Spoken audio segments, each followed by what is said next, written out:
Uber Eats has Lola V products? I gotta remember that. Well, you know, they say in order to remember something, you have to forget something else. Okay, now that is a very cute haircut. That's like a little shag. I've never seen that before. Well, I mean, of course you have. It's the Rachel. Oh, is that your name? No, I mean, like, your name. No, I'm Jen. My name's Jen. Right, but I just mean, like, this is your haircut. But that's hair on your head. I'm not saying this is your hair. Okay, freaking me out a little bit.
From our Highly Mazda of Arlington and Hearst studios, this is Sean and RJ on 105.3 The Fan. Good morning, Jerry. How are you?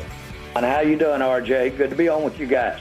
It is the Hump Day edition of Sean and RJ. As you just heard, the entire crew is back together again. I'm Sean Sharif alongside Ralph James Choppy, back from his suspension. We got Cowboys insider Bobby Roberto Belt. We got Peyton and Caitlin in the back, live on the fan cam, Twitch, and YouTube. And I was never suspended because I fell in line, unlike you two troublemakers. It just would have been better if you were suspended. I missed you. Really? Yes. Oh, man. You missed Monday. Monday was great. I didn't miss it. I saw it. I'm considering I'm about to get an Adderall prescription. Oh, really? Yeah. Man, I'm going to the doctor. No, we're good. To get one. No, I know we're good today because you were here 3 hours ago, up and at 'em with your mind working. I'm going to get one for when you run out. So we don't have to deal with this anymore. That's my new play. That's using the big brain. When you're out, I do miss you. when I have to deal with him. Yeah. It's tough. Y'all, I'm right here. Just I can hear all of this. welcome back. Good to be back. How was the mini break?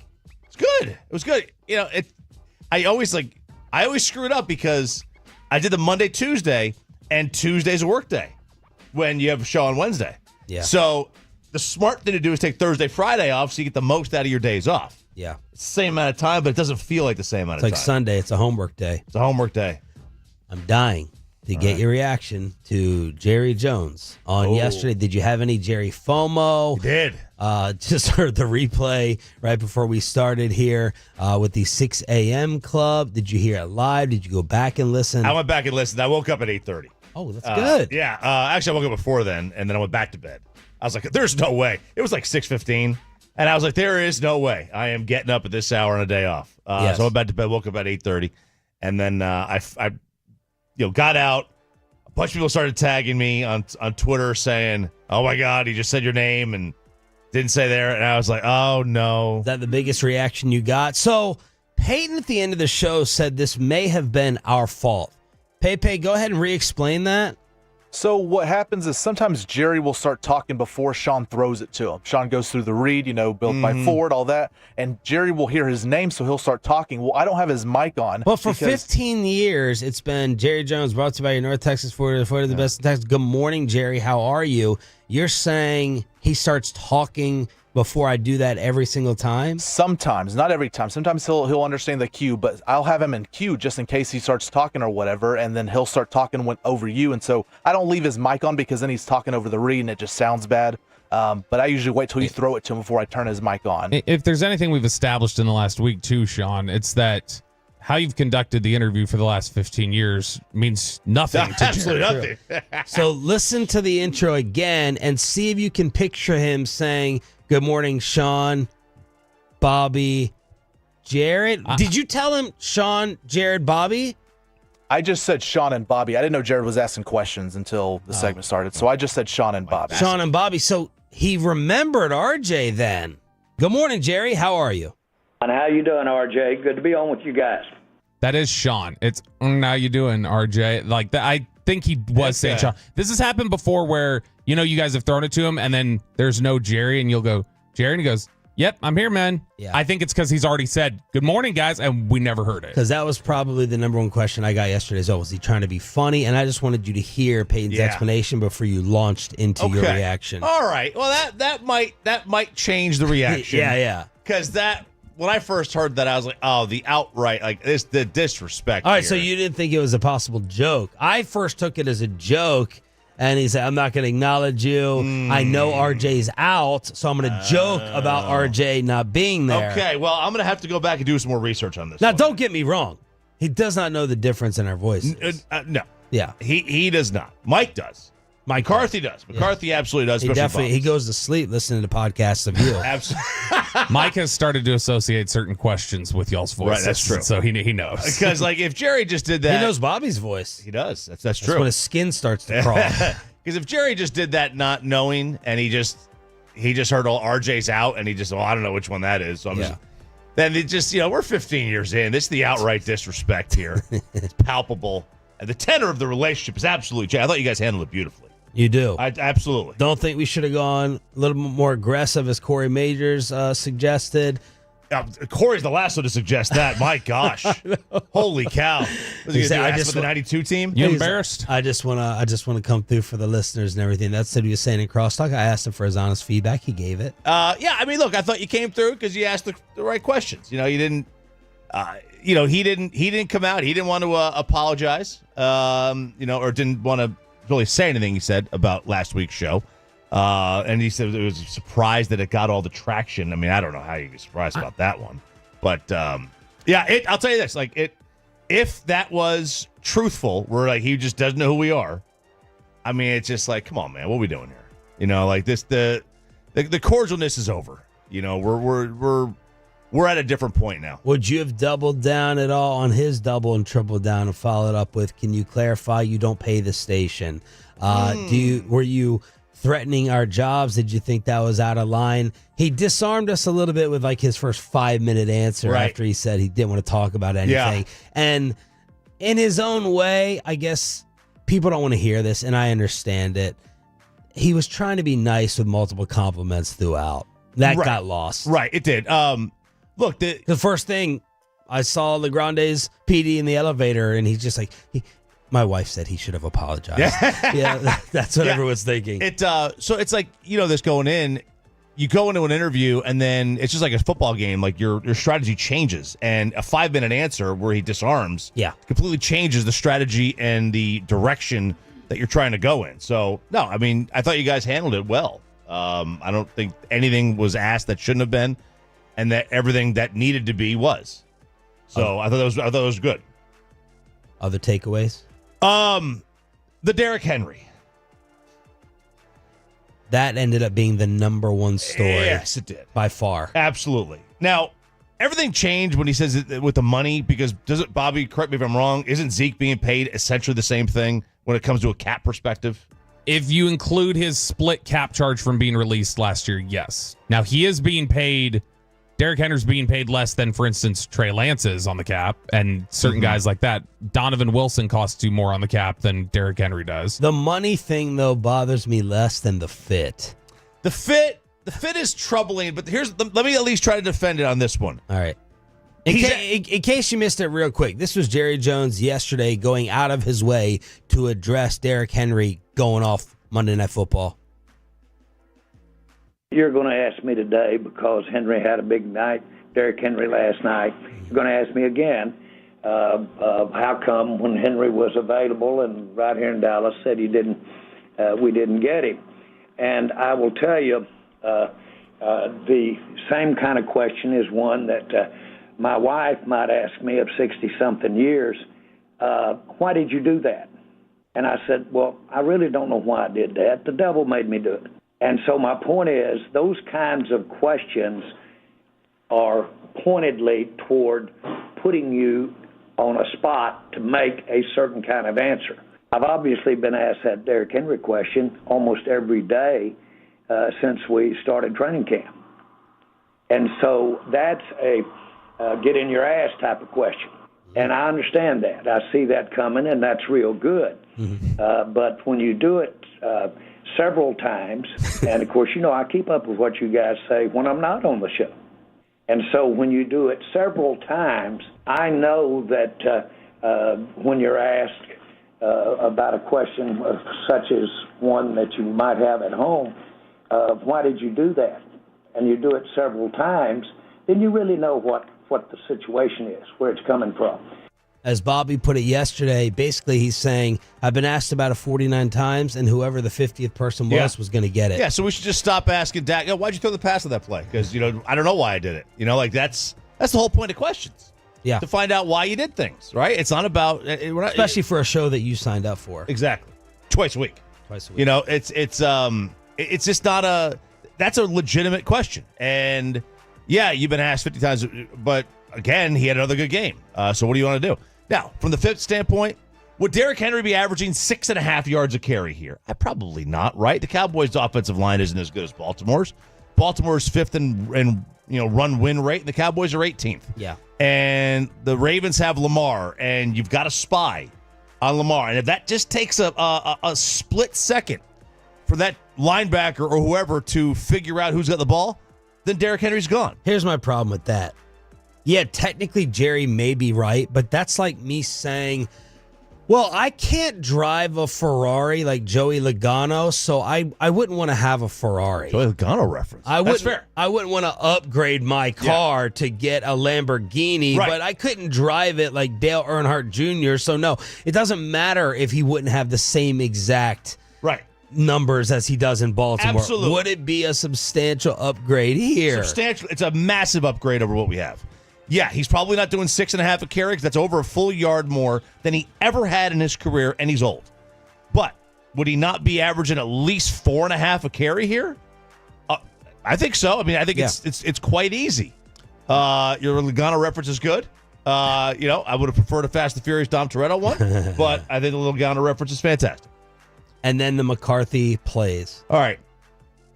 It's That's another part of it's starting with him, and this is what he does. It has to be the coaches. It can never be the players. Is this a big deal or not? Is he just trying to be like humble, talking about his football team not playing well? The types of things that we all think we should be looking at is, well, we're designing bad plays or we're designing bad concepts. The facts are that there's some of that, but there's also some of execution. There's some of the talent. I like our talent. I really do like our talent. I like our young talent, but young talent has a few more mistakes associated with it than if you are dealing with a veteran player. Although you've got to have young talent, as I've said. So he followed up with, yes, some of that is happening. Yeah. Not just like, could our schemes be better? Right. Everything could be better. And he's like, yes, some of that is happening. McCarthy will love that question today. Absolutely. Was McCarthy designing bad plays for Aaron Rodgers? Were they bad plays when they want to? I mean, that was a long time ago. Aaron would say yes. Aaron would say yes, baby. But when they won a Super Bowl, And then eat a boogie. Were they? Gross. When they were winning Super Bowls, they were 15-1. Was he designing bad plays? The routes are the routes. Yeah, you could scheme things differently and you can disguise things. And Ben Johnson does a great job of that. We don't have Ben Johnson here. We don't have Ben Johnson. Isn't that a problem, though? If you're saying, well, I mean, what you're doing was working 14 years ago. Yeah, but he hired him. Sure. He knew what he was getting when he went in. He hired him and he refused to fire him. Like it's absolutely still on Jerry. And the Wade Phillips regret. Yeah, I mean, the Wade regret saying that. I mean, it was, first of all, it's totally different. It's a defensive coordinator versus a head coach. And the people were saying to him, really? I can't believe you let him go. That's what they were really saying? People were really saying that to Jerry? But it didn't matter if it was Wade or Bill or Jason or Mike. Yeah. It's never the player's fault. It's always the coaches. I think the big lesson to learn is, yes, you can criticize or get on us. You should have been like a little bit more aggressive. Make him clarify. Hang up on him.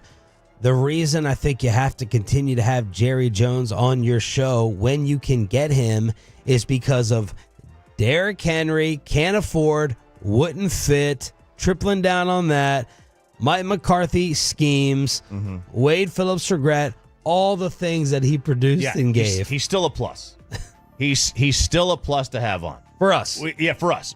We got to have a sit down. We got to have a sit down. Oh, you're requesting the Mafia sit down. We got to have a Mafia sit down with the big guy. And before we leave, he's got a point. Before we leave the sit down. Okay. I thought you meant the station. Before we leave the sit down, we might leave the station after this. We got to point to me and what's my name? Quiz him. Yeah, what's my name? Idiot. RJ Choppy is back. The entire morning crew here to finish up your week. The Hump Day edition is starting strong on DFW Sports Station. And we have breaking news. Again, I thought you couldn't make moves within an NFL season to improve. Well, the Kansas City Chiefs disagree with the receiver that they're trading for as we speak. Plus, did you get emotional over Bronny like Bobby did? The champions are defending and the stars are skating. It's the Wednesday edition of Sean and RJ, just getting started with the 6 a.m. Club on the Fan.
Uber Eats has low fee products? I gotta remember that. Well, they say in order to remember something, you have to forget something else. Okay, now that is a very cute haircut. That's like a little shag. I've never seen that before. Well, I mean, of course you have. It's the Rachel. Oh, is that your name? No, I mean like your name. No, I'm Jen. My name's Jen. Right, but I just mean like this is your haircut. But that's hair on your head. I'm not saying this is your hair. Okay, freaking me out a little bit.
Do you think it's true that you've got to forget something else to remember that Uber Eats has groceries? No, that's absurd. Hey, remember when you used to be a, what was it, Pepper Lady? Pepper Lady? Wasn't it Cinnamon Sisters? Basil Babes. Saffron Squad? Nutmeg Maidens? Paprika? No, Nutmeg Maidens. I just said that. Was it Spice Girls? Doesn't sound right. Was it Saffron Squad?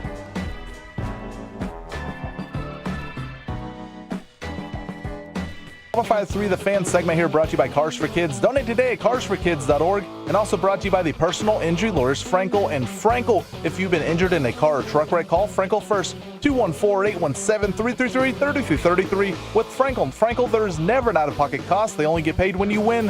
Frankel and Frankel, the go-to car and truck attorneys in Dallas. Thanks to Tolo D and everyone else sending us the breaking news this morning. We rarely get that in the 6 a.m. club, so we'll take it.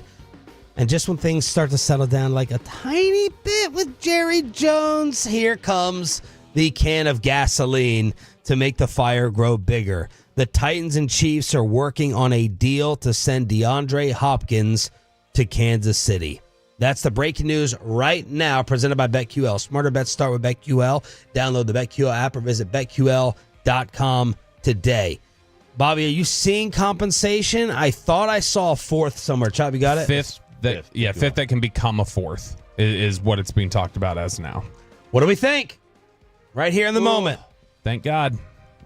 Thank God. Thank God they went and got DeAndre Hopkins and didn't go get Cooper Kupp, because then it'd be over. If Cooper Kupp can walk. Can he walk? Yeah. I mean, the two times he's been able to walk on the field this year so far, it's been like 10 catches, 100 yards each time. I just think... And, of course, what Bobby's referring to is the reports yesterday that the Rams are shopping Cooper Kupp for a second-round pick. Yeah, and to me, I would rather spend, as risky as it is, and Kansas City's in a different spot. They've already won 3. Like, how many more do they really feel the need to, like, push for?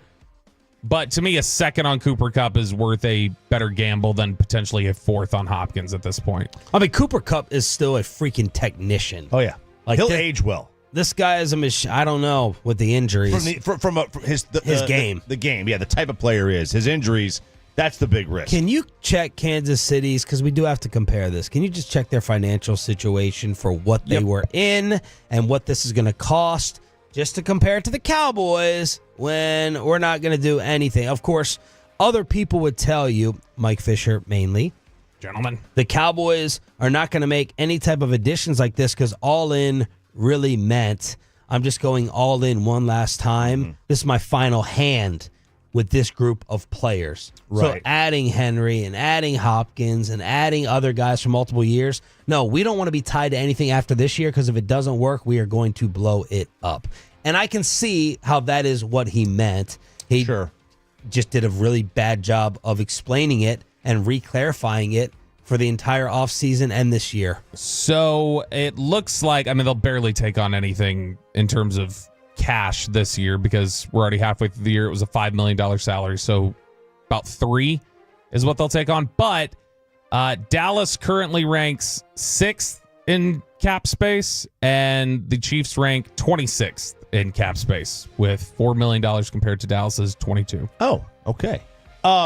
Hard to evaluate what he has left playing with that trash. I was just going to say that. Do you know the high yard total for any Titan receiver? What Tennessee Titan receiver, and how? Give me a yardage within 50 yards. How many yards they have? Pass catcher or receiver? Pass catcher. Receiving. Let's see. Yeah, receiving yards. Just receiving yards. Period. 52. For the season high? Yeah, like a game high. Or, no, just the season high. 250. 183. It's Calvin Ridley. We're 6-7 weeks in, and the high receiver has 183 yards. And DeAndre's 15 for 173. 173. And Tyler Boyd is 18 for 170. Actually, they have pretty decent receivers. Spreading it out. That's all they're doing. They've got pretty decent names there, but that's it. As they go to Mason Rudolph last week. But you talk about aging well. I think you've always said DeAndre has a game that you think will age well. Yeah, and DeAndre he's not what he once was, but I mean, he's still a competent receiver. It's just, to me, if you're looking at yourself when you're Kansas City and saying, we need a difference maker, we need somebody who's going to really move the needle and get Patrick Mahomes potentially back on the right side of his game, Hopkins, I don't know if he's that guy, but Hopkins with other contenders, I'd be really interested in. It's just Kansas City, I don't know. Guys got to start clicking into place there. Kelsey's got to start playing better. Mahomes has to start playing better. Like, they've got to start getting better production, and then it may be a better fit. a fifth that can turn into a fourth. Ian Rappaport with that as well. Thanks to Tolo J for sending it. And then Ricky James said, Jerry can't afford Henry, Hopkins, Devontae. It's almost as a free agency trade market that enables GMs to improve their team midseason does not exist. So they're the Chiefs with now Kelsey, Hopkins. Can they have that deep threat still there in Worthy as they try to get the offense going? They try. They try with him, with Worthy, and it's very strange. Like, he'll go, I mean, even game one, he had like 4 touches, and he still had 2 touchdowns. But he only had like 4 touches. It's weird because their offense is actually better than I thought it was going to be. It's fairly efficient. I saw the stat. They're 7th in scoring drive percentage, like meaning like what? Only 6 teams score on a higher percentage of their drives than the Chiefs. Now, they're low in punts, but how much of that is because Mahomes can't stop throwing interceptions?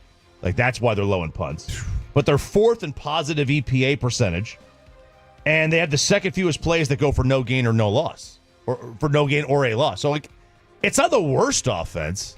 And I first thought, like, okay, does that mean they're just having fewer drives per game? Well, no, they have about the same amount of plays per game as they did last year. Like, they're 65 plays a game is what they're averaging, which is exactly what they had last year. Yeah, and to be fair, offense is definitely down this year. So ranking 6th, 7th means something different than it would have in the past. Because, for instance, the EPA per play that we talk about, the expected points added, that efficiency, I believe there's only 8 teams in the NFL right now that even have a positive EPA per play. Wow. So let's talk about the other receiver rumor while we're here. Just for the fun of it. It's not going to happen. Cooper Kupp for a second here. That's a high price for this team because they don't. I mean, they lost out last year. They gave their pick away for Trey Lance. This team is, I think, too many players away to be giving up a second-round pick. Keyshawn Johnson yesterday was like, screw all that, go get Myles Garrett. Michael Irvin's like, Myles Garrett is still not fixing this defense. People are poking around Myles Garrett now. But, yeah, Cooper Kupp is 31. Bob, what's the money? So he's much more difficult to move because he has guarantee. So when you make a trade, basically what the cap charge is any bonus money, any guaranteed money that you've spread out over your cap, as soon as you trade him, it all accelerates and you got to pay it that day if you're the Rams. The team that's getting him takes on the current year's salary and takes on any guaranteed money into the future. He still has guaranteed money into the next 2 years. And so there's $20 million a year on the salary. And it's not all fully guaranteed, Right. but some of it's guaranteed. He's averaging about $15 million a year for the next 3 years. So you are going to have to make an investment there. That's why a lot of the reports yesterday said it sounded like the Rams were willing to just kind of write this all off and say, we'll eat some of the money. We'll even take on some of the money and just get us our second-round pick. We need capital. If he was 28, that's different. But he's a 31-year-old injury-prone guy. How many games has he missed? So I went and looked. Holy crap, this guy. He's played in just 23 games over the last 3 seasons. 23 over 3? Yeah, so like now here's what I do. I'm counting this year as one of the 3. So we're only 7 or 8 games in. Here's what I do every year with Cooper Kupp. Peyton, maybe you feel the same in fantasy as I'm beating you like last weekend.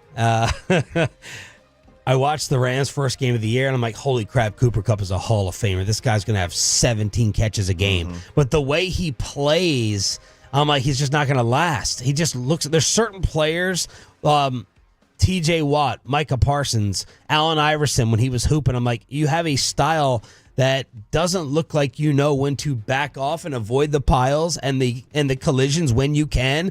And Cooper Kupp just never holds up. You guarantee me he's staying healthy. Hell yeah, Cooper Kupp for a second. It's going to be a tremendous gamble for someone. It's a 40-60 payoff. 40% it's going to work with his health. 60% it's not, and it may be even higher than that. But this is one of those moves.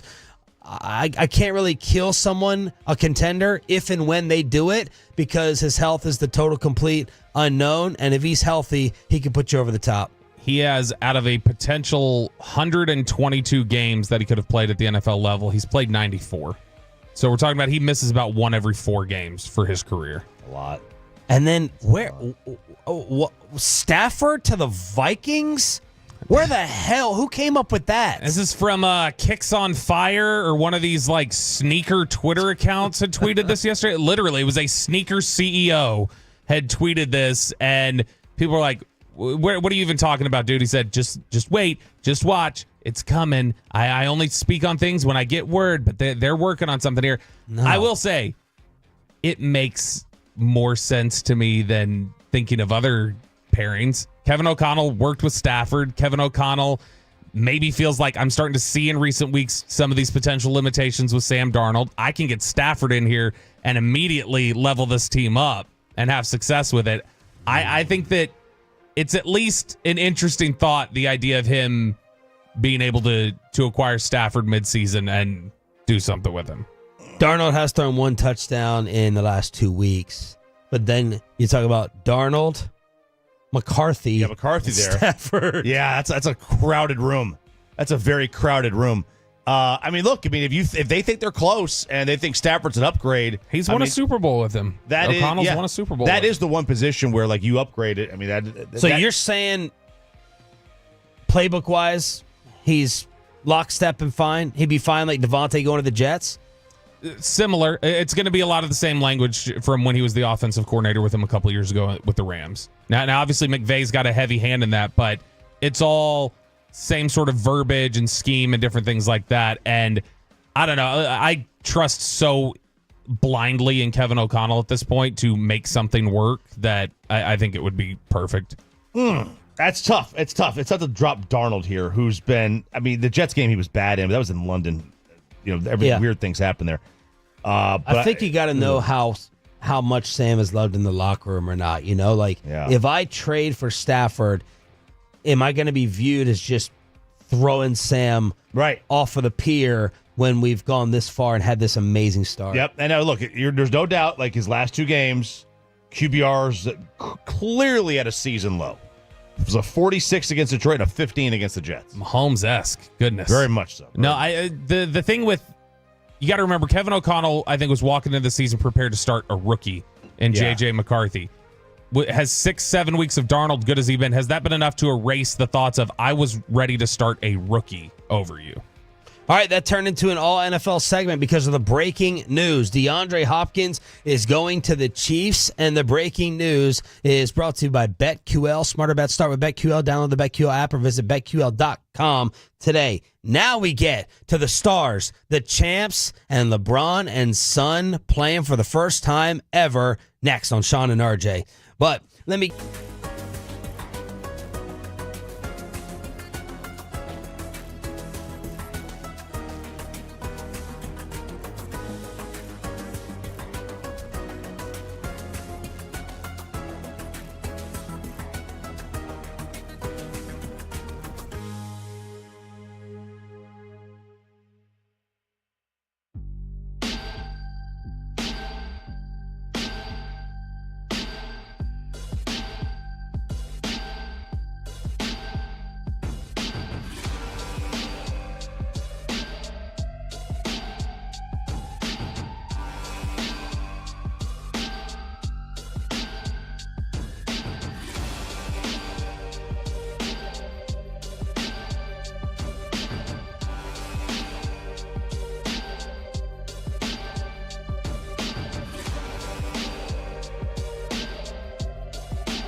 Uber Eats has low fee products? I gotta remember that. Well, you know, they say in order to remember something, you have to forget something else.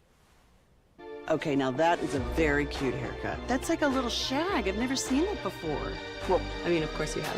It's the Rachel. Oh, is that your name? No, I mean, like your name. No, I'm Jen. My name's Jen. Right, but I just mean like this is your haircut. But that's hair on your head. I'm not saying this is your hair. Okay, freak me out a little bit.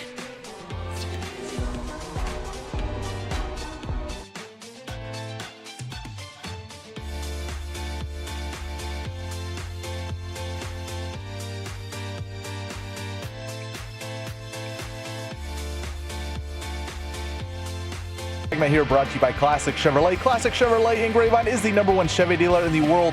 More Silverados than anyone else. This is Texas. This is Classic Chevrolet. Together, let's drive, relax, enjoy the difference based on new Chevrolet registrations 2023. Jaylen Brown steps to his right. Three in the air is good, and the Celtics have broken the franchise record for threes with 11:02 to go on opening night. My goodness. They look frightening. They took it to the new look New York Knicks as they unveiled the banner, had the championship rings, and hit 29 threes last night to tie an NBA record. They missed their last 13 that would have broken the record, and they still destroyed New York without Porzingis. Boston opening up strong. Man, they do look like there's no championship hangover there. And the amount of threes, and it's getting crazier every year. It's too much. It is too much. It is too much. It's like it's almost like baseball where it's become beer league softball, and now the NBA has just become, just backyard. It's not even backyard because backyard's got more and one than this thing does. This is just, hey, let me just do my step back three and try it out. And I thought Barkley was spot on. It's like, I can't believe that these records go back to 2020. It's only 4 years. But the fact that nobody's had more than 29 threes in a game with as many as they're putting up every night. I would like to request we scrub from the archives me in June right after the finals where I said the Celtics were going to be one and done. Like they weren't going to win another title. Oh, you said that? Yep. Why did you believe allegedly, that? Pending a scrubbing of the podcast. And so, yeah, it didn't look like it last night. In fact, Jason Tatum, for once, looked like he leveled up in the face of criticism and said, "Well, it was a non-pressure situation." I'm trying to help you out. A whole off season of just dogging the dude, and then he gets out there and basically drops 40 points in 30 minutes. Well, he's a beast. I mean, he's going to be a Hall of Famer. He is a big time scorer. There's no doubt about that. Mm-hmm. He had his moments crumbling and not showing up. He's cringy when he grabbed the mic to address the crowd. I just thought of Bobby. I said, "Here we go." Yeah. But he wasn't cringy. I was very disappointed. He just dropped "Let's do it again." I was like, "Damn, that was smooth. That was smooth. That was good." Don't you like? It's not even entertaining anymore, though. Like when he grabs the mic, don't you just personally feel like it was never entertaining? But I mean, we laugh at it. I can't laugh at it's gotten to a point where when he starts talking, I can't listen. It's like watching an awkward scene in a movie or something where it's like, just change the channel for 2 minutes. I can't watch this. There are times where I can't watch cringy if it's that bad. Our Jerry interviews? No. What the Belichick I'm sorry, it was the Ed Reed. The Ed Reed the concussion helmet. I had to turn it off before it ended. He was making your boy Peyton squirm. Peyton tried to turn it off. I can't watch this. But I mean, look, he is. You're right. He is a Hall of Famer. He is a great player. He is cringy as hell. But like at the end of the day, they're a legitimate. They are the best team in the league. Now, the 214 says the NBA has a blowout problem. We've known that for a while, though. Like every night, you have one team that's on, the other team is off, and you're screwed. Boston has a blowout problem. Is what it is. Yeah. What was the stat you were throwing out last year during the finals about? Yeah. They won more games by 50 than they trailed by double digits or something stupid. And it doesn't appear a threat's coming from Philly. Here's a problem with the NBA.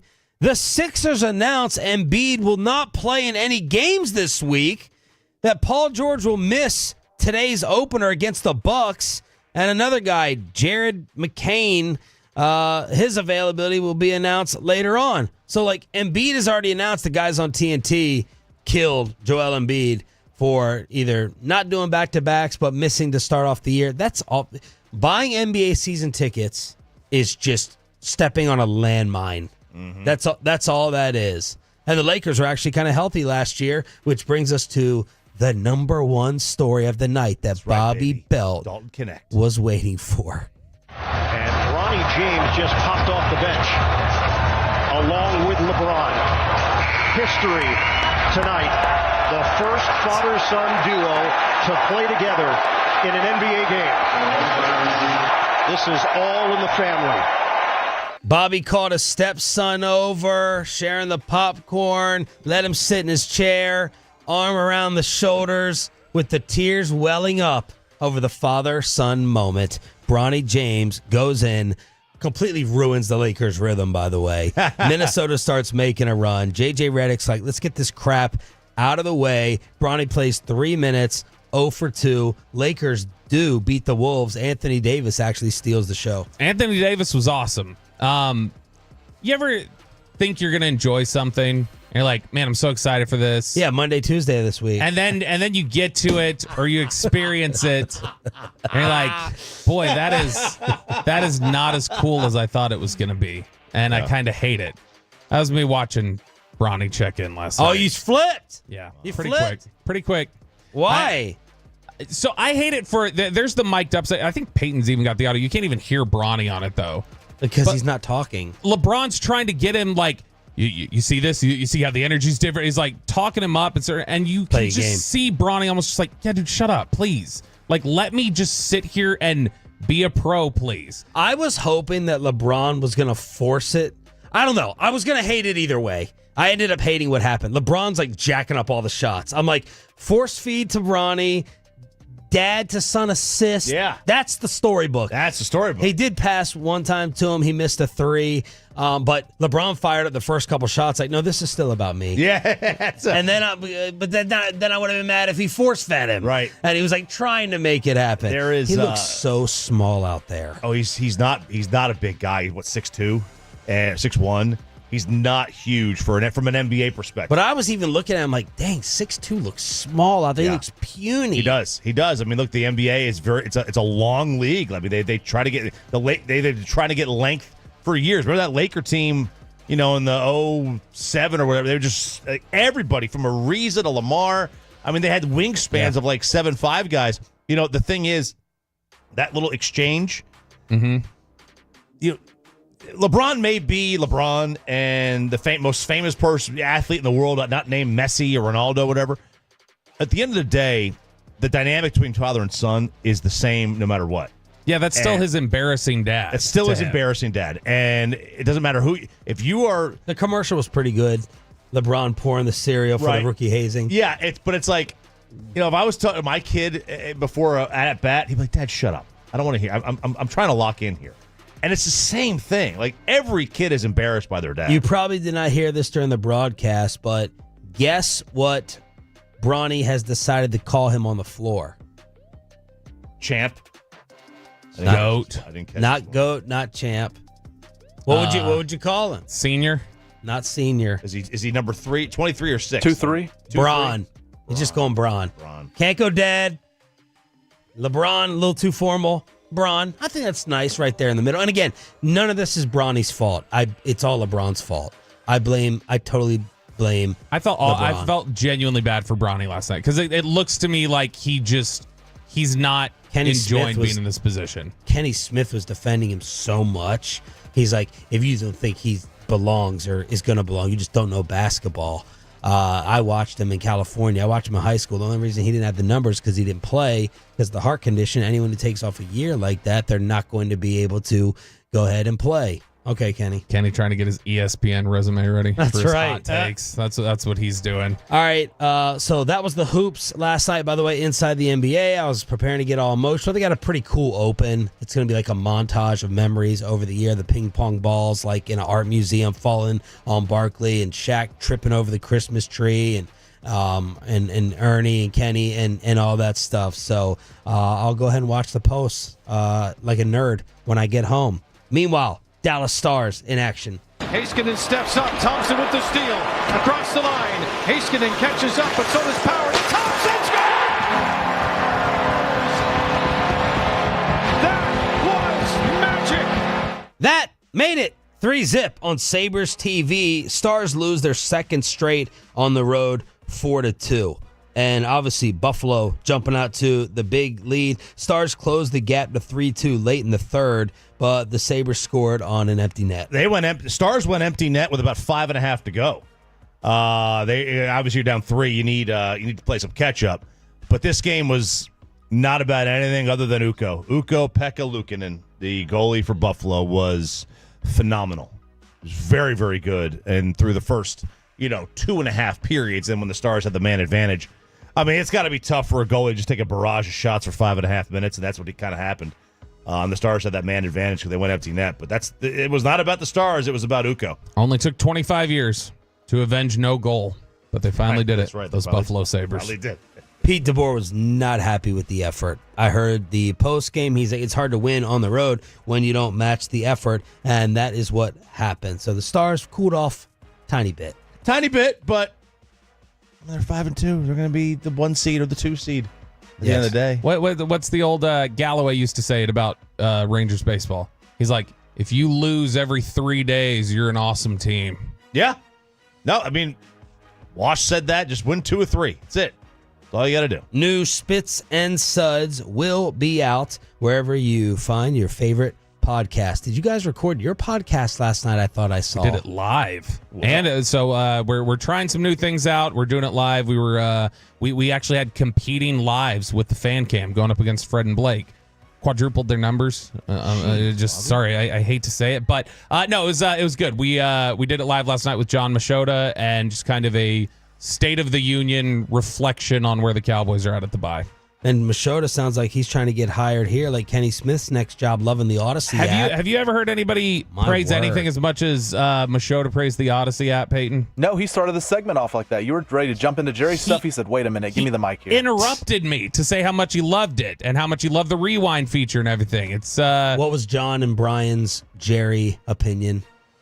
Brian thinks that the Derrick Henry thing specifically, that's what he was focused in on. He thinks that that's related to Jerry got bad advice about Derrick Henry this offseason, and he's mad about now having to take the blame for it. Yeah, Chris Arnold thinks Jerry wanted to sign him. I could see that. I could see that. I told them this last night.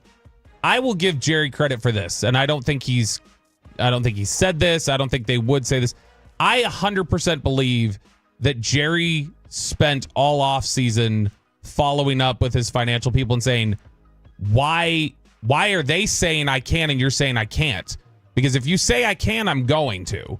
And I think he just was following what he was told they were financially capable of doing in terms of relative to the salary cap. But yeah. I absolutely 100% believe he checked and double checked and triple checked with them. And if that's the case, and if that's wrong, then he needs to start looking at who's telling him those things about the finances. What are the chances that they said that we can't afford him to prevent him from taking him like that? So there's an old story that George Steinbrenner wanted to trade Bernie Williams like in 92 or 3 or whatever. And the GM at the time was like, he just lied to him and said, nobody wants him. I tried. Nobody wants. I called all 29 teams. Nobody wants him. Yeah. And it kind of forced him to keep him. Like, what are the chances that they're saying stuff like that? I think they genuinely feel like they've got a year where they got to kind of pay the piper and reset things. I'm starting to develop a theory that the Zach Martin over Manziel pick neutered Jerry and gave everyone else all the football power, and Jerry's like getting more and more bitter over it per conservative move. That's my theory. Steven can be like, I told you to pick the Hall of Fame lineman. You wanted to pick the clown show. Clown, yeah. So listen to my advice on these other things and show restraint. And it's backfiring, it would appear. All right. That's what's happening. Hump Day edition, 6 a.m. club here on DFW Sports Station. We got a Dane Cook ticket giveaway during the 7 o'clock expressway. Deshaun Watson has played his last game in the NFL. Lamar is going to the Hall of Fame with or without a Super Bowl. And the Kansas City Chiefs just got DeAndre Hopkins. RJ's overreactions or not, next. Let's get...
it's true that you've got to forget something else to remember that Uber Eats has groceries? No, that's absurd.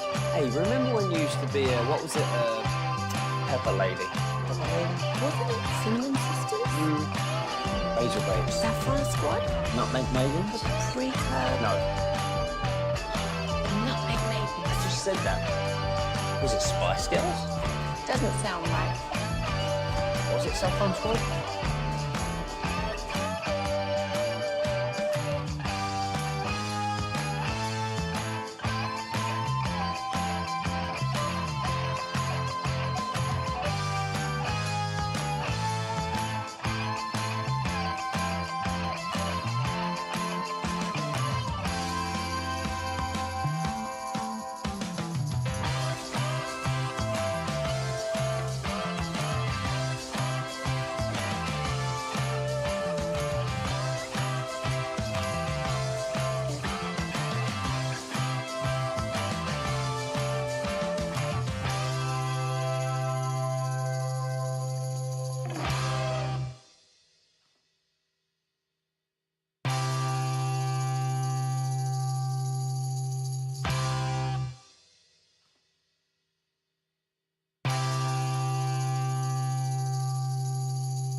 From our Highly Mazda of Arlington and Hearst studios, this is Sean and RJ on 105.3 The Fan. The entire crew is back together again. I'm Sean Sharif alongside co-host of 14 years, RJ Choppy. Cowboys insider Bobby Bell. We got Peyton and Caitlin in the back. We're live on the Fan Cam, Twitch, and YouTube.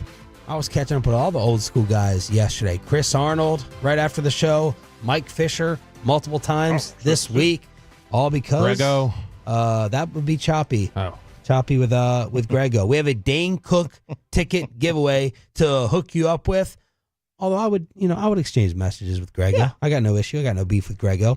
We'll chop it up at 7:40. Power rankings at 8. Matt Pittman, Meat Church in studio at 8:20 with some barbecue and food surprises.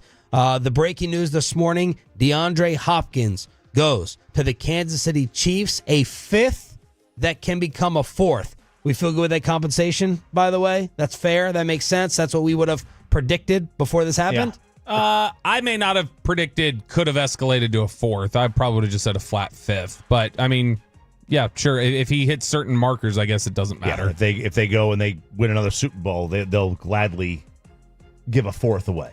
Yes. Let's rank the wide receiver deals, value included. Devontae, Amari, Hopkins.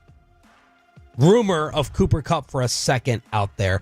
Leave that one to the side. Okay. I gotta remember what the compensation was on all of them. Amari basically a third, which yesterday, what'd you think of Jerry's answer to that when we asked him? And he said it was tabs, money versus picks. He's like, we moved off of that for $20 million.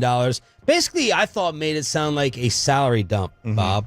That's what essentially. Now, it was obviously much more nuanced than salary for them. There were a lot of things, but I'll say this. When we were talking about a potential reunion, I know we mentioned it. And Babe said it, I don't know that there was a whole lot of interest from either side in a reunion. So that clearly had reached a point where they were just like, why don't we just figure out anything to get you out of here? So Amari third, Devontae a third that can become a second. Yep.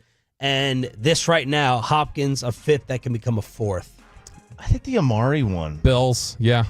Bills are the team that I think improve themselves the most and relative to what they potentially gave up. Right. So they also don't have the Jets had Garrett Wilson.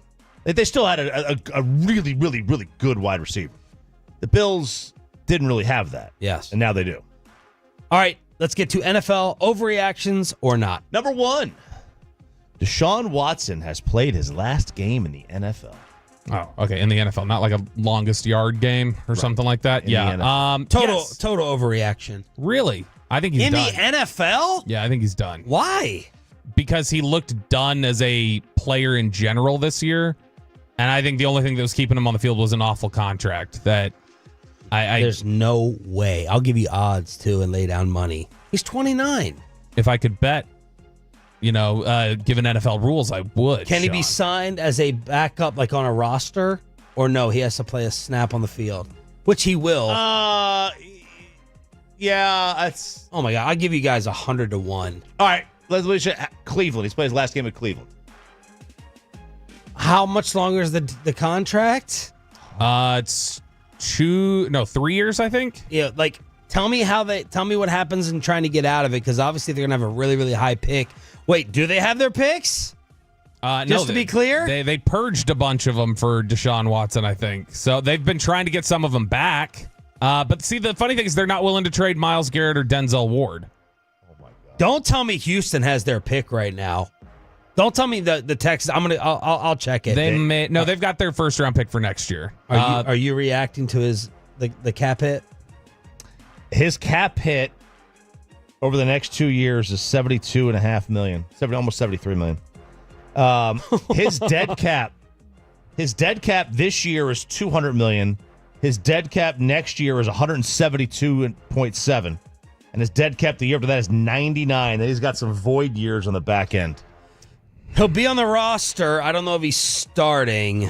If you switch it to Cleveland, it's much tougher. Right now, they would be picking third. New England would pick first, Carolina second, Cleveland third, Tennessee fourth, Jets fifth. If I told you one of them is not going to, starting in 2025, so not this year, but starting in 2025, one of these two players is not going to play a snap again, and I told you it was Tua or Deshaun Watson. Oh, I guaranteed you that it was one of them. I would say Watson. Tua's going to play. And you agree with Bobby, he should not be allowed to make the decision not to wear the Guardian cap. He said he's not going to wear it. I think the NFL, the Dolphins, this is That's one of those. That's a good question, though. It's one of those things like they've got to mandate this guy wears the Guardian cap. Or he's just, he has to sign all sorts of waivers that just say, we told you, so. But how can you crack down and make a player dress? If I agree. You did say last night, I was expecting you to counter back with it's their league. It is their league. That's part of it. To me, I don't think he said it's a personal choice. You're the NFL. This is your league's at stake. If the guy dies on the field, your league is at stake. Yeah, to me, I would think the NFL would say, I'm honestly stunned there wasn't some sort of backroom attempt to just say, let's make sure this doctor doesn't clear him, because this is a massive liability for them, a very prominent liability for them that is terrifying. And look, the Dolphins, I'm sure, are insured with his contract. Like that's all these guys have insurance. Yeah, but there's no amount of insurance for the NFL if something awful happens on the field. And that's what I'm saying. You make sure he doesn't play. You're going to hit with the cap, but you're off the hook for the money. The insurance is going to pick up the money. So I'm stunned. I'm stunned they are going to let him play without a Guardian cap. Next one. Lamar Jackson is going to the Hall of Fame with or without a Super Bowl. Not an overreaction. He's going to the Hall of Fame. It's very rare for a quarterback to go without a Super Bowl. Not an overreaction. He's going to the like Hall he of might Fame. win his third MVP this year. Yeah, people are saying he should be the leader. Yeah. I heard that yesterday. Just don't hold it against him that he's already won 2. He's going to the Hall of Fame. 2-time MVPs go to the Hall of Fame. It's they do. Just the way it works, unfortunately. And 3-time. Shut up, Bobby. Yeah, I totally agree. Look, I'm glad we're finally valuing the running back again. Like Derrick Henry's on the way back. We're talking about Lamar Jackson in the Hall of Fame. It's a good thing. Next one. Brock Purdy has been figured out. Oh. Real quick, the Chiefs ran press man is the way to beat them, apparently. The Chiefs ran it 45% of the time in that Sunday game. Overreaction, I got to give him a little bit more leeway without his weapons. By the way, Debo left the hospital with the pneumonia. Ayuk is gone for the year. Sandler threw out an interesting theory that he heard, and not legitimately heard, but read whispers. San Fran is trying to expose him a little bit to figure him out before they give the deal. The McCarthy Put theory. him in situations. The idea of don't give McCarthy certain assets, make him coach and show he can coach this year. Not to like set him up to fail, but like try to figure out what he is. Yeah. Stress test a little bit. I'll watch. I'll have a better answer after I watch them this week. But a lot of the narratives I've seen from people that I trust who have been studying him say he's playing his ass off for the most part. Last week was bad, but a lot of the season he was bad doing last everything week. he can. He was bad last week. Let's all make a decision right now. So I'll say overreaction. Let's all make a decision right now. You have to pay him today. Yes or no? Yes. Yeah. Same here. Yeah, he's on time. He's a good player. I mean, he's not special. Yeah, not special. Especially with that team, the way they run their offense, they can win. So we all do not think the league has figured him out.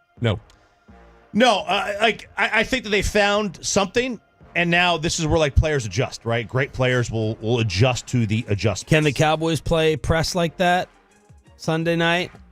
I mean, the Cowboys have run such little man coverage. I think they were the third lowest rate of man coverage in the NFL right now. It's not really Zimmer's thing, but I mean, you're going to throw everything you can at it. It's just you may not need to if they're missing all their weapons. And as I said yesterday, and you have follow-ups on this maybe for power rankings, Steve Spagnuolo owns Kyle Shanahan. Kyle Shanahan owns us. Steve Spagnuolo owns his ass. Yeah. NFL overreactions or not on the home of the Cowboys, in case you did not know. Well, you mentioned Steve Spagnuolo, so let's just go right to the Chiefs then. The Chiefs can't win the Super Bowl with the way Mahomes is playing. Not an overreaction. I mean, what other quarterback, when we lean so much on it's the quarterback, it doesn't matter how they play, I don't know that we can all of a sudden flip to it doesn't matter how the quarterback plays because they've got this team here.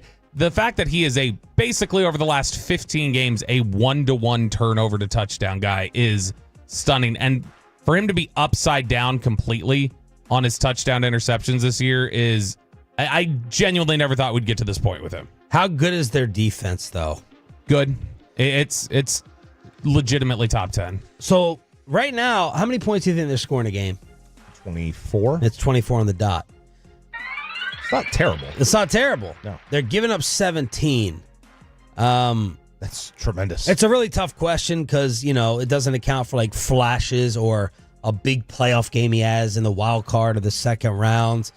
But I will say it's not an overreaction, and that's why they traded for Hopkins, because they need some type of boost to the offense. I do agree with you guys. Reed and Mahomes, they're getting a big pass right now. They're undefeated.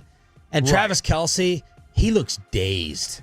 He looks like he needs to just leave after this year. Eras Tour. Not the Eras Tour. Yes. That's what it is. Yeah, I mean, that's what happens when you go gallivanting all over Europe in the offseason, hanging out at the U.S. Open in your bucket hat. Joker did it. He hasn't even gotten to I forgot. He's been out the first 2 days. So you haven't found out that I'm referring to them as Patrick Milhomes and the Kansas City Crimson Tide.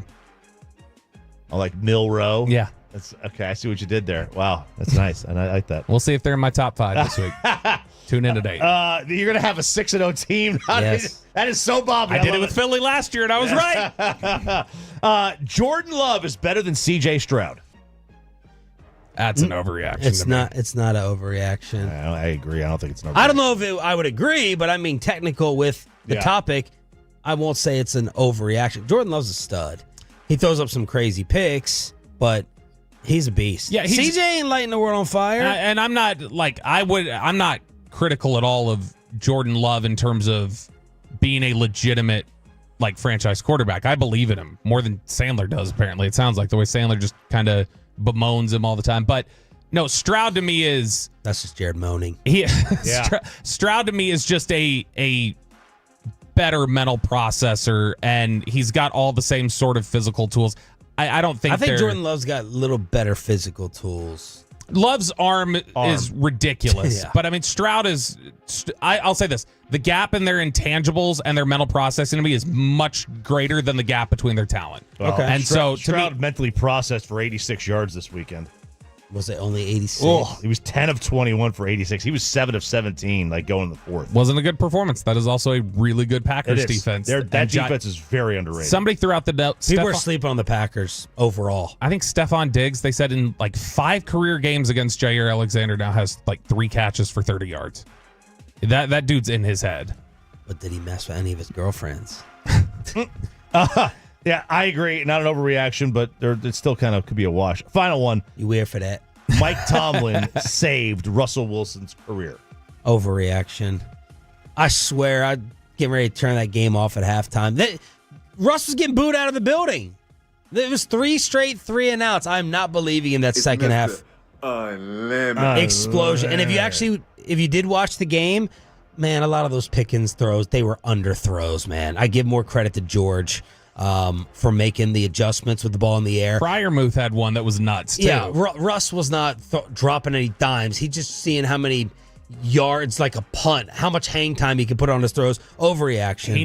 It's an overreaction because he'll need to look better than he did in Denver last year, which he was not awful last year. He wasn't great, but he was not awful last year. So Tomlin saving him. So far, it's just kind of been status quo from what he was in Denver last year. NFL overreactions or not, here on DFW Sports Station, let's hook you up with Dane Cook tickets. Let's chop it up with RJ back.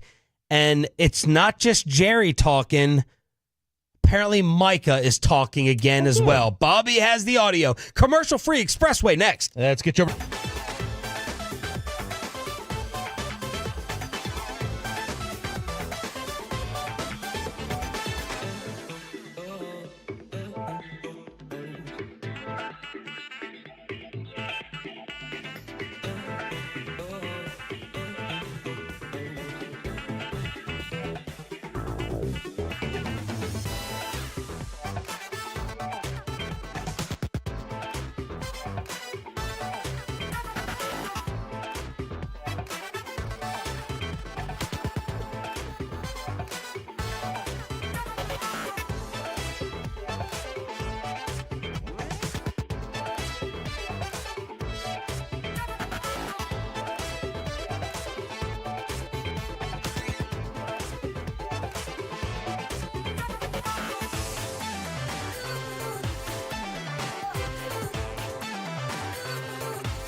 Uber Eats has Lola V products? I gotta remember that. Well, you know, they say in order to remember something, you have to forget something else. Okay, now that is a very cute haircut. That's like a little shag. I've never seen it before. Well, I mean, of course you have. It's the Rachel. Oh, is that your name? No, I mean like your name. No, I'm Jen. My name's Jen. Right, but I just mean like this is your haircut. But that's hair on your head. I'm not saying this is your hair. Okay, freaking me out a little bit.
Back to Sean and RJ right here on 105.3 The Fan. It is the Expressway right now on The Fan, and it's brought to you by the On Time Experts. We are commercial free, and we want to thank you for turning it on, leaving it on. We're going to chop it up at 7:40. Matt Pittman, a.k.a. Meat Church, at 8:20. But this morning I got the text message from Bobby. Did you hear what Micah said? And I was like, no. Bye week. He's not even playing. I'm guessing the podcast got fired up, Bob? Yep, he was on the edge. It's the only edge he's setting right now is on his podcast. Jared Sandler yesterday said they should trade him, by the way, just so you know. All right. It was a Jared take. But like it. There was a it's every You week agree? it's- Sorry, Bobby. I think that, look, you can't pay everybody. And to have three guys that are going to be making 120-something million a year, which is, a large portion of your cap, is just not sustainable. I don't believe it is. So we choose the best player of all of them to deal. Yeah, I know. But I also think it's like, what is the most easy to replace? In terms of quarterback? It's wide receiver, out. probably. It's receiver. Wide right. out or Micah's position. Yeah, and I think it's receiver up Yeah. to two. Yeah. So, like, if you were going to do one, it would have been, my voice cracked. It would have been CD. That's already come and gone. That ship has sailed. So you could probably get 2 firsts for Micah at least. Oh, yeah. So, I mean, you want to talk about restocking and rebuilding your team. That's a good way to do it. That's what, the Chiefs did something like that with Tyreek Hill. Now, they didn't really do anything with it, right? They didn't. Who'd they get out of it? But we're going to trade the generational player. I know. Yeah.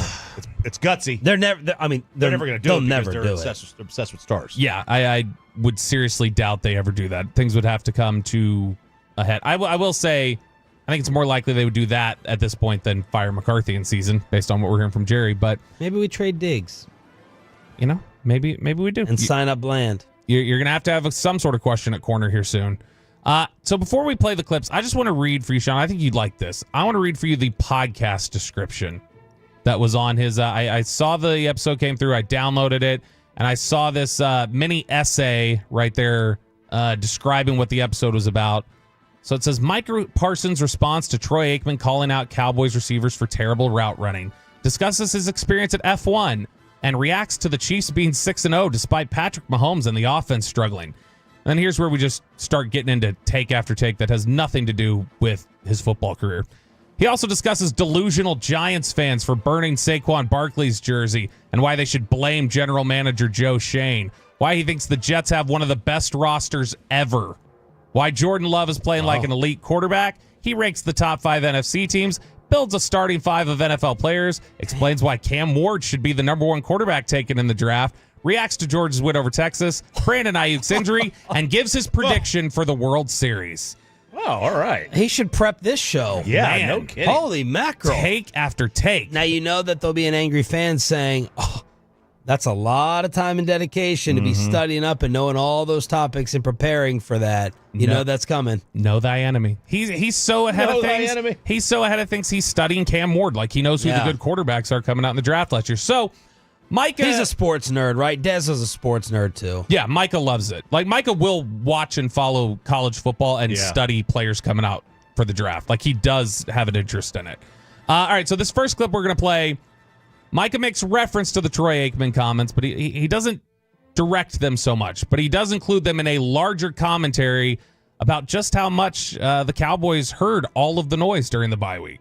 And, during the bye week, we hear a bunch of stuff. And, you hear guys like some of the OGs, Troy Aikman, saying, the routes are terrible. You got everyone throwing their opinions out. But here's the truth, right? We're coming in, we're 3-3. It's an even slate at this point. I just think nothing else matters. The only thing that matters is just getting better. How can we get ready to beat the San Francisco 49ers? How do we look at the film, break down, and self-scout and say, hey, we got to be better. We need to be better.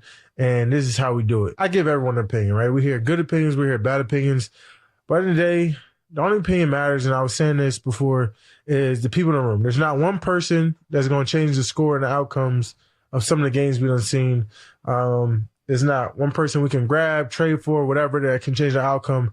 It's got to come within. It got to be the people in the room, people, our coaches, all our players, all our staff to come together and say, hey, we got to turn this around.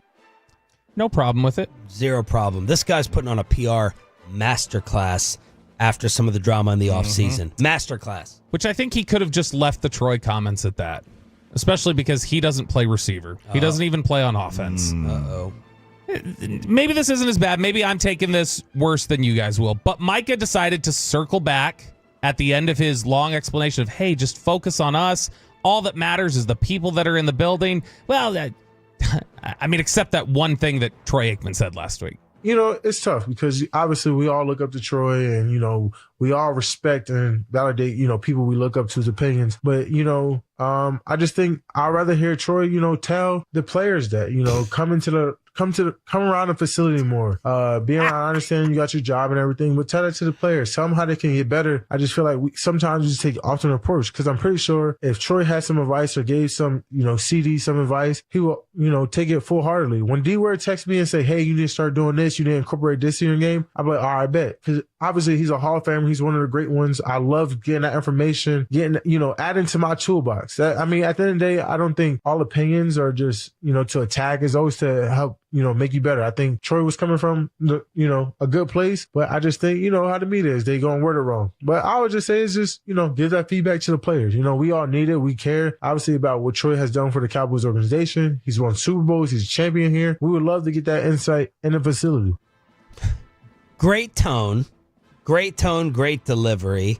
I think it's a little ironic that Micah, while doing a paid podcast where he gives opinions and trashes other things throughout the league, Joe Shane and Giants fans and everything else, the Eagles secondary, he's getting on Troy for doing his paid radio appearance and giving his honest commentary and thoughts. And I'm sure every player would just love, they love when Charles Haley walks in and tells them what to do. I'm sure they would just love, we're meeting in the auditorium after practice, stay an extra 15 minutes. Troy Aikman's going to come in here to break down route running. I'm sure they would love that. Troy, tell us about what to do on 4th and 1 all the time. Yeah. Tell us about punting. Shut up. Yeah, I believe CD Lamb. I believe CD Lamb was not even a year old, maybe a year old, the last time Troy played. Yeah, players don't want to hear from that. I really doubt that CD would go, oh, you never played my position, and it's been 25 years, and I don't even remember seeing you on a football field. Yeah, I'll listen to this. I mean, he knows who he is. Sure, but you know what? He knows him as a broadcaster. He doesn't know him as a player. He knows he was one, but he doesn't know him that way. The two things that I think are interesting there. He should have just stopped after the first clip. Exactly. One, to make it like Troy doesn't owe you. Troy's job is to commentate. Yeah. Troy's job is not to go into every facility and give constructive feedback. Right. Like, that almost felt like Micah's tone there of just, yeah, look, I mean, nothing wrong with what he said, but could you be a little more constructive, Troy? I mean, I know you're supposed to be analyzing things, but like he thought of him instead of as an analyst, he was thinking of Troy as a Cowboy, and that Troy owes the Cowboys and hey, you're part of this brotherhood. You owe us something. You don't owe quotes to the media. That was part one. Part two was the fact that he writes it off of just like, yeah, but not Troy's fault. The media is always going to twist it. No, people just took the quotes directly as they were. Troy's comments kind of stand as their own. By the way, as somebody who is the media, Troy is the media. There is no twist of it. That's Troy's take as a member of the media of what you guys are doing. Man, when Pete Rose died, there were clips after clips on Instagram, Twitter, TikTok, all the things, of him just doing like, him and A-Rod and Frank Thomas just doing like hitting demonstrations. And to that point, I showed those to my kids. They're like, dude, look at how he hit. Look at his batting stance. Why would I listen to this guy? And I'm like, yeah, well, he did have like 4,200 hits. Yeah. Like that might be a start. Yeah. But well, let's say it was Randy Moss. Would they be cool, Randy Moss coming in and doing it? I think Randy's a little different because, I mean, Randy finished his career in what, 2011, 12? Well, and it's the position too. Like, I mean, maybe. Like, because they still got Mossed and look. I know I'm old school here. Okay, I know I'll be Grandpa Sharif here. My fundamental philosophy when you're getting your teeth kicked in, and you're not showing up and doing your part, shut the hell up and be quiet. Shut up. I'm not saying this to like Micah personally. I'm just saying like to all the Cowboys, and I've said it for years. Stop responding. Cavante Turpin, take it. You have to take it. Shut up. You're underachieving. You're getting destroyed. You're getting embarrassed. You're not close to a contender. That's what I would tell my son. Shut the hell up. Be quiet. Don't open your mouth. Do not open your mouth until you do something or you have the right to open it. Because you sound stupid. And you sound like you have zero accountability. Again, I'm not directing that 100% of Micah. I liked his tone. I liked his delivery. That's just their whole football team in general with their sensitivity and their rabbit ears. Be quiet. Be quiet until you earn the right to talk. That's how I feel about it. Probably a little old school. No, I don't disagree. I think it is one of those. I think that's part of what we had the issue of, not tied back to this, but I think that's part of what we had the issue of Jerry getting upset last week was like, dude, this is totally warranted with what you've done. Like, you can't push back really against what's being said about your football team. This is just the reality of where you're at, and you've got to take it at this point, and that's where the players are at. You guys got to take this, and you've got to shoulder this criticism and move forward with it, and either prove it wrong or be quiet. Shannon Sharpe and Stephen A., holy crap, they were blown away by Jerry Jones on our show yesterday with what he had to say about Derrick Henry. Shannon, who said we wouldn't ask any more tough questions because I'm on welfare and I'm desperate and I'm searching for my next meal. I'm saying that with love, Shannon. I wouldn't be able to afford my next tube of toothpaste. Shannon Sharpe reacting. Was that a bad Shannon impression? No, tube it's of just toothpaste. I can't hear him now without hearing that. You make no attempt to run the football because you know you don't have guys that are capable of running the football. The more you talk, Jerry, the worse it's going to get because everybody's seeing what Derrick Henry is doing. That's really not their offense. They like to have their backs in the offset. Amen. In the zone read scheme. They found a situation. They put his heels at 8 yards. They'll either hand it to him or toss it to him, Ricard leading the way. It's really simple, Jerry. Yep. It just lets me know you know very little about the game of football. How about that? How about that? And then it pains Stephen A., who loves getting the VIP treatment in Frisco at the Ford Center at the Star. It pains Stephen A. to say this. and this brother was available for anywhere from $6 to $8 million, and you didn't even talk to him. And then to go out there publicly and trying to explain it's embarrassing. It's embarrassing, and I'm telling you right now, there have been people throughout the years, all of us included at one point in time and another, no matter how much love I have for them, we all said somebody else needs to be running football operations for the Dallas Cowboys. There has never been a soundbite, in my estimation, that has emanated out of the mouth of Jerry Jones that has indicted himself to such a degree that it made you say even more, somebody else needs to be running the franchise. Because to say what he said about Derrick Henry literally makes him look like he doesn't know football. And I'm not accusing him of not knowing football, because I thought he's put together a damn good rosters for the Dallas Cowboys over the years. But this statement and this explanation for Derrick Henry is more indictable against Jerry Jones, more self-inflicting against him than anything that has come out of his mouth. Woo! I mean, the biggest indictment he's ever heard Jerry say. Go ahead. Jerry has the point about Henry being the fit here. I don't have a major issue with that from the standpoint of, no, he would not be averaging 6.5 yards a carry. Yeah, but it sounds foolish to say Derrick Henry doesn't fit in a type of offense. Correct. Derrick Henry doesn't have to be in the Ravens system to succeed. No. And if the Cowboys can't figure out how to use a running back, we always say is one of the most easy plug-and-play positions. Don't tell me he has to. Well, Look, except Dalvin Cook. Right. Yeah. Whatever. Is he alive? What the heck is going on? Here's my second life lesson. Grandpa Sharif back on the porch. All right. What Jerry Jones is doing, and a lot of men, maybe some in this room, and particularly when you get older, they just refuse to admit they got it wrong. Jerry, for your sake, I'm pleading with you.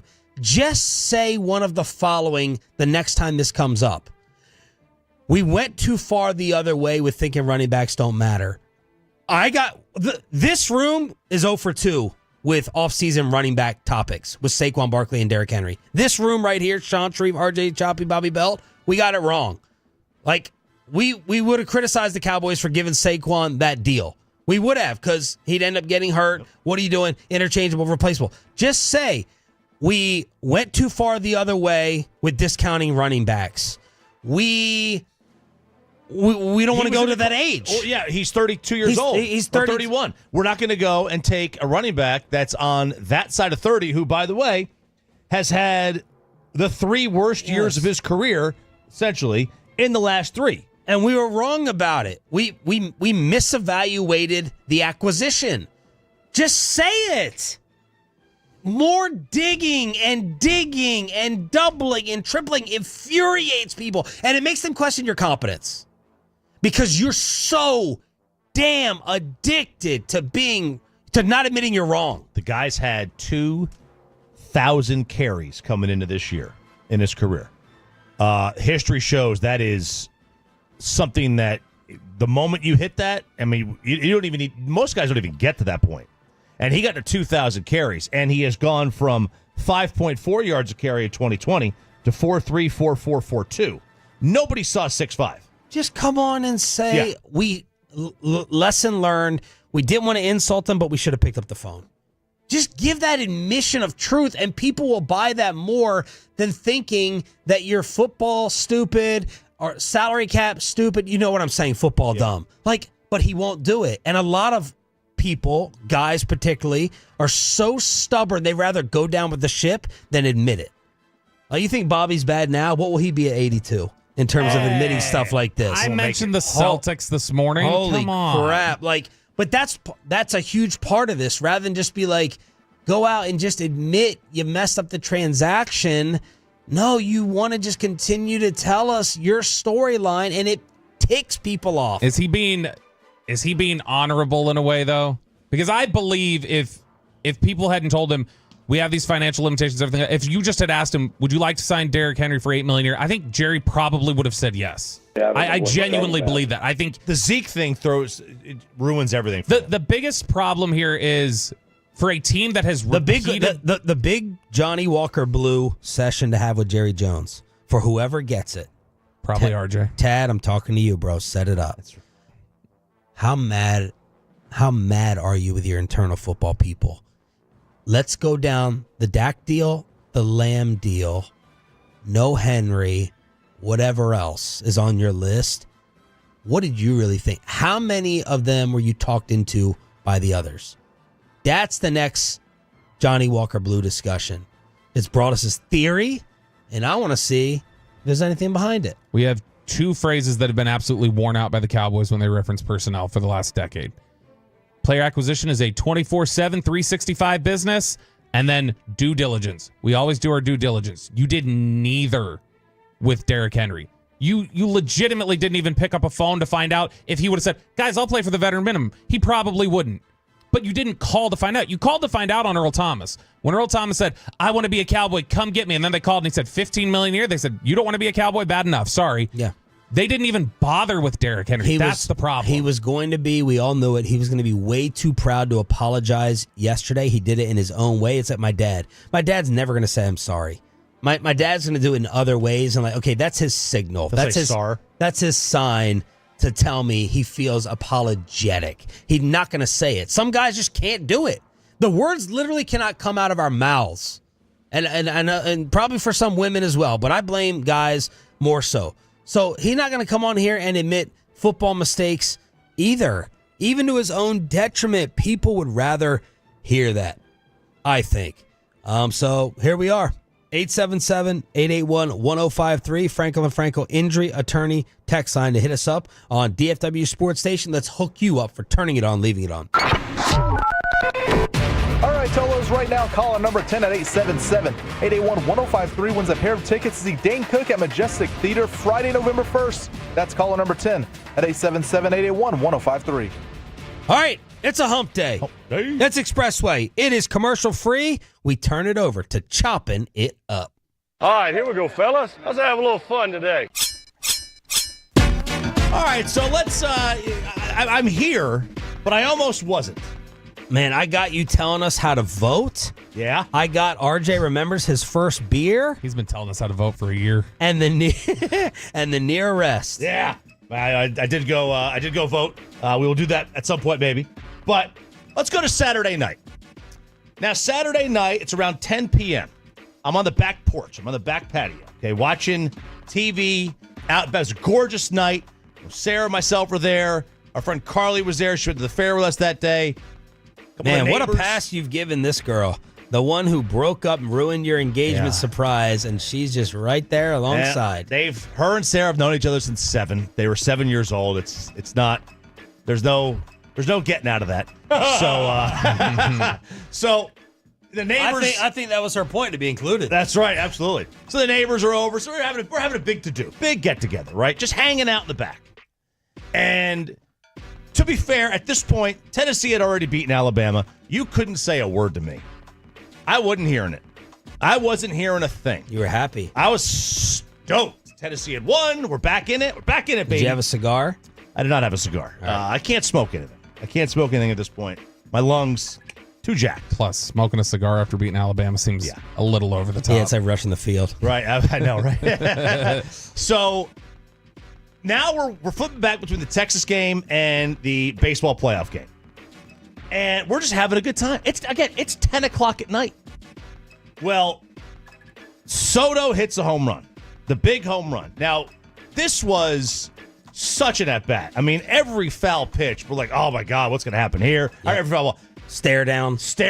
I mean, it was epic. If you're like a man's, if you're like a wannabe alpha, like I'm a wannabe, like that at bat was just like, I mean, with each foul ball, my testosterone rose, and he finally hits the home run, and we all just like, oh my God, I can't believe this happened.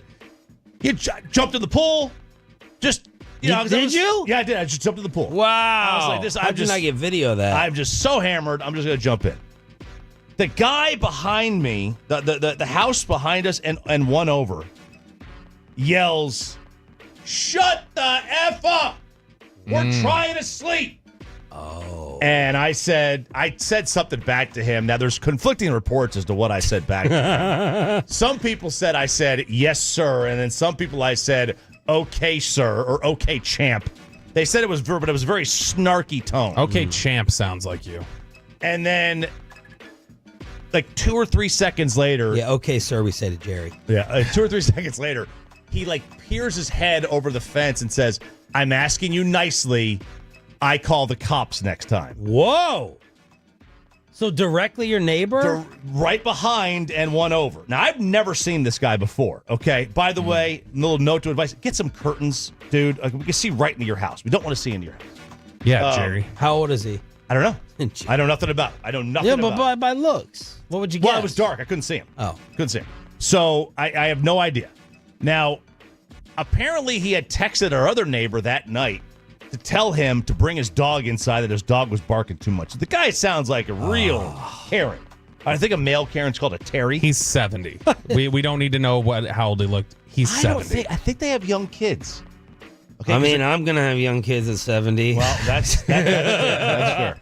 But, like, to me, it's like, I've lived here 7 years, man. This is not the first time I've been outside yelling. Yeah. And it's 10 o'clock on a Saturday. It's not a Tuesday. It's not a Tuesday. What are the HOA ordinance times? I believe post 10 p.m. I want to say it's post 10 p.m. Y'all text it in. Well, you go with the noise post 10 p.m. It's different for weekdays. This is going to be splattered now all over the neighborhood Facebook page. I'm in trouble now. Of course I am. Yeah. Now, I went and looked the next day. Now, there was a knock on the door, I think, because the dog started barking, but the next day. But I had just gotten out of the shower. I wasn't going to rush to put clothes on and find out who it was. Yeah. So I don't know if it was him. Maybe it was him coming over to clear the air. If he wants to have that conversation, we can have a sit down, right? Just like Jerry and I said, we can have that. But I think we need to bring back a life hacks. Because like 10 o'clock on a Saturday doesn't seem too late. I know it does. It doesn't seem, but I'm just saying, what does the HOA say? Yeah. I guarantee you it's post 10 p.m. and maybe it's 11. But my initial response to this is, and I got rid of my neighbors. Yeah. Get rid of this guy. Take advantage of no curtains. I'd be go buy some binoculars today. Go spy on this fool. Record this fool. Full rear window. Get some type of it's a Hitchcock. Get some type of illegal activity. Blackmail him. Ooh. Do something. Take advantage of him exposing his world to you, and try to end him. And you can be like, I see what you're doing. Be quiet. Anonymous note. Have Bobby deliver something. Yeah. The amount of people. My buddy was like, yeah, just do a Bobby thing with a note. And I never heard back. No, never heard back. I don't. This guy could be great. I have no idea. He may have had a day. He's not. He may have been having a bad day. But you could, after Tennessee beat Bam, you could not have said a word to me that. What night. are quiet hours in Texas? It should be unlawful for any person to operate. Peyton, let me know what they're saying on the text, by the way. 972 says 11 p.m. is HOA. Okay. I'm right. seeing at 10:30 p.m. But you were within your right. Yeah, it was right around that 10 to 10:30 window, right? And the next time he says something, and you don't have a loud, boisterous party. You got 3 people there. 3 people there, yeah. I'd yell, shut the hell up. Call them. Yeah, call the cops. As long as you got nothing illegal. Shut the hell up. Be quiet until 10:31 p.m. Keep your mouth shut. The music was there was not. We weren't even playing music at the time. Yeah, as long as you know, cops are going to come over and be like, all right, we're never going to take that guy's call again. This is lame. Yeah. This is a lame call in. Yeah. Plus, I mean, we're like 20 minutes from a police station. They ain't going to get there anyway. I don't know. I would be a little careful with the tone just because Choppy strikes me. Oh, yeah, you'd be real careful. Choppy strikes You'd be real careful with your Choppy tone. strikes me as though he lives in a neighborhood where everyone owns guns and they know the exact loopholes of when they're allowed to use them. Yeah. The guy fires it up in the air and he knows exactly where it's going to land and drop. Whoops, sorry. Right on my roof. Yeah. Oh, what happened there? Okay, it is chopping it up here on Sean and RJ on 105.3 The Fan. And give Bobby his name. Get his name. I don't know his name. Yeah, I got to find his name. I'll find it. I got to find his name. All right. Did you see the Abercrombie and Fitch story? No, I didn't know that was a thing still. Well, yeah, it's not. I don't know that it is or not. Peyton, you old enough for Abercrombie and Fitch? Yes, I used to wear that all the time, like 5th, 6th grade. What did the totals say about noise timing, by the way? They said screw that guy, basically. They said he must be an Alabama fan from the 817. Basically, yeah, that guy's needs to screw off. But did numbers come in on the time? 10 o'clock here, or 11 o'clock. A lot of 11 o'clock here. All right. But it's also like, who's sleeping at 10 o'clock on a college football Saturday and playoff Not baseball? everyone is a freaking sports fan. Well, okay. you know what? It's not. You're not partying at 10:30. Not everyone rages and drinks shots at 8 a.m. like you do. If you're gonna live in this neighborhood, okay, you got to be a sports fan. Okay, that's the rule. No, the rule is you got to be a different fan. Yeah. We got to find you some life hacks for either the HOA or the neighborhood. The only rule in your neighborhood is no masks while driving. That's it. That's right. Yeah. They ran out the one that did that. They ran her out of the neighborhood. So the ex-Abercrombie and Fitch CEO Mike Jeffries and his business associates were arrested in a sex trafficking probe. I mean, my gosh. And really, they always had such wholesome ads. That's the thing. If there was any company, you would think, like, with the way their ads were, that something weird was going on over there. It's and I haven't been in that store because they don't have stores like that. They basically got taken over by Hollister, right? Hollister became the new store where you walked by it, you could smell it from 4 stores away with the cologne. But man, what is going on with these celebrities and these traffickings? It's disgusting. I mean, it does make it difficult, or it makes it feel more like, man, maybe all those times where people have just said, yeah, they're all eyes wide shut parties, psycho type individuals. Like whenever anybody said that, we've always been like, yeah, okay, we would have heard about that. It's a little bit like, maybe it really is that way. And it's just kind of getting uncovered now. Yeah, it is getting uncovered. Halloween is next week. Sean Sharif. Thank you. Do you have your costume picked out? It's been picked out for me. Oh, is it a matching family outfit? It's a matching spouse outfit. Oh. And I just found out that 2 other people coming to the party, Michelle and Ricky, who Jared loved the other night, Saturday. Bobby wasn't there to meet them for storming off. I've met them. They're coming in the same outfit. Oh. So I'm feeling lame. Oh, baby. Real lame. I can't wait to see this. Well, you're not going to see it. All right, so no, it's going to be like a Diddy party. Give me your phone. Give me your phone. And sign this NDA. Man, I'm going to skip that one. So the top costumes so far this year that they are projecting. No, the first one is the ray gun. The ray gun? Ray gun, the girl. Like Reagan? Ray gun, the tear down that wall. No, build that wall. Tear down that wall. There you go again. The breakdancing girl. Oh, the From Australia. Olympic breakdance. People are. I forgot about that. She got that big? Yeah. Oh, yeah. She got that big with the way she's doing her breakdance. Okay. So that's one of them. The Justin Timberlake mugshot. You can hear her in a martini glass. You put eye drops in your eyes, glassy eyes. Okay. All right. That's kind of lame. The one I neither like. of those pop into my mind immediately of what I could picture. Childless cat ladies. That's another one. Oh, yeah. That's going to be one of them. Dude, JD Vance's eye makeup, too. Oh, with the eyeliner. Yeah. I don't know this one. Moo like Dang. eyeliner. What is Moo Sirianni. Dang? Moo Dang? Moo Dang. It's the hippo. What is the that? cute What's little that? hippo. What's that from? I don't know. It got popular on some viral. Of course, you would TikTok know or that something. Korean Yeah. barbecue night. It's a Right. 2-month-old baby pygmy hippo, according to YouTube. It's very cute. Very cute. Okay. 2 months. Okay. Grimace.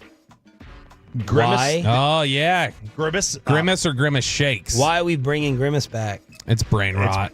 Yeah. I don't know what any of this means. Brain rot. So like any of the skibbity toilet or any of those other dumb memes that the Gen Alphas all over. One of them is like they're all obsessed with Grimace shakes. Skibbity toilet is another one. That's a big one. You're just gonna you're gonna go buy a toilet seat and just put it over your head. That's kind of funny. I actually That kinda is like kind of funny. You could do skibbity toilet. You have a similar beard to skibbity toilet. I've been spoken for. You're gonna love this one, Sean. Mormon wives and mom wives. Oh, the TikTok crew. TikTok. The TikTok crew. wives. Yes, the Mormon wives. I don't know what you do. Just dress in like black warm-up pants Basically, and go that's around. it. Mob Wives is another one. That TV show. So there's some of the Halloween costumes that we'll have out there this year. Chopping it up every single hump day during the commercial-free expressway on Sean and RJ. It's DFW Sports Station. Matt Pittman, a.k.a. Meat Church, comes in studio at 8:20, but we have to rank them 1 through 5, 5 through 1, and who won last week. your NFL power rankings after DeAndre Hopkins was just traded to the Chiefs. That is next. But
Do you think it's true that you've got to forget something else to remember that Uber Eats has groceries? No, that's absurd. Hey, remember when you used to be a, what was it, Pepper Lady? Pepper Lady? Wasn't it Simeon Sisters? Basil Babes. Saffron Squad? Nutmeg Maidens? Paprika? No. Nutmeg Maidens? I just said that. Was it Spice Girls? Doesn't sound right. Was it Saffron Squad?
From our Highly Mazda of Arlington and Hearst studios, this is Sean and RJ on 105.3 The Fan. Welcome to the greatest show in sport. The biggest football game in the history of Western civilization. What a ride it's been.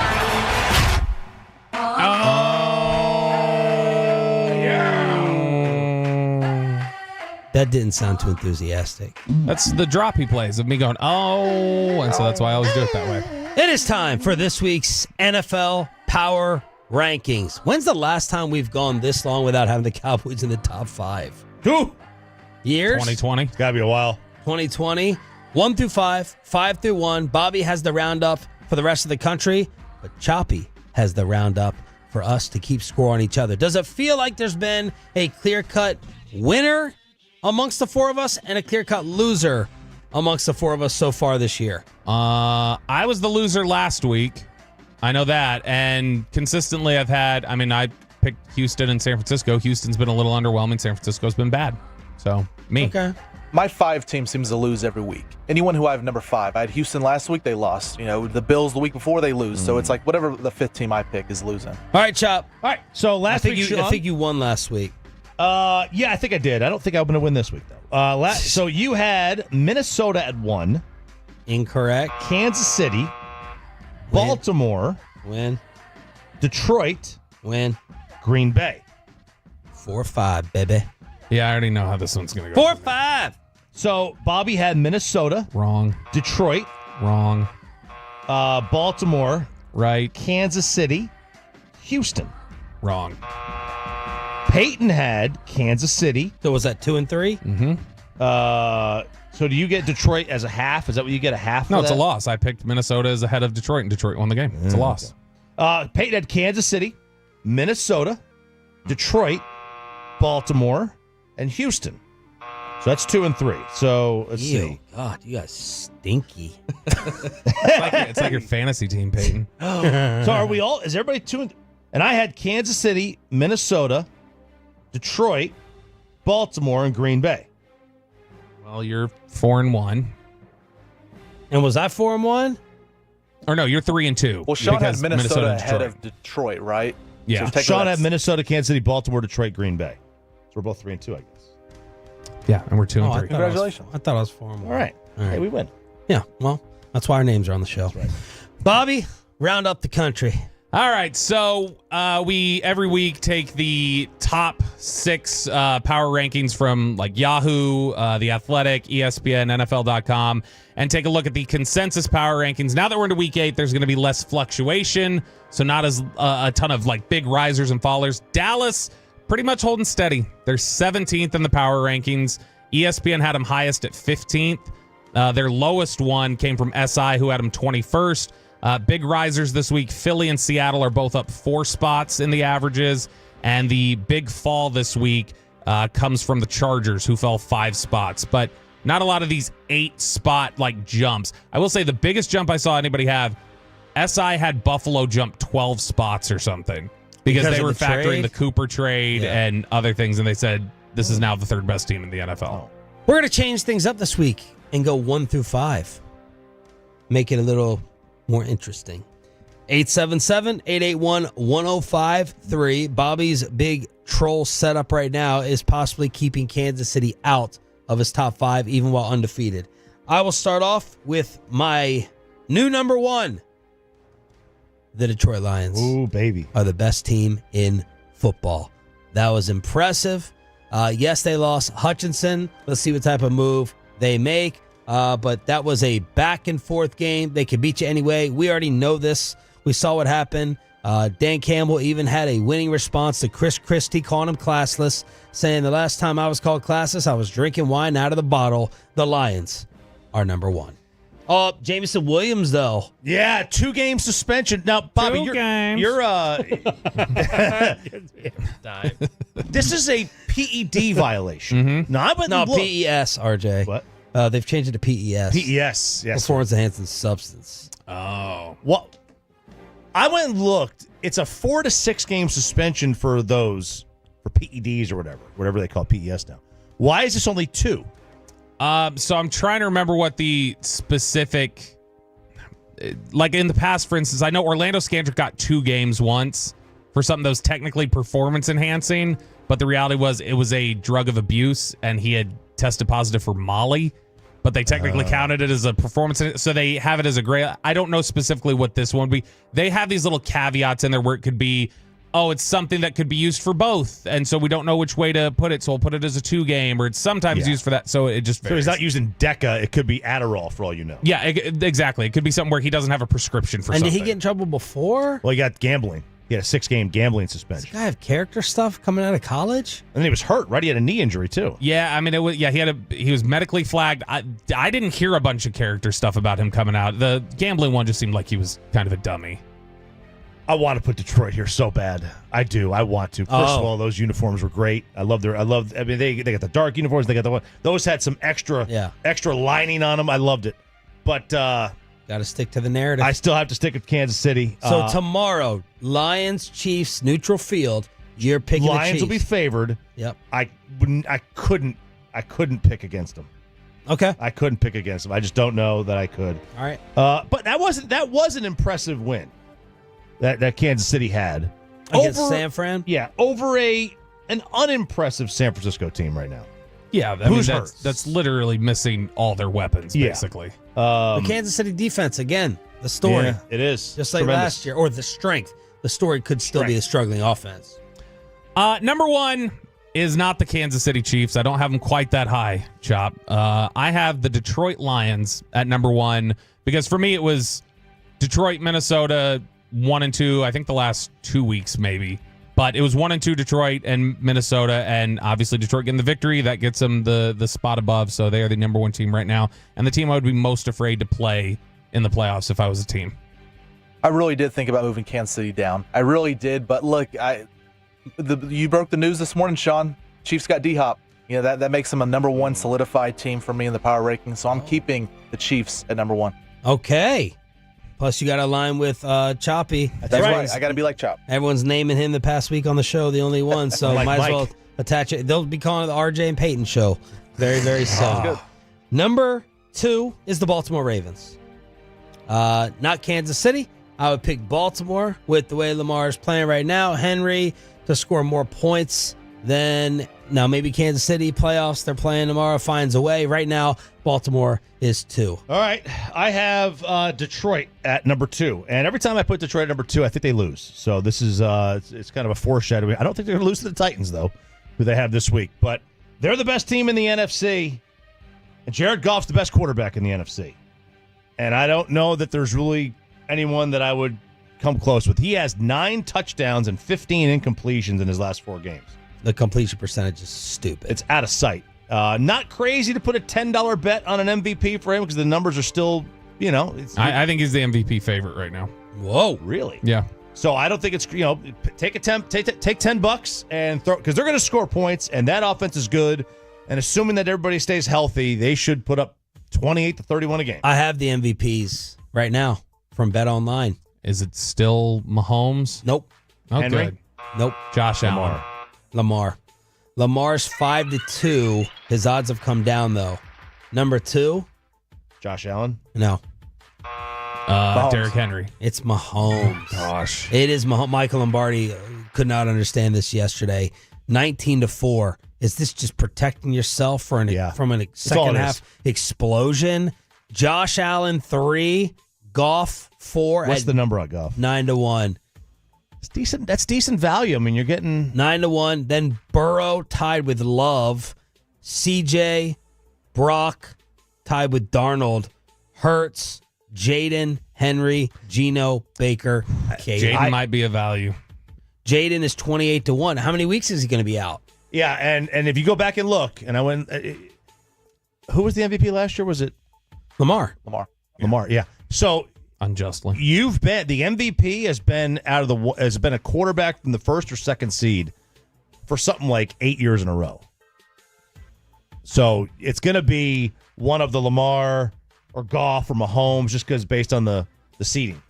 My strategy is I don't want to get beat by Sean anymore, so I'm putting the Baltimore Ravens number 2. No, honestly, I've had Baltimore. I put Baltimore 2. The only thing that gives some daylight to them is the fact that, look, they still give up their defense is not great right now. They give up a lot in the passing game. The only thing that gives them a little bit of daylight was Darnold has concerned me a little the last couple weeks. I'm worried he's coming back down to earth. So that's the only thing that gives them a little separation. I've got the Baltimore Ravens second. Pepe. At number 2, I have Baltimore. I mean, they were down 10-0 against the Bucs, and somehow they still ended up dominating the game. They can throw the ball now with Lamar. They can run with Derrick Henry. Still wish he was a Cowboy, but we know that situation. But Baltimore is really impressive. Number 2 for me. Power rankings right here every single hump day with Sean, RJ, and Bobby. 105.3 The Fan. Number 3 for me is the Minnesota Vikings. Starting to wonder about Sam Darnold. Is he going to finally come back down to earth? Someone created a Matt Stafford to the Vikings rumor yesterday that seemingly came out of nowhere, but they still were right there with Detroit, so I'm going to keep the Vikings at 3. Okay, I got Baltimore at 3. If they don't win the AFC this year, they never will. They never will. Because Lamar's having a good year. He's got a great running back, a great running game. The defense, like you said, not setting the world on fire, but this is the most beatable that Kansas City offensively has looked. So if they don't win it this year, they'll never will. Number 3 is the Minnesota Vikings. Again, just a little bit of daylight given Darnold. Got questions there. That's still just a suffocating defense, and that's part of what impressed me so much about Detroit is the fact that they were able to put up the points that they were against that defense. But Minnesota's number 3. Detroit, number 3 for me. I mean, I hate having to just leave them here after a great road win against Minnesota, but, the other 2 teams in front of them that I have, Kansas City and Baltimore, just really good. Detroit, number 3 for me. I mean, look, this is their year in the NFC. I mean, everything's right in front of them. St. Fran is downhill. They might not even be in the playoffs, so I have Detroit 3. They were down 10-0 in that game, too, and they came back and won. 4 for me is Kansas City. I almost put another team 4, but Steve Spagnuolo needs to start getting talked about as an all-time defensive coordinator, and he's not. But this dude's Super Bowl game plans, what he does against Shanahan, owning that offense. I mean, right now he is the best coach on that roster in terms of what's been happening this season. KC is 4, and in case you missed it this morning, they just added DeAndre Hopkins for a 5th that can turn into a 4th. My 4th is your faith, your family, and the Green Bay Packers. That's who it is at number 4. They are, I think, the biggest threat to Detroit. They match up very well with them, and I think Jordan Love's a monster. And they look smart for giving him that money. Yes. Look at that. We're in lockstep, Chop. All right. Because 3 of the top 4 teams in the NFL right now reside in the NFC North. It is the Green Bay Packers that are the 4th team in the NFL right now. That was a really impressive win for them. And the fact that I don't feel like they've even clicked totally offensively yet, like I think they're capable of, is scary. But that's a really good defense. Name their defensive players. Jair Alexander. Clay Matthews. Who else? Bronco Nagurski. Give me 3 other names. Who else is on that defense? They've got Quay Walker. Quay. Who's the safety? You see my point? Charles Woodson. No names. And still people are highlighting and really liking their defense. Well, Sean, since there's no names, I just scratched off Green Bay for my 4 team. I'm going to put Minnesota there as number 4. Very name me their defensive players. Exactly. Don't know. Stephon Gilmore. But look, I mean, they very well could have beaten Detroit there. And I think when they match up again in Detroit later on this season, it's going to be a great game again. But Minnesota took the L, so they moved down for me at number 4. My number 5 is the Green Bay Packers. Dangerous. What they did to Dallas, obviously, was not a fluke in the playoffs. And the Jordan Love money, I totally agree with. Green Bay, 5. I have Minnesota at 5. I thought about Buffalo, but, Buffalo they haven't beaten anybody great. Minnesota's beat Houston. They beat San Fran. I just think that, and they were leading 10-0 on Detroit, and they made a nice little comeback. They were leading very late. It's a good team. Number 5 for me is I thought about a couple NFC East teams with Washington and Philadelphia, but I ultimately had to go reside in the AFC with their recent acquisition of a wide receiver and go with the Kansas City Chiefs. Oh! Just barely over Buffalo. I'm glad you found it in your heart to put a 6-0 team in your top 5. He just wants to It's be all right. about the quarterback, bro. That's right. The Amari Cooper effect. I put the Buffalo Bills at number 5 here. I think that offense was cooking Sunday. Even though they were playing Tennessee, that offense is moving. They're grooving. And now Josh Allen has a great wide receiver. My 1 through 5, great. Ask the Really Cowboys good. about that. Detroit 1, Baltimore 2, Minnesota 3, Kansas City 4, Green Bay 5. I have Kansas City 1, Detroit 2, Baltimore 3, Green Bay 4, and Minnesota 5. Detroit 1, Baltimore 2, Minnesota 3, Green Bay 4, and Kansas City 5. 1 Kansas City, 2 Baltimore, 3 Detroit, 4 Minnesota, 5 Buffalo. It's a Meet Church Wednesday with Matt Pittman in studio next. Let's get you over to Zerez. Get that car.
Uber Eats has Lola V products? I gotta remember that. Well, you know, they say in order to remember something, you have to forget something else.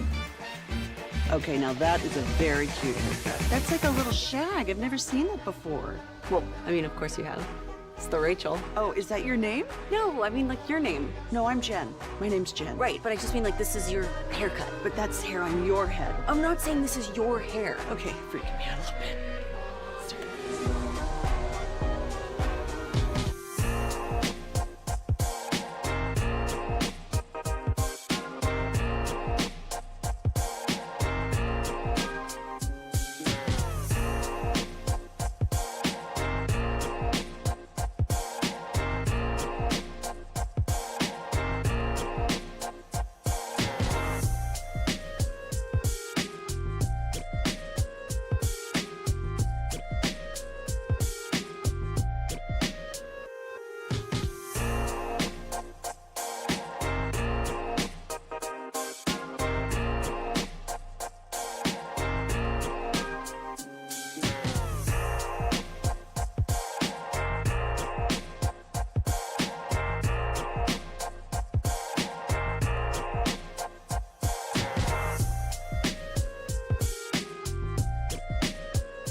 RJ right here on the 105.3 The Fan segment here, brought to you by State of the Our Way Loss, that's soda. Also brought to you by Cars for Kids. Donate today at carsforkids.org. And brought to you by the personal injury lawyers, Frankel and Frankel. If you've been injured in a car or truck wreck, call Frankel first. 214-817-333-3333. With Frankel and Frankel, there's never an out-of-pocket cost. They only get paid when you win. Frankel and Frankel, the go-to car and truck wreck attorneys in Dallas. 2 third-down conversions.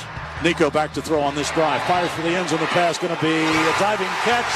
Did he get it? Touchdown, Tennessee. Chris Brazzell stretches full out in the back right corner of the end zone. Caught it on his fingertips. Caught it in the back right corner of the end zone, and Tennessee is back in front. You know, we don't really want to score in the first half of these games, Sean. We're just waiting for the second half to roll around, and I don't know, something clicks. Josh Heupel, it's his big halftime speech, I'm sure. Yeah. That's what it is. You got to get into the flow of the game. That is RJ Choppy's Tennessee Volunteers over Matt Pittman's Alabama Crimson Tide. Pittman. How long does Kalen DeBoer last? That song makes me want to throw up. I mean, hey, good morning to you guys. I'm glad I sat through 5 wrecks of traffic to come listen to Rocky Top soon. Corn don't grow at all on Rocky Top. Did you know that? How about Saban insulting Auburn by saying the Bama-Tennessee game meant more to them than the Tigers? You believe that, or is that just a little dig? It's really kind of hard to measure. So, I was actually born in Chattanooga, Tennessee, and so knew the Alabama-Tennessee rivalry. Half my family being from Alabama. You talk to the Alabama side, and there's no pro sports there, and so it's all about football. They're both huge. I'll say that. I mean, did y'all know that in the 8th grade I worked at Neyland Stadium? Have I ever told you that? No. Let me tell you about the proudest sports moment in my life. I lived in Knoxville for about a year, got a job there selling hot dogs, would walk up to the top of Neyland Stadium. We had little nail aprons like from Home Depot with our condiments in it. I would open up mustard packets and stomp on them and squirt them out the stadium onto the Tennessee fans that were about to come in. What year roughly was this? 87. After he 88. burned all the acres down. So this you wouldn't have gotten any Matt Pittman mustard on. No, I didn't get there till 97. So Okay. Yeah. It's not too late. It's not too late. Yeah. It's a Meat Church Wednesday here on 105.3 The Fan, live on the Fan Cam, Twitch, and YouTube. This is it, finally. The Hail Mary Barbecue Dallas Cowboy official rub in studio. Tell us about this. Another rub that Bobby's wife will be very upset about, but his kids will absolutely love. What's the flavor profile? Give us the background, the story, everything. Yeah, excited to bring this in for you guys. I thought if we're going to have pillow talk, I'd like to come in and see you guys face to face. All right, real quick, and answer whatever you can or can't. Was it a positive or a negative to be associated with this program over the past week? Oh, a positive. I mean, obviously all news is good news. Did you think did you think you'd be coming in here with a different morning show after what happened with Jerry last week for your segment? No, I knew he didn't have association with, you guys or your employment or anything like that. And, I've told people I didn't partner with the Cowboys over, one loss to Detroit or a season. It's a lifelong fandom for me. They're the biggest brand in sports. And honestly, people going to work, I mean, if you could ever get to the top of your craft to where a brand as big as the Cowboys want to partner with you, it's like, forget all the minutia that's in the news. It's like, you got to take a deep breath and say, did you ever think you would wake up and the Dallas Cowboys would want to work with you? Yeah. Like, that's insane. But you've been living our life a little bit since this partnership with Cowboy Reaction. 100%. Right? It's actually bizarre. I tell people, I oversee our social media, and it's personal to me because it's personal business. So, if you were some large corporation with a 25-year-old running your social media, they may not care about when they put out content and what the reaction to it is. And it's, it's personal with me because it's a family business and it means something to me, but it's kind of just like more a statement to where people are. And, I said during the pandemic and the last election, people had lost their mind and they would say whatever they want on social media. Well, obviously, election's about to happen. A lot of people are charged up right now. The reactions from people, just the things that people say, it blows me away. It's like no Cowboy big deal. jokes. So like, yeah, does the seasoning do this like the Cowboys? Does it fade after the second bite? Some of the jokes are kind of funny. Like today, we had someone posted. We have a Facebook group called the Meat Church Congregation, and someone posted a photo of this rub last night. And we woke up to over 300 comments on the thread, and they're I mean, there's some like, oh man, it started out tasting great, and then it was super disappointing in the end. So, I wonder when you're going to start getting like everybody routinely does whenever you're that closely aligned. I wonder when there's a Jalen Tolbert drop, when you're going to hear about like, you messed up my fantasy team because of your rubs, and this is your fault, and that's all the stuff that gets. Aubrey misses a kick. I do get a lot of people commenting on, it must be my cooking, and I keep who I've cooked for pretty to myself, but I'm like, let me tell you something. The boys I've cooked for are doing great. So tell us the specifics about this seasoning. Yeah, I'm really excited about it, mainly because this is so different from anything else in our arsenal. We have a lot of seasonings that have some sweetness to them because I think that a balanced rub is required for barbecue. So I think that sugar is a necessary component. We don't have a lot of savory forward options in our arsenal. So Hail Mary is more savory than it is sweet. It's got, I kind of describe it as a little more rustic. It's got chilies in it. It's got celery seed in it. So, to give you a quick example of how it's so different, this is something that you could put on pork and poultry, but you could also put it on vegetables, which we do a lot of cast iron vegetables and things like that. And this gives you an option for that. But it is an all-purpose. We've put it on all sorts of things. I love it on shrimp, something I tried just recently, finally. And it's getting a great reaction, especially because it's so different. We put it on turkeys. We shot our turkey content last week, our how-to videos for Thanksgiving, and it's actually really, really good on turkey. So I think people are going to love it. My goal was to create something you could put on anything at the tailgate. It obviously can be used for a lot more than that, but it makes sense working with the Cowboys that, we have positioned it as a tailgate seasoning. I got a DM from Tolo Jason saying, I really wanted a pinch of this Hail Mary to put it in like I was dipping.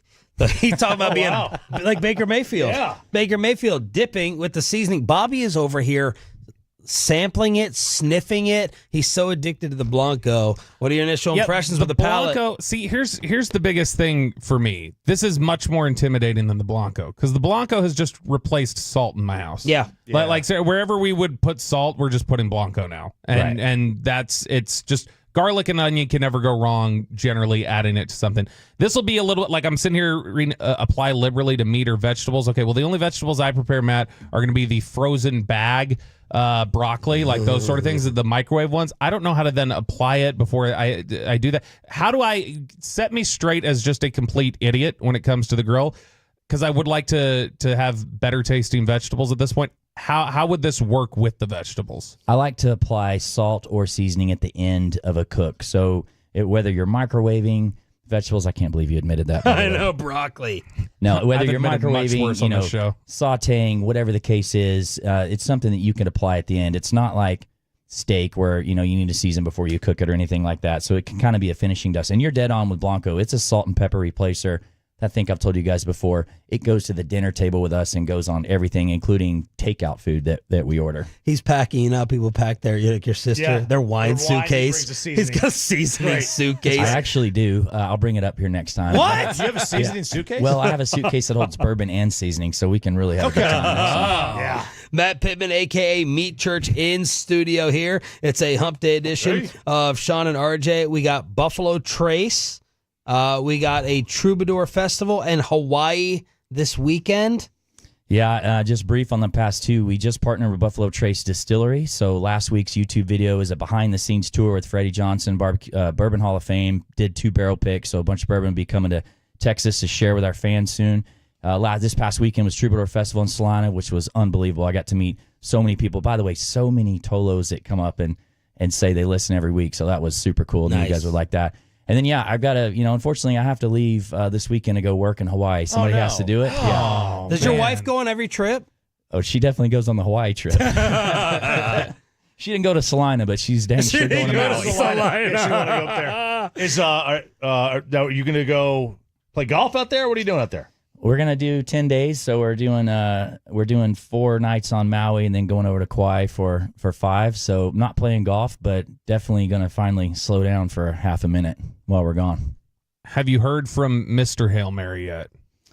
Well, that came up this weekend actually. So Britt, legendary trainer with the Dallas Cowboys, brought up that he thought that Roger might be interested in working with us. I've also been told the receiver might be interested. So we haven't done anything official, but what a cool story that, Staubach just says he closed his eyes and said a Hail Mary and would be awesome. We haven't, this came together really quick, so we've not done anything official yet, but hopefully those two guys might be interested because that would be the thrill of a lifetime. Does Staubach have a decent record of like partnering with businesses and identifying profitable businesses? I think he's generally been okay. I don't know, with but that. if you can create a rub that smells as good as that man, as I told him, remember that? I remember that. We're at the Super. I think it was the Super Bowl, and Roger sat down with us, and Sean's like, "Man, you smell good," and I've never seen somebody so offended by being complimented. I know. Corey Major smells good. I mean, you're secure with yourself. You can go ahead and say it. Now, how early can you start Thanksgiving shopping? I get a little turkey fear that I'm going to run out. I'm not going to get one. Is turkey breast just starting to be the thing now to do in Texas after all the different videos? When do you start Thanksgiving prepping? That's a great question. I'll tell you, and I'm not saying this to try to sell anybody anything. I'm floored by the amount of people already buying brine. I've been looking daily at our statistics on how much Hail Mary we're selling, and we're currently selling more brine than anything else. Let's talk about brining for a second, because I think the first time I did it wrong. And do I wash it off? Do I not wash it off? Give me a 1 to 10 on your turkey without brining, and then where you think it takes it to brining and just the brining process, what it all does. Here's an interesting barometer for you. When I travel around the country and meet people that say, "Hey, love your videos," the by far and away number one thing I hear is, "I did your turkey and I brined it and it was the best thing ever." So that's a really cool moment. There's people in my business that think you go buy a frozen turkey that's in a brine solution, you don't need to brine it. In fact, there's one person that every year makes a point to say, "Don't brine it." Well, I can tell you that I still brine it, and all these customers brine it, and everyone loves it. So there's dry brining, there's wet brining. Dry brine would be basically you sprinkle a generous amount of salt on the turkey, put it in a refrigerator to kind of dry overnight. That does work. I like it. Some people swear by it. I personally prefer a wet brine. So we sell a pretty old school, simple brine that you heat up in a pot. You dissolve everything. You let it completely cool off. Put it in a food safe container with a turkey. Make sure the turkey's completely submerged. Go an hour a pound. I just say do it overnight. When you pull it out, I do rinse it off because it can be salty. Yeah. And then go for it. And it's super, super easy. What are you pervs laughing at?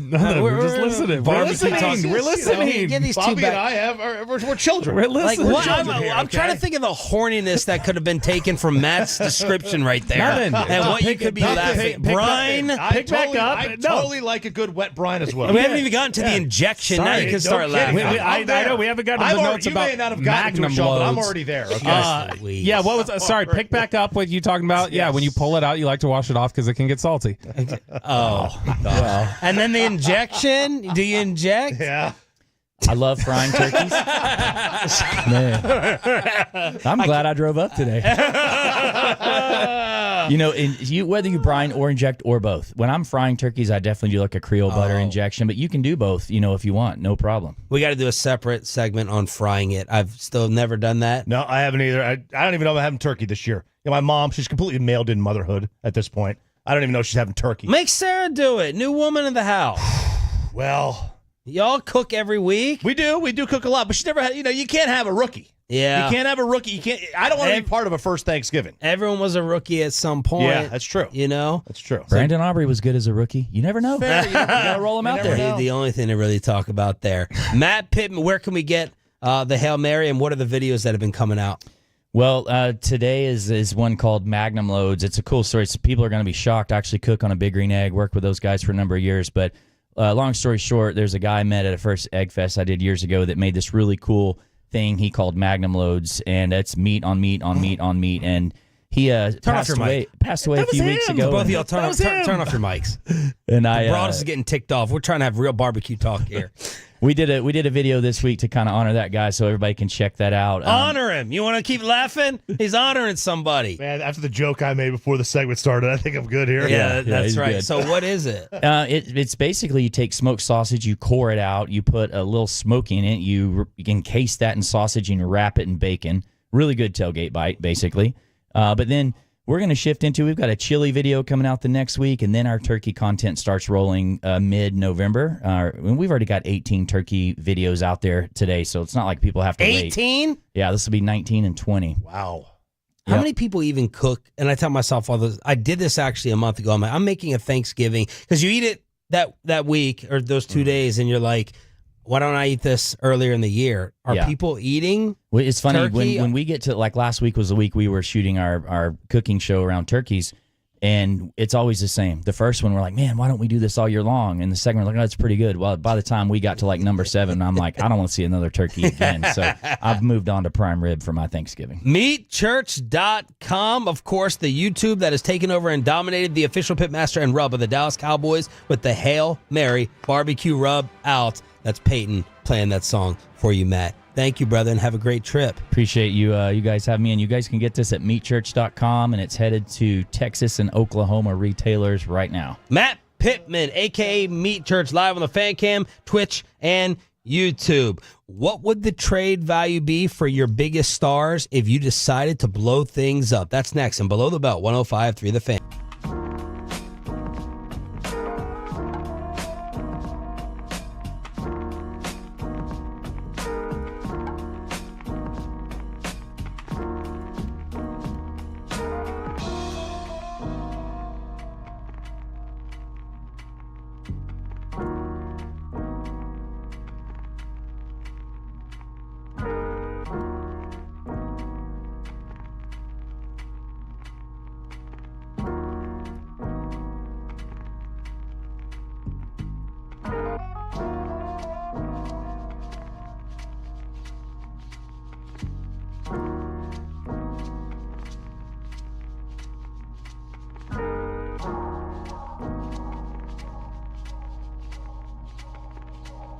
Do you think it's true that you've got to forget something else to remember that Uber Eats has groceries? No, that's absurd. Hey, remember when you used to be what was it, Pepper Lady? Pepper Lady? Wasn't it Cinnamon Sisters?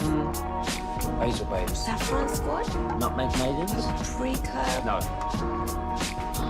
Nutmeg Maidens? I just said that. Was it Spice Girls? Doesn't sound right.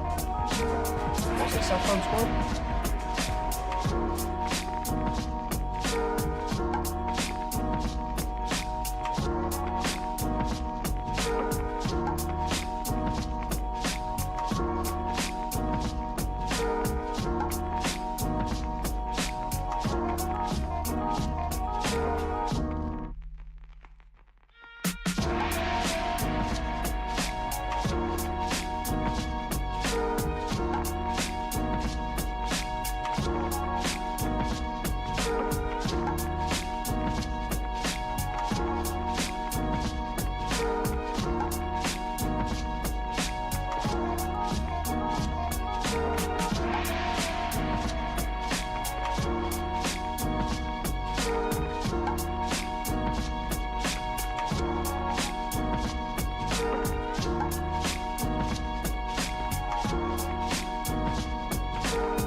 105.3 The Fan segment here brought to you by Classic Chevrolet. Classic Chevrolet in Grapevine is the #1 Chevy dealer in the world. More Silverados than anyone else. This is Texas. This is Classic Chevrolet. Together, let's drive, relax, enjoy the difference based on new Chevrolet registrations 2023. The great Bobby Belt. Bobby Belt is an idiot. Don't make me take off my belt. Don't make me No, take off my belt. we're not. Over to you, Bobby. All right. So you want to blow it up? You want to really blow it up? Are you that unhappy with everything? You want to go full Rams, reverse Rams, because it's not F them picks anymore. It's please give us all the picks that we can possibly handle. Let's take a look at what you might be able to get back. So Jared Sandler, Choppy, give me your interpretation of this as well. Sandler sitting in for RJ yesterday asked Jerry, I love the question, what about selling? We're just talking about buying, getting on y'all for not adding. What about selling? My interpretation was, y'all correct me on the fan text, he basically said, once you make the decision to pay Dak and CD, you're not selling. You're moving forward. Did you hear that? Did you hear it the same way? Yeah, that it was a little bit of word salad, but yes, similarly is kind of how I heard that. All right, well. And that makes sense. It does. When you sign Dak Prescott to this, you're not supposed to be selling. You're not supposed to be blowing up. You're not supposed to be rebuilding. Okay, so let me just throw this out you. What did the Chiefs do when they got rid of Mahomes? I'm sorry, Tyreek Hill. I don't think that's selling. I think that's it ain't buying. But I think that's And for the record on that, I think they made him an offer. Like, I don't think they let him go, did they? I mean, they traded him, but yeah, it was they couldn't come to an agreement, and that's the thing. Dallas will absolutely. Sean referenced it a little bit earlier. They're going to face that here soon with Deron Bland and Trayvon Diggs, in all likelihood, because if they're going to pay Micah at the top, they've already paid Dak and CD at the top. You're already paying Diggs a lot of money. You're probably going to have to figure out, all right, what am I going to pay Bland and move Diggs, or do I just keep Diggs and let Bland walk, or move Bland a little bit early? They're going to have to make that decision. I think the Cowboys have this view that anything that isn't buying is selling. Like, if you were to trade Bland or Diggs, that's not necessarily selling. It's just reallocating your assets. Yeah, like then let Byron go. Right. Yeah, I view it similarly. That's not selling. I view it similar to Byron. It's reallocating. Yeah, and that's all you're doing. And I mean, Jerry's a businessman. Like, he would do that in other companies. You're just taking, okay, you got an asset here. We have weaknesses here. You could take from that and sell that person to buy elsewhere. All right, so as we look at this, as we look at your options, you're not able... I'm not going to run through trade scenarios where you trade CD or you trade Dak, because you can't. Like, you can't trade them right now given where their contracts are. So let's look at actual contracts that you'd be able to move, and then what you could get back just in a hypothetical world. So the first name that we come to is Micah Parsons. And when you look over the history of what certain edge rushers have gotten back, and then you put a multiplier on, well, Mike is a different type of player from those guys, and try to adjust the value a little bit, what would you assume you could get back for Micah Parsons? 2-1. Like you hear tomorrow, you hear today, Ian Rappaport, Micah Parsons has been traded to the Detroit Lions. No, I'm not actually announcing that to anybody who just turned it on, but if you hear the Ian Rappaport report that, what are you expecting to hear him say the compensation is back from the Lions? I agree with Chop 2 1s. I'm trying to decide whether a 3 gets thrown on top of it. Or player. 2 1s and. Basically, looking back through the history, I think it's 2 1s is what you get back. Maybe you do get something else. Some of these trades will have... He's 25. Yeah, it's absurd. Some of these do have like a Bradley Chubb trade, which Bradley Chubb is not anywhere near Micah Parsons. But some of these Bradley Chubb or Khalil Mack or other edge rusher trades do include, like Choppy just said, there's a running back coming back to you too, and so that kind of skews you sending a pick back and changing things. Do they not? I don't think they do. Why don't they? Do they do protected picks in the NFL? I've never heard that. I would have to do a deal. I'd have to make it a top 6 protected pick. Like, otherwise it just carries over to the next year. Yeah, which they don't have that in their CBA. Yeah. And so but if 2 teams agree to it, like, that's what I'd have to do. I can't end up with... I don't know that you can. I can't end up with 18 and 26. That's not enough. I don't care. Like, I don't think that'd be enough if that trade got announced. I have to have it like top 7 protected. Because like if you were to trade for one of the picks. if you were trading him to Detroit, you're picking 26th. Yeah. 28th. That's not enough. Maybe 32nd. You never know. Diggs and Bland. You've got the option. Which one are you wanting to keep? Are you wanting to just say, hey, I've got Diggs at what will probably be a lower market rate here over the last couple of years because we've already agreed to the deal? Or do you say, I'd rather have Bland. I'm going to move on from Diggs and sign an extension with Bland? With the new money. You tell me who you believe in the next 3 years will be the better player. Bland. No hesitation. When's his deal up? He's up next year. How do we know that we're not... I'm not trying to be too extreme here. Trayvon's a very good player. He doesn't want to tackle. He wants to DM me more than tackle. But how do we know we're not falling for the Bland 1-year explosion like Diggs? Yeah. Not falling for Diggs, I get what but you mean. overreacting to it. No, and I still think Trayvon Diggs has not had a great year. I think Trayvon Diggs is still going to be a very good corner. It's just it's a preference thing. I'd prefer Bland at this point. I think Bland's faster. I think Bland's motor is better. Bland's more physical. There are things about Bland that I like more. My gut is telling me right now I would trade Diggs, but my gut is telling me with him it's like a high second. Can I get a 1 for Trayvon? History would say no. History would say who else in his realm? So let's look back over the last couple of years. If you want to talk about a guy who had a similar reputation as just kind of gambler, big time turnover guy, that was Marcus Peters. Oh yeah, Marcus Peters in 2018 went for a 2nd and a 4th. Now Marcus Peters was also considered a malcontent. Yeah, so it's a little bit different. 2nd and a 4th. I think Trayvon will get more than Darius Slay went for a 3rd and a 5th in 2020. And this past offseason, the most recent example we have, L'Jarius Sneed was traded from the Chiefs as a top-tier corner. He was traded for a 3rd-round pick. A 3rd? I think you're probably looking at... a 2nd. I think you're looking at a 3rd for Diggs. Maybe you could get a 3rd that's conditional and it can become a 2nd if he meets certain markers. Those have become really popular in the NFL lately. Is just, hey, if they hit these certain markers, it goes up. I think Bland might be a 2. They'll never do it. Bland? You think Bland right now would get more? Might be a 2 just because I also wonder how many teams might flag Diggs for medical and just say, we got to know about his knee. We don't know about his knee yet. They'll never do it. They're obsessed with stars. Yeah, but hypothetically. Yeah, this is just to figure out if you wanted to blow it up. Yeah, I know. What I was saying is the sad thing is that they'll never do it because Trayvon Diggs, by the way, is not a star. He's a name. He's a name. And he's on the verge of a star. He had a superstar year. And in that building, I don't know that they differentiate between names and stars. Other than what's his value, and would you do it for a 3rd? I would say I think Diggs would get a 2nd. Well, listen, if you're gonna his deal is his contract number, Diggs. Oh, he's at like $19 million a year.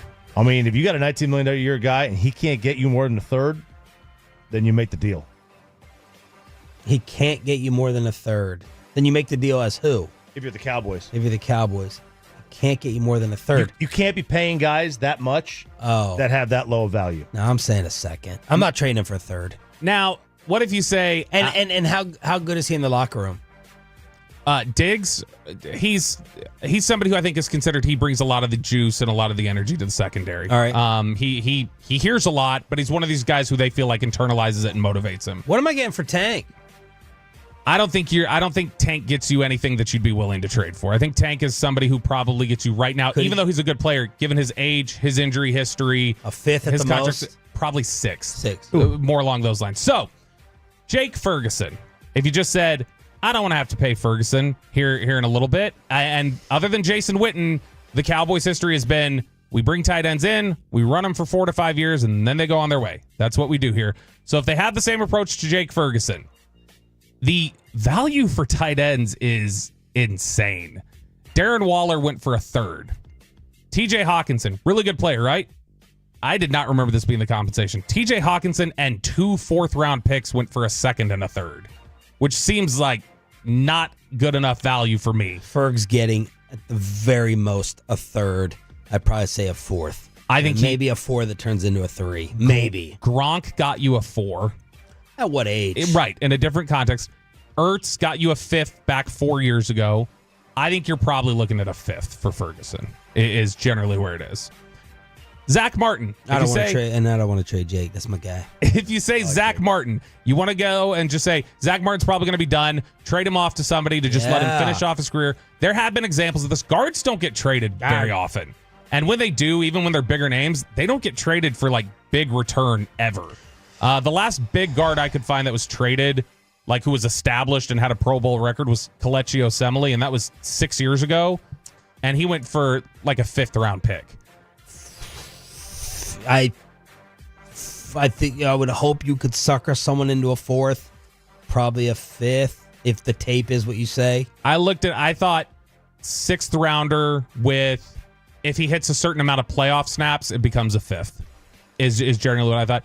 Now, do you want to get really wild and do something unprecedented? If you're really trying to say, hey, we got to reset. Well, real quick on Zach. Mm-hmm. Is he a guy that's like it's one of those things where you would do right by him? Whatever he wanted, yeah. Probably.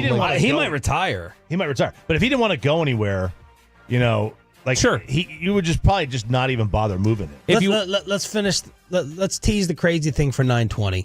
Okay, we'll do Nick Eben tomorrow. Yeah, all right, 9:20. We'll talk about what you would actually get back if you said let's trade Tyler Smith. Okay. Bobby Belt with the tease on the home of the Cowboys. Entire crew back together again. But we have the World Series starting, and this guy's brother is one of the managers. Brett Boone, Odyssey Baseball Insider, previews the World Series next.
Uber Eats has Lola V products? I gotta remember that. Well, you know, they say in order to remember something, you have to forget something else. Okay, now that is a very cute haircut. That's like a little shag. I've never seen that before. Well, I mean, of course you have. It's the Rachel. Oh, is that your name? No, I mean, like, your name. No, I'm Jen. My name's Jen. Right, but I just mean, like, this is your haircut. But that's hair on your head. I'm not saying this is your hair. Okay, freaking me out a little bit.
Her studios. This is Sean and RJ on 105.3 The Fan.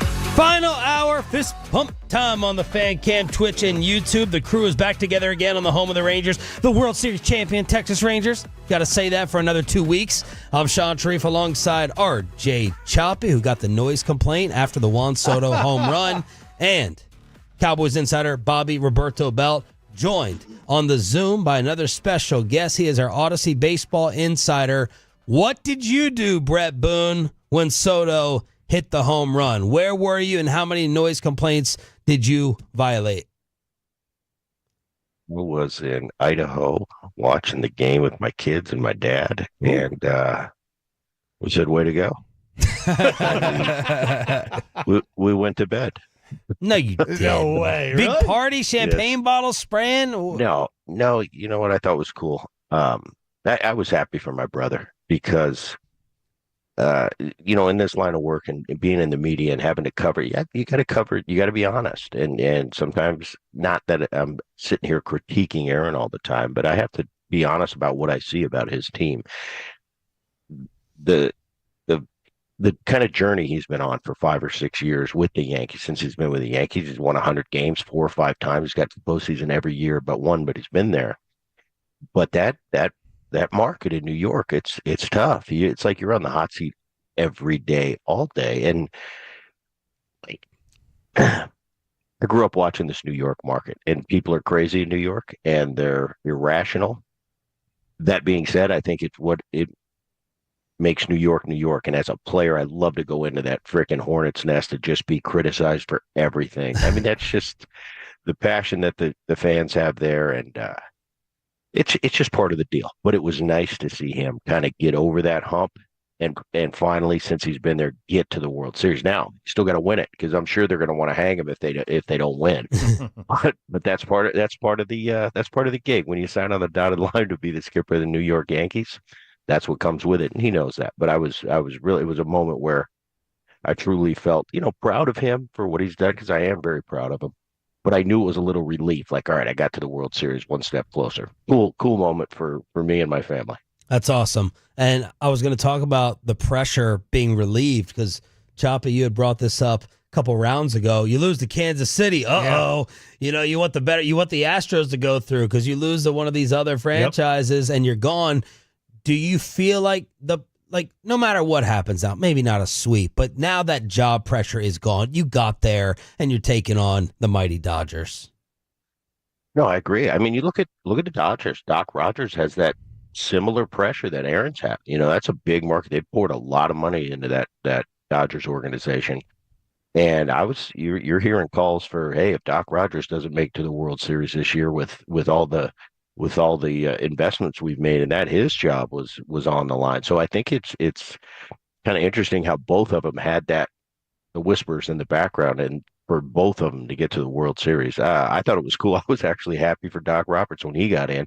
He's a buddy of mine, but it's like, no, I get it, and I get the pressures of sport and the pressures, and especially when you have heavy expectations on you to come through. So it's gonna be an interesting. Both of these guys have huge postseason moments. Doc Roberts with the big steal, I think it was 2004, and Aaron obviously hitting the home run in 2003. So I don't know. It's going to be an interesting series. It's going to be. I think it's what all the networks wanted. You got the Ohtani, Mookie Betts, Freeman against Soto and Judge, and obviously Stanton's come alive in this postseason. It's been a huge part and kind of carried that Yankees team, but it's going to be definitely the big boys going at it. And I think with all the talk of this new format, and is it fair? Is it not fair? Do they not? You look at the end of the day. I was looking yesterday. Yankees best record in the American League. Dodgers best record in the National League. They're meeting in the postseason. It seems like this year everything lined up, and the teams that were supposed to be there made it there. How many games are you going to go to? 0. No, I'm not going to say 0. And can you afford it? Mom? That's right. It's getting pricey, isn't it? I've been carrying that kid for so long. This family thing, I've been carrying that family for so long. It's about time somebody else takes the reins. I'm not even going to offer to pay for the tickets. I'm going to say it's on you. Enough's been on me through the years. No, I'm kidding. My boys a couple of my sons and my mom are going to go to the first 2 games in LA. If it gets to a clinch type situation, I think no matter where it is, I'm going to have to go kind of kidnap my dad and make sure he's there. Because I think if Aaron were to be able to bring this home and win a World Series, I think my dad being there with him would be a real special moment. So that is the scenario for me going to a game. That gold card that they give the former players. I don't know if it works in the playoff for the World Series or whatever, but it works. My son has it. He uses it. Oh, all right. Very nice. Yeah. Brett Boone, Odyssey Baseball Insider, join us here at 105 through the Fan. Well, what the hell's the gold card? So I guess if you play like a certain amount of time, you get like a card that gets you into two tickets to whatever game you want to go to. Is that true?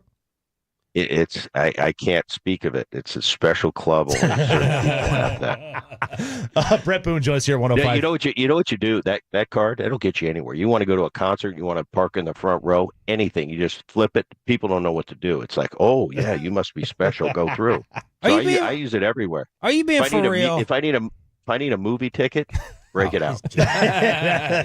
No, it's a real thing. No, you have to have 10 years of service, 10 years big league service. You get a special gold card that means you and a guest can go to any baseball sporting event anytime, any day, and you always have a seat. Wow. Pretty cool, right? There's just gold seats, gold card seats, reserved in case you show up. Probably comes with a free beer. You never know. Wow. Hey, before we get to the World Series, I want to ask you about the Soto at bat. Like as a former player, as a hitter, because we are just amazed by this at bat. Do you look at it the same way? I was looking at it. I remember I was sitting there and I was watching my son was with me, my oldest, and he's watching the AB. I'm watching the AB, and I just turned to him and I said, "I'll tell you what. This is the only time I've probably said this year. I wouldn't mess with him right now." I said he keeps leaving that changeup in the middle of the zone, and Soto's on it, but he keeps just barely missing it. And I said, I don't think Gaddis has got anywhere to go with a pit.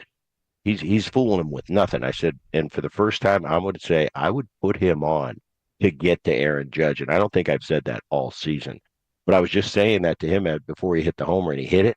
And I, at first I didn't know it was for sure, but I said, he hit that ball good. He's kind of watching it. It's not a no doubter, but then it kept going. And I just thought, wow, that's locked in right there. Cause Gaddis, has been one of the best setup guys in the game all year. He had nowhere to go.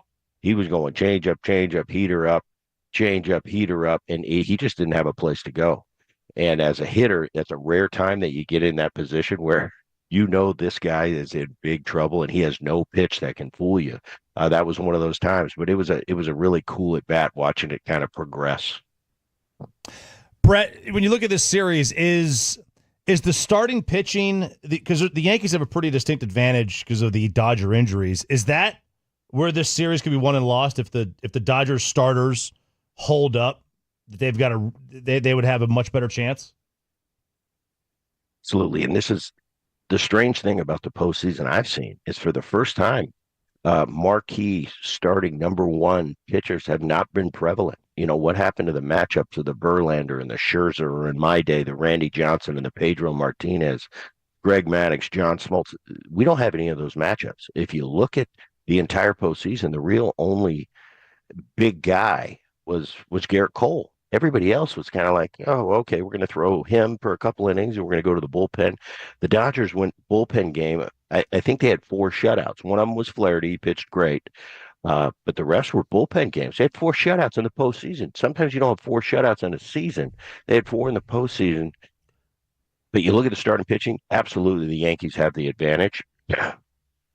Flaherty last time out looked about as bad as he could look, I thought. I mean, and he just got crushed. Yamamoto, to me, he's been injured. He's the big free agent coming over from Japan, but he's looked in and out of the zone. The clinching game against the San Diego Padres, Yamamoto was phenomenal. But this last outing, here, Walker Buehler, if it's Walker Buehler of 2021, he's a marquee go-to guy right now. I don't know. He's struggled this year coming off Tommy John. His last outing, he pitched well, but he went 4 innings. When's the last time we had a marquee number one guy go, oh, he pitched great. He went 4 innings. We're used to those guys going 6, 7, 8 innings. Yeah. So it's going to be the bullpens are more involved than they ever been in this game, and especially from the Dodgers side. That being said, the Dodgers bullpen in this postseason has been pretty darn special because those bullpen games, they can go two ways. They either go pretty good or they go horrendous and they go off the rails. So far, the Dodgers have kept them in check, and that bullpen's been really good.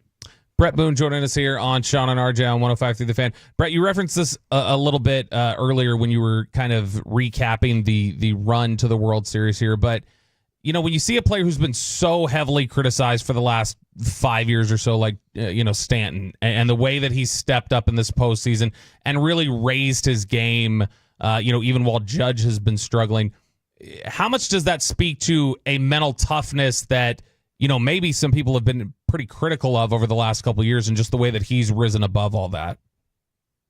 Well, I've said it since the beginning of the season. I knew what I was getting in Aaron Judge. As long as you keep Aaron Judge healthy, he's going to be an MVP type player every single year. As long as Juan Soto is healthy, Juan Soto is going to be an MVP type offensive player year after year after year. And then there's Giancarlo Stanton. I thought for the Yankees to be successful this year, he had to stay somewhat healthy because you can't expect him at this stage with his track record to be there 162 games. But you had to keep him somewhat healthy and in the lineup and somewhat productive for this Yankee team. I thought it was the key to the Yankee lineup all year. Judge, Soto. But having a Giancarlo Stanton, just his presence in the middle of that lineup, I think is what makes the Yankees go. Now, the postseason, what he did, I don't know if anybody expected that. But looking at his track record in the postseason, he has been really good up until this point. Then now he's the MVP of the ALCS. He was a huge part of it because a lot of times and through my years, I've seen a lot of great Hall of Fame type players get to the postseason and not have the most success. I think the most recent one in the current era is a Clayton Kershaw. He's one of the greatest pitchers in the history of the game, and his postseason track record hasn't been that great. In my generation, I look at a Barry Bonds. Until 2002, Bonds was the best player I've ever seen that postseason really struggled. And then in 2002, he did something ridiculous. They didn't get him out. And he finally answered the bell in the postseason. But I've seen it a lot with the marquee Hall of Fame type players. When the spotlight's on you, we go into our pitchers meetings, our hitters meetings, and all we talk about is no matter what, you don't let X player beat you. Well, obviously that's Aaron Judge in every meeting. That being, and also Juan Soto, and I'm not taking anything away from Juan Soto. What he's done is spectacular, but he has the cover of Aaron Judge. Aaron Judge doesn't have the cover of a Juan Soto. Now in the postseason, he had the cover of Stanton, but when push comes to shove, you need a punch out. There's an open base. If Aaron Judge is there, they're going to be real careful with Aaron Judge, and they're still going to mess with Stanton, even as hot as he's been. That being said, if Stanton stays hot and Aaron Judge finds some life, Aaron Judge had a rough postseason. He's hitting something, I think, career he's 200. But he started to get it going a little bit. His last 2 games, he had a couple 2-run homers. If Aaron Judge gets it going, man, that's going to be a tough thing to combat for the Dodgers. That being said, Dodgers, what are they doing on the other side? I mean, they've got the obvious stars, which are Ohtani, Betts, and Freeman. See how Freeman's foot is, but 5 days to heal up, he's going to be back. But the guys I see are the secondary guys, the Muncies, the Teoscar Hernandezes, guys coming through, KK Hernandez coming through big time, Edmonds coming through. So Will Smith, the catcher, that's really had a subpar year for him offensively. It's one of the best catchers in the game. That offensive machine that the Dodgers got working now, that's dangerous. So it's going to be, I think, more of an offensive series than we're used to seeing in the World Series. You're used to pitching dominance. I think you're going to see a lot of offense from both teams. Congratulations, man. We're very happy for you, for your brother. Enjoy the start of it, and hopefully it's still alive. We can catch up again, unless you just want to sweep, which I guess you would maybe want. Yeah, I got to be pulling for the Yankees right now, but I think it's good. I think it's going to be a great series, and it's an iconic series that goes back. I think the last time they faced each other in the World Series was 1981, but it'll be interesting. By the way, guys, Friday I got a watch party. They're making me do this. No, it might be interesting. I just wanted to kind of plug that, and we're Ron Say and Mike Piazza and Tino Martinez, and I'm trying to get Barkley to come in and kind of be my guest throughout the game. But for the first time, I'm doing it Friday live during the game. My social media will have the app. Awesome. Sorry, that's my first plug, but I had to plug it. No, we'll retweet it. We appreciate you, man. Enjoy the start of it. The great Brett Boone, Odyssey Baseball Insider. We'll retweet it, Odyssey Baseball Podcast as well, wherever you get them. Joining us on the D&M Leasing Hotline. You want to shake up the Cowboys? Bobby's going to shake up the Cowboys next. But let me go ahead and get you set up with the Low T Center and get that energy back. If you're often feeling tired, lacking... Do you think it's true that you've got to forget something else to remember that Uber Eats has groceries? No, that's absurd. Hey, remember when you used to be a, what was it, Pepper Lady? Pepper Lady? Wasn't it Cinnamon Sisters? Basil Babies. Saffron Squad? Nutmeg Maidens? Paprika? No. Nutmeg Maidens. I just said that. Was it Spice Girls? Doesn't sound right. Was it Saffron Squad?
Uber Eats has Lola V products? I gotta remember that. Well, you know, they say in order to remember something, you have to forget something else.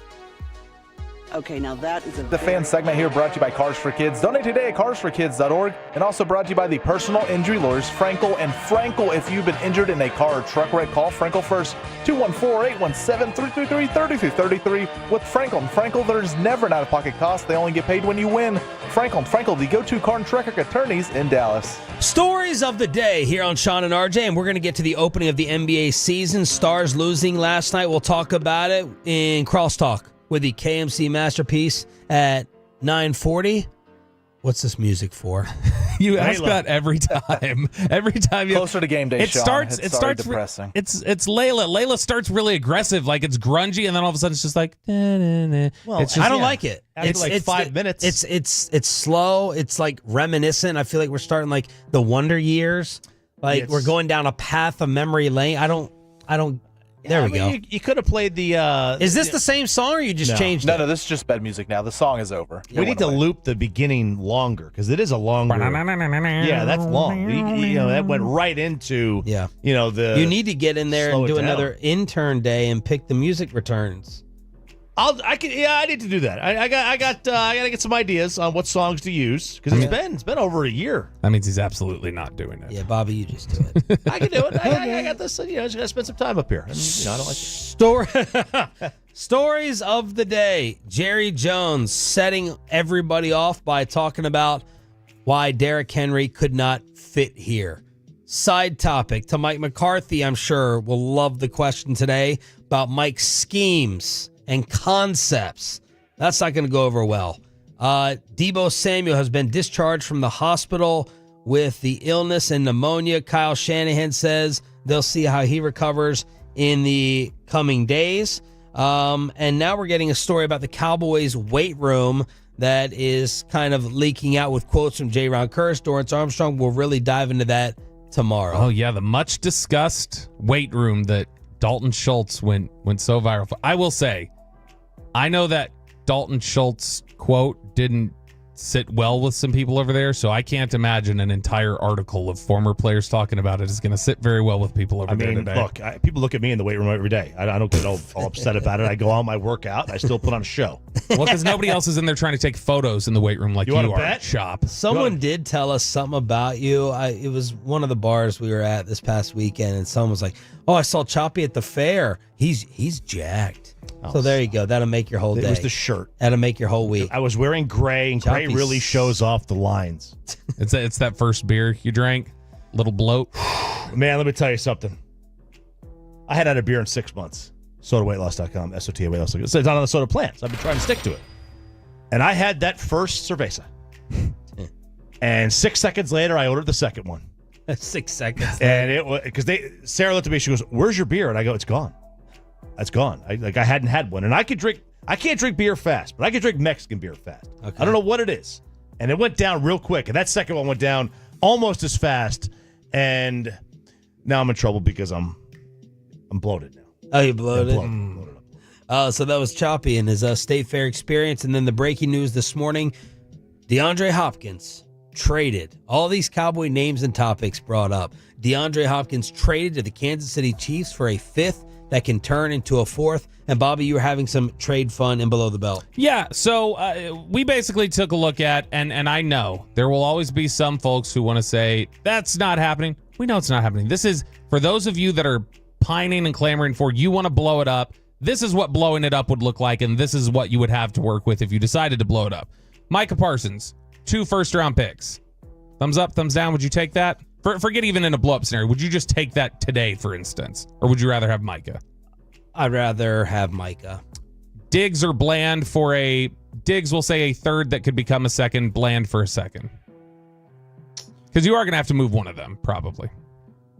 I'll probably lean towards giving up Diggs for a third that becomes a second and trust you that Bland is going to continue to be this guy. Chop. I'd probably... Well, yes to the Micah one. To get 2 firsts? To get 2 firsts. All right. You're all about cheap talent. Are we talking about for the Cowboys, or are we just talking about like just the Cowboys. value in general? For the Cowboys. Okay. Only because this team, I think, they're in that 2012 year, 2011. They're having a transition from like the Parcells guys. Is that when they regretted firing Wade? That's right. That was before. That was the year before, right? But like the Colombo and the Koziers and the Flozells, and they were getting older. It was about to. Ware was getting older. Ratliff, they were just getting older, right? It was you need picks, and I think they're in that same spot. And then the other one, Bland for a second or Diggs for a third that could become a second. My question with Diggs is, I don't think they are in that same spot for the record. Might be worse. This is a young core. My quarterback is fine with age. My receiver's fine with age. My defensive and my corner, they're all fine with age. My offensive line is fine with age except for Zach Martin. My defensive I'm not even Mozzie. I'm just going to mention him by name. He's young. How is it the same? Because this is more about blowing it up because they can't get it done versus an aging, getting ready to be put out of their sports misery core. In fairness, Dak, Bland, young. Give it. Yeah, I mean the not guy the same. Yeah, because I mean it's probably that more of the top heavy portion of like DeMarcus Lawrence is still one of your best players. Zach Martin's still one of your best players. We thought Brandon Cooks was one of your best players until that started to come for him. But those guys aren't important enough right now to make me think I have to start over. I can easily replace Brandon Cooks right now. Zach is not playing well. I can replace him. Tank is probably the best player of the three. Yeah, honestly. And people have been criticizing Tank Lawrence for years. Romo was the same age as Dak in 2012. He was 32. Is Dak 32 now? Well, he's 31. He'll be 32 though. But for next year's season. And Romo was 32. Dak probably has at least 4 more years left. Yeah, probably does. And Romo had about the same. He had 3 more. But you had DeMarco in 2012 and Felix Jones in 2012. DeMarco was a rookie, he was 24 years old. You had Dez, you had Miles Austin, but Miles was starting to get up there in age. You can't re-sign Dak, Diggs, Micah, and Lamb and tell me you're starting over. That's what Jerry said yesterday, and he's right. It makes no sense. It seems much more like the Dirk Cuban hold-on years post-2011. Not quite as old, but it feels very much more like, hey, I know there's fundamental problems here, but we really like these guys, and we want to lock them in, and we'll just figure it out. We'll come up with it. And I don't know that Micah is blowing it up if you trade him, because you're gonna get 2 firsts for him, and you're gonna replace him. And this team has a good track record, unless they're drafted guys from Michigan.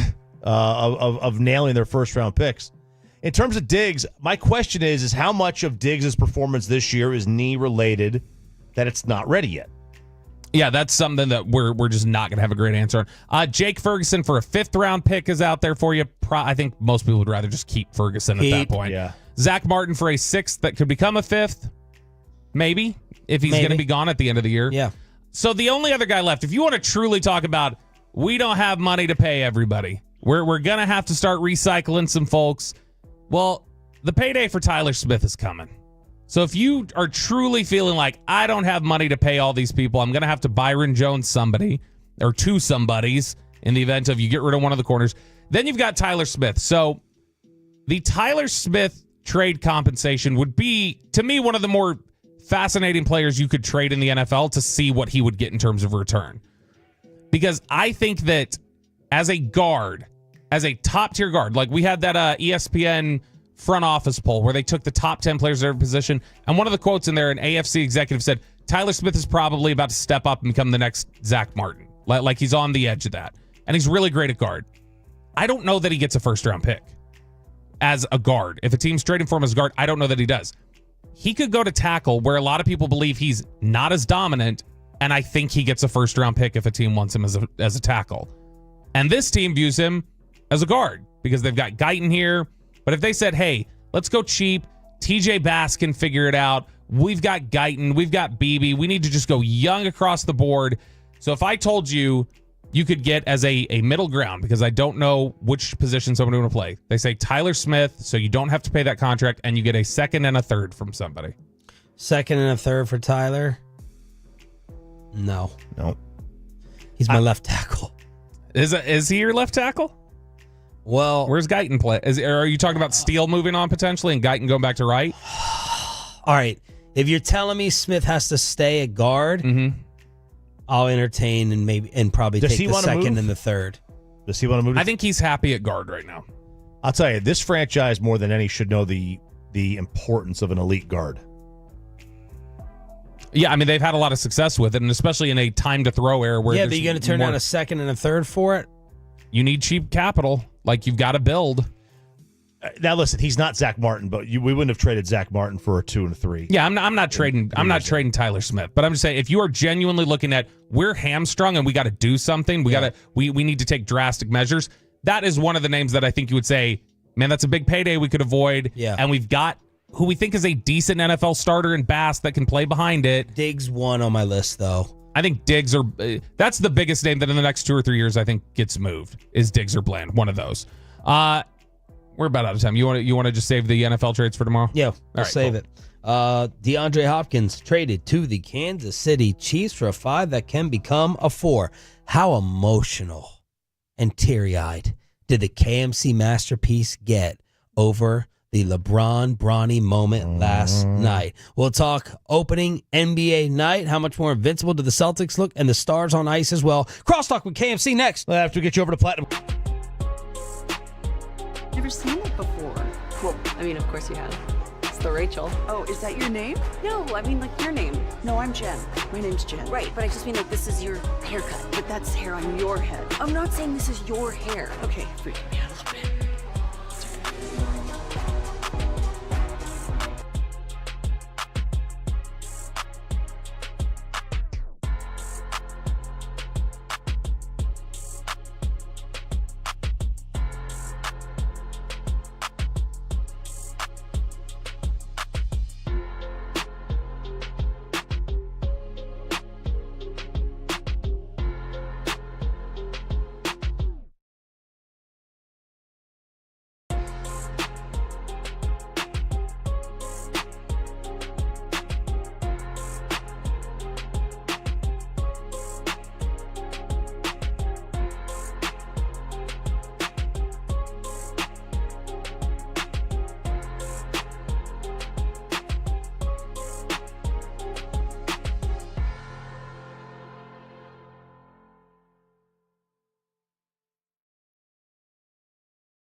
Do you think it's true that you've got to forget something else to remember that Uber Eats has groceries? No, that's absurd.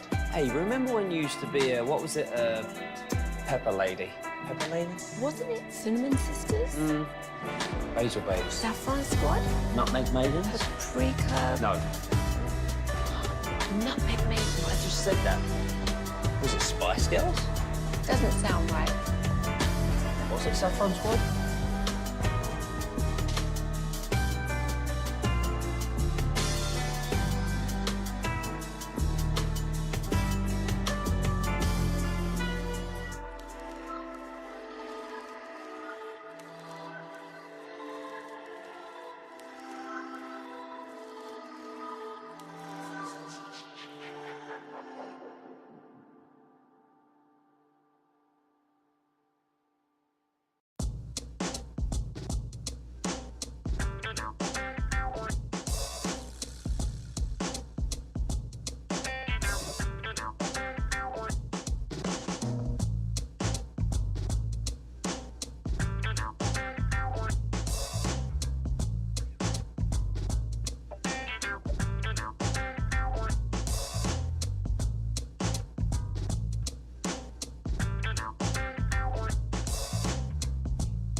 Fan. And it's back to Sean and RJ on 105.3 The Fan segment here, brought to you by Classic Chevrolet. Classic Chevrolet in Grapevine is the #1 Chevy dealer in the world. More Silverados than anyone else. This is Texas. This is Classic Chevrolet. Together, let's drive, relax, enjoy the difference based on new Chevrolet registrations 2023. And Ronnie James just popped off the bench along with LeBron. History tonight. The first father-son duo to play together in an NBA game. This is all in the family. What a moment. What emotion. Well, I almost teared up now. Bobby was trying to like the story. He was trying to like the story like a week or two ago, and then last seems night a little off-brand too, doesn't it? I know, someone totally dead inside. I wanted to, just the idea of like, oh man, they are in a game. How cool would it be if Bronny does like throw up an alley-oop to LeBron, father, son, that's cool. And then you watch Bronny on the bench and how much he clearly does not want to be playing with his dad, in my opinion. That's what you gathered from that moment? Man, not just that one. He just looks very much like, can I be myself for a little bit? And well, if he was himself, he wouldn't be in the league. He'd be in USC. Yeah. I mean, look, and I said this earlier. What we got out of that is that it doesn't matter how famous you are. The father-son dynamic of your parents are embarrassing is the same. Yeah. And that's what it is. LeBron, like he was trying to give his kid a pep talk. I do the same thing. I'm sure you tried to give your kid a pep talk at baseball. They're like, I don't want to hear you talk. Does that audio play well, Pepe, if we play it off the bench? You're looking at me. Do you know what I'm talking about? No, I was not listening. The LeBron Bronny audio. Oh, LeBron. What are you doing? Sorry, I was getting stuff ready for. Yeah, never mind. Yeah, let's play it. All ready? All right. You see the intensity, right? Just play carefree, though. Don't worry about mistakes. Just go out and play hard.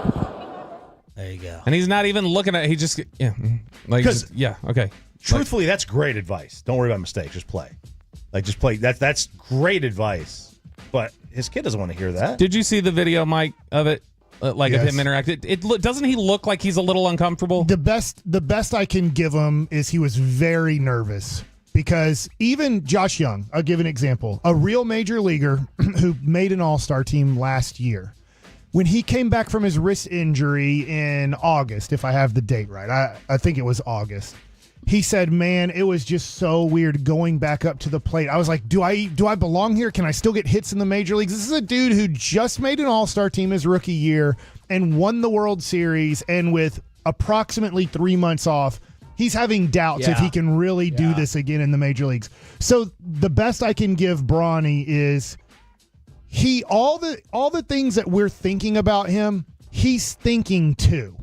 And so he's trying to get over, do I belong here? Did I really earn my way here? Should I be in this game? Is daddy the one? Yes, it's all true. Yeah. But he's going through all of those things in his head. So I think he's just, the nerves are beyond belief going into your first MLB game or NBA game, even if you're a first-round pick like Josh Young, even if you've already played in the major leagues. So I think it was big-time nerves that had him, you could see the fear of going into a real NBA basketball game. They checked in together. It lasted 3 minutes. 0 for 2. JJ Redick gets it out of the way. How many games until he's set down? Oh, maybe today. I don't know. I watched this, but I was probably the only one watching just for Dalton Connect. That's what I wanted to see. Tennessee. You and Barkley. That's right. Hullabaloo, Dalton Connect.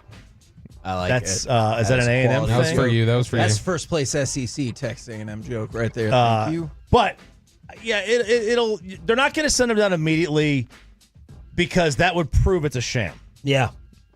So and that I don't think that's fair to him either. Like, just let him play for a couple games. These games are meaningless anyway. Let him play, or just let him be on the bench. Let him be on the. I mean, shoot, man, we got guys saying I'm not playing back to backs already. So like, obviously these games are meaningless. I know we played the audio last week. The last 2 days while you're out, we played the audio of LeBron telling that totally fictional story about, I told his mom when he's 5, look, he's special. And then I reminded her, and she's like, wow, yeah, I do remember that. And Jeff Teague played it, and he and his co-hosts on their podcast were talking about, like, you can see Bronny when he's saying this, like, would you please don't do this? Yeah. Please don't do this on TV right now. Corey, what's coming up? 7-time NBA champion and Hall of Famer in my heart. Robert Ory joins the show at 10:40 today. That's a guest to have today. But not in the real Hall of Fame. And in my heart, Kevin. Yeah. That's my real Hall of Fame. Are you guys going to press him? Chauncey Billups shouldn't even be in the Hall of Fame. He's the only one not in the basketball Hall of Fame. I can't believe Chauncey Billups got in the Hall of Fame. I mean, this is a joke. This is ridiculous. Not one time while he was playing did anyone ever go, that's a Hall of Famer right Ory's there. more of a Hall of Famer to me than Chauncey. That team was known more for having the team of non-Hall of Famers. Yeah. That's what they were known for, that Pistons team. Chauncey was he was considered a bust before he got to Detroit. Yeah, in Denver. Yeah. Sorry, Corey, what else? I know I'm going a little bit backwards here, but here's the cool thing about Bronny playing.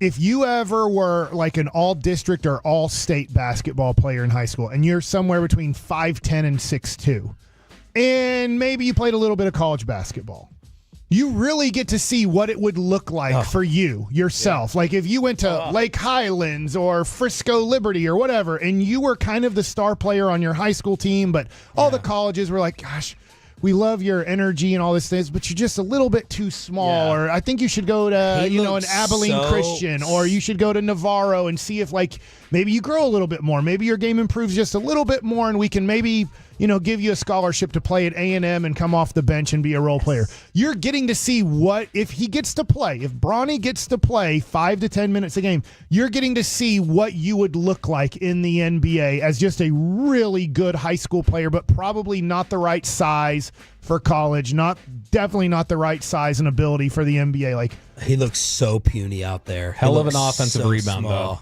He had that one offensive rebound. And all this is LeBron's fault. I don't even want to say anything about Bronny. This is all LeBron's fault, and the rest of that little sellout league who go, no, he's earned it. He's earned the right. Part the seas and let everything happen. I think you just don't understand, is what LeBron would tell us. Right? I don't understand what. Complex issues in the past, like China and whatnot, LeBron would tell us we don't understand. Complex carbs. So I think we just don't understand. That's what I thought about last night. Like my buddies buddies who I played with in high school that ended up having small college scholarships, but they just weren't the right size, and then obviously didn't have the talent to be an NBA player. But I don't look at like Chris Paul, and I'm not. Now he's a much heavier, but he's thick. I'm not like, man, Chris Paul looks puny and tiny out there at 6'1"? Yeah, he's not even 6'2", but Nash is. Nash was 6'3". Yeah. 6'3". I mean, you Which he can doesn't play look it. at that height. You just have to be like 18-point, 10 assist guy in college where you're dominating your conference and leading your team. And still, it can be tough. I think of the UConn guy that LeBron demanded be drafted by the Napier. by the Miami Heat, and they're like, I get how great he is, LeBron, in college. It doesn't mean that size and that thing can work at our level. What about the Celtics? Holy, they're going to the NBA Finals. Crap. They're going back. Yeah. They tie the NBA record for threes. They missed their last 13 in trying to break it. They annihilate the Knicks without Porzingis. That's scary. They felt the pressure on those last 13 shots, clearly. It was very impressive. Should have had Tim Hardaway in. That is a good point. Did you take that away from it or their wrinkled championship banner? I did not notice that.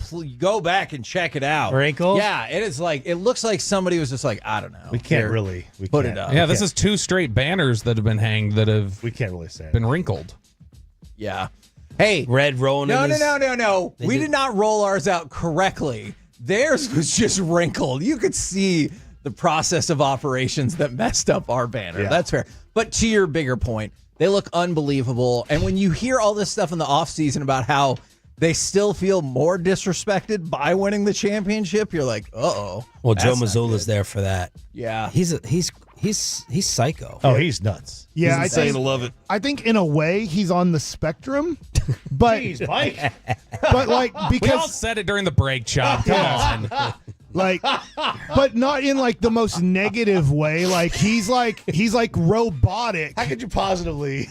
I do wonder if some of it is either, like I said, he's so binary. Like he sounds like a machine sometimes he's talking, or I wonder if he's just doing a bit at this point. Because any questions like, how do you defend this person? He's like, well, can they kill my family? When we were going over his quotes yesterday, I said on the air what you were going to write in your email, that he's your new favorite coach. I love those words, man. I love it because words, power of words, baby. I love it because we grew up in the sticks and stones environment, Sean. You and I, everybody in here did. Now words are violence. Oh yeah, and the Twitch feels so bad for Bobby every day dealing with me. What's up, Tolos? Like, and to me, like, yeah, it's corny, but that's a good life lesson. That's a good life lesson. What's the lesson? Carry a machete? Don't let words bother you. Don't let words bother you. I try to teach your kids that. Don't let words bother you. It didn't work because they're just kids are soft these days. Every machete his feet off. Every question that he gets asked always just has some bizarre answer that has no relation to anything that he just answer the damn question.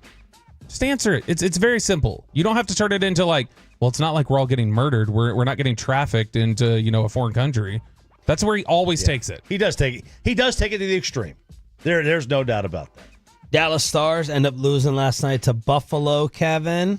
Yeah, it was 3-0 to start off. Yeah, and then they lost 4-2. We've talked a lot about how much better they've been to start off at home last night. Not my favorite. No, but Uko was unreal. Uko Pekka. What a name. What a name. That's maybe might be my favorite name. Oh yeah, people Tolo Chris reminding us that the Griffies were there last night. Yeah. As Barkley said, where's the Nike commercial? That's analogous, right? LeBron and Bronny, that's similar to the Griffies. That's equal in talent. At 17 years old, Griffey was considered one of the greatest 17-year-olds any scout had ever seen. Ever seen. And imagine, most 17-year-olds are just starting their senior year of high school. And he's like, no, I'm going to go to the majors. Well, let's not act like LeBron's that one in that group. As just a ridiculous high school talent? Yeah, for sure. No. For sure. Of the four up there. Oh, yeah. You're just saying Ken Griffey Sr. versus Bronny. Bronny weighs it's down. not even close. Bronny weighs it down quite a bit. I mean, Senior played 20 years in the major leagues. Yeah, Bronny's going to play 20 minutes. Senior last night could have gotten 1 offensive rebound and 2 turnovers or whatever Bronny got. And the Bonds, Bobby and Barry, that would have been another one that you could compare to, even though they didn't play in the same field at the same time. But there's plenty of father-son duos out there, Mike and Mike Bassick. Yes. That you could throw out there. That would be one of the few people I can say. I think I might not be longer in MLB because I think Bronny can ride on his father's, like, he's playing no matter what. And then also, right, they have the strongest agent in the sport too. Yeah. So if you don't keep Bronny, I'm not going to get this trade for you so you can get the next superstar to your team. Yeah. So, like, he has dad and agent behind him. I think he gets a minimum of 5 years in the league. Not consistent playing time, but he gets 5 years in the league On a through agent two-way, and on a dad. constant two-way contract, or All right, the fellas are up next. We're back tomorrow with Babe Laufenberg previewing San Fran, another Dane Cook ticket giveaway, and we'll get you ready for Mavs opening night. The KMC Masterpiece is next.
Uber Eats has low fee products? I gotta remember that. Well, you know, they say in order to remember something, you have to forget something else.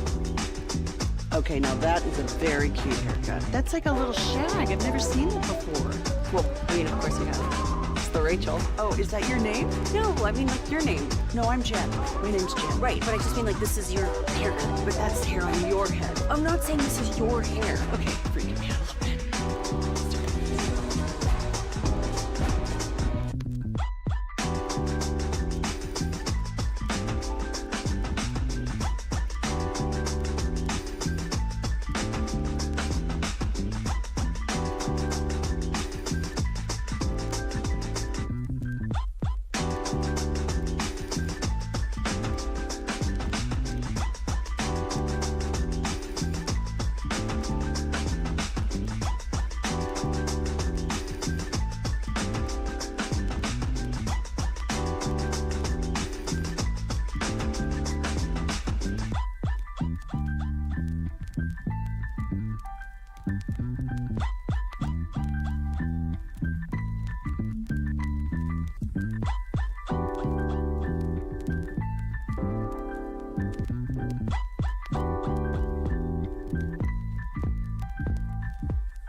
From our Hiley Mazda of Arlington and her studios, it's the KNC Masterpiece on 105.3 The Fan. KNC Masterpiece right here on 105.3 The Fan, 877-881-1053. Frankel and Frankel Injury Attorney text line. If you want to get involved in the conversation, you got me, Kevin Hagelin, Corey Majors, the famous Mike Bassick, and the soon-to-be famous everywhere, Alec Medford.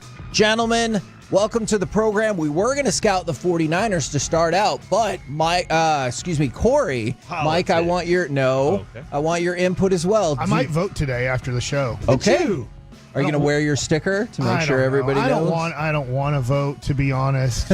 It just feels like I have to. I did it yesterday after the show. Nice. Okay. Who'd you vote for? Yeah. Who was it? Well, by the way, there's more than he's one. wearing a blue shirt there's today. More than one race on the ballot, too. What? There are many races in this world. Oh, my God. On the ballot, the for race God's of life is what we like to call it. DeAndre Hopkins is about to get traded to the Chiefs, but... Yes!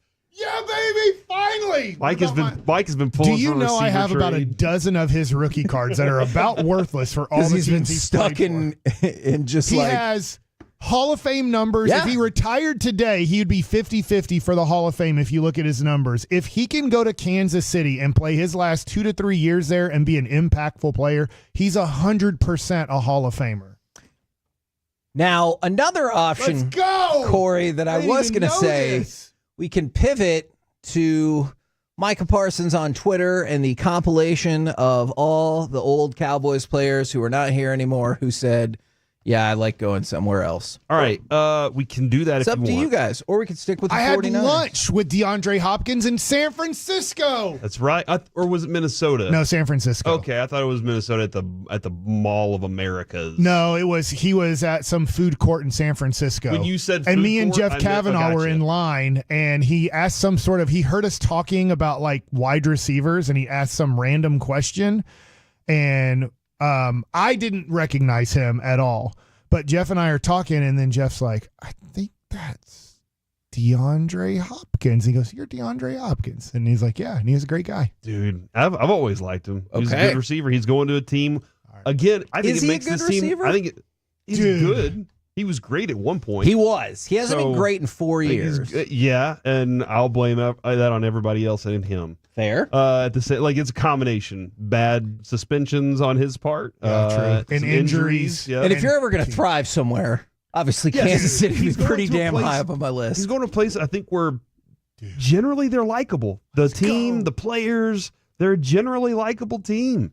So I think he's going to the right place for him. By the way, a lot of people saying also that they already voted. Look, whoever you're voting Who'd you vote for? I'm glad that people are getting out. Yeah, we'll do a voting. poll and we'll send it to CNN and Fox News, and then we can have the KNC masterpiece poll. Dude, that's what we've always wanted.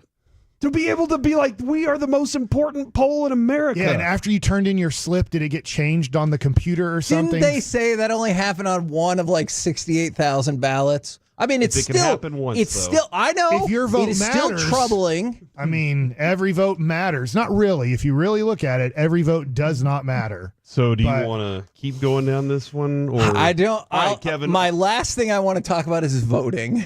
I'm okay for anything else. All right. Two so, things that I don't believe in is every vote matters and steroids really hurt you. Okay. All right. Oh, He's not suggesting do steroids. very, very different. He's not Yeah, I know. suggesting Those are to two the high things where school they had kids to do steroids. the statue like crumble, like this is what steroids does. I'm like, I think you should show salaries of what steroids does because they seem to really but you help also out. have the guys like my coach who lost a testicle, because he did steroids and he went through that battle that he had to deal with Because of cancer. steroids? Yes. So like I had a coach that in high does school who happen, dealt with Mike. that. That happened with Lance Armstrong. Did he get among a other 5-year, people. $55 million contract No, from?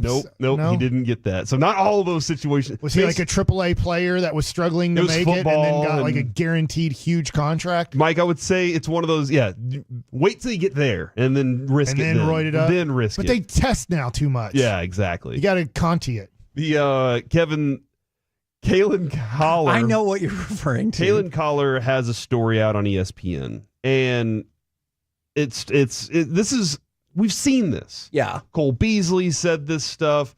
Dalton Schultz last year said this stuff. Here are more names. Dorrance Armstrong. I'm smiling. When I walk in the building here, I just know, like, I just have to work.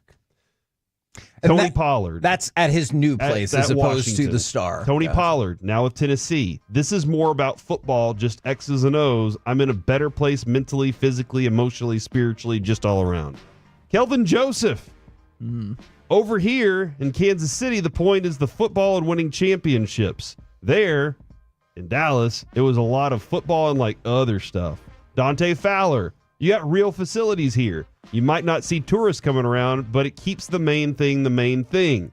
And then Javon Curse, you're on your way to eat lunch and you're running into tours. I don't know if he's playing anywhere, by the way, right now.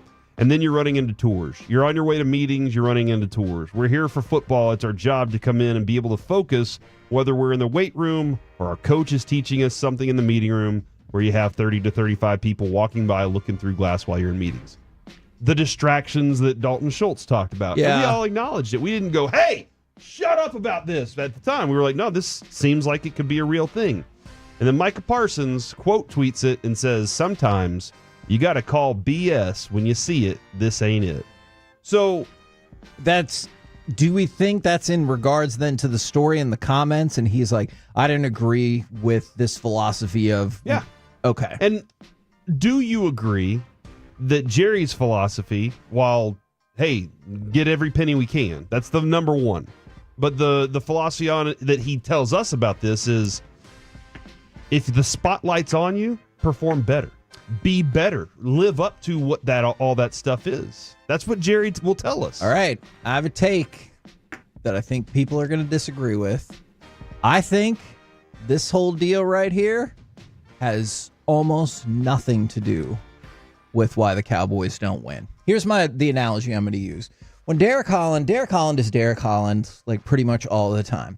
When he's pitching great, everybody loves him. When he didn't pitch great, everyone said it was because of other shenanigans. Yep. I think it's the Cowboys' tendency to fall in love with their own players and misunderstanding generally of how the salary cap can work for you that is at 95 to 98% of the reason why they lose. Now, a lot of that has to do with the Jones family. I concede.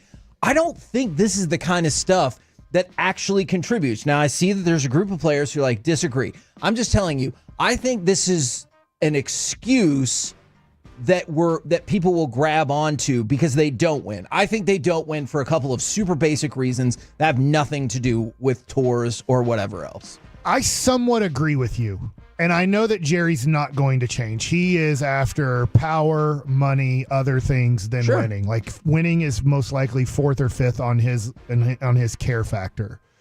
What if for 2 years they stopped the tours and they just said, all right, let's just see if this is a major reason. Now I get he's 82. He doesn't have much time left on this earth, which means he doesn't have much time left as the general manager. So he's not going to change anything. Fair. Like at this point, he's too close to his life being over, which is the day that he's not the general manager. What I'm saying is he's lived a great life. He's 82 years old. Obviously, in the next segment, I'm going to get to somebody who didn't get close to living 82 years. We don't know how long we have on this earth, and Jerry doesn't know if he has 1 year or 20 years left, somewhere probably in that range. So it means I'm not changing because I don't know how much time I have left on this earth.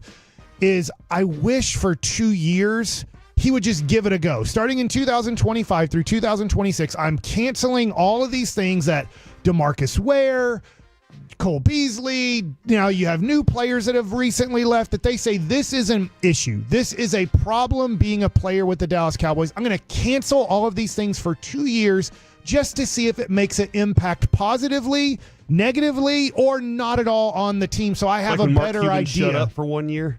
Yeah, and I don't know. And Dirk was like, please don't say anything this year. I'm And they with won a Kevin. championship. Yeah, Kevin could be right that this has nothing to do.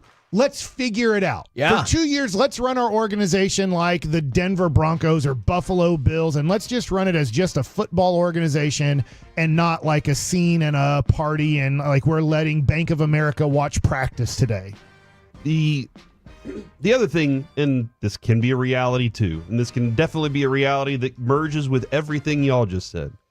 People go elsewhere, they didn't like the scene they were in before, and they feel happier in a scene elsewhere. Yeah. I mean, that's a reality. We've all experienced this. You go to a new job and you're like, I'm happier than I've ever been because I finally, whatever reason, it could be a variety of reasons, but you're going to pinpoint that one about how Joe Mixon, he got down to Houston, he's playing well. What does he say? I'm finally in a place that really is about football. The Bengals went to the Super Bowl with Joe Mixon. Yeah. And he's like, no, this is the right place for me. So people go to different places where either they weren't loved, their agent's like, look, they don't want you, whatever it is, and they go, I'm happier here than I was there. And then they start being asked about it, and they'll give you this reason. That could be it too. But the reality for us as fans and what we've seen is they haven't been as successful as we've wanted them to be when the moments matter the most.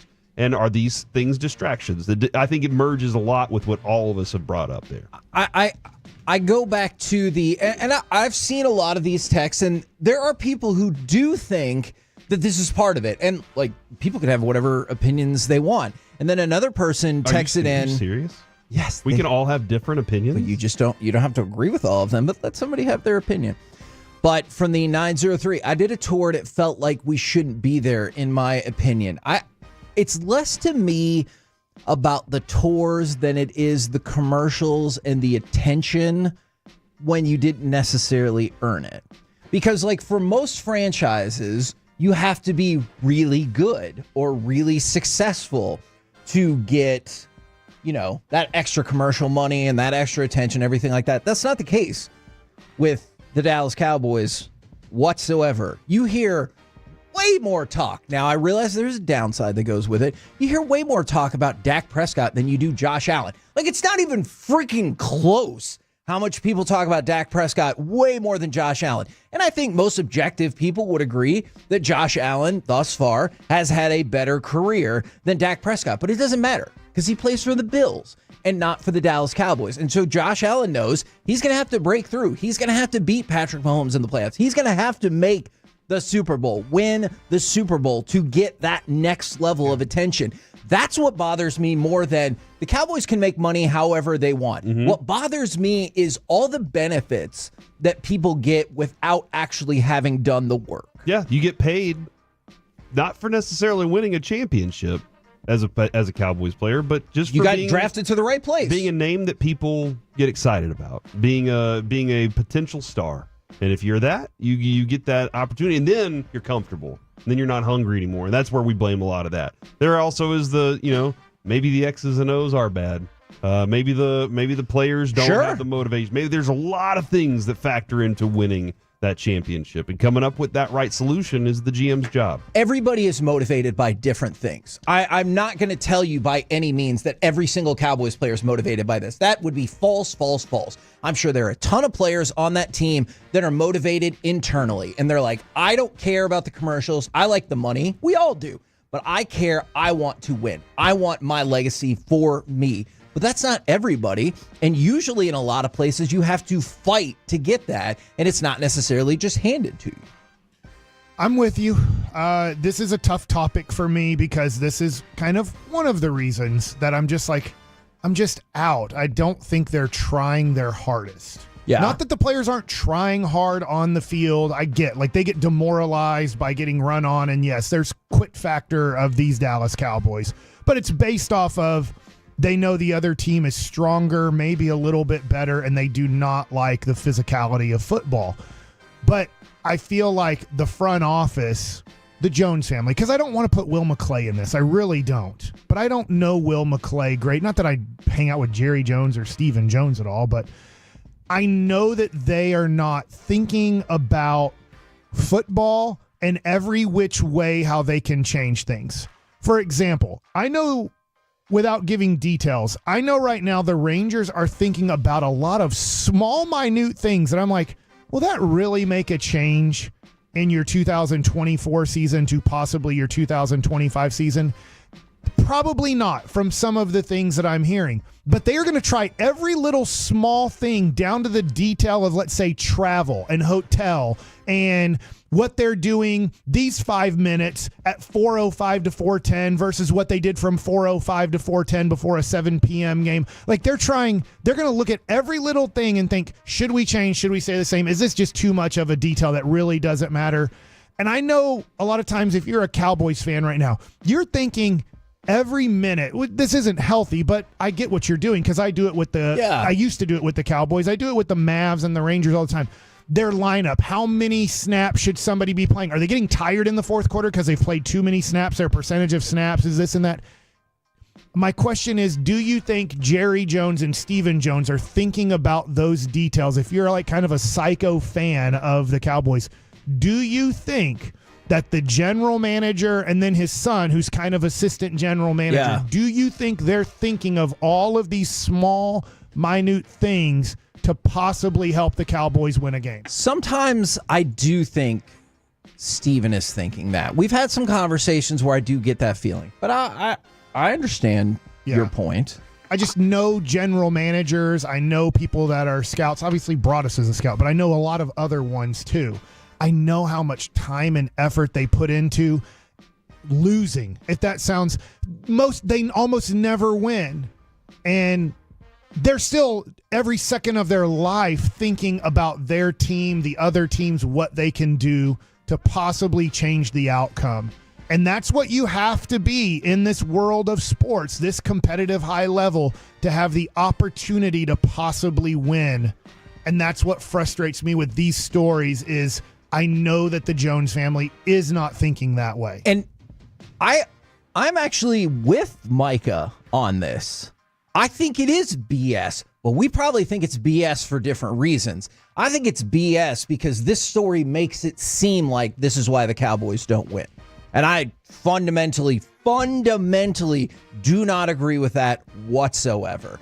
I think I would love more elaboration from him, and he's welcome on at any time. I think he thinks it's BS because he's like, no, that's not an accurate assessment of how the tours go and how we work and everything like that. So we might think it's BS for different reasons, but I agree with him. I think that story, good for them for writing it. I appreciate the research. I think that has nothing to do with why they don't win.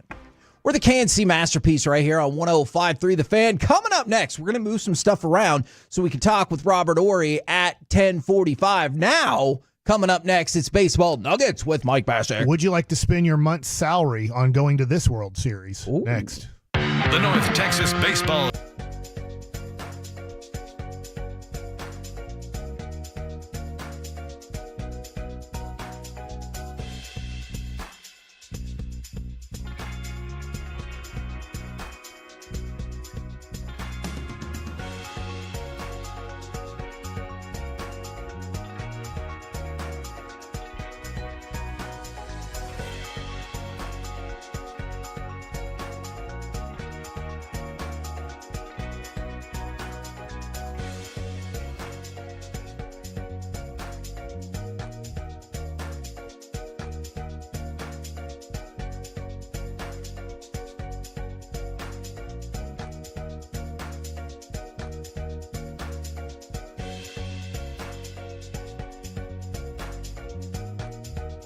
Do you think it's true that you've got to forget something else to remember that Uber Eats has groceries? No, that's absurd. Hey, remember when you used to be a, what was it, Pepper Lady? Pepper Lady? Wasn't it Cinnamon Sisters? Basil Babes. Saffron Squad? Nutmeg Maidens? Paprika? No, Nutmeg Maidens? I just said that. Was it Spice Girls? Doesn't sound right. Was it Saffron Squad?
This segment of the KNC Masterpiece is brought to you by Cars for Kids. Donate today at carsforkids.org and the personal injury lawyers, Frankel and Frankel.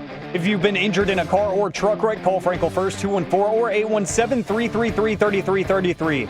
With Frankel and Frankel, there is never an out-of-pocket cost. They only get paid when you win. Frankel and Frankel, the go-to car and truck wreck attorneys in Dallas. Typo numbers. There's a towering drive down the line. Ohtani's broken through. It is gone. A majestic home run.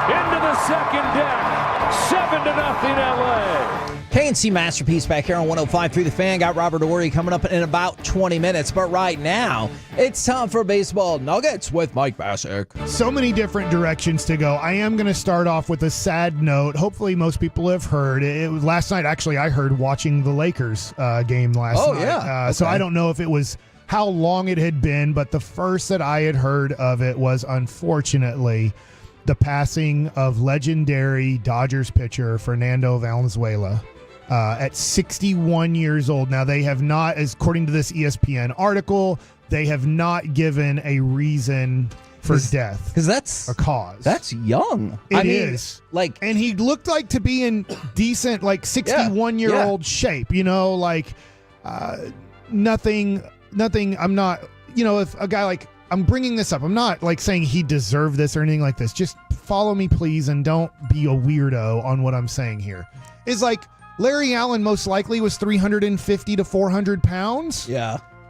I still don't know what caused, and it's not our responsibility to get that to you. If stupid TMZ wants to do stuff like that, they can. But like, sometimes you think of, if somebody weighs that much, there might be issues with the body that happen earlier than or Bill Walton, like when you're like super tall. Now, it doesn't mean you're going to die early because you're super tall, but you can maybe have different problems with different body structures, I will say. But for Fernando, unfortunately, at 61, I was expecting this. Fernando Mania happened in 1981. This is the last time that the Yankees and Dodgers played against each other in the World Series, which I will get to here in a minute.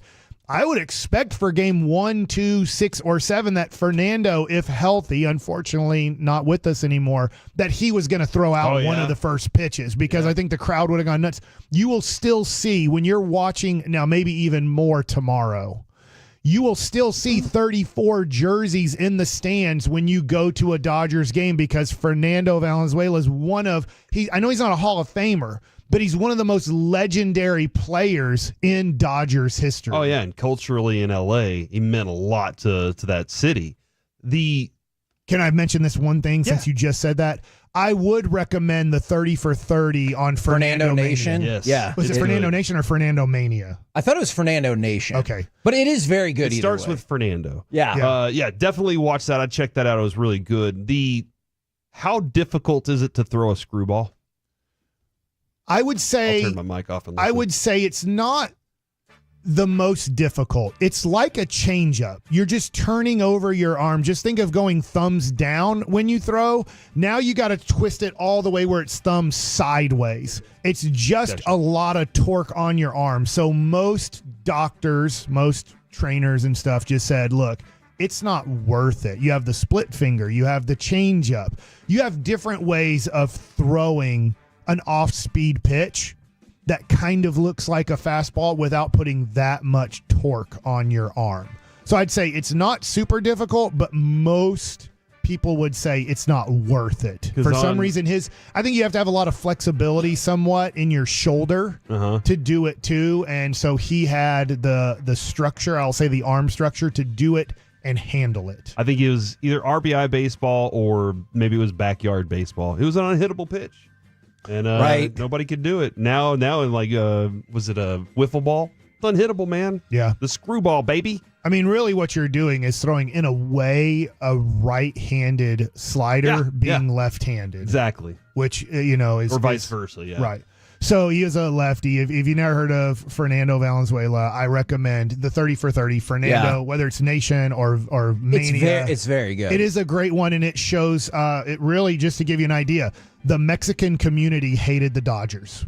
And you will learn that the LA area hated the Dodgers for a long time, and Fernando solved, in a weird way, Fernando Valenzuela solved a lot of the issues with the either Mexicans or Mexican Americans that were in that area, and then how that became their team. To a way you almost can't believe. Like, I know you're like, oh, I've seen things be really popular before. Like, watch this. It's a whole different level. Yeah, it is amazing. And it's a great, also, as you get ready for Dodgers Yankees, to understand the history of this, because obviously in 81, when he is a rookie, that's the last time the Yankees and the Dodgers faced each other in the World Series. Now, because of that, because you have the two most popular teams, and I know a lot of people are like, I hate the Dodgers, I hate the Yankees, they pay too much money for their players and we can't compete in this and that. Well, last year, the Rangers were in the World Series. We will always remember it is awesome, and so were the Arizona Diamondbacks.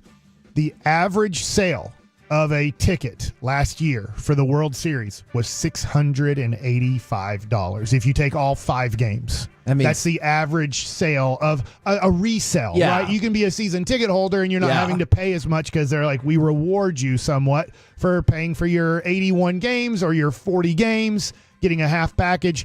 But if you wanted to buy on the secondary market last year, the average ticket price was $685 to go to the World Series. I'm going to go out on not too much of a limb right here and assume that this one is significantly higher. Surely it crosses 1,000. Yes. Right now, resale tickets for World Series opener at Dodger Stadium against the New York Yankees are starting at $1,358. That is on StubHub. Vivid Seats, another resale outlet, said its average price of tickets sold for this year's World Series is $10 more, $1,368. I don't know if that includes all your taxes and fees. Yeah. Because at that price, you're looking at another $200 on top of that, at that price, maybe more.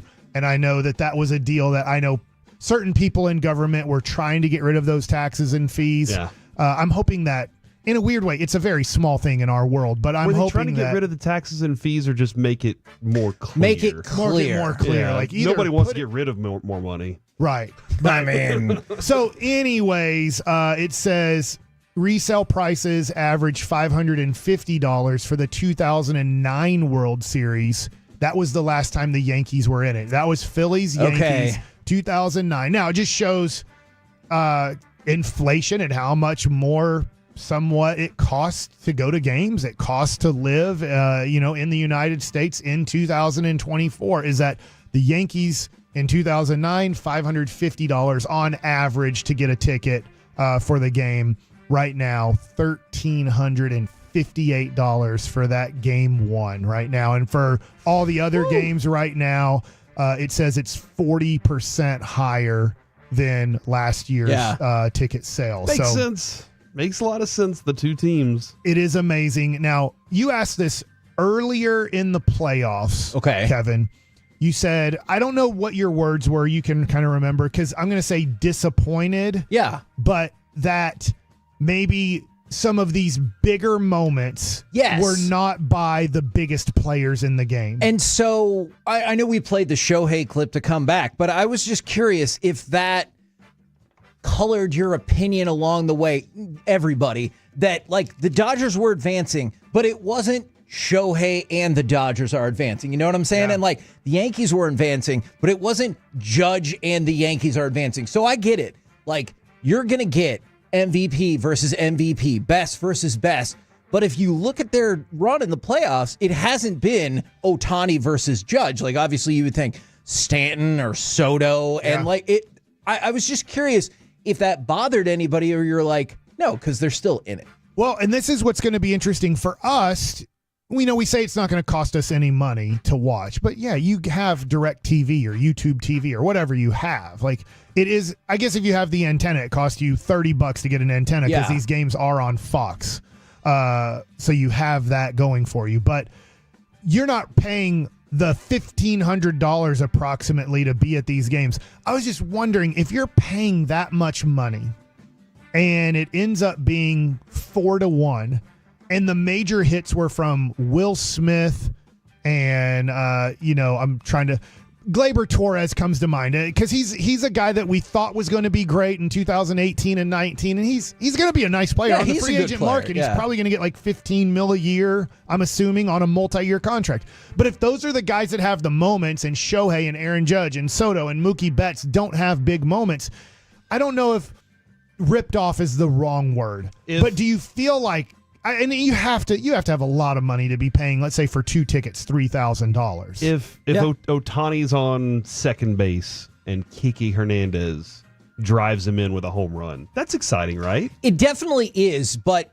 Hernandez has been awesome But in playoffs. flip that scenario. Yeah. What is the excitement level like if it's The other we way just around, switch yeah. the line? Because I think a lot about Mookie Betts is on third. exactly. Yeah. Oh, yeah. I think a lot about that Duke North Carolina game from several years ago, where people were like, "These prices are insane." Duke of North Carolina is a viable brand, but the reason they were insane is because of Zion, and then his shoe exploded 45 seconds in, and everyone was like, "Oh."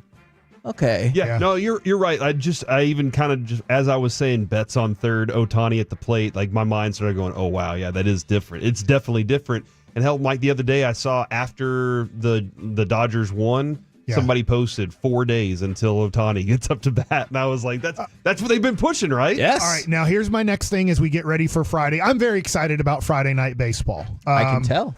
And That's Saturday good. is.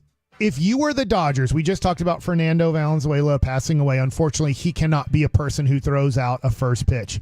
LA and New York have so many people to choose from that whether it's an actor, actress, musician, former player, a LA Laker.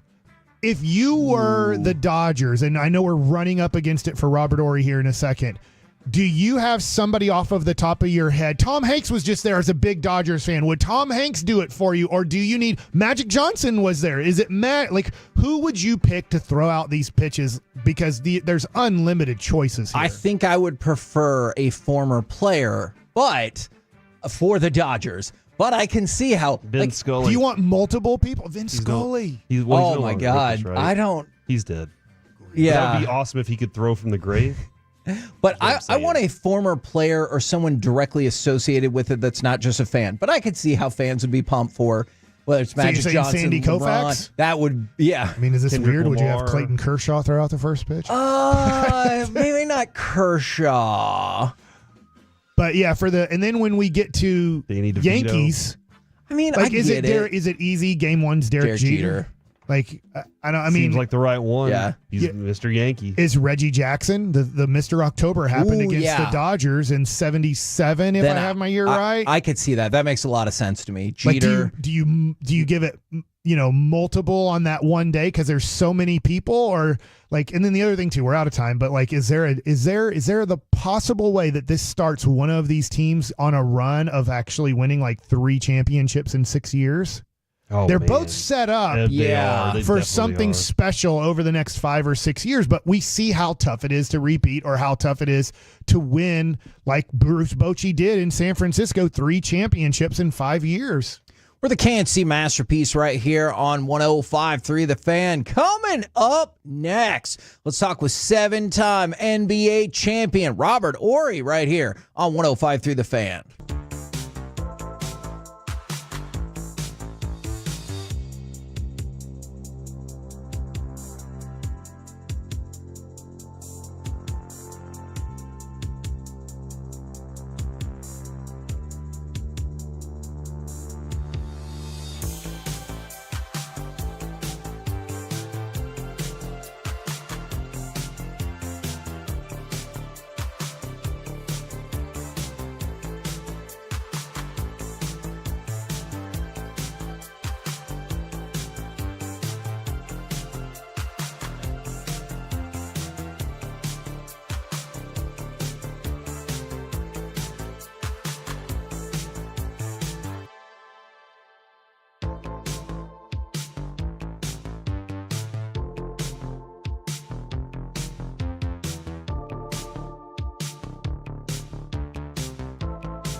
Uber Eats has low fee products? I gotta remember that. Well, you know, they say in order to remember something, you have to forget something else.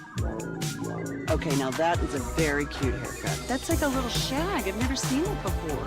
Well, I mean, of course you have. It's the Rachel. Oh, is that your name? No, I mean like your name. No, I'm Jen. My name's Jen. Right, but I just mean like this is your haircut. But that's hair on your head. I'm not saying this is your hair. Okay, freaking me out a little bit.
It's true that you've got to forget something else to remember that Uber Eats has groceries. No, that's absurd.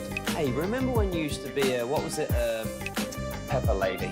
Pepper Lady? Wasn't it In Grapevine, they're the #1 Chevy dealer in the world. More Silverados than anyone else.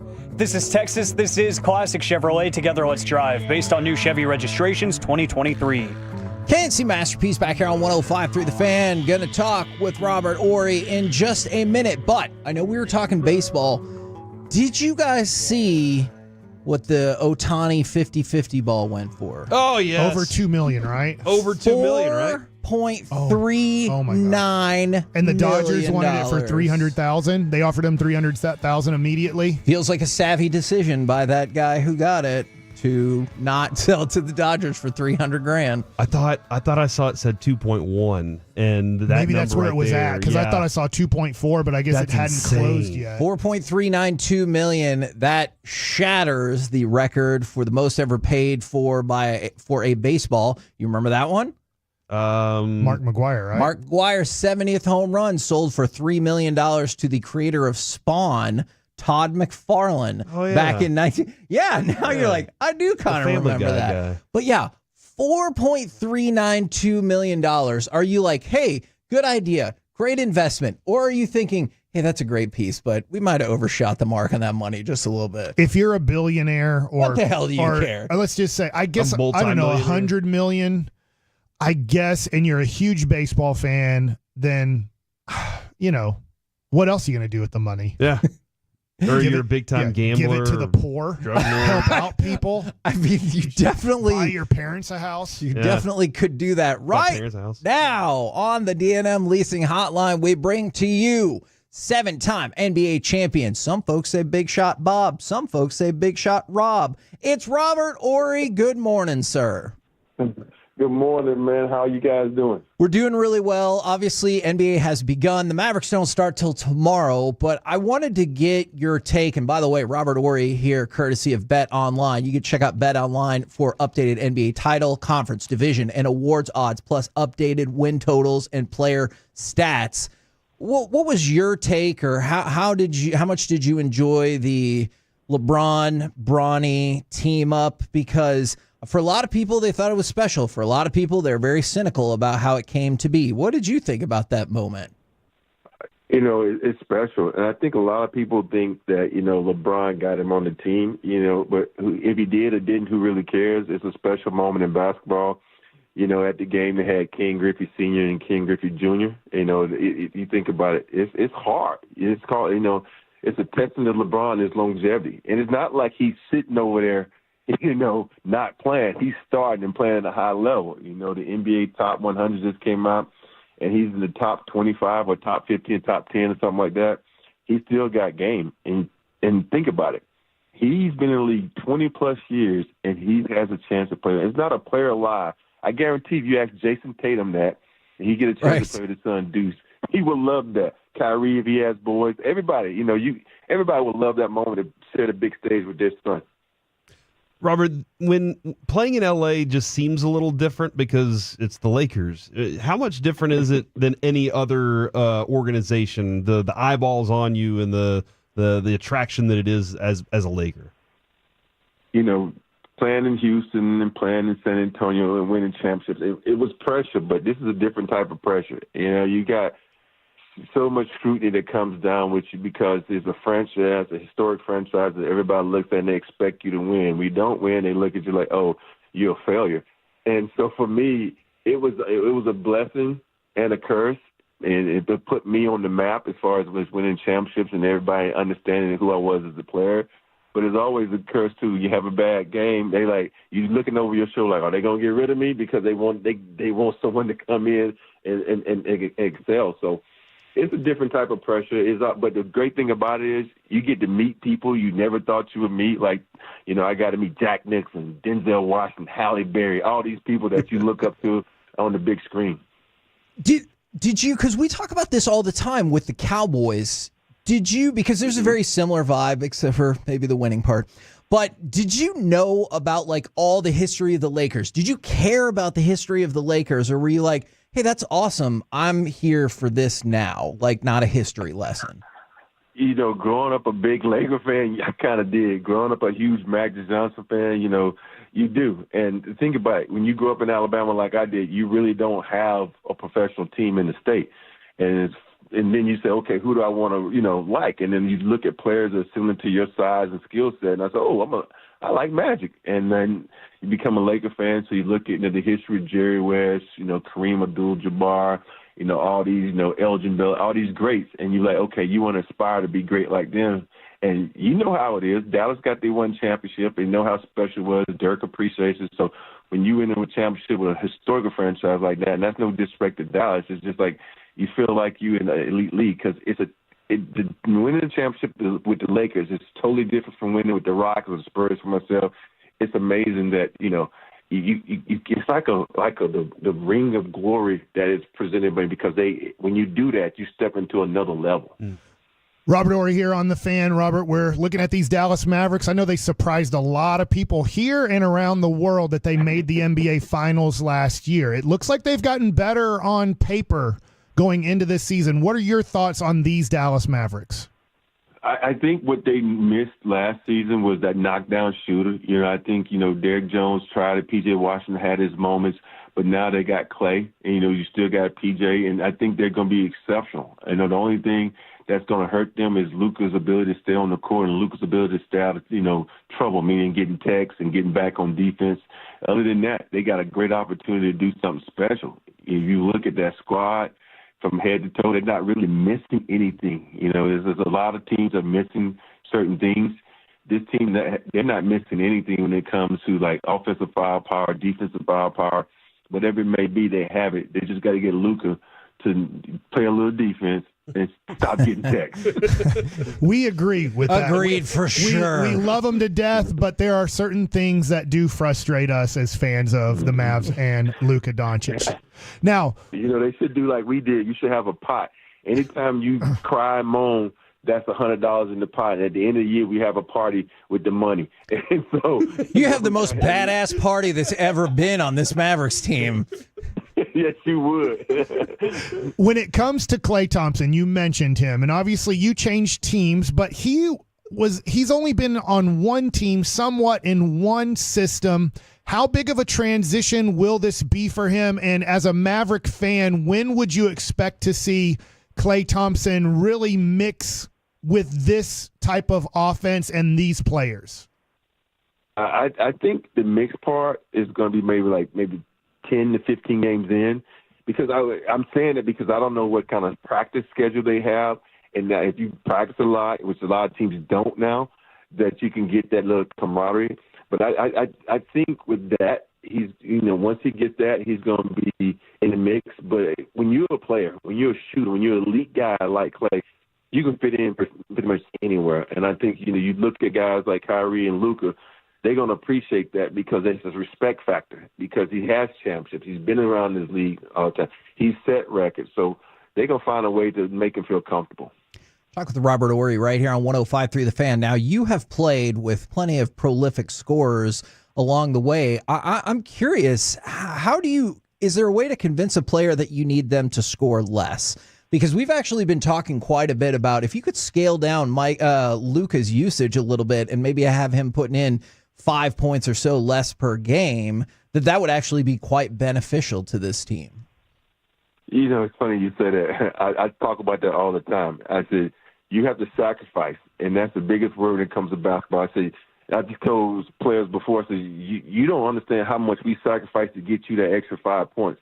There's going to be games where you need to sacrifice to get each one of us 5 points, and you go down from 25 to 20 or maybe 15. And the great ones understand that because, I remember playing with Dream my first year, and he was so intent on getting his buckets.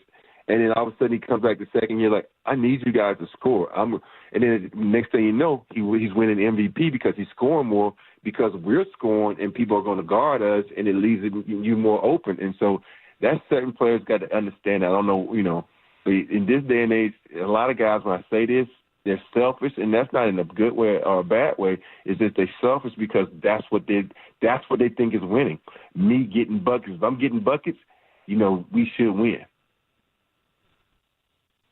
Robert, when it comes to Derek Lively, What do you think his improvement can be? Can there be a sophomore slump, or is his potential so high? The Mavericks think so much of him. He hit a three-pointer in the NBA Finals, which was somewhat shocking. He's taken a few in preseason.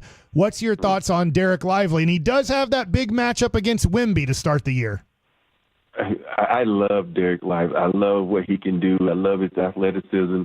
And this is what hurts me already. You said, oh, he shot threes. Everybody thinks it's so important to shoot threes in this game. It's not. It's about getting buckets. It's about winning games. And if you're outside shooting threes, who's going to get you a second chance point? Who's going to get you a tip out? And that's what people don't understand. Second chance shots are so important in this game because there's nobody going to be able to make them all. You know, you might have that night like Luka had in Atlanta, but that's very rare. And so I think for me, you got to have Derek Lively, who's that extra body, who's really a good, rim runner. Use that to your advantage. Who cares if you make a three? Who cares if I'd rather you get full offensive rebounds and make a three. You know what I mean? Because that's actually 8 points compared to 3. The analytics always talk about that. So give me extra shots and get me in the paint so you can, do what you do best.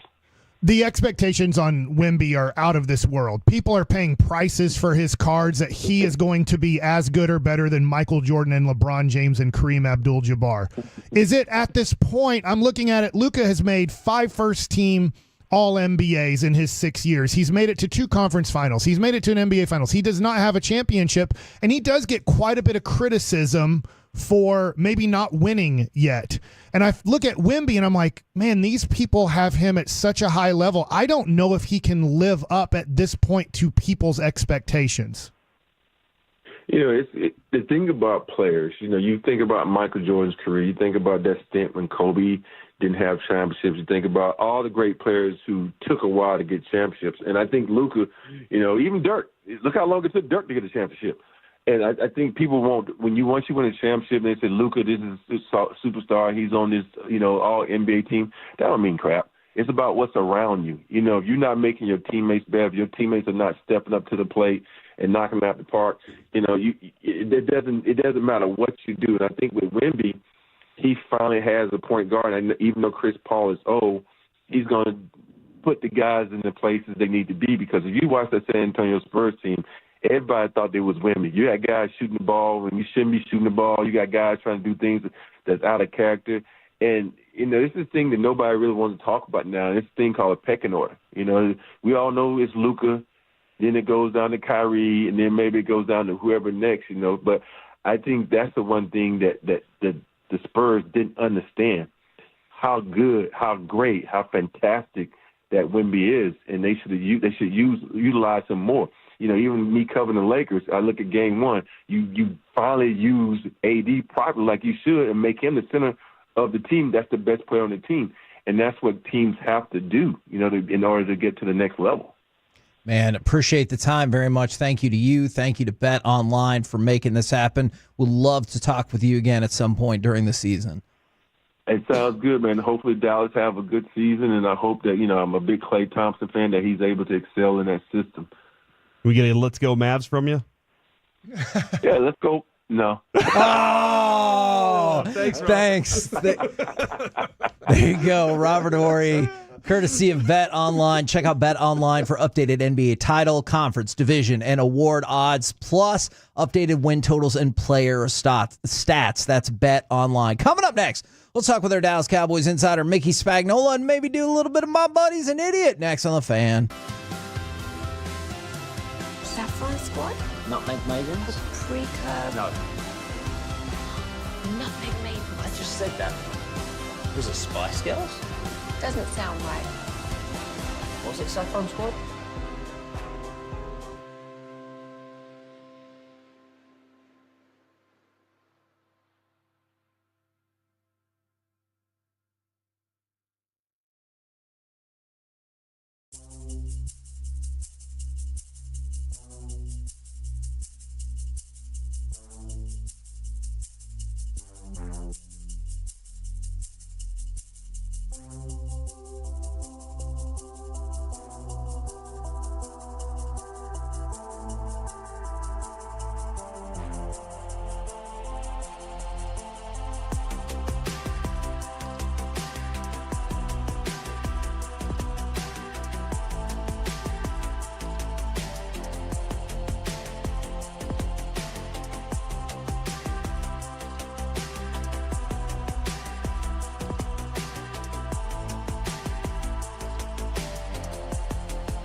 Hiley Mazda of Arlington and her studios. It's the KNC Masterpiece on 105.3 The Fan. KNC Masterpiece right here on 105.3 The Fan. Right now, it's time for our chit-chat with our Dallas Cowboys insider, Mickey Spagnola. Good morning, sir.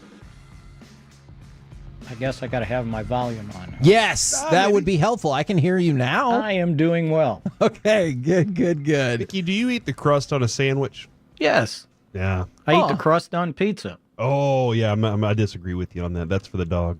Oh. He loves it, so I gotta make my dog happy. Why does the dog love it? I don't, because it's He's something... got good taste. There you go. That is a great point. All right.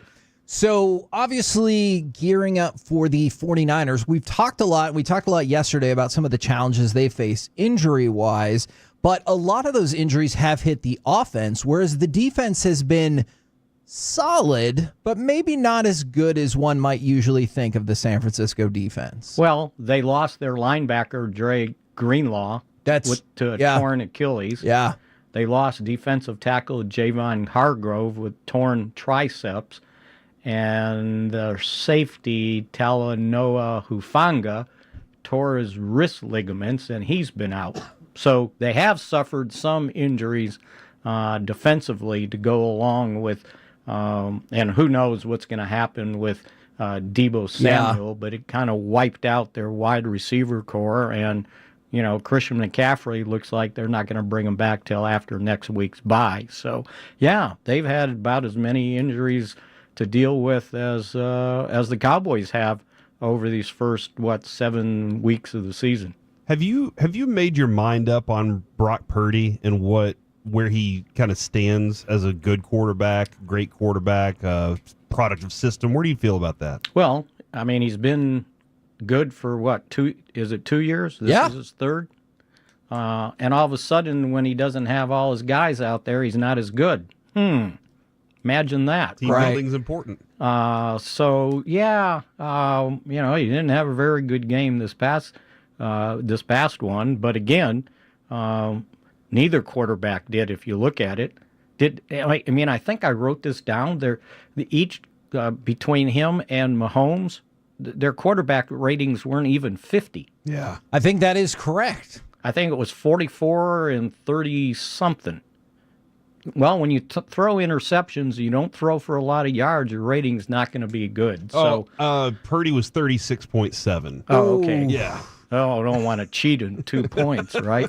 I think he's good, but he needs a team around him. He needs, not just a running game, because I think the backup guy is Mason. Is that it? Yeah.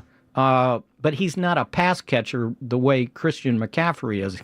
McCaffrey's kind of a dual type offensive player, and I think they missed that part of it because it's a significant part of the offense. Just like Baltimore, I understand what Derrick Henry's doing, but it helps that you got a quarterback running for, I don't know, he's probably got 300 yards by now, Lamar Jackson. Yeah. So there's a dual threat there in the offense they run that I think helps other people be able to be productive. And I think that's the same thing maybe in San Francisco when you got McCaffrey on the field. We were talking about a lot of bye things yesterday in terms of what we are looking for over the week off and everything, but who's a guy on this team that is maybe better than you thought thus far? Better than I thought? Yeah. Well, I thought that Cooper Beebe would struggle more than he has transitioning from guard to center in the NFL and never had played center before. I think he's been pretty darn good. Yeah. And when everybody talks about the line being young, I get that if you have both rookies starting at the two most important spots on the line of scrimmage. But I think the problem is having all five guys coordinated. You're moving new guys in. They got to adjust to the defense shifting right before the snap. Now, what do I do? Or if there's a blitz coming, which guy should I pick up? I think those are some of the things that all five have struggled with. But I think he's been pretty darn good. I think the rookie linebackers, Overshone and Leofau, I wasn't sure what to expect from Leofau, and the fact that Overshone was coming back from a torn ACL. And I think they've been pretty good, too, when they get the defensive linemen to keep offensive linemen off them. I think their pursuit to the ball has been pretty darn good. So I think just off the top of my head, okay, I'd probably stop there. If you got a guy that I think maybe I forgot. Look, I had high expectations for Overshone, but that answer makes a lot of sense. And you might have actually answered my next question when you were talking about issues across the offensive line. But who's a player that you're like, you got to get more from him? Well, I think that from a, well, other than the guys that I got to get healthy, right? Yeah. I would think that the defensive tackles as a group have to play better. I think that that's been somewhat lacking. I think Mozzie has had his moments. I think that, the rest of the guys, they brought in all these veteran guys, old guys that have names, and I don't know what they've done so far. And I don't know if that's, not being fair to Jordan Phillips, who's got placed on IR, but even before he got placed on IR, he wasn't doing anything other than getting pushed back off the line of scrimmage. Linville Joseph is okay, but not what I think everybody thought when they saw his name. Oh, this guy's going to be good. He's 36 years old, and he's trying to play, nose tackle, or and he got pushed around. So yeah, that's been a little bit disappointing on just what's taken place there. I think Osa has played well, but again, it takes four guys, and one guy's not going to make a difference by himself, because teams watch tape, right? And they see, oh, well, we can take care of that guy and that guy. Now this Osa guy, we better make that a priority to make sure he doesn't ruin what we were doing. And going back to another guy that was playing well until he got hurt was Marshawn. I thought he played well, but then he gets hurt, and now, he gets placed on IR, and we won't see him for another couple weeks. You have strong feelings about Everson Walls and Harvey Martin continuing the march to hopefully making the Hall of Fame? That one's going to I think it's wearing him out, by the way. Oh. The fact that he keeps getting closer and closer and hasn't gotten there yet, right? And the disappointment, I think it's almost like, okay, let me know when it happens. I don't want to get emotionally invested in it and get disappointed again. Saw that with Drew Pearson, right? Right, exactly. It was the same thing, and look at what Walls did. People don't understand how good he was, and it wasn't just his rookie year with 11 interceptions, that nobody in the league has had more since '81. Think about that. How good do you have to be? That's pretty amazing. Right? I mean, how many years have we moved? 43. 43? And no one's had more than 11 interceptions. And only one guy, Trayvon Diggs, has had as many. So just that. See, the Hall of Fame sometimes gets caught up in total stats, right? Yes. You got to look at preserving the stories that are important to the NFL. Yes. And I think they lose sight of that. The voters lose sight of that when they try to whittle down. That story of Everson Walls needs to be in the Hall of Fame. And part of that story is giving a kidney to his former teammate? Seriously? Those things need to be preserved. It's the same thing with Bob Hayes. Everybody want to look at, what he did in the Super Bowls or the Ice Bowl. But the entire story needs to be preserved. This was a track guy in the Olympics winning gold medals, and then he gets into the NFL as a wide receiver and as a Pro Bowl wide receiver. Those stories, and that was my argument when he got ousted, when he got close and they didn't vote him in. Those stories need to be preserved. And I think that's one thing that I think the younger generation that hasn't seen these guys play or know some of the backstories don't recognize the importance of that. You go to the NFL Hall of Fame, the Pro Football Hall of Fame, and they got their bios in there, and you read this stuff and you're going, oh my gosh, what about that? I forgot that story. And that's what they got to preserve, the stories. It's not all about statistics. It's not all about analytics. We get caught up on numbers because we can't quantify what we see with our eyes or hear with our ears. Man, I love it. You hit a raw nerve, didn't you? I know. I kind of want you in the room making an argument for us, right? An argument. I want you in that room for an argument for him. you know? Oh, yeah. Well, I'm going to have to tell Cubby that. It's like, okay, we're going together for this. Yes, I like that. You really care about him too. I know this because I've just seen y'all's interactions together, Right. over And it's time. good because we don't always agree, but we are good enough at what we do that we can disagree and come back laughing, right? Sort of like Jerry Jones on radio, right? Yep. I have no thoughts about that. All right, Mickey, I know you got a boogie. Thank you very much, good sir. And if you want to hit another raw nerve, just ask me about tours here at the Star. Oh yeah, we will do that. You gotta tomorrow. go. We will Write get to it that down. tomorrow. Okay, Yes. we will get into that. There you go. Mickey Spagnola right here on 105.3 The Fan. If you can, go ahead and throw it. Man, he's fired up today. Go ahead and throw it to cut number 3, please. Heiskanen steps up. Thompson with the steal. Across the line. Heiskanen catches up, but so does Powers. Thompson scores! That was magic! Season over. It was one game, Mike. 2 games. No, they won their last game. Nobody saw it. Because it was a Saturday afternoon? Okay, interesting. So, a really tough night again for the Stars. They fall 4-2 to the Buffalo Sabres. There's a couple of things to take out of that. Once again, we talk about this all the time. It's kind of like, you know how you can talk about NFL games like, hey, what did the turnover balance look like? That'll probably tell you what you need to know.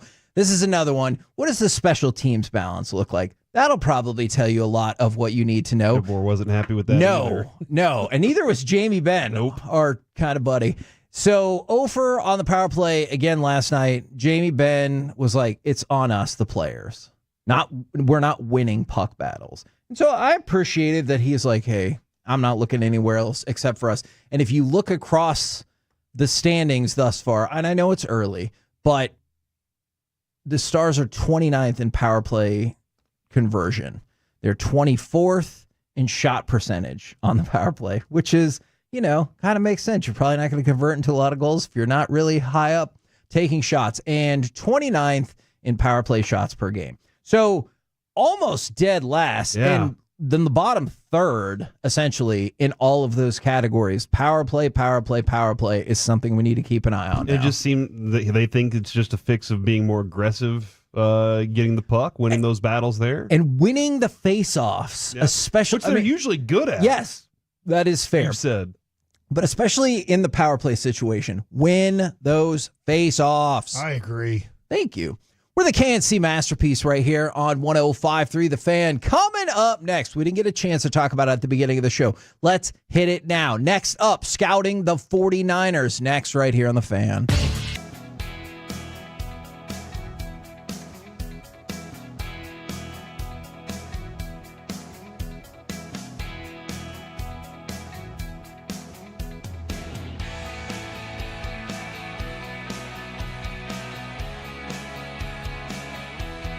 Uber Eats has low fee products? I gotta remember that. Well, they say in order to remember something, you have to forget something else.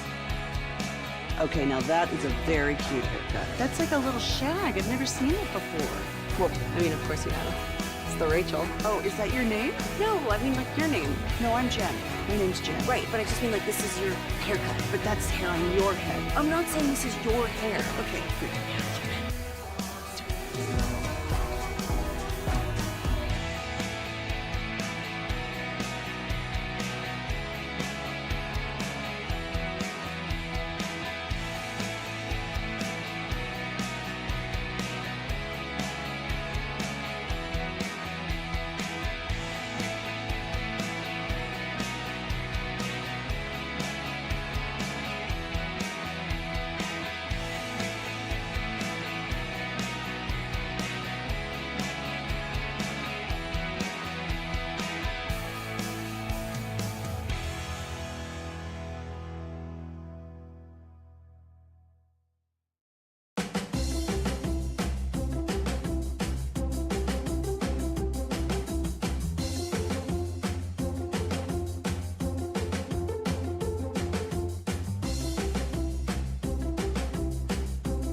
think it's true that you've got to forget something else to remember that Uber Eats has groceries?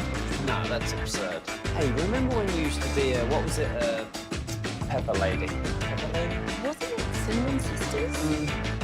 Basil Babes. Saffron Squad? Nutmeg Maidens? Free Club? No. Nutmeg Maidens? I just said that. Was it Spice Girls? Doesn't sound right. Was it Saffron Squad?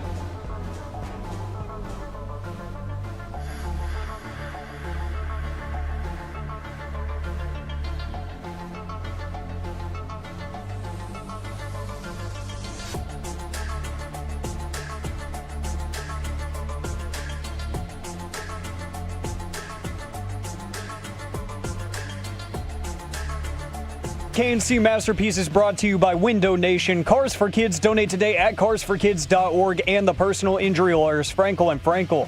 If you've been injured in a car or truck wreck, call Frankel first, 214 or 817-333-3333. With Frankel and Frankel, there's never an out-of-pocket cost. They only get paid when you win. Frankel and Frankel, the go-to car and truck wreck attorneys in Dallas. Oh, it's picked off! Bosa's got it! Nick Bosa makes a move! And he's taken down at the 40. KNC Masterpiece right here on 105.3 The Fan. Let's scout those 49ers a little bit more. And for people that were asking, I feel like Kyle Shanahan made it pretty clear that Christian McCaffrey is not going to play in this game. What? As far as Deebo Samuel goes, he was released from the hospital yesterday. They said they'll monitor how he progresses over the next few days and get a better idea. But I mean, that feels tough, but who the hell knows? That is the way that football happens sometimes. That is true. So no Brandon Ayuk, no Christian McCaffrey. We'll be fine. Still a possibility This of game's Deebo over. Samuel. Might as well just go ahead and not. It's like playing the Giants. Yeah. Why even play the game at this point? We know what's going to happen. I agree with that. So when it comes to the 49ers, though, they obviously still have plenty of combinations of players that can make you nervous. And I wanted to Here comes a negative Kevin. I'm just bringing up some points that I don't think are negative, just telling you things. I want to focus in on this particular sequence against Patrick Mahomes. Obviously, all hold Patrick Mahomes in very high regard. Nick Bosa gets a sack on Patrick Mahomes, loss of 5 yards. Very next play, third-year defensive lineman Kalia Davis, he came down the line and he got his first career interception. Tip to pass, first career interception. Next time the defense went on the field, then Malik Collins and Leonard Floyd got home and hit Mahomes for a loss of 4 yards and essentially forced a 3-and-out. So on back-to-back possessions, we're talking about so many of the things that you fear seeing defensively. Your quarterback gets crushed, you get the sack, there's an interception, there's a 3-and-out, and it wasn't just the Bosa show. It was Bosa, Davis, Collins, Floyd. There are still plenty of defensive players for San Francisco that give me plenty of pause. Malik Collins scare you too? Yes, that was one of the throat punch. Is that the reason why? No, Kevin, not necessarily. The throat punch isn't the concern. He throat punched Patrick Mahomes. All right. What if he does that to Dak? You listen here. Penalty. Hopefully. You guys ready to listen? I'm ready to listen. I watched the San Francisco-Kansas City game. Okay. I did too. Dak can't move like Patrick Mahomes. That's true. A lot of the plays, there were not a lot of positive plays for the Kansas City Chiefs in that game offensively, but most of the positive plays came off of Patrick Mahomes running or Patrick Mahomes creating something while under pressure and escaping the pocket, flip passing it forward for 7 yards, running for a first down, running for a touchdown. The biggest play of the game, it felt like for them, was running down the left sidelines for, I'm going to guess, about 40 yards. There were certain times, you brought this up yesterday, I think, Corey, is that they had some positive run plays. Not a lot, but they had some. A lot of the time, Patrick Mahomes was getting hit hard. There wasn't time to diagnose the defense. There were times where they said there was a coverage sack. How in the world are the Cowboys going to score? Dak does not create a lot of extra time. Dak is not a runner the way Patrick Mahomes can create runs. I honestly don't. Now, they don't have anybody like CeeDee Lamb. Like, the Chiefs have nobody close to CeeDee Lamb. But what does it matter if you're getting the pressure? And just like Kansas City, where's their offensive line good? Interior. I don't know. I know that the Cowboys are taking a lot of heat, but interior's probably better than exterior part of the line. The tackles are the weakest part of their line. Well, Bosa and others were destroying that, and they hit hard. They are a physical team. There's going to be injury timeouts. Whether the guy gets injured for the whole game, whether he gets injured for weeks, whether he just needs to miss a few plays, there are going to be injuries in this game against this San Francisco defense. Nothing will come easy against the San Francisco defense, and nothing will come easy with this Cowboys offense. Like that's the reality this year so far. They've proven nothing else to us so far. Okay, I was actually going to ask a question about that. I'm not saying they're the same or anything like that. Do you look back at the Pittsburgh game being a physical, being an ugly game? Yeah, you have to do that. And that you won that as showing you that maybe you have more of a stomach for the fight than in years past? Well, yes, but also Justin Fields gave up some moments, some opportunities. As he will do. And I'm just... The Chiefs forced Brock Purdy to give up some of those. I'm not sure Brock Purdy is as he's going to miss as much. So that's where I'm like, I still think you have to do the right things. But I mean, you just pointed out all the people that are missing there. So yeah, it is going to be one of those. You should have your hat to hang on that, but you should have had it against Detroit too. That you could play a tough game. That's fair. You got toughed out. Yeah. I will be shocked if 40 total points are scored in this game. I haven't even looked at the over-under, but I will, with what San Francisco's missing offensively, with what the Cowboys are going to deal with San Francisco's defense, and you have no running game. You cannot control the tempo and flow of this game. No. It's literally impossible for the Cowboys in 2024 against a good team to control the tempo and flow of a game. They don't have the team to do it. So I just see that this being a shorter game because San Francisco is going to run the ball at least 50% of the time, I think, in this game, or very short little passes that are not like, hey, you have to get open. You have to create space. I don't think they have the talent to do it. CeeDee Lamb literally, I think, is the only player in this game on both teams that can create space. The issue is do they, like Detroit, just say, just double team him and let everybody else figure it out? You know, I'm intrigued by this. I looked it up. Kind of surprised to learn that the over-under of 46.5 in this game is tied for the third highest on Sunday. Gosh, I don't see it. And the fourth highest of the weekend. Now, I know that is kind of reflective of lowered scoring across the league, but you've also seen the point spread tighten up about 1.5 points. It depends on where you look. It's 5.5, 6. Now it's down to San Francisco by 4.5. And I realize they have plenty of injury problems. So do the Cowboys. This just feels like, by nature, the physical nature of it, a game that they don't normally win. But I'm curious about that Pittsburgh game being like, hey, we can do this. So in that game in particular, Kevin, the Cowboys still didn't score a lot of points. Fair. Oh, I don't think it's going to be high scoring either. Yeah, for sure. We're discussing the Niners defense and the fear there and what they're lacking offensively. It really does. This game will rely and pivot on the Cowboys defense. Yeah. Because if the Cowboys defense can keep pace with what the Niners defense does to the Cowboys offense, then you have a chance at the end of the game. That's really all. There have been times over the last 3 years where you've been like, just outrun them, just outthrow them, just go outscore them. And the Cowboys could. Like, that was their mantra. That was the way they were going to win games.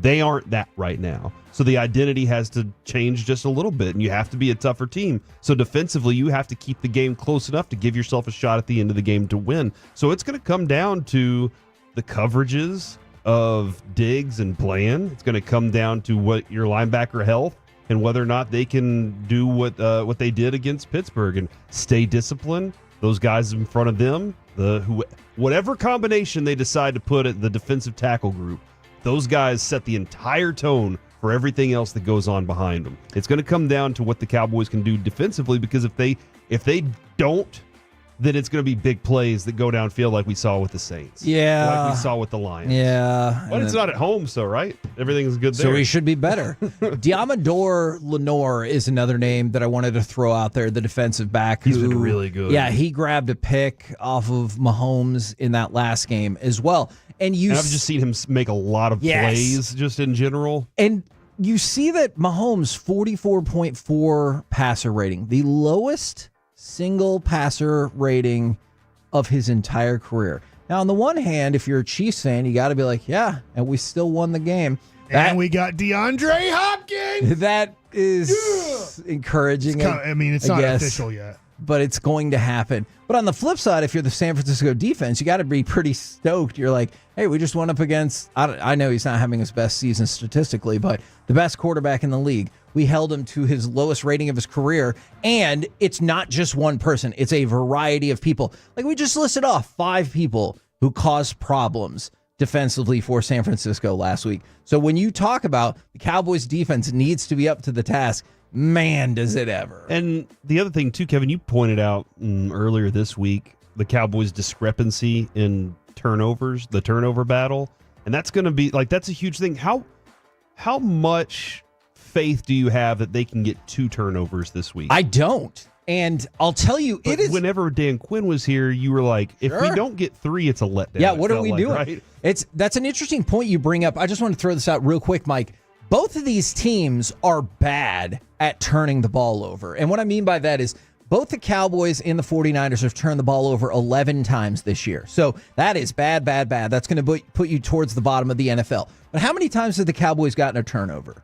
5. You know how many times the 49ers have gotten a turnover? 13. Okay. So there's a bad luck. staggering differential. Okay, I hope it is bad luck for them. I like what you're saying, and I just had to go to the box score real quick. And this is where I just don't see how the Cowboys. It's weird because San Francisco's 3-4. They're not very good. They have tons of injuries. But last week, Kansas City, 39 carries for 184 yards and 4 touchdowns. Wow. So we know the Cowboys can't do that. That's impossible for this team to do.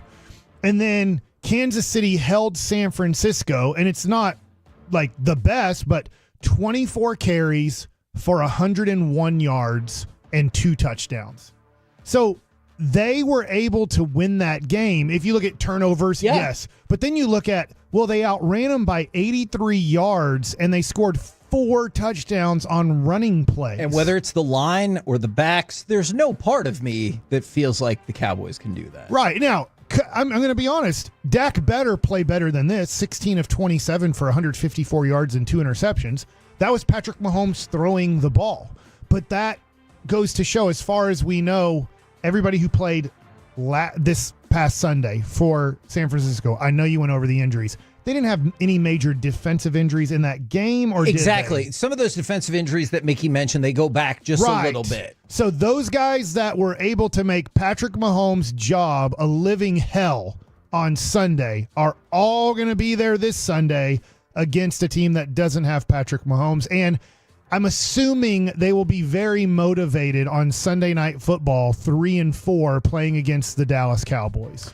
We're the KNC Masterpiece right here on 105.3 The Fan. Coming up next, it's time for Gridiron Gravy. The stats are similar to 2023 thus far. So why doesn't it seem like CeeDee Lamb is having a very good season? Let's talk about it next right here on The Fan.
Uber Eats has Lola V products? I gotta remember that. Well, you know, they say in order to remember something, you have to forget something else. Okay, now that is a very cute haircut. That's like a little shag. I've never seen it before. Well, I mean, of course you have. It's the Rachel. Oh, is that your name? No, I mean like your name. No, I'm Jen. My name's Jen. Right, but I just mean like this is your haircut. But that's hair on your head. I'm not saying this is your hair. Okay, freak me out a little bit.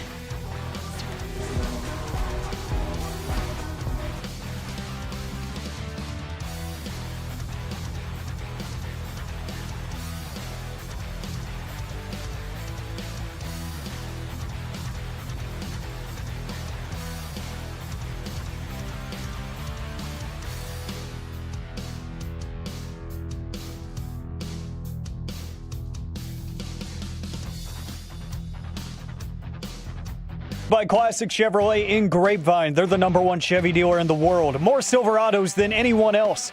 This is Texas. This is Classic Chevrolet. Together, let's drive. Based on new Chevy registrations 2023. From the 45, first down. Shotgun. Good blitz pickup. And Prescott down the left side. Lamb broke the tackle. 35, outruns 3 men into the end zone. Touchdown, CeeDee Lamb. KNC Masterpiece right here on 105.3 The Fan. Right now, it's time to go around the entire NFL and dip into some gridiron gravy. Gridiron Gravy, of course, brought to you by Rhino Shield. Why paint your house when you can shield your home? Visit rhinoshieldtx.com. By the way, Kevin Benvenucci, 320 today with the G-Bag Nation. Oh, and he has fiery thoughts about the tours and stuff, doesn't he? Interesting. So the Chiefs have locked in the trade for DeAndre Hopkins. It is a conditional 5th-round pick. Yes. That could move up to a 4th based on a variety of incentives. So not a particularly hefty price for the Chiefs to pay to make this happen. No, not at all. They got you don't think he's good anymore? He's fine. You think he can be better with this team? Probably. I'm interested in how they use him. Because if not here, then where? Yes, and I'm interested in how they use him because he's always been that dude that you line up out wide and you just say beat the dude out there, right? He's never really been that dude that you're like, all right, you're CeeDee Lamb, slot receiver, outside, inside, run in the backfield. You just said, go over there, and we're going to throw it in your direction, and he'll take the ball from whoever. Right. And I don't know exactly how Andy Reid's going to plan to use him because there are a lot of options to play with this team. It's just can they get everything that they need going? Andy Dalton and his family were involved in a car accident yesterday, but I believe Andy Dalton's wife took to Instagram to say, thank you, everyone, for checking in on our family and for your prayers. We're a little banged up, but we're beyond thankful for the Lord's protection over our family yesterday. So it sounds like hopefully nothing like truly, truly horrible has happened, but you always get nervous when you hear about that kind of accident or something like that. All right. This was fascinating to me.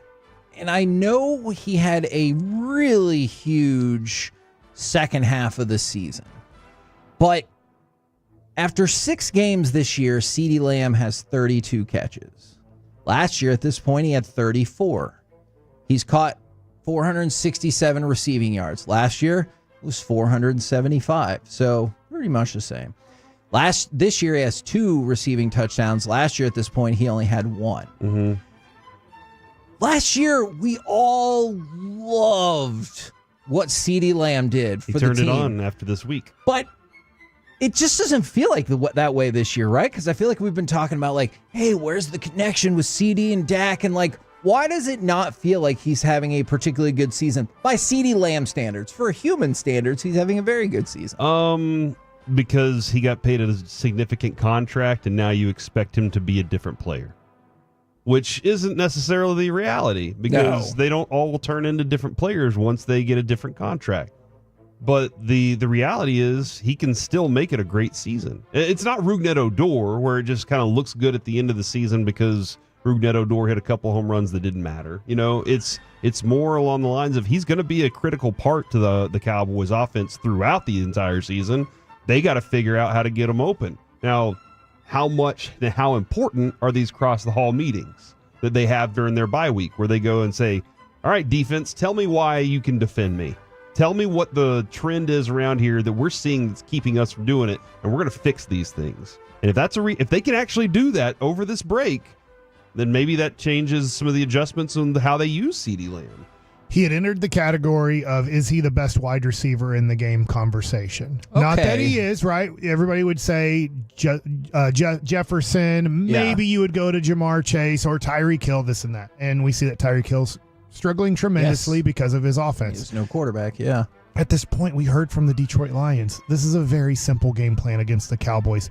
It's not very hard as a defensive coordinator. He's the only player on the team that can hurt you. Everybody else has to slowly get down the field. They cannot beat you big time. They can maybe get open. They can maybe catch a ball here and there. They can't run.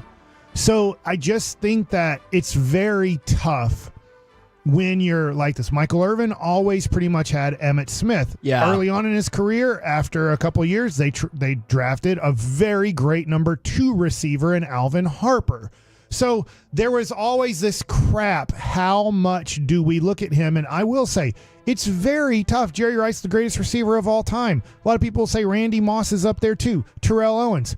Name me the team that those guys played on for a long time that didn't have the other guy on the other side. Randy Moss had Chris Carter. Yeah. Terrell Owens had an older Jerry Rice. You had John Taylor in Jerry Rice's career. Like, these guys have other people to take a little bit of pressure off. It's when you have nobody else on your team that then these receivers look, I don't say ordinary. Like you said, CeeDee Lamb's not having a bad year, but at this point, there's nothing that's going to change a defensive coordinator's philosophy against the Cowboys. And I think I'm definitely in agreement with you there, because Robert Prince, the Cowboys wide receiver coach, has said that CeeDee Lamb has been getting more consistent double teams this year. And you look at it based on what you were just saying, and you're like, yeah.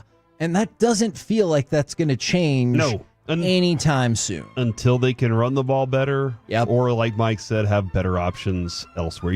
It's got to be all over the place. It can't just be one. It's a pitcher, right, Mike? If I'm just throwing a fastball down the middle, they're going to crush it. I got to be able to mix it up. My son found that out yesterday. Oh, were you on the call? And I was. I said, bold move, throwing the 1-2 pitch right down the middle. Did you really? Yeah. Did he look up at you? Did he hear? Did he talk to you about it later? He goes, I think I was too excited. I was like, yeah, it happens. Like, you get an adrenaline rush of like, I want to get him out, and then you forget how to pitch, and you just try to. Like, that's the great thing to me about football, and I know there's a lot of thought that goes into it. But if you just want to go on pure effort and energy, that's called defensive line. I know there's techniques. I'm not stupid. I know there's more to it. But, man, that's the great thing about football. You can just take an athlete and say, here's your job. Kill the guy with the ball. We'll work on everything else. But you're such a pure athlete. You have so much talent. You actually don't have to do anything right to still be somewhat successful. But, man, if we can take that athletic talent and ability and say, go kill the guy with the ball, and then we give you some technique with it, holy cow, will you be Micah Parsons? Okay, yeah. Now let's give you a couple of running back updates. Kyron Williams, in case you missed it, he scored another rushing touchdown. Now has 9 straight games with rushing touchdowns. Bigger news for Alvin Kamara. He got a 2-year, $24.5 million extension. I believe about $21 million of that is guaranteed. So he was just about out of guaranteed money, showed them a little something. They're like, hey, let's keep it going. And I know there's a discussion maybe tomorrow. There was a rumor floating around that he was asking for a trade. And then he hops on Twitter and he's like, I'm not effing asking for a trade. Do you think that's because he had been told, hey, we're going to pay you? This deal's coming down. He's like, oh, okay. Yeah. Maybe he did try to leverage that at one point, and then he was like, I got to change my mind now. Yeah, that is a good question. Or maybe not. Now, Corey, the biggest story, obviously. Dorian Thompson-Robinson will not need finger surgery, and yet Jameis Winston will start this week. I do not know why my Twitter always shows me so much Brown stuff. I really don't know why. But is it Derek Holland just retweeting it? No, I follow a few Browns people. Maybe it's because I went up to Cleveland or whatever, but I get a lot of Browns information, and Jameis Winston's getting the start, And Ken Dorsey's going to be calling the offense now. That Dorian Finney-Smith guy, whatever his name is, Robinson Thompson. I was like, Dorian, hold on. whatever. Who? He made top 5 hottest cards this week or last week. On the sports card? And I was like, who? What? Like, are people this stupid? Like, I guess they just think they're hoping the magic happens. Sure. He turns out to be Jordan Love, or you know what I'm saying? Sure. Like, people like, he has to start. Deshaun Watson blew out. I need to buy all the backup quarterbacks cards. And it's like, no, he's a backup quarterback. Yeah, don't do that. But I get it. Like, there's the miracles of Tony Romo. That's true. Right? Now, the Titans also made a trade today. They're going to send Ernest Jones to the Seahawks, and in return, they're going to get back linebacker Jerome Baker and a 4th-round pick. So another, though probably not talked about as much, trade for the day to go along with DeAndre Hopkins. Are you interested to see if there's more trades like coming down? Because it seems like teams are like, we see... It feels like teams see this as an NFL they can actually win. See, I kind of do, and that's why, again, we've talked about this before. I hate the philosophy that we heard from Jerry on Tuesday about, like, no, not really. Because all the issues we were just talking about offensively, whether it's secondary wide receivers or running backs or whatever, I do not see that fix on this roster at all. Like, Jalen Tolbert's making his way up in the world, but not all of a sudden you're going to like, whoa, we can't double cover CeeDee Lamb. Brandon Cooks comes back. Look, I like Brandon Cooks a lot. You still haven't seen that training camp connection in actual games. And then I see people saying Dalvin Cook, and I'm like, I mean, maybe behind this offensive line, what in the world makes you think that Dalvin Cook can get anything going with this running game? Saving him. I guess that he's going to have fresh legs. Maybe is the case. Saquon Barkley was named the NFC Offensive Player of the Week after rushing for 176 yards, and it probably won't surprise you to know that Lamar Jackson was named the AFC Offensive Player of the Week after he had 5 incompletions to go along with his 5 touchdowns. He's pretty good, dude. He is pretty good. Is everybody kind of reassessing that, or are they like, oh yeah, we forgot? I feel like that's the thing, is people just kind of going, oh yeah, we forgot he's that good. It's interesting. I've seen him move to the top of the MVP betting odds. I don't see it, but that's just me as one person. Clearly, Vegas is in the business of making money, and they're like, "Now we're putting him." It would still, Kevin, to go along with what you've said, it would still make more sense based on what you told us. Yeah.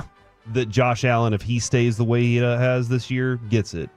Despite like whatever Lamar Jackson does, simply because of what's happened in the past. Agreed. We're the KNC Masterpiece right here on 105.3 The Fan. Coming up next, opening night of the NBA. We just saw it. Season storylines to watch and stat predictions for the Mavs if you'd like to play along. Let's do it next right here on The Fan.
think it's true that you've got to forget something else to remember that Uber Eats has groceries? No, that's absurd. Hey, remember when you used to be a, what was it, Pepper Lady? Pepper Lady? Wasn't it Cinnamon Sisters? Basil Babes. Saffron Squad? Nutmeg Maidens? Paprika? No, Nutmeg Maidens? I just said that. Was it Spice Girls? Doesn't sound right. Was it Saffron Squad?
From our Hiley Mazda of Arlington and her studios, it's the KNC Masterpiece on 105.3 The Fan. KNC Masterpiece right here on 105.3 The Fan. We're going to get into some basketball, but Ian Rappaport is rapporting that Dan Quinn has told reporters that Jaden Daniels will not practice today because of the injury to the ribs. Marcus Mariota will talk to the reporters and take first-team reps in practice. So Rappaport said it appears to be trending toward Marcus Mariota getting the start for Washington on Sunday. Cowboys back in it, baby. I mean, if you think they're going to win this Sunday, then yes. I think they have a better chance than Washington does? Than they did before with all the other players for the Niners being healthy. Okay. Debo put on the wrong rag. The pneumonia rag. Please, God, don't let us go back into that again. Do you remember that? Though? Yes. I'm going to go get some ammonia and go put it in an ice bath and then put it on top of your head. Mm-hmm. You've never had it before. It's awesome. I have I just not. need you to get really sweaty. Okay. And hot. Okay. I mean, he's already That's got way that. that's the way it works the best. All right. I'll see what I can do about that. In the meantime, let's talk about the NBA. Give me cut number 7, please. Them Boston Celtics. Jaylen Brown step to his right. Three in the air is good, and the Celtics have broken the franchise record for threes with 11:02 to go on opening night. Lord knows they jacked up 13 three-pointers after that to try to break the NBA record. I've got some NBA generalized storylines for you. Also, if people want to send in on the Frankel injury attorney text line 877-881-1053 or the Twitch or the YouTube, some stat predictions for the Dallas Mavericks. I got some over and under for you there. But let me ask you if these general NBA storylines intrigue you. Because I think the answer to this one is definitively yes.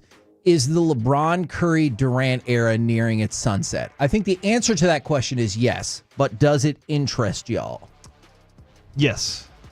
It does not. It does, because the arc of can they do it one more time is always kind of interesting. Yep. But I don't always want somebody to do it one more time and be like coming back for another one. I kind of like the John Elway ride off into the sunset being a champion thing. This one's for John. Not everybody gets the opportunity to do that. I get that part. But I like that idea, the concept of being able to just say, I did it, I'm done, I'll see y'all later. Now I'll just be part of the game by being a legend in the game. Yeah, it intrigues me the more I think about it, just because if you had kind of the Magic Larry to Jordan, and then you got kind of the Shaq, Kobe, Duncan kind of era, and then you had LeBron, and I hate saying this, but you kind of had a little bit of the Wade in there with Kobe's, kind of sunset type of deal. So it's never perfect, like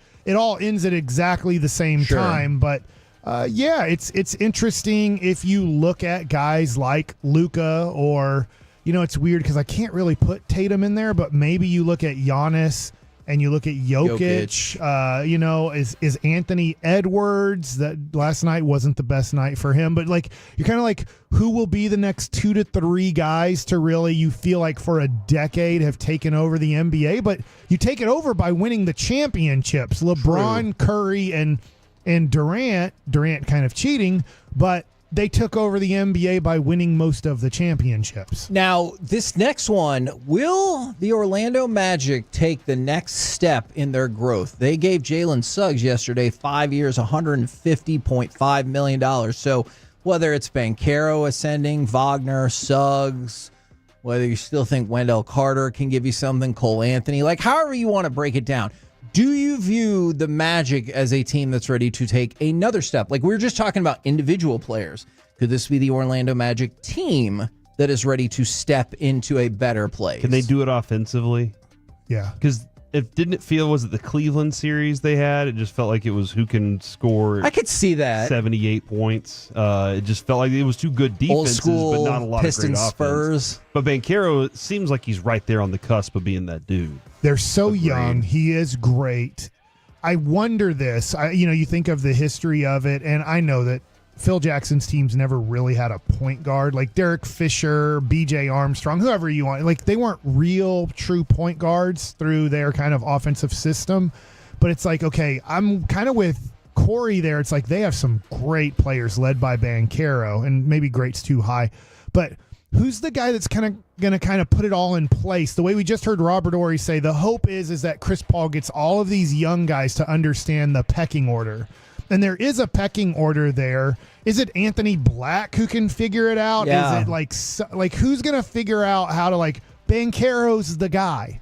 Everybody else works off of him to the last year's playoff point. But I do think, I wouldn't bet on it, but I think they can make the conference finals if the bracket's set up to avoid Boston until the conference finals. Okay, I like that.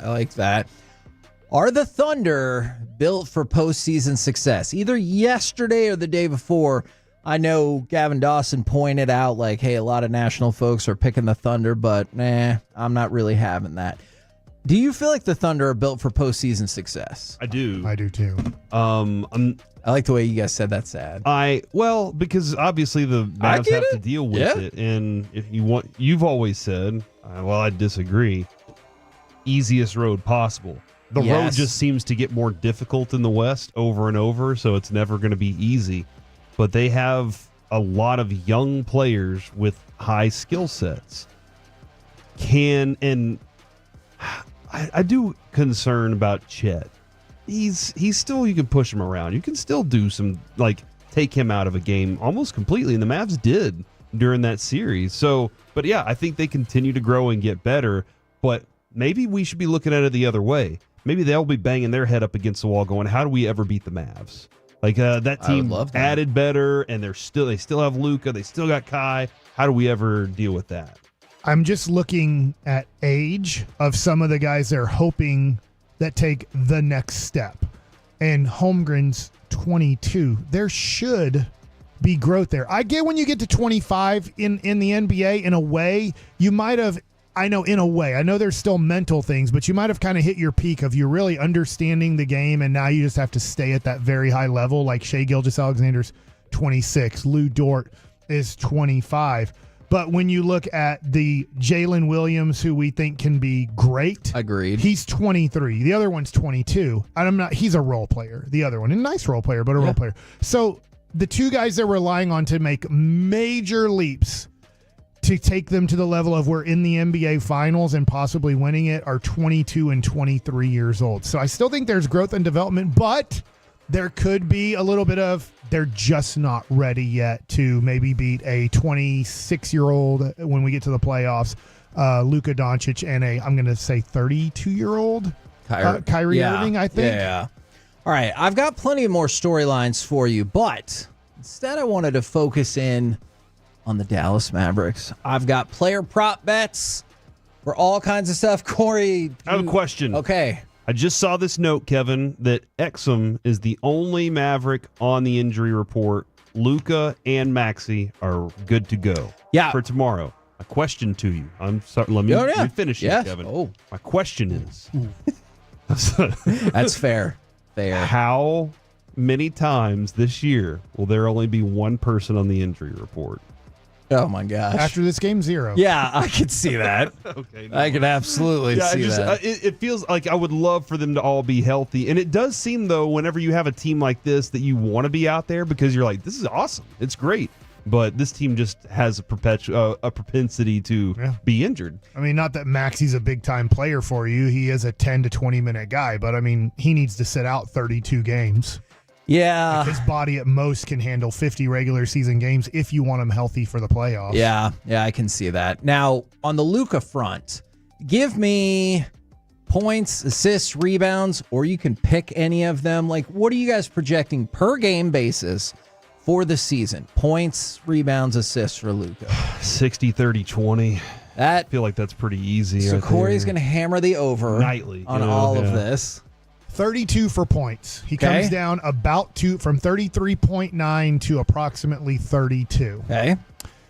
Assist. I don't have his numbers pulled up from last year. I just remember his points. I am going to go at 10.3. Okay. And rebounds, I'm going to give him 8. Okay. Kevin, I just realized. I was thinking 7.5 or 8 on rebounds. Whenever I said 60 and 30, that gave 120 points that came directly from Luka's hands. At least, yes.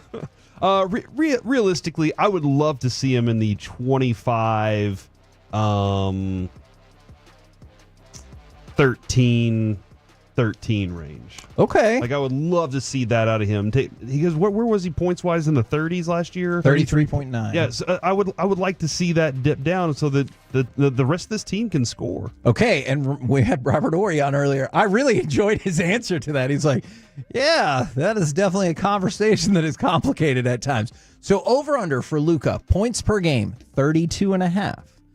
Rebounds per game, 8.5. And then assists per game, 9.5. So, Mike, you're like right on the line. I'm hoping I go all of these over on assists because I want him to be over. Okay. Over when I say over 10, like 10.5. Yeah. He was at 9.8 last year. Rebounds, for some reason, I'm going to go under don't care because as much, yeah. he has, for the first time in his career, he has a Lively that we can trust. Yep. Like last year, we had no clue what he was going to be the start of the year. You have Gafford. PJ Washington's a solid rebounder. I just think that he has more guys that can help where most of his career he has not had a center on his team that you could trust, and now he has 2. So I think rebounds could come down a hair, and then the points will be interesting on if he wants to go for the scoring title. Now, for Kyrie, I'm going to ask it a little differently. Give me points per game as well as over-under number of games played. 65 games. Corey, you want to go on games first? 58. Okay. He matches what he did last year. Over-under games played 59.5. So you guys are in that ballpark. Corey's right there taking the under. In the last 2 years, he's played 60 and 58. So Okay, right there so in the that middle. it makes sense how they got to that number. Points, I'm going to stick with what he did last year, just a hair under. I'm going to say 25. He has 25.6. Okay. I'm going to say 23. Because I'm dead locked on somebody else is going to eat a little more this year. And I think Luka and Kyrie take a little bit of a dip. Okay, so but for the betterment of the team. That is really interesting because I think what you're seeing here is Vegas seems pretty high on the Mavs when I give you one more after this because Kyrie over under points per game 25.5. So just thus far with Luka and Kyrie, Vegas has got them going at 58 points per game. Now, Clay, what do you think about over under for him points per game? Oh man. What was he at last year? 17.9, I believe. I don't have it pulled up because I have Maverick stats pulled up. You're saying Klay Thompson? Yes. Yeah, and he was that was a down year for him. 17.9. That was down. I'm going to from say 15. 21.9. Okay. I'm with Mike. 17.5. So just with that group right there, they project those three at 75.5 points per game. Now, I realize. And we're more like at 70. Exactly. Like our guesstimation. Exactly. Do you think that might not exist on there, but his 3-point percentage? What do you think the over-under on his 3-point percentage is? 30. I'm gonna guess 39.5 is the Vegas line. 39.4, Bob. Again, talking about optimism with the Mavericks. Over-under Klay Thompson's 3-point shooting percentage 40.5. Okay, is so where they're close. at. And I know you might His be like, history would suggest. Yeah. Yes. You might think 1 percentage point, 1.2 percentage points, not that big of a deal. It will be as the season goes along. I was going to say 40%. So like Vegas is right on the number where I would not feel confident betting either way. What do you think, Mike? What number would you give him in corner threes, though? Would you put that number higher or low? Or if I've watched enough preseason basketball that he's not hanging out in the corner a lot. I kind of like that. Okay. There are other guys that can. Because here's the deal. True. The other guys can't shoot from the wing. They can't shoot from the top of the key at a high percentage. He's our one role player that feels more comfortable shooting wing and top of the key threes. Everybody else is like, I need the shortest three-pointer possible to be the most successful. So it seems like the Mavs know this is our guy that can kind of get to the wing. He can go to the up top, and he can feel very comfortable taking those threes. It doesn't mean he won't get corner threes, but he's not standing in the corner a lot in these preseason games, but Luka didn't play any of the preseason games. Yes, agreed on that front as well. Let me ask you one more broader NBA question. I'll get to Derek Lively tomorrow. Do you think Jokic and the Nuggets have another title run in them? In his whole career? Let's say in the next 3 years. Yeah. Okay. I think he's that good. I do. He's the best player in the league. I know Gavin said Luka's taking that over. That would be great. I hope so. But he is the best, and usually the best was still, if he has his role players healthy, they can be a scary team. That's where I say it's very iffy. Okay. Because I don't know that Jamal Murray, I don't know if he's going to continue to play at the level that he can play at to run with him. But I'll say maybe, Kevin. Okay.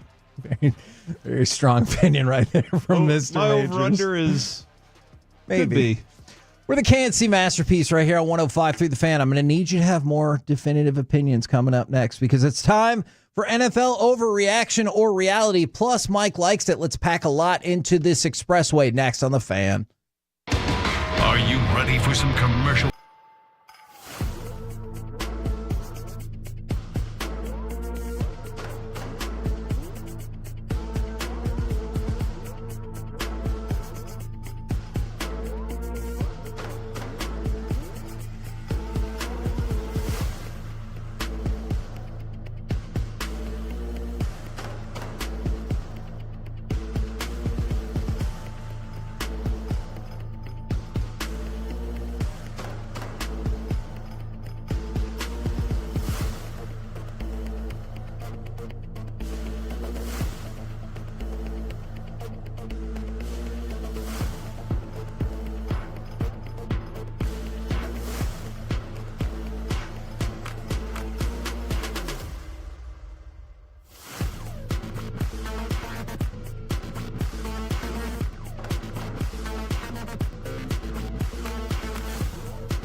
Uber Eats has Lola V products? I gotta remember that. Well, you know, they say in order to remember something, you have to forget something else.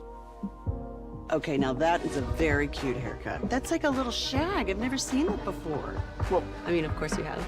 It's the Rachel. Oh, is that your name? No, I mean like your name. No, I'm Jen.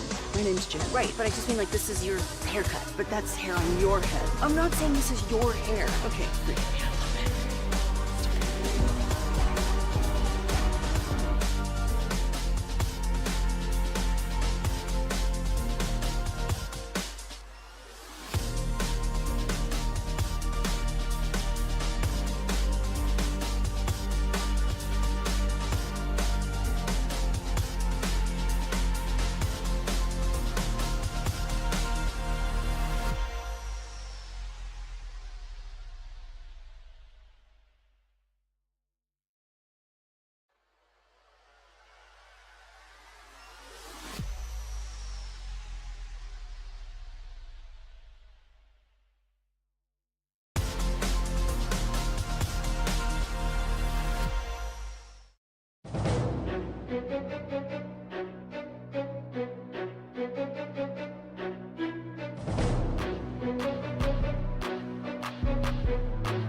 in Grand Prairie. Join us from 10 a.m. to 7 p.m. for a Cowboys ticket giveaway, plus enjoy Miller Lite 22-ounce drafts for just $4, the only beer of the Dallas Cowboys. Please drink responsibly. The Expressway on 105.3 The Fan is presented by the On Time Experts. Off the right, here's Gibbs. Good run, best run, good move. There he goes, needs a block. He's in. Jahmyr Gibbs answers back for Detroit, and they're on the board. KNC Masterpiece back here on 105.3 The Fan. It's time for some NFL overreaction or reality. Let's start with the Lions. NFL overreaction or reality. The Lions have the league's best offense. Reality. I agree. I think I do too. Yeah, the ability to run the way that they do is, I mean, it's huge. And then I saw this about Amon-Ra St. Brown, Kevin. Did you see this number on him? 354 receptions, 3,989 yards, and 25 touchdowns since he's gotten into the league. With 11 more yards, he can become the fourth player in NFL history with 354,025 in their first 4 seasons. Do you know the other ones that have done that? Jefferson? Uh-huh. I mean, they're all pretty recent. Oh, okay. Well, that's going to change my answer. You don't have to then. go back too far. Okay, that's gonna change my answer then. Is Chase on that list? No. Chase is not on the case. CD. No, not Steve DeBerg. I appreciate that, Tony Dungy. No. CeeDee Lamb is one of them. Okay. The other one, you have to go back just a little bit further, and he's not really playing much right now. DeAndre Hopkins. No. Okay. Michael Thomas. Felt like that was topical for the Oh day. my gosh. Oh, yeah. Thomas. Oh yeah, for what we're doing on Thanksgiving. New Orleans. Yeah. Peace-a-thon. Yeah, That's no, what he was different getting Michael at. Thomas. We always interview him. So yeah, that's St. Brown is one of those receivers. Like in the first 4 years, he's proven that he's in that category with those guys. And Jared Goff, good quarterback. Sam Laporta, good tight end. They have a defense that gives them the ball back a lot. Now, the first response I saw, if it's not Detroit, is it Baltimore? Baltimore's which really good. Does make sense. Here are the last 4 weeks of AFC Offensive Player of the Week. Derrick Henry, Lamar Jackson, Derrick Henry, Lamar Jackson. So I could see how Baltimore would be like, hey, I got a pretty good claim right here. The points per game right now, I think, is in Baltimore's favor, right? Is Okay. that, and I think touchdowns per game is 3. They're tied, 3.7 per. Between Detroit and Baltimore. So they're both averaging that. NFL overreaction or reality, you care and are invested in whether or not Aaron Rodgers ate one of his own boogers. Now, I knew this. Is that what he was trying to do with that water bottle? I knew this story was making traction because my wife said, have you heard about Aaron Rodgers eating one of his own boogers? And I was like, good Lord. And so when he was on Pat McAfee, he said, I have been alerted to this. And in the moment, I thought, I hope the camera is not on me right now. But he goes, it kind of looks like it, but that is not what I'm doing. And then he said, this is a real quote. I swear this is a real quote. I've actually never eaten my boogers. That's one thing I'm very proud of. You're lying. All right, there's Alex. Proud of it? I mean, I am too. What a weird thing to like, hey, I'm going to take a stand right here. Did you ever? I remember being at Happiness House in East Dallas, Kevin. Huh? And yep, it was a little daycare that we stayed at across the street from Truett Elementary. Ours was called Green Acres. Oh, look at that. And I remember there was a kid, I don't know, maybe his name was Ethan, and he was standing in line with me, and he ate a booger, and I was like, that is the grossest thing I've ever seen. You just pick that out of your nose and put it into your mouth. Now, then I saw my kids do that, and I was like, that is the grossest thing ever. They don't do it anymore. But it's probably for the best. You just flick it. That's what you do with them. You don't put them back into your body. You do not put boogers into your body. All right.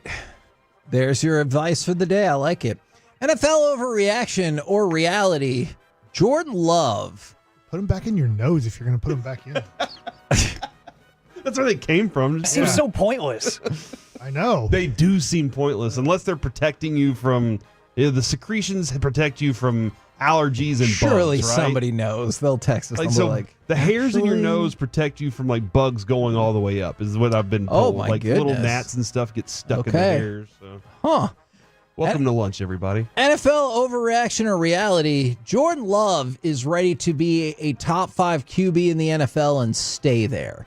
Now, what I mean is kind of like a season by season perspective, because I know there'll be some variation, but it usually feels like year over year, there's certain quarterbacks you're like, well, they're just a You're just going to default throw him in the top five? Yeah. Yeah. Is Jordan Love ready to be in that mix? Yes.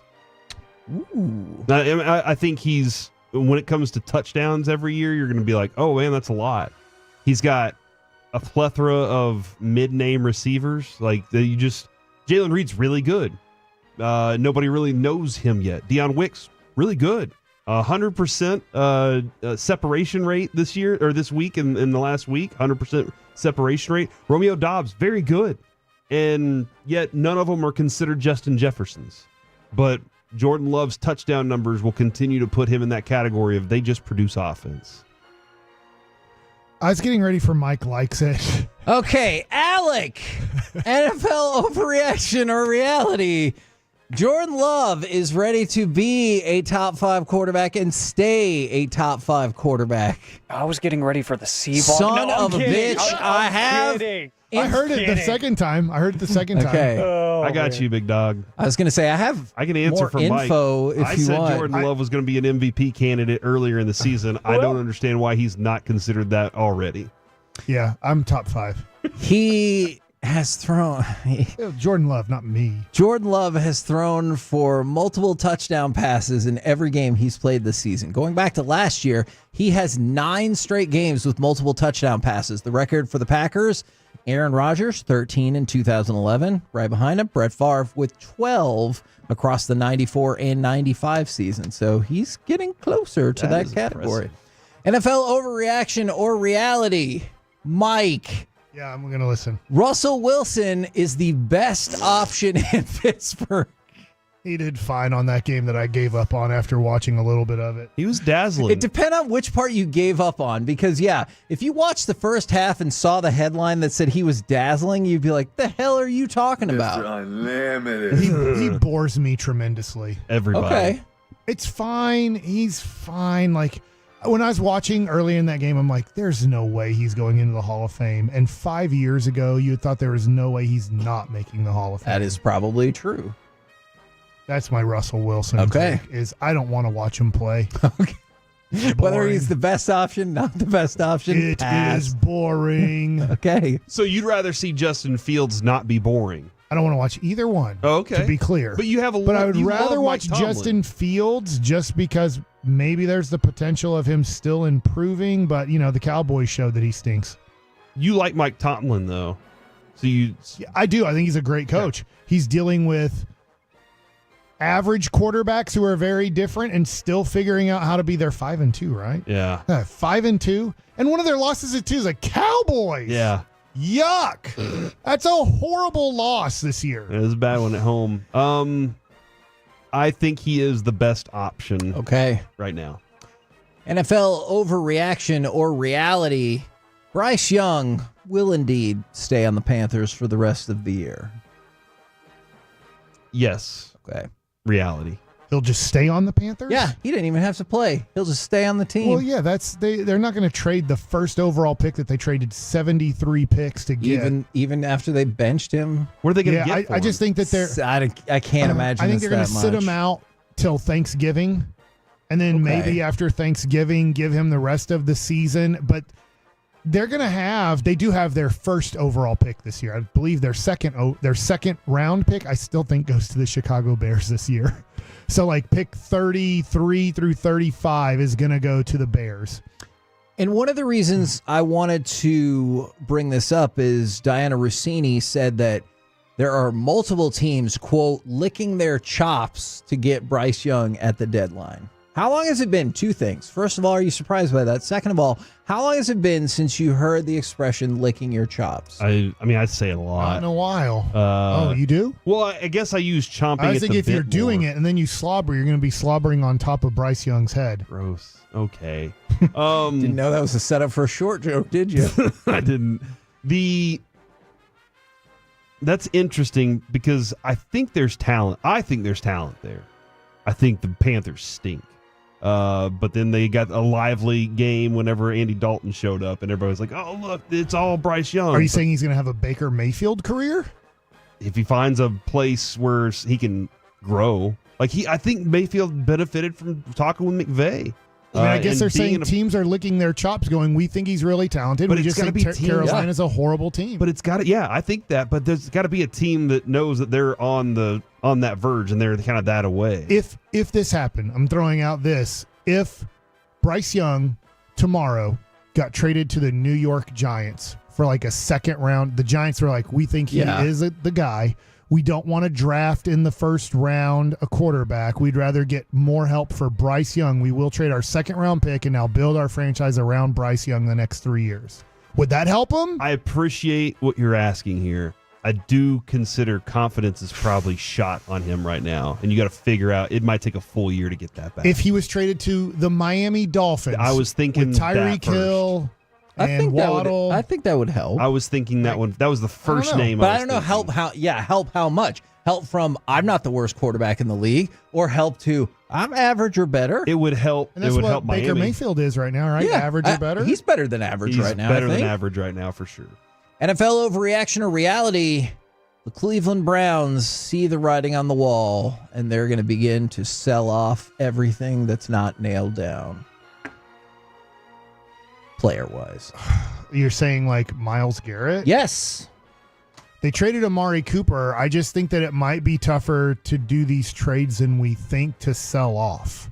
For sure. From a salary cap perspective, I absolutely agree with you there. I mean, I'm hoping that they realize that Deshaun Watson should never quarterback a game again for them. And by the way, I apologize. The other day I told you $79 million per season the next 2 years. Only $73 million cap Very hit releasable now. per season for the next 2 years. When it comes to a guy like Myles Garrett, hey, what are you getting back for him? And it's going to be a king's ransom, I feel like, because I feel like you're going to have to give up 2 1s in that range. But that means you're ready to just completely change the culture again, and you got to go rebuild that whole thing. And I'd move him to Baltimore. You're still kind of that quarterback away. It worked. They won a championship. Yeah. I mean, I could see that. You said move the whole franchise to Baltimore. Yeah. I thought he was talking about Myles Garrett. No, he means everything. No, do it Pack again. up the vans in the middle of the night. This is and the go ahead and only make it way it's happen. worked for Cleveland is to move them to Baltimore. Immediately won a championship and became a team that was very competitive for a long time, well-run franchise. I think you move them to Baltimore, and then that should help them out. You tell Cleveland fans it's a long trip. Okay. Get on a plane. It's the only way we're going to be successful. Since he has that opinion or that feeling, let me ask you this, Corey, to kind of go along with that. Go ahead. I would just like to add something to the segment, courtesy of our friend Patrick McLemore, who said, I'm not trying to put Mike on blast publicly, but this is a video of him at the beginning of the segment where y'all talked about Aaron Rodgers eating his boogers. Oh, no. And Mike sticks his finger up in his nose and scratches his nose. There is a video that but he's not exists. eating his boogers. I don't believe I've ever intentionally ate my boogers. We all been caught picking our nose. Sure. Just saying. I pick my nose a lot. And you always say it's a scratch, right? Not scratching. Yeah. I don't believe I've picked a booger today. Like, Okay. got in there and picked a booger. Does it go in Corey, Yep. has Deshaun Watson played his last game for the Browns? Please say yes. Yes. Okay.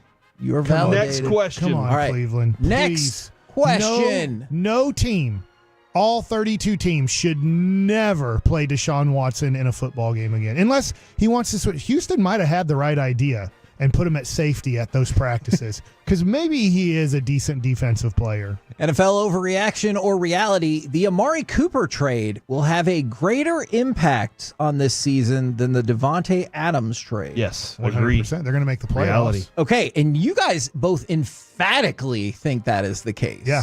Now, I would ask the question, we don't know because we haven't seen it yet, but can I ask you this question? Sure. Back at this one, since we both believe Devontae Adams will have no impact on this season in a way that they make the playoffs or anything, DeAndre Hopkins helps out Kansas City more, or does Amari Cooper help out Buffalo more? Amari. Yeah, that's what I think too. And I think I'm in the same position where I don't think it is that close.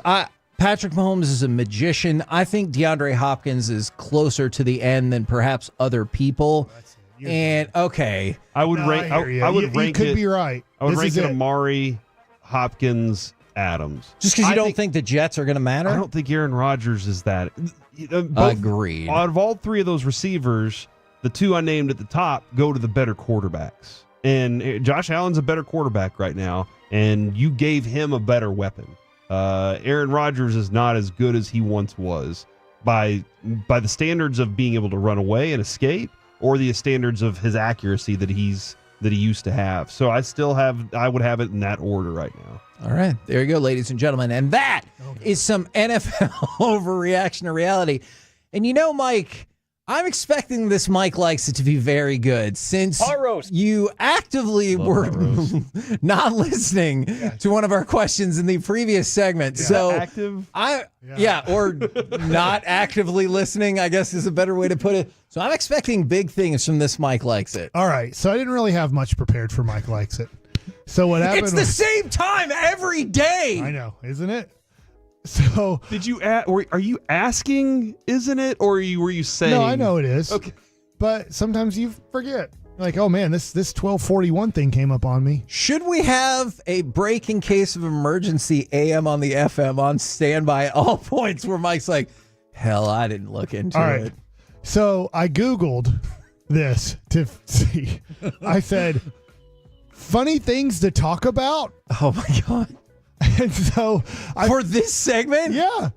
So I found an article. Corey's in. God help me. I'm definitely in. Yeah. I can't wait. It said 100 ways to laugh.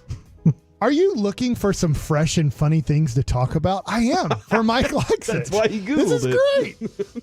Whether you're trying to break the ice with new people or just want to spice up your conversation with friends, having a few go-to topics can make all the difference. After all, who doesn't love a good laugh? It's true. That's why you tell your wife those jokes that you know will work on her. She loves those jokes. It's called seduction.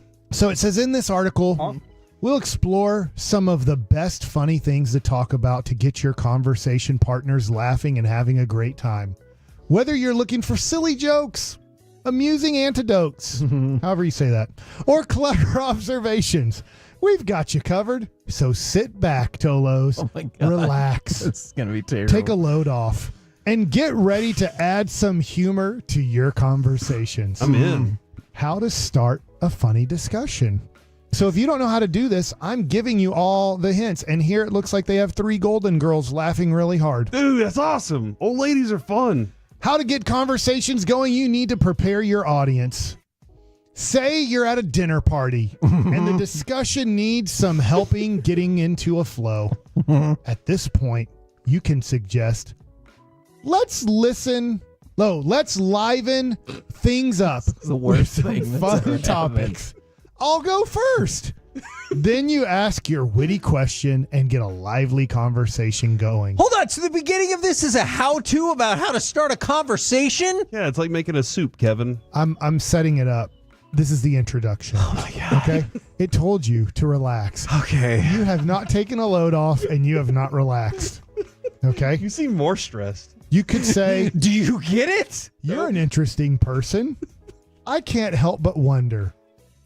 Then you say your line to get things moving. Are you ready for the lines? Are you ready yet? Have I introduced it well enough? You have. All right. Let's do this. Funny subjects to talk about. My God. Childhood memories. Oh. What did you do as a child that got you into trouble? Do you feel the laughs about to happen? Man. Totally. You don't even have to answer. That's just a question to think about, guys. Does it really say, do you feel the laughs about to happen? No, I added that. Okay. Absolutely. I remember. Thank you, Ed, Too Tall Boxer. I remember I was trying to tie my shoe once, and I wasn't old enough. I wasn't good at it yet, and my dad walked out, and he goes, "What's going on?" And I was like, "I'm trying to tie my effing shoe." I got in trouble for that. That's a funny story, Kevin. Okay. What's the wildest thing you did as a teenager? Oh, got arrested.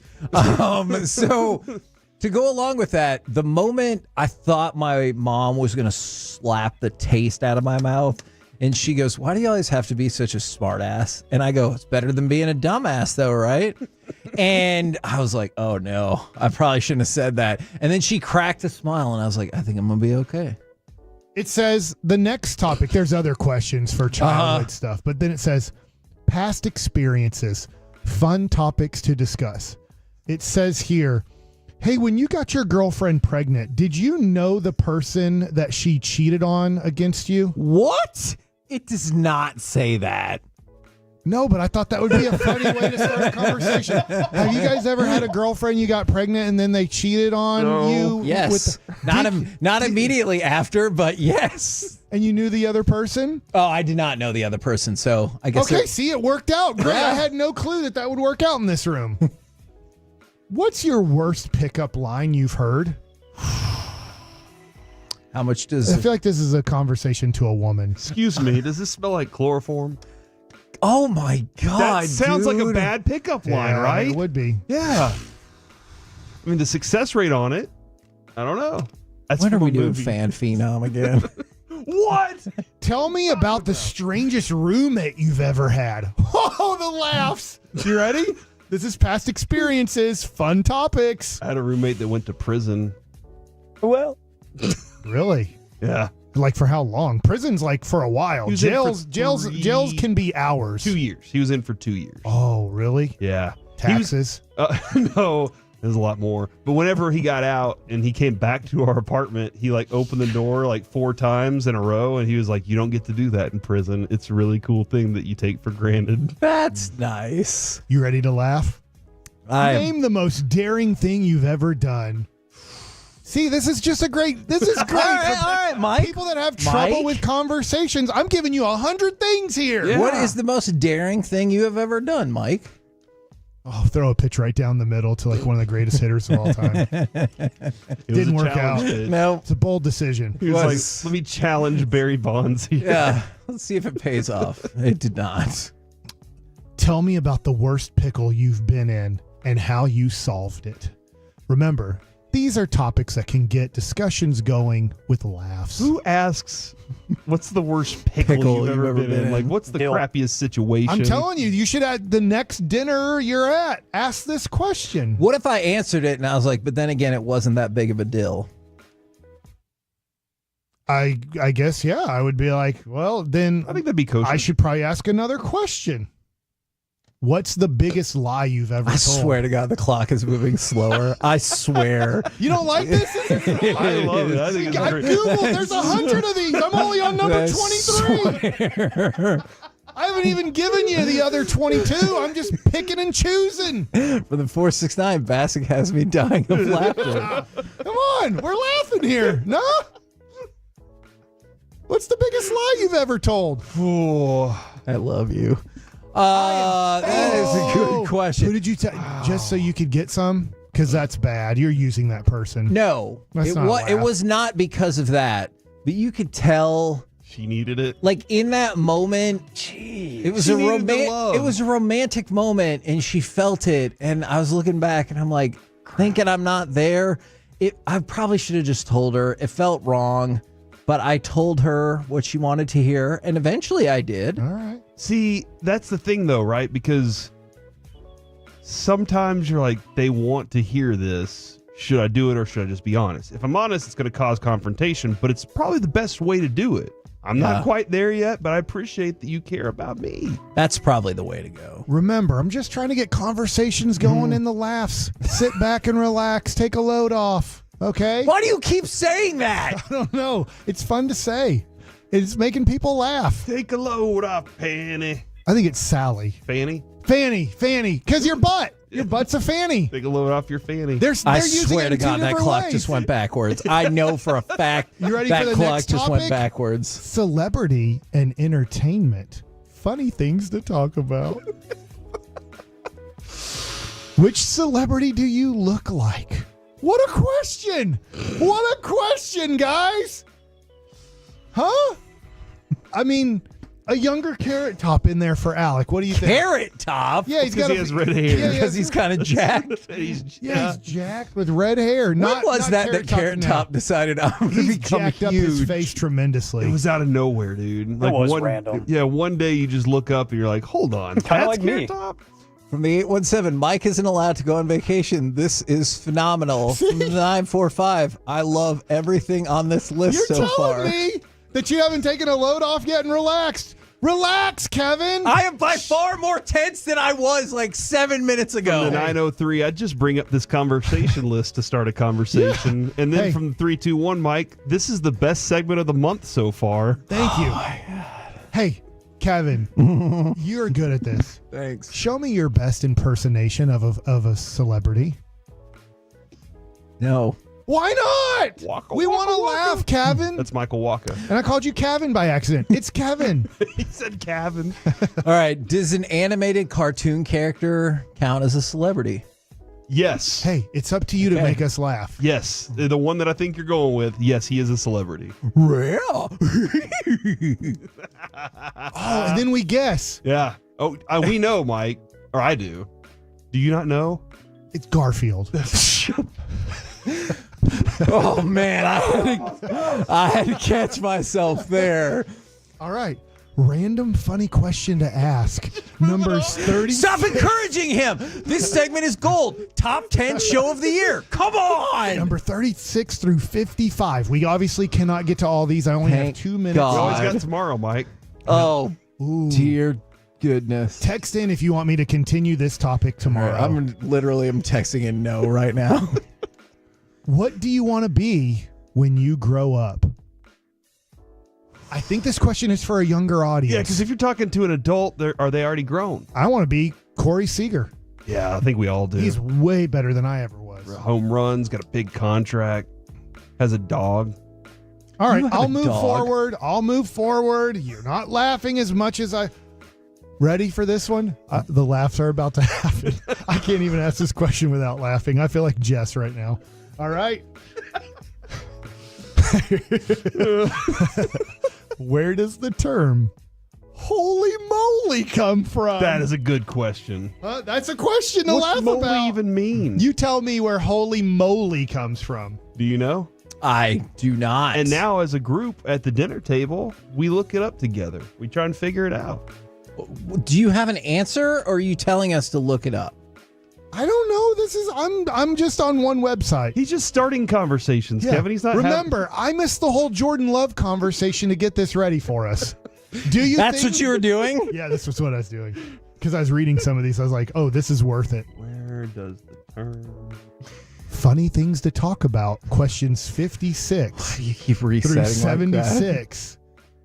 Funny things to talk about. Opinions. Is it more important to have laughter or a lot of money? Oh, money. Yeah. Why? Because I can laugh at my money. Yeah, because you'll be around people who know you're rich enough. They'll laugh at whatever you say. Yeah, man. If you're really rich, you can laugh at everybody's failures. Kevin, we're out of time. Last one. Question number 57. We have plenty to get to. Are you sure it's not like 4,057? The 682. F you, Mike. I'm trying to work out, but I can't quit laughing. See? Oh my gosh, he's taking a load off. He's working out. Yeah, while he's working out, he took a load off the bars, and now he's laughing. What's something everybody should try at least once, Kevin? This segment. No. No. No. The 214. I learned more from this segment than anything else all year. I even took notes. All right. No. Hold on.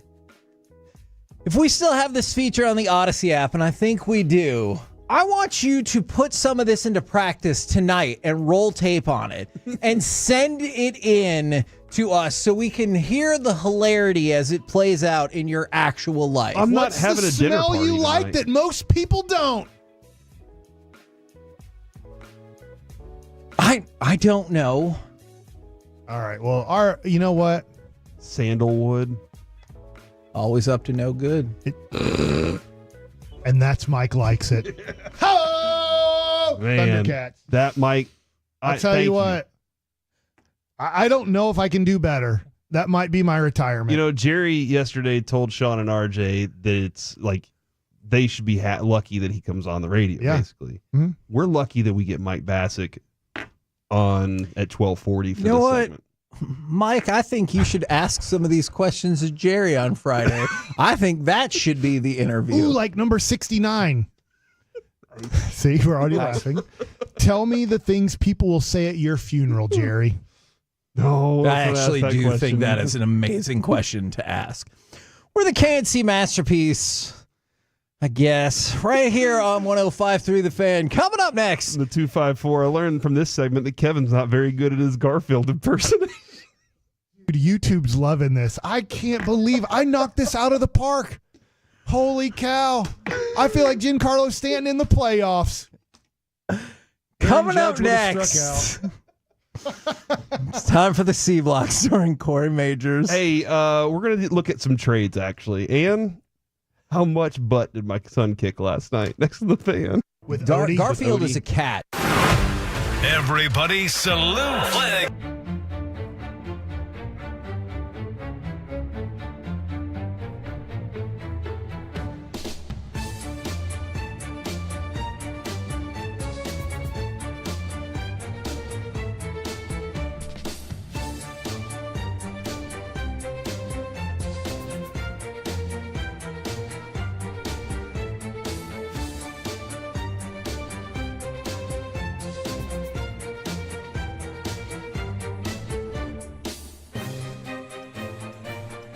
Do you think it's true that you've got to forget something else to remember that Uber Eats has groceries? No, that's absurd. Hey, remember when you used to be a, what was it, Pepper Lady? Pepper Lady? Wasn't it the Cinnamon Sisters? Basil Babes. Saffron Squad? Nutmeg Maidens? Pre-curve? No, Nutmeg Maid? I just said that. Was it Spice Girls? Doesn't sound right. Was it Saffron Squad?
This is the exclusive home of Dallas Cowboys football. KRLD-FM and HD1, Dallas, Fort Worth. Let's go, Cowboys. An Odyssey sports station. From our Highly Mazda of Arlington and her studios, it's the KNC Masterpiece on 105.3 The Fan. KNC Masterpiece right here on 105.3 The Fan, where we want to wish happy anniversary. It's a 1-year anniversary to the two Nimrods who dressed up like astronauts so they could sit in the ballpark for Houston to watch them get destroyed in Game 7 of the ALCS. So happy anniversary to those two gentlemen. You said Nimrods first, though. Yeah. They're just people. The team's Nimrods because they cheated to get a World Series. They're Astros fans. Okay. Nimrods. All right. I'll do it. Although, to be fair, a good chunk of Jess's side of the family is Astros fans. And I like most of them. Now it's time for the C Block starring Corey Majors. Thank you very much. Just got a text from our friend Kyle Yeomans, who will join us tomorrow during the C Block, and he said he would like to talk about the Star Tours tomorrow. So, strong opinion. Okay. Interesting. Who knew people had such strong opinions about this? All right, Kevin, I'll let you choose the path, although we know whatever path Mike chooses is going to be the funniest. Mm-hmm. He's just smiling. Yeah. He's just sitting there smiling. You can put the load back on or keep it off. It's up to you. Do you want Cowboys trades, middle school football, or throat cancer? Oh my gosh. Cowboys trades? All right. I think you might have actually gone in the order I would Hey, guess what? them. That's the order I wrote it as. Okay. So there we go. This is Katie Drummond, by the way, who does fantastic work. He put out there some names. Not my sister-in-law. No. Who was also named Katie Drummond. Katie, right? Or KD, like KT. KD Lang. Correct.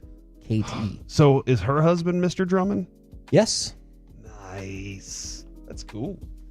This is suggested trades. Interesting situation for several players with lots of interesting things on their resume. Number one, the Cowboys should trade Trey Lance. Sure. The Cowboys might not get a fourth. Most likely they won't get a fourth. But if he's just going to sit on your bench, what's the point in having him? He is actually, if I'm a defensive coordinator or an offensive coordinator that went into those cross the hall meetings, first thing I'm suggesting is we need to build some packages for Trey Lance to be able to run around. Dak can't run anymore. And just the threat of what Trey Lance can do to pick up first downs is a key to your team. Why not be creative and do it? And if you're not going to use that, go ahead and trade it, get something out of it.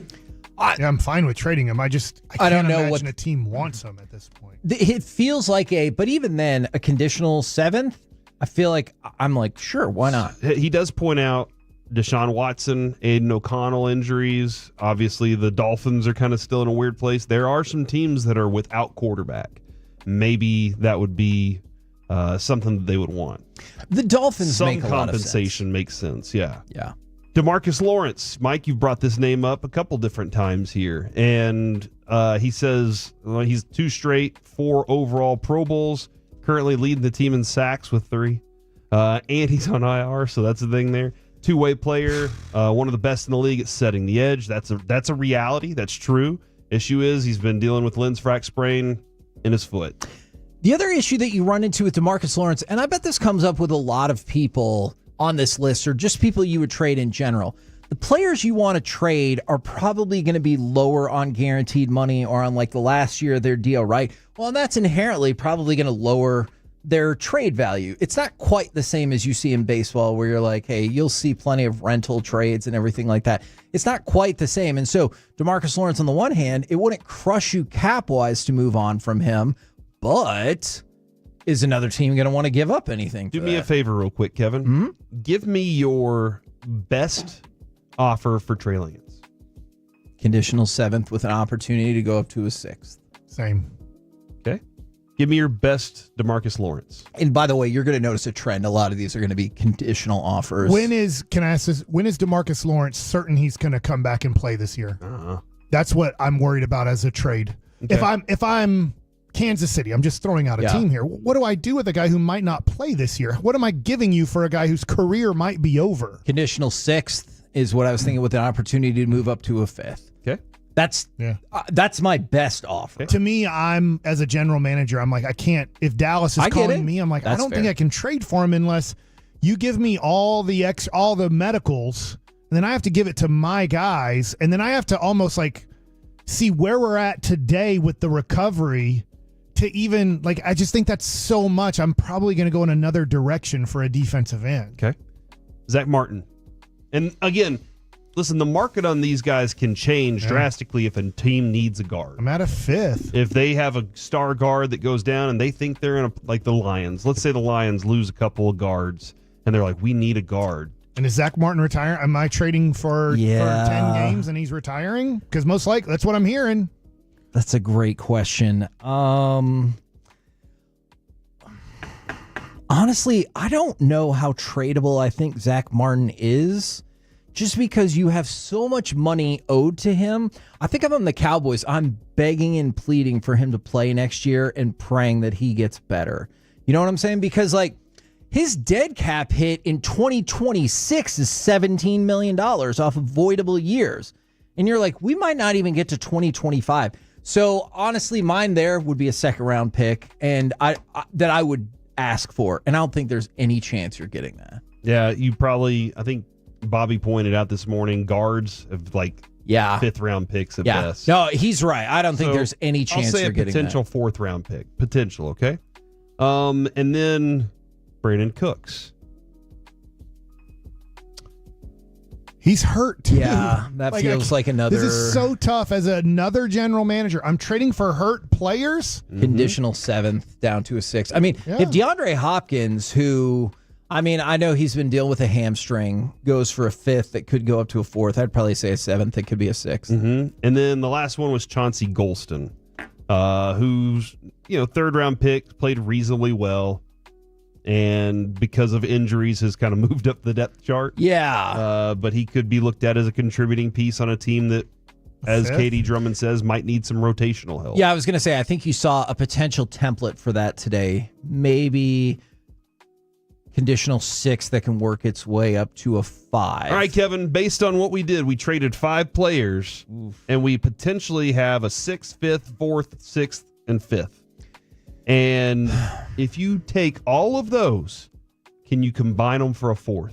Yes. And get a running back in that draft? See, I think you... That's how I'm looking at it. I think you can, and with the exception of Zach Martin, I think all of those are easily tradable without, like, really putting a hurt on your cap. The Zach Martin thing, you're stuck, all right? I hate saying this because he is a no-doubt Hall of Famer, but think about what you're looking at with him. If he doesn't play and he just retires, I'm assuming we don't ask for any of the money back, your cap hit for him is $26.5 million if he doesn't play. All right? If he does play and then retires after 2025, your dead cap hit is $17 million after that. So you just need to hope that he gets better. Are you able to trade the picks to move up in the draft? Can you add those to something to move around? That can definitely be a sweetener. If here's what I'm trying to do. If I'm trying to move on from these players because I've decided that my team's not there, and Jerry has a different approach on this obviously than we do. But if I'm trying to do that and I'm looking at this team going, it's a little too old, and there are some pieces that I'm not using that I could go ahead and pawn off, then I'm trying to gain ability and flexibility in the draft next year because I know I'm not going to work in free agency. So do I just need more picks and then hope that I hit on darts, or do I need picks that allow me to go get talent that I really want, that I think is going to be good in those 2nd, 3rd rounds that I can make a move with? Can I tell you a positive bit of football news? The Cowboys have been historically of late at the bottom of the draft in the 2nd, 3rd round, right? Yes. If I pair another pick with it, can I move up on day 2? Can I move up on day 3? There's opportunities for that. Now, I know everyone will say it depends on how the board falls. You got to find somebody to dance with, and too. that is fair. Quick note for you. I know we expected this, but they've moved on to the final 50 in the modern Hall of Fame voting process. Former Cowboys Eric Williams, the offensive lineman, and Darren Woodson have both advanced to the next round. Fingers crossed. Agreed. Darren Woodson deserves it. I'll say it. I'll shout it from the rooftops. It's really interesting Eric Williams doesn't get talked about more. It's probably just because it's a more finite time of greatness, but 3 of 4 years, he made first team All-Pro. And 2 of those years were when the Cowboys won the Super Bowl. So, I mean, it's pretty damn good. It's very doable, but it just doesn't seem like Cowboys get much legs unless you were the superstar of the Cowboys. What if I traded Jake Ferguson? I think Jake Ferguson probably has more value than he. I know you don't want to trade him because he's good, but I don't have the money to pay him. I guess the Cowboys are pretty consistent at drafting and letting that guy. Like, look at the history now. Schoonmaker's here, so they might look at Schoonmaker and go, "Yeah, he's replacing Ferguson." Well, that's the highest value. The word is around somewhere in the third round. In that group. So if you can get a third round pick for it, that's pretty effective. Where do teams have desperate needs for at times during the season? Offensive tackle? How about Terrence Steele? Yeah. Ooh, yeah, that's another one that I don't disagree with All you. of a sudden, I'm just going to look at those probably numbers. 5 contenders that are like, holy cow, a starting tackle is available. Like, this doesn't happen. Mm-hmm. This is where I know the Cowboys won't do this. I was just like trying to play off of your game, but I'm like, you name players that are either hurt. But I'm like, hey, if you really want to start getting value, Micah Parsons, CD Lamb. But like, I start throwing out Terrence Steele and Jake Ferguson and Osa Odigizua. I start getting teams that are very interested, I bet. It's actually not as bad as I would have thought cap hit wise. It's still bad, but it's not like ruin your cap for sure bad. Yeah. And again, that was just kind of a game of trying to. Mike's been talking about this all week. Jared asked Jerry about it. Jerry had a different approach to it, obviously. It takes work. It does definitely take some work to make that happen. Trading. Yeah. Speaking of work, I'm going to take a moment to brag a little bit. Oh. Because, Mike, my 7th grade son last night played in a football game. And this was probably the most evenly matched game they've played all year. The score was 20-14. And it was, like I said, most evenly matched. Because they've usually been smoking folks, Either right? they've smoked them or they had one game where the other team just beat the snot out of them. I think, I don't know if you were here, Kevin, the dude was blitzing on the final play still. And I was come on. Everybody just wants to go home. But last night was a fun game. The crowd was packed. It was a blast. And I sit down, and we are sitting, all the seats are on the same sideline. So it's not like we were split by the field. And we are sitting on the opponent's sideline. And I watched my son Carter, he's playing guard, he pushes this one kid around. This kid's got at least 75 pounds on him. And Carter blows him up multiple times on the play. They end up scoring right behind him. 6 straight plays they ran behind Carter. Like, I'm watching them going, hold on, they're running every play behind him right now. And they're just getting yards and yards throughout the entire night. And at one point in the first half, I see the coach of the kid that my kid is beating. He walks over and he says, "You're our best player. What's happening? That kid's kicking your ass out there." The proudest moment, Mike, I think I've ever had of being Carter's dad was hearing an opposing coach tell his player that my son was beating his ass. It was so cool. You stand up and say, "That's my son. That's my kid." I did not do that, but I just took a lot of pride in it. And then I watched it. So you can't handle 75. I don't know what your kid's number is. 55. But that being like just sitting there knowing that this kid started the season never playing a lot of sports and just was like, this sounds really fun. I want to do it. Yeah. And now he's loving it. He's like, I want to play pro football, Dad. I'm like, okay, we got a long way to go to get there. But that's that feeling of seeing your kid succeed. I don't think there's anything like it. Personal success, you're like, okay, I did it. You can't see him pass a math test. Yeah, exactly. He's right about that. You just get the grade later. We do get happy about the grades and proud of them, but it's the process. You're like watch sports in a way, like, or music or something. Like it's interesting because school, you don't get to see them succeed in school. You just get the final grade. You're not watching them. You crushed question 3. Yeah. And that was the feeling that I got you crushed all the questions. He had all the answers last night, so I'm very proud of him. We're the KNC Masterpiece right here on. Say, what's up, ladies? I didn't get to the throat cancer thing. Well, just have it around just in case. I'm sure Mike would love to start a conversation. I know. For tomorrow. Coming up next, college football insider for the Athletics, Stuart Mandel, joins the show right here on 105.3 The Fan.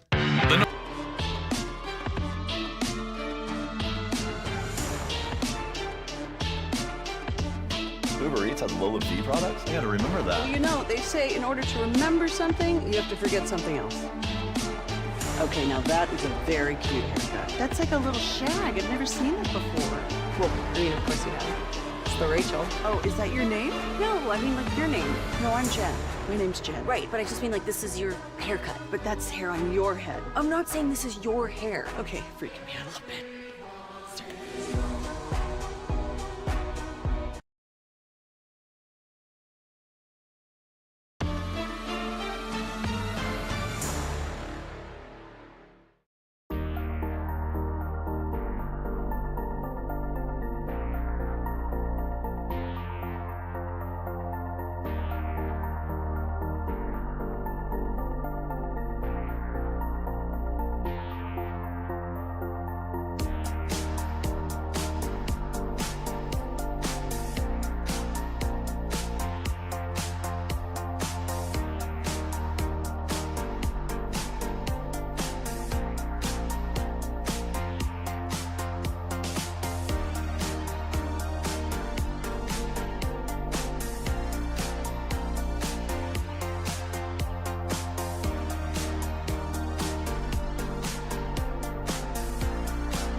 think it's true that you've got to forget something else to remember that Uber Eats has groceries? No, that's absurd. Hey, remember when you used to be a, what was it, Pepper Lady? Pepper Lady? What are you, Cinnamon Sisters? Basil Babes. Saffron Squad? Nutmeg Maidens? Free Club? No, Nutmeg Maiden? I just said that. Was it Spice Girls? Doesn't sound right. Was it Saffron Squad? This segment of the KNC Masterpiece is brought to you by Cars for Kids. Donate today at carsforkids.org and the personal injury lawyers, Frankel and Frankel. If you've been injured in a car or truck wreck, call Frankel first, 214 or 817-333-3333. With Frankel and Frankel, there's never an out-of-pocket cost. They only get paid when you win. Frankel and Frankel, the go-to car and truck wreck attorneys in Dallas. The 13th play of Texas A&M's first possession. Barber in zone with flags everywhere and a catch made by Thomas for a touchdown. KNC Masterpiece back here on 105.3 The Fan. Right now, we bring to you college football insider for The Athletic. It is Stuart Mandel. Good afternoon, sir. Good afternoon. How are you? I'm doing very well. I'll be doing better depending or worse, depending on how you answer this first question. I am an Aggie, and I have really been nervous watching a big chunk of this season. How do you feel about the A&M LSU matchup and then potentially A&M's playoff prospects? Well, I think this is definitely the swing game for both of them, and it's really hard to pick against either of them because they're both playing so well right now.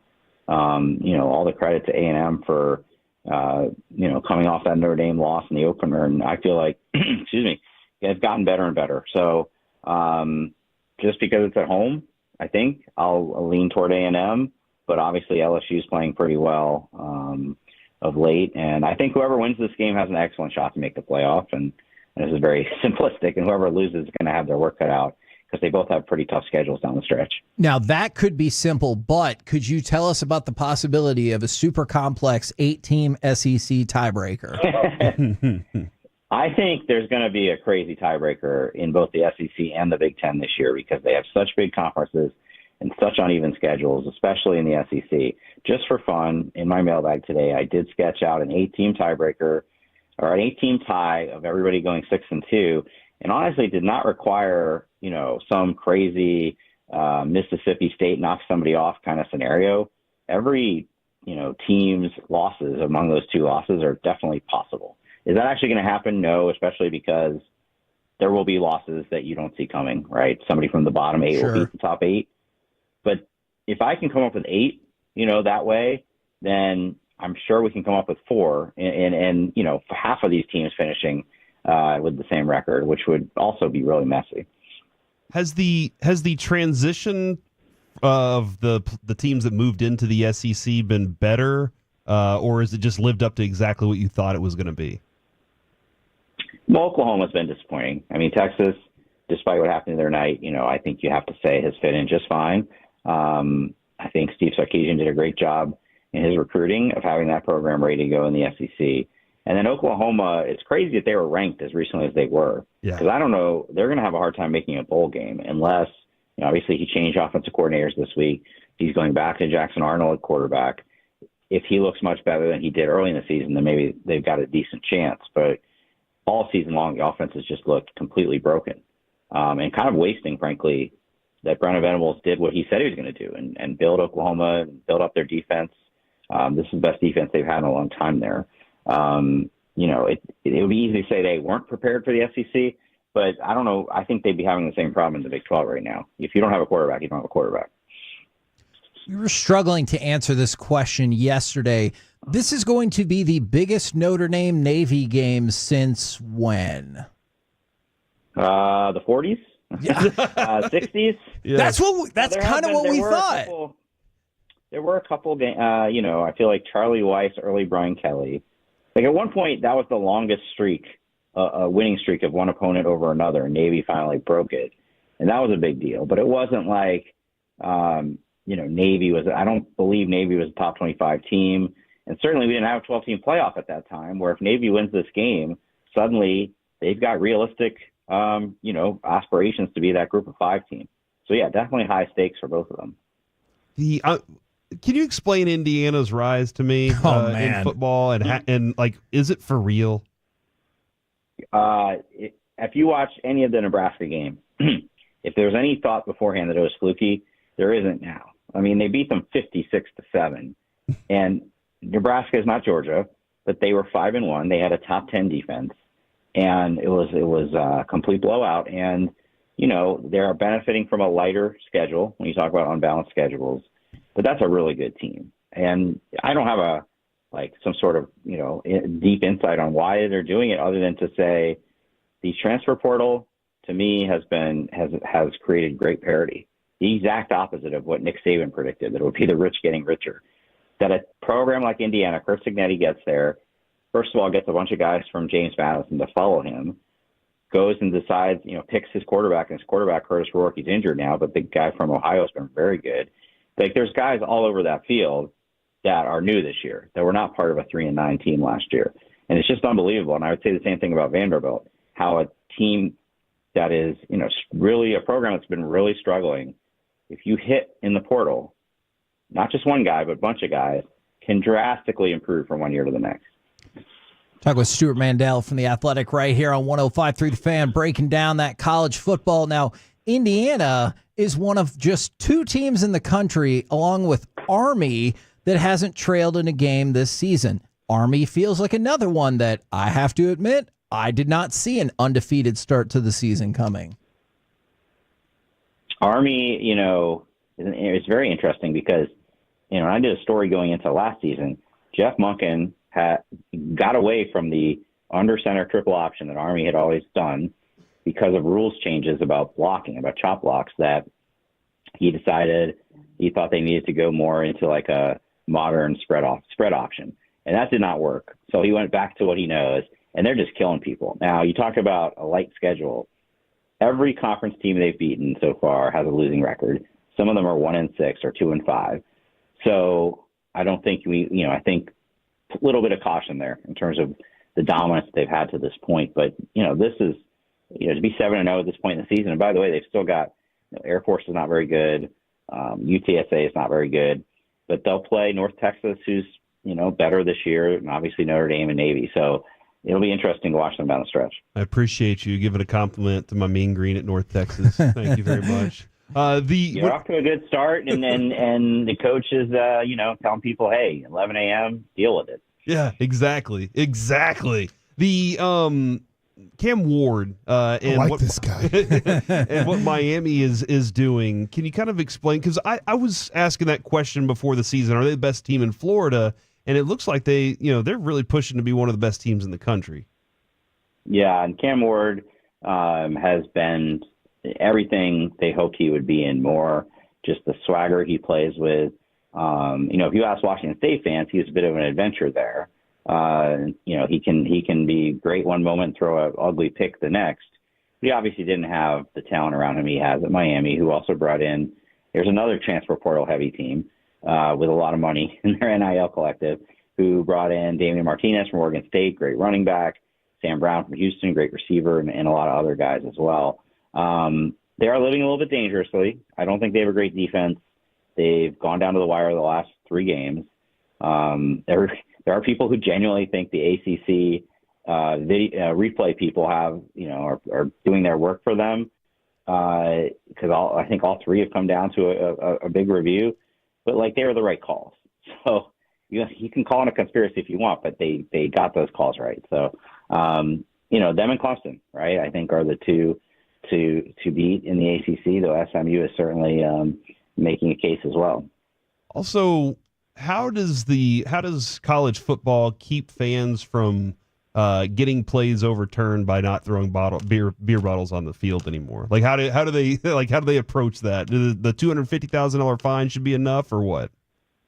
Yeah, I mean, I don't love the way the SEC's handled it. I mean, obviously you're right. They big fine.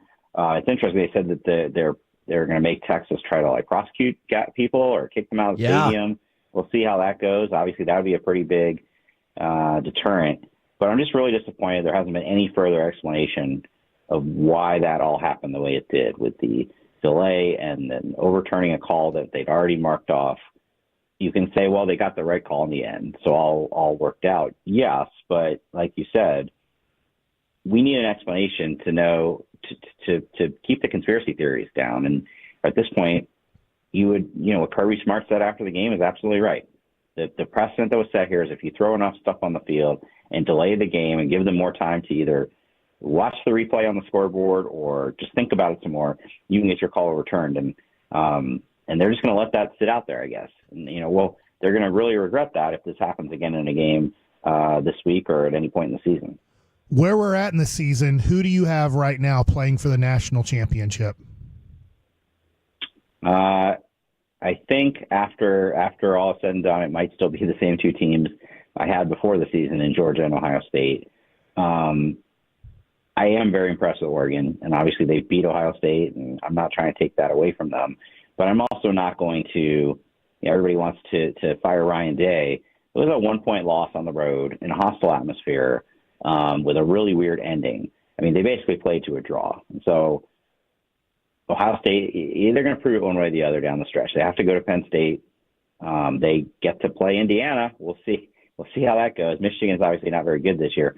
So, I think they're going to be very battle-tested. Georgia obviously is going to be battle-tested. But the SEC is so deep with contenders this year that it may be that Georgia ends up not even playing in the SEC championship. It's again, crazy tiebreakers might be involved. Fun hypothetical here for Ohio State. Their two top running backs are averaging 6.9 and 8.2 yards per carry. If Zeke Elliott got to go back to college today, could he actually do that? It's a great question. I think that was a pretty good, if you think back to Ohio State around that era, a pretty darn good offensive line and a very talented team. And so somebody who follows Ohio State a lot closer to me would have to compare the two. But, Zeke Elliott's college career to me is now always synonymous with the game where they lost to Michigan State and he came out afterward and threw the coaches under the bus for not giving him the ball enough. If Chip Kelly was his offensive coordinator, he would not have to worry about getting enough carries. Man, awesome stuff. We appreciate the time very much, good sir. Stuart Mandel from The Athletic, thank you again. All right, thanks, guys. There you go. College football college. right here on 105.3 The Fan. That was absolutely interesting.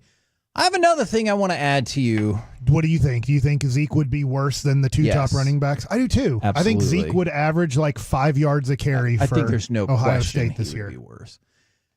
You remember Frankie Muniz? Yes, he was in Stuck. No, it's the middle show. Malcolm in the Middle. In the Middle, yeah. He played Malcolm. Good for him. He is now Agent Cody Banks. I guess that is true. Lead role. He's been racing for a while now. Like sprints. Against like Carl Lewis. Slalom. Yeah, against Carl Lewis. He has landed a full-time seat in the NASCAR Truck Series for 2025. Really? Yeah. Yeah. So that's what he did with all his money, huh? I don't. Watch out, Jeff Gordon. I don't think it is his team that he sponsors all of. He's just racing, huh? Yeah, he could have made it of his own accord, maybe. Oh, he was in Big Fat Liar. Oh, he was in a movie called Racing Stripes. Dick So Trickle still racing? How long has it been since you sat down and watched a race? Years. Okay. Is there any chance? Well, you don't even know who this person is, so you probably won't watch Malcolm? this. Yeah. He's in the middle. Have you ever seen that show? I think so. Did the guy who sold drugs? Bryan Cranston. Yeah, he was in it. There- He's the daddy. There are some people who like to throw out the idea that is somehow the sequel series Oh, to really? Breaking Bad, right? Or is it the prequel Is it series? the prequel? One of those where either he survived and then he picked up a family, or this just broke him and how mean his What wife about was. Clint Boyer? You know what? We'll get some contemporary racing talk going for you at another All right, time. Sweet. We're the KNC Masterpiece right here on 105.3 The Fan. Coming up next, let's chit-chat with those fellas from the G-Bag Nation right here on 105.3 The Fan. All right, let's talk.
Uber Eats has Lola V products? I gotta remember that. Well, you know, they say in order to remember something, you have to forget something else. Okay, now that is a very cute haircut. That's like a little shag. I've never seen that before. Well, I mean, of course you have. It's the Rachel. Oh, is that your name? No, I mean like your name. No, I'm Jen. My name's Jen. Right, but I just mean like this is your haircut. But that's hair on your head. I'm not saying this is your hair. Okay, freaking me out a little bit.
This segment is brought to you by Classic Chevrolet in Grapevine. They're the #1 Chevy dealer in the world. More Silverados than anyone else. This is Texas. This is Classic Chevrolet. Together, let's drive. Based on new Chevy registrations 2023. Watched by Gobert. Davis makes his move. Shot clock winding down. Connects!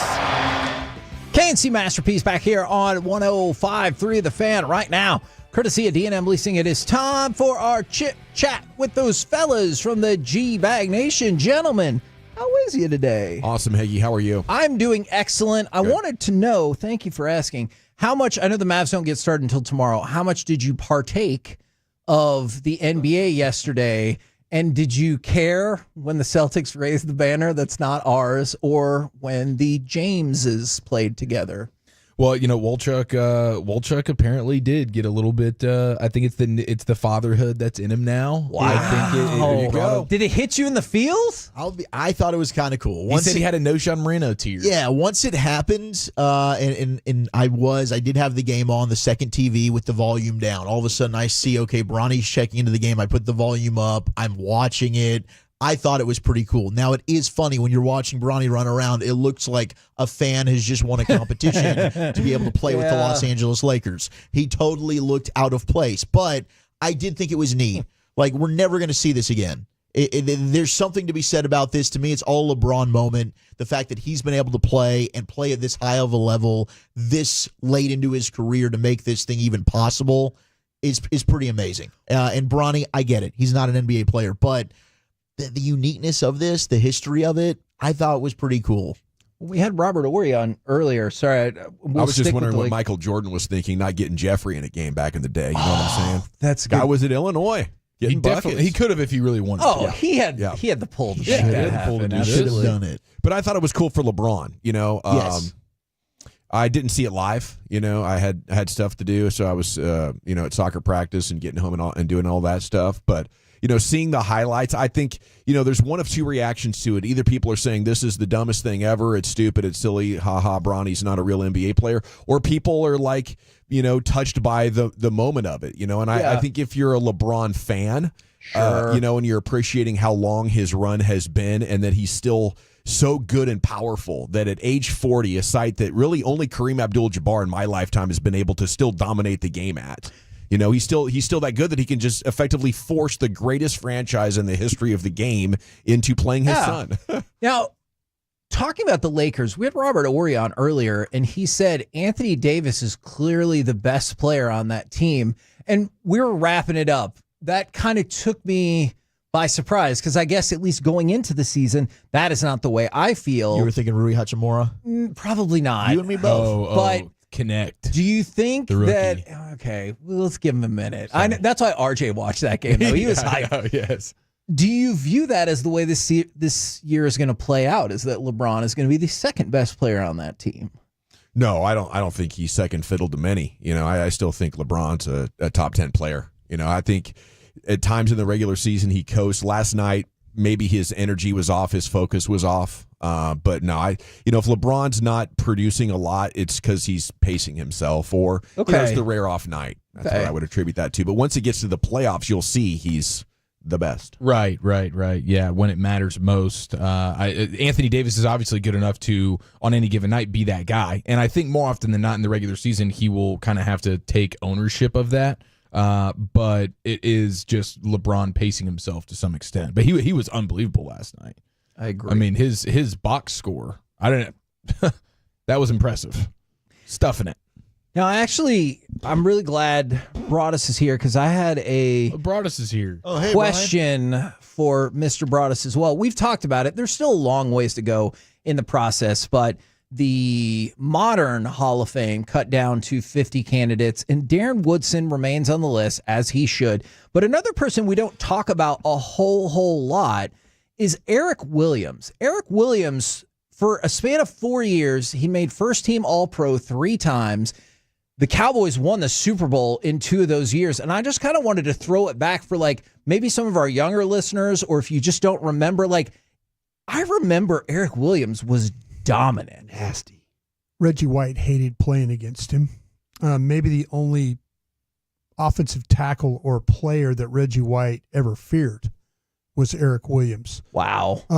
Car accident cut his career short. Wasn't the same player afterwards. Longevity of career might be a problem there. So that's something that he's going to have to deal with. But I know there were many a day where we would play a game against Dallas and Reggie White just feared playing because of what Eric Williams did to him on a by game basis. Was it that he played dirty, or was it really dirty? Okay. And Reggie feared that because Eric Williams wasn't afraid of him, where most offensive tackles were. And Eric would do anything he could to block Reggie, and Reggie knew that. And that was the problem, that Reggie actually feared for his safety in those games. Oh, wow. Because of the way that Eric Williams played. Holy moly. Yeah. That's kind of the style. Man, that is, the game. Just nasty. Like most sports, the game is wildly different than it was just 30 years ago. That's why the consideration isn't there. Maybe there's some. Who would you take? Who would you take in a fight?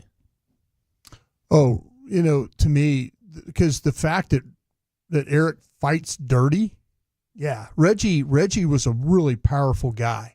I mean, you've seen that. You've seen highlights, but Eric Williams is one of the, like I say, when you watched him play, his technique wasn't always great, but the way that he was able to kind of keep himself in position, but he would hold, he would punch, he would gouge, he'd poke Reggie in the eyes. Open-handed slap. Yeah, I mean, it was crazy. I mean, if you had to say, you would be hard to be bet against Eric Williams in a fight. Yeah. How much do you guys care? Because we've heard some of these quotes before, but one of the big stories on ESPN that took over is the tours of the star and all of the implications. Are you guys invested in that? Do you care one way or another? Do you have fiery opinions one way or another? Because what I threw out there was there's a lot of reasons that the Cowboys don't win. I don't think this is anywhere close to being one that matters. It's just a microcosm of the. That's a good way to put it. The entire situation, which is we know there's a bunch of priorities ahead of winning on the list, and this is just one example of that. Yeah, that's the line that I think Fowler threw out there, was the main thing is the main thing. He's calling cap on it, by the way. Did you see him? Really? He said, like, that quote, he called it cap. Okay. On Did he just- on did he on just- context. Did he post a cap? Like he just posted He a did little the cap? hat emoji. Cap on Twitter. Yeah, Okay. he All right. did. I know That's we'll have the interesting. Nooch jump on with us at 3:20. He had some opinions Okay. on that, regardless on if he saw the field or not, which he's very open about. But yeah, I agree. I think that it's just kind of like an overarching, like there's a lot of players that I don't think that this is a story. They're going to laugh this off. Like when Dalton Schultz said it, I think that takes a lot of people off, and they're like, maybe Dalton Schultz saying it is what take people off, but I don't know. It is part of the problem, but it's also an excuse. I find people very respectful when I'm over there.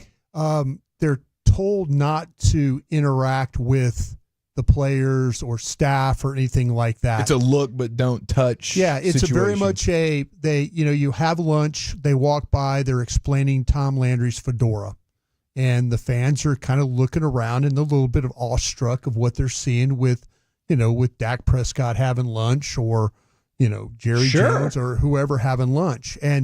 But I've found that like any time that I've ever had to go through to get to the podcast studio, there'll be a tour and they quickly move everybody to the wall. They say, please, everybody move to the wall, and everybody moves to the wall and you walk through and you're like, well, thank you, And I tell you, I've had more. What's that? No, I'm just teasing. Yeah. What did you say? I said you're like, that's right. No, get up against the wall. But no, and I feel almost embarrassed. I'm like, I'm not anybody there, and so, they come through, and I always find myself interacting with people because they're told not to talk to you. So I always tell people good morning and hello and all that, and and people still don't say it back to you, because they're told not to interact. say anything. Yeah. Unless you're talked to. And so I found I don't find it an inconvenience at all. I really don't. But what's interesting is that people do. Yeah. And living in that environment for all those years, when the Star first opened, I was there. It's just unusual to have people walking by while you're having lunch and that kind of stuff. That's the part that's kind of different. What do you guys got coming up on the program today? We will have Ben DiNucci at 3:20. We'll have Joe Varden, who covers the NBA for The Athletic, at 5. All right, looking forward to that. Roll home with the G-Bag Nation. We have been the KNC Masterpiece. Make your way back with us tomorrow, 10 a.m. to 2 p.m. right here on 105.3 The Fan. Say goodnight, Kevin. Good night, Kevin. Old ladies are fun. Full KNC.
Mazda of Arlington and her studios. You're rolling with the G-Bag Nation on 105.3 The Fan. Welcome to the Nation. Hour 1 of the G-Bag Nation on 105.3 The Fan. Hope you're having a fantastic day. We're off and running with some sports news and everything that's been breaking since we last broadcasted with you here in the G-Bag Nation. General at your service, Eddie's. There's Brian Broaddus, former Cowboy scout, NFL executive. Lucius Alexander feathering his nest in the Pimp Cup over there at Master Control here, 75 and Fitzhugh. He's set for 5 hours flawless once again. He's got it stuck on automatic. What are you watching, Brian? What are you looking at? You got Wolchuk and Chiafalo. Yeah. Thanks, Carter Freeman, coordinating your video. I'm sorry, there's like Britt Musburger doing a. Boy, Lucius it takes is you back, watching doesn't some. it? Lucius is watching some old Chicago Bears games. 1986. And I think he's got the NFC Championship game on from like 1985 or 84, where it's like wind chill. Wind chill in Chicago is minus 33 degrees. Okay, so this is the week after the Fog Bowl. Maybe so. Yeah. But Lucius has got the old school. Bears, that's awesome. Soldier Field. Oh, look, they put the tarp over it to keep the snow off of it. Yeah. Buffalo should take a page out of that book. Yeah, this is crazy. Amazing how they didn't care in those games. Yeah, Lucius is always putting up cool stuff from the 80s pretty much on the monitors. He does. Yeah. Old basketball highlights and stuff. Always like that. Todd Archer with some good reports here today on your Cowboys, guys. Lots been going on, including he captured Mike's reply from Jerry Jones yesterday. We're designing bad plays or we're designing bad concepts is what Jerry had to say with 105.3 The Fan. Sean and RJ yesterday morning.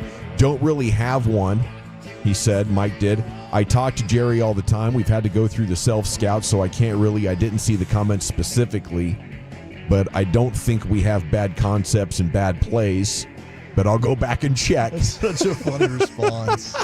I kind of love that response from Coach. You know, we're not where we want to be. That's clear, and ultimately it's my responsibility, and I'm fully aware of that. Yeah, it is. Yeah. It's his responsibility for when they come out and talk about they don't practice very well. You know, that's his responsibility as well. So, you know, he's got 11 more weeks to kind of figure this thing out. Yeah. And if not, then they'll move on with another guy.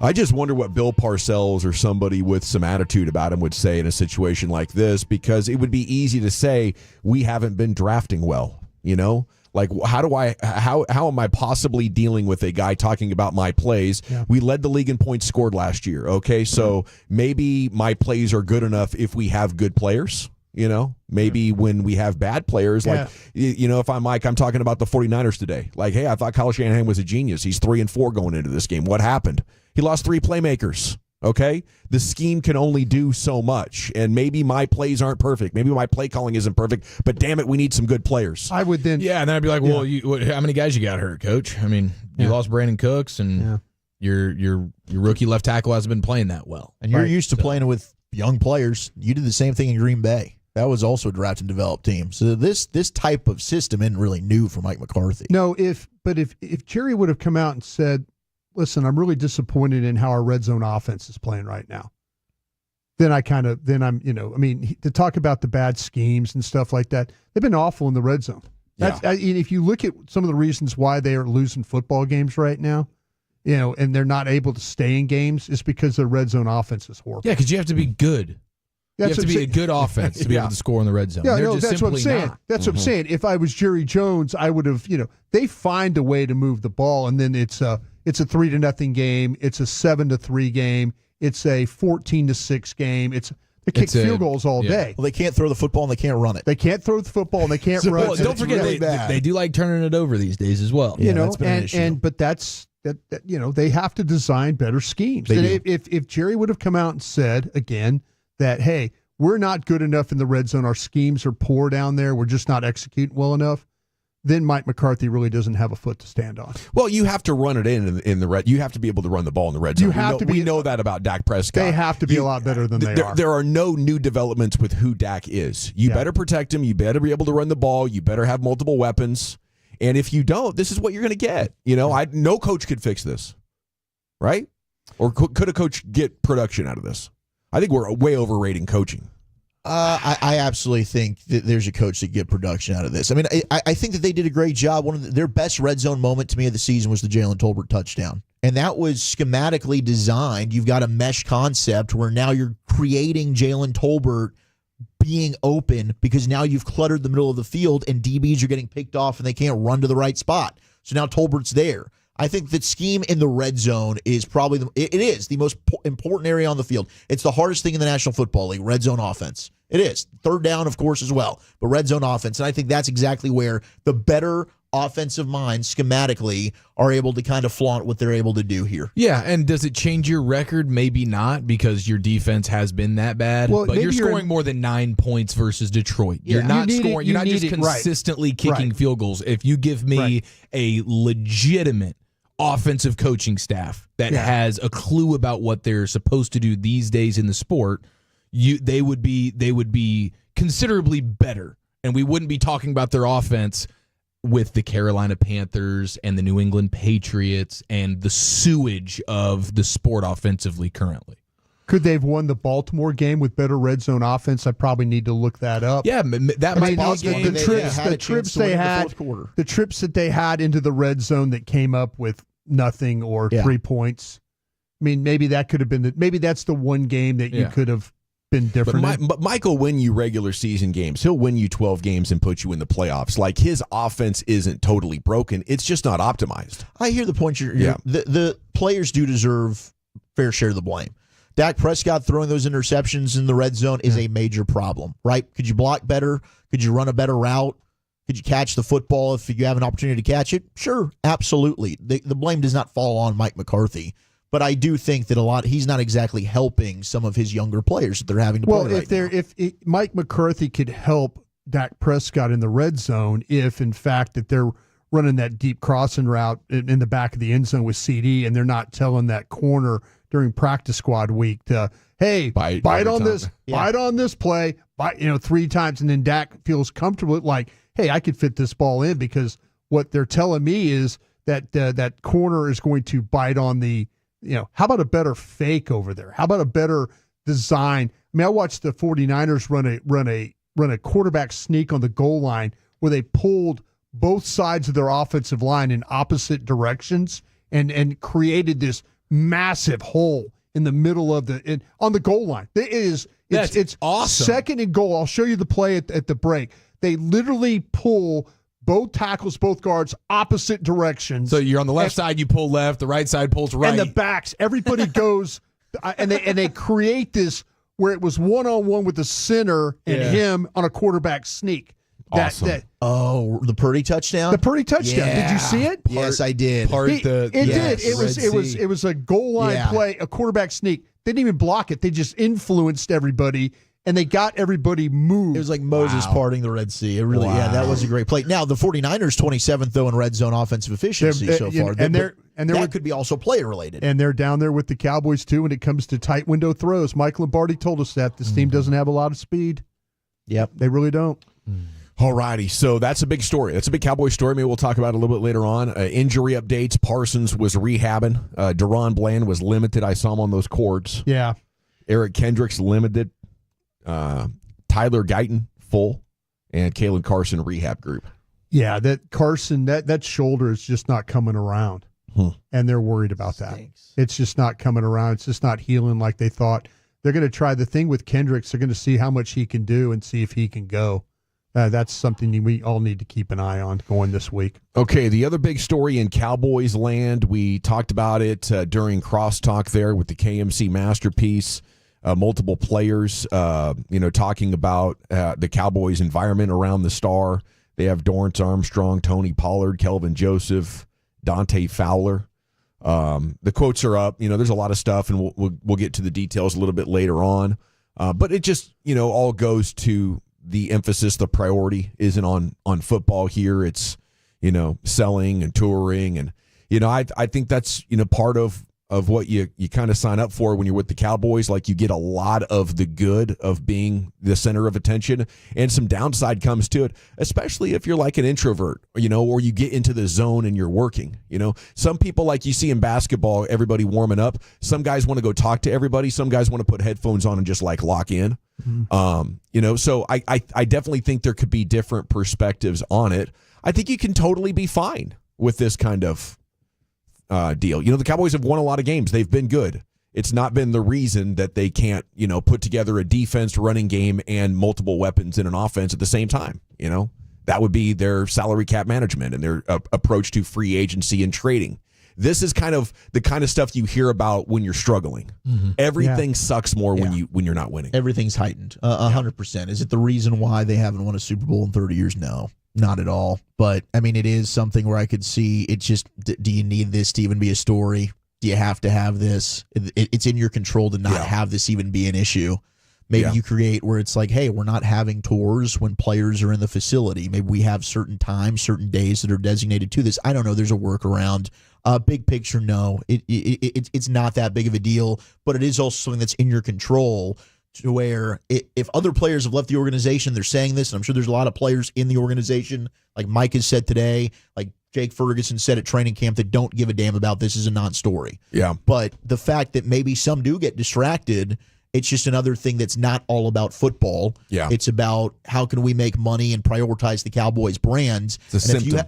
Exactly. So, I mean, it is a microcosm in like the bigger wave of issues, and it kind of does always come back to this. Is it about selling merchandise, or is it about putting the best product on the football field? And if there's even two players that are distracted out of my 53, if I can go ahead and find a way to not have that be a reason, let me get rid of it. Yeah. I could definitely see that if you're obsessed with football and winning, totally eliminating it. I think from Jerry's perspective, he wants to create like these lifelong bonds and get the people in as much as possible, to hook them. I think it contributes to that relationship between the fan and the organization and the love affair there. But the bigger issue is that you have a general manager that's so obsessed and so prioritizing all this stuff throughout his day. Yeah, his whole thing is about the experience. Yeah. And he's trying to give the fan the best experience that they can.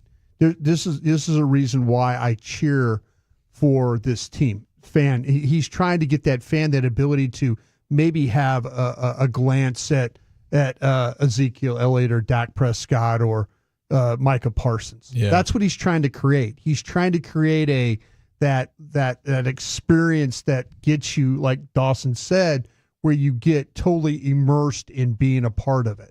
That like, wow, I went to the Star. Guess who I ran? Guess who I saw today? It was crazy. We're walking down the hall, and all of a sudden Dak was at the other end there, and we got to see him. Yeah, but nothing builds a bigger bond with a fan and his team than winning a That's championship. right. That's right. No, winning does. Absolutely. The fans that were created on the Rangers run this time last year. Yeah. That's something that you can't, money doesn't buy that. That's real emotions. Yeah. It's real sports memories. I'll get to see my players up close and personal at the parade. I look forward to it. That's right. But I'm not going to go above them when they're working. This is not a win for fans. We're just kind of talking about why Jerry thinks it's so cool. Yeah. I do not think it's a good thing at all. We see tours that when we're doing broadcasting at the baseball place, right? Yeah, massive tours. Yeah, at the ballpark. At the stadium, at the ballpark. Yeah, right. While games are going on, not like getting ready for games, right? Yeah, but I think that's totally out of sight, out of mind from a player standpoint, because it's not like, hey, here's the clubhouse, there's Corey Seager right there. Didn't the one guy tell us they walked those guys down there for batting practice? For batting practice, would they get to be part of all that? Batting practice would be it. Now, is that a common thing throughout baseball? That is a batting practice deal. That's the thing all across Major League Baseball. But the invasion of this isn't the Sunday. Hey, on Sunday we expect to see fans, and that's the performance whole deal. time. Yeah, this is performance time. But behind closed doors, I don't think there's any fans that are near Corey Seager when he's practicing on a random Tuesday. Yeah, they're not walking around the batting cages or the weight room. Okay, wrapping up here our opening segment. Stars struggled last night, guys. Yeah, they tried to come back and tie it up with the Sabres, but they couldn't get it done. So best of luck next time there to the Stars. Get ready to go play in Finland for a couple of nights. It's pretty dope, man. Woo. Sounds fun, although hell of a trip. Seeing these stories about international flights, it's intimidating. Like they're the 12-hour on a flight people, the 15, like Mike's story from Italy. I that's my first thing I'm thinking when you're flying over the Atlantic now is what is that flight experience going to be like? Mike has enough jobs now where he could book that thing up front, and he says he's going to next time. Yeah, you know that's why you. Yeah, that's a fool me once situation. That's why you. I think Mike and I have same kind of sensibilities. Yeah. You leave us cooking in the same spot for 5 or 6 hours, we might go damn crazy up there. You just Mike's got enough gigs where he can afford to be up in the front of the bus. He can. Yeah, he can, dude. Yeah. I think he said whenever he flies over there now, he's doing that. Yeah. So if you're a player, are you like, absolutely I'll need to. catch you over there. I'm going first class, Yeah. baby. Yeah, I'm wondering. Business class too. I mean, first class is way, way, way expensive, and it is the best way to go. But you could get business class seats and have very good comfort going on. Oh, I would hope and expect and assume that the stars going to Finland are like getting Pimped out. all the good. I would think if they're flying commercial that way. No, whatever, the big plane. I'm sure that there's some airline sponsor that they have involved. They're flying coach or whatever. No, they're probably Only NFL teams do that. Yeah, well, WNBA team. I love it. Go. Big Wow. coach guy. Celtics began their defense of the championship last night. Whooped the Knicks. Tatum with 37. He was 14 of 18. Jason Tatum was last night on fire. Alvin Kamara re-ups with the Saints 2 years and 24. What are we doing? Out of nowhere. It's weird. I guess 3.9 get you paid these days. trying to stay ahead of the game. No, I mean, hey, go ahead and sign your guys early. That's it. That is a strange one, right? Let's extend Alvin Kamara's. He's been complaining and talking about. has. There was after that Denver game, there was the talk of him going up to Sean Payton and saying, "Get me out of here," kind of a thing. This was That'd be a blessing for the Saints. Yeah. They're headed nowhere. They should be. They should be selling him off. I can't. Their cap situation's ridiculous too. They don't care about their. I've cap. heard that the last 10 I don't years. know. with them. I don't know what they're. That's hilarious. More NFL stuff with Wolchuk coming up at 3 o'clock in the NFL news of the day. G-Bag of the day is coming up here at 2:30. We have top 5 teams in the NFL. How far away are the Cowboys from that grouping? It's coming up next year. G-Bag Nation, the fan. Fellowship at its finest. You're rolling with the G-Bag Nation on 105.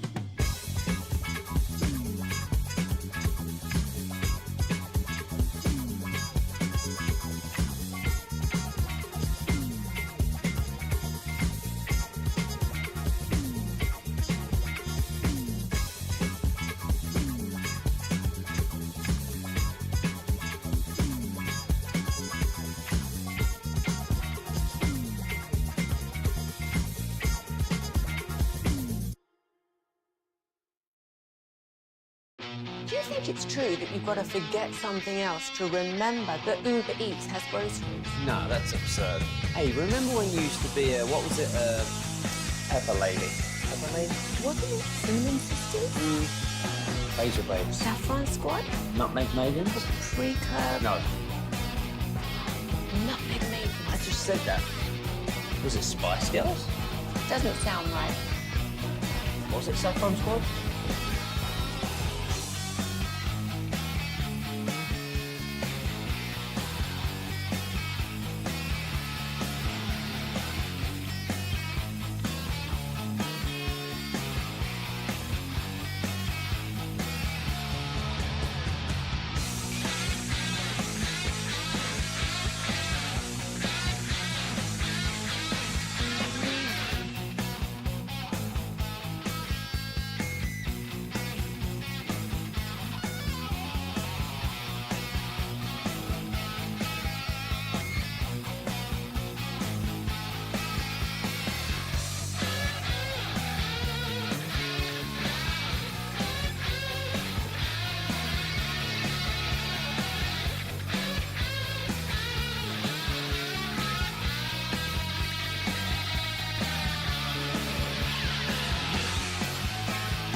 Welcome back, G-Bag Nation.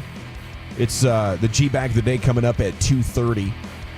NFL Top 5 Power Rankings. Where are the Cowboys on these bad boys? Segments brought to you by Cars for Kids. Donate today, carsforkids.org. It's brought to you by the Frankels. Life's unpredictable. Accidents happen. If you or a loved one is injured in a wreck due to somebody's negligence, call the Frankels for a free consultation. 214 or 817-333-3333. Jump online to frankelfirm.com. How far have the Cowboys fallen, Wolchuk? Man, well, they're not in the top 10. I'll tell you that. Oh, that's for sure. I mean, I thought maybe they'd be 10. Just maybe, just to put them at 10. I mean, they're a 500 football team. They're right there teetering on wanting to be great. Right in the middle of the pack, right?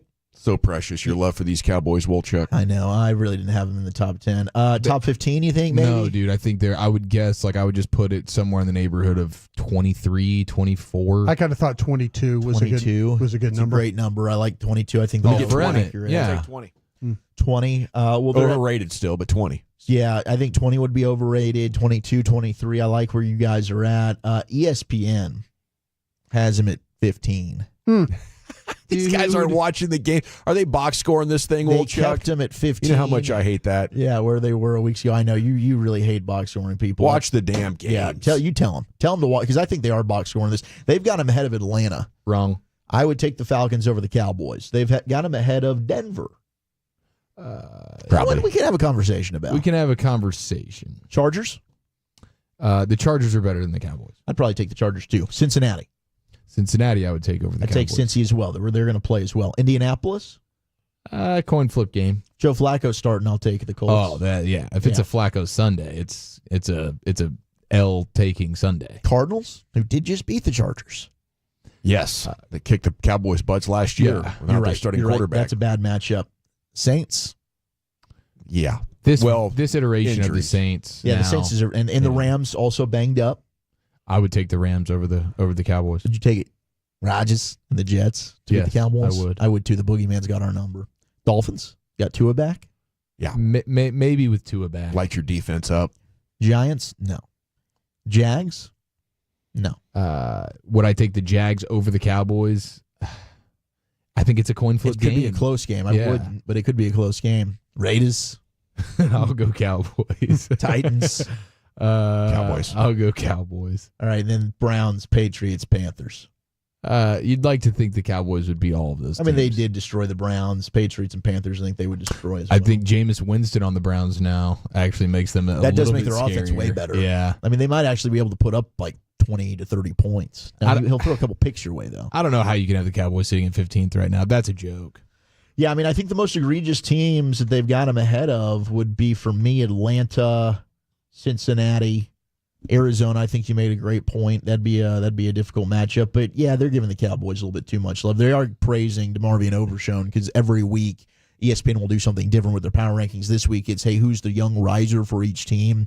And it's overshown. As Todd Archer writes, he sat out his rookie season. We know with the ACL, opens the season nickel package, played all but just 29 snaps in the past 4 games. So he has been on the field a ton after we were talking about why is he not.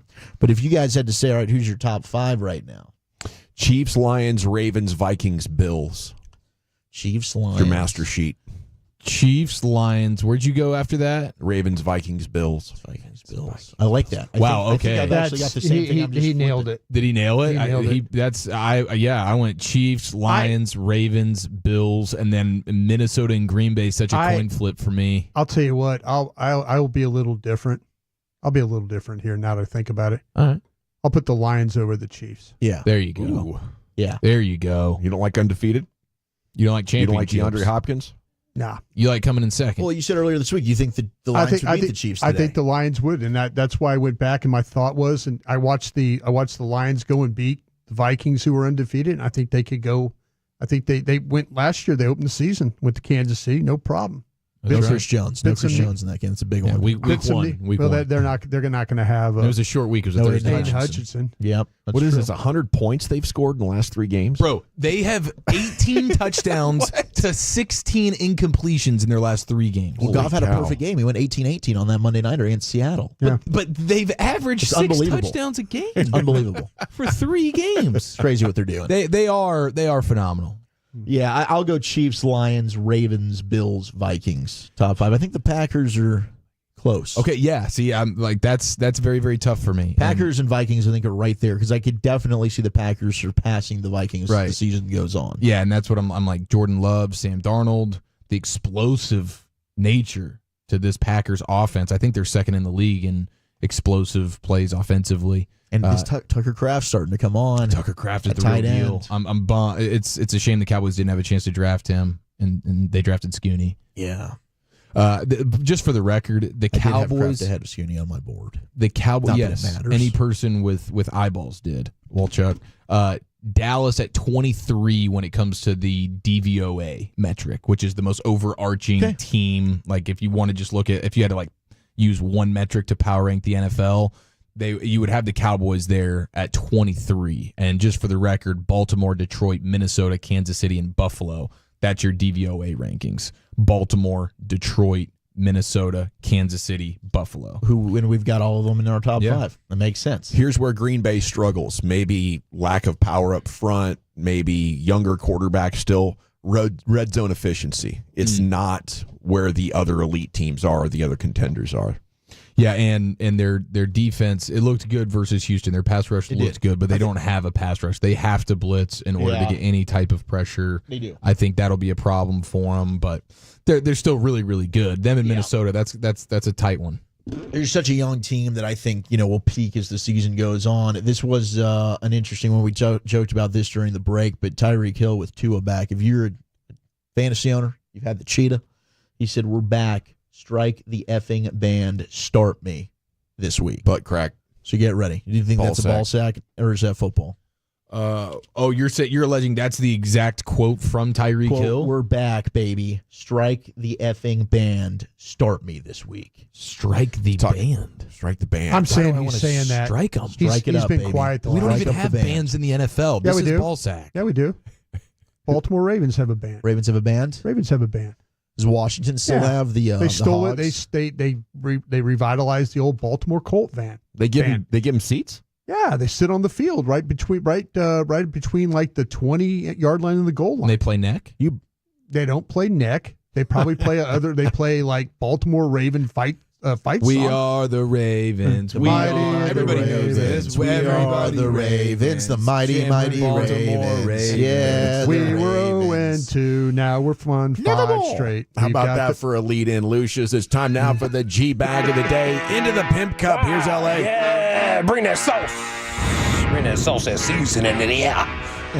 How's everybody doing and everything and everybody? Good, What's buddy. going Good. on? Yeah, Matt from Meat Church dropped off his new Cowboy seasoning this morning. Speaking of seasoning, so Lucius, fire. Shout Put out to MSG in it. all the Tolos. Shout out to all y'all. All right, our winner right here so far is the fake baseball scout. He was out there at the baseball tournament for the young boys. He trolled a father. Father had no idea he was being trolled. Really thought he was talking to somebody who knew what they were talking about. And here's how it went. Your son? My son's out there at second base. How long's he been playing infield for? He was 8 years old. Yeah? Little League? Yeah, Little League all the way up. You coach him? I coached him all the way through. Sounds like a typical coach's son. To be honest, it looks like it's his first day in the infield. Guy looks like a mannequin out there. PS4 with no Wi-Fi. Guy's just lagging everywhere, no instinct. You know, I've never heard that before. You know, he gets praised for defense over offense. Well, that's because his offense is even worse.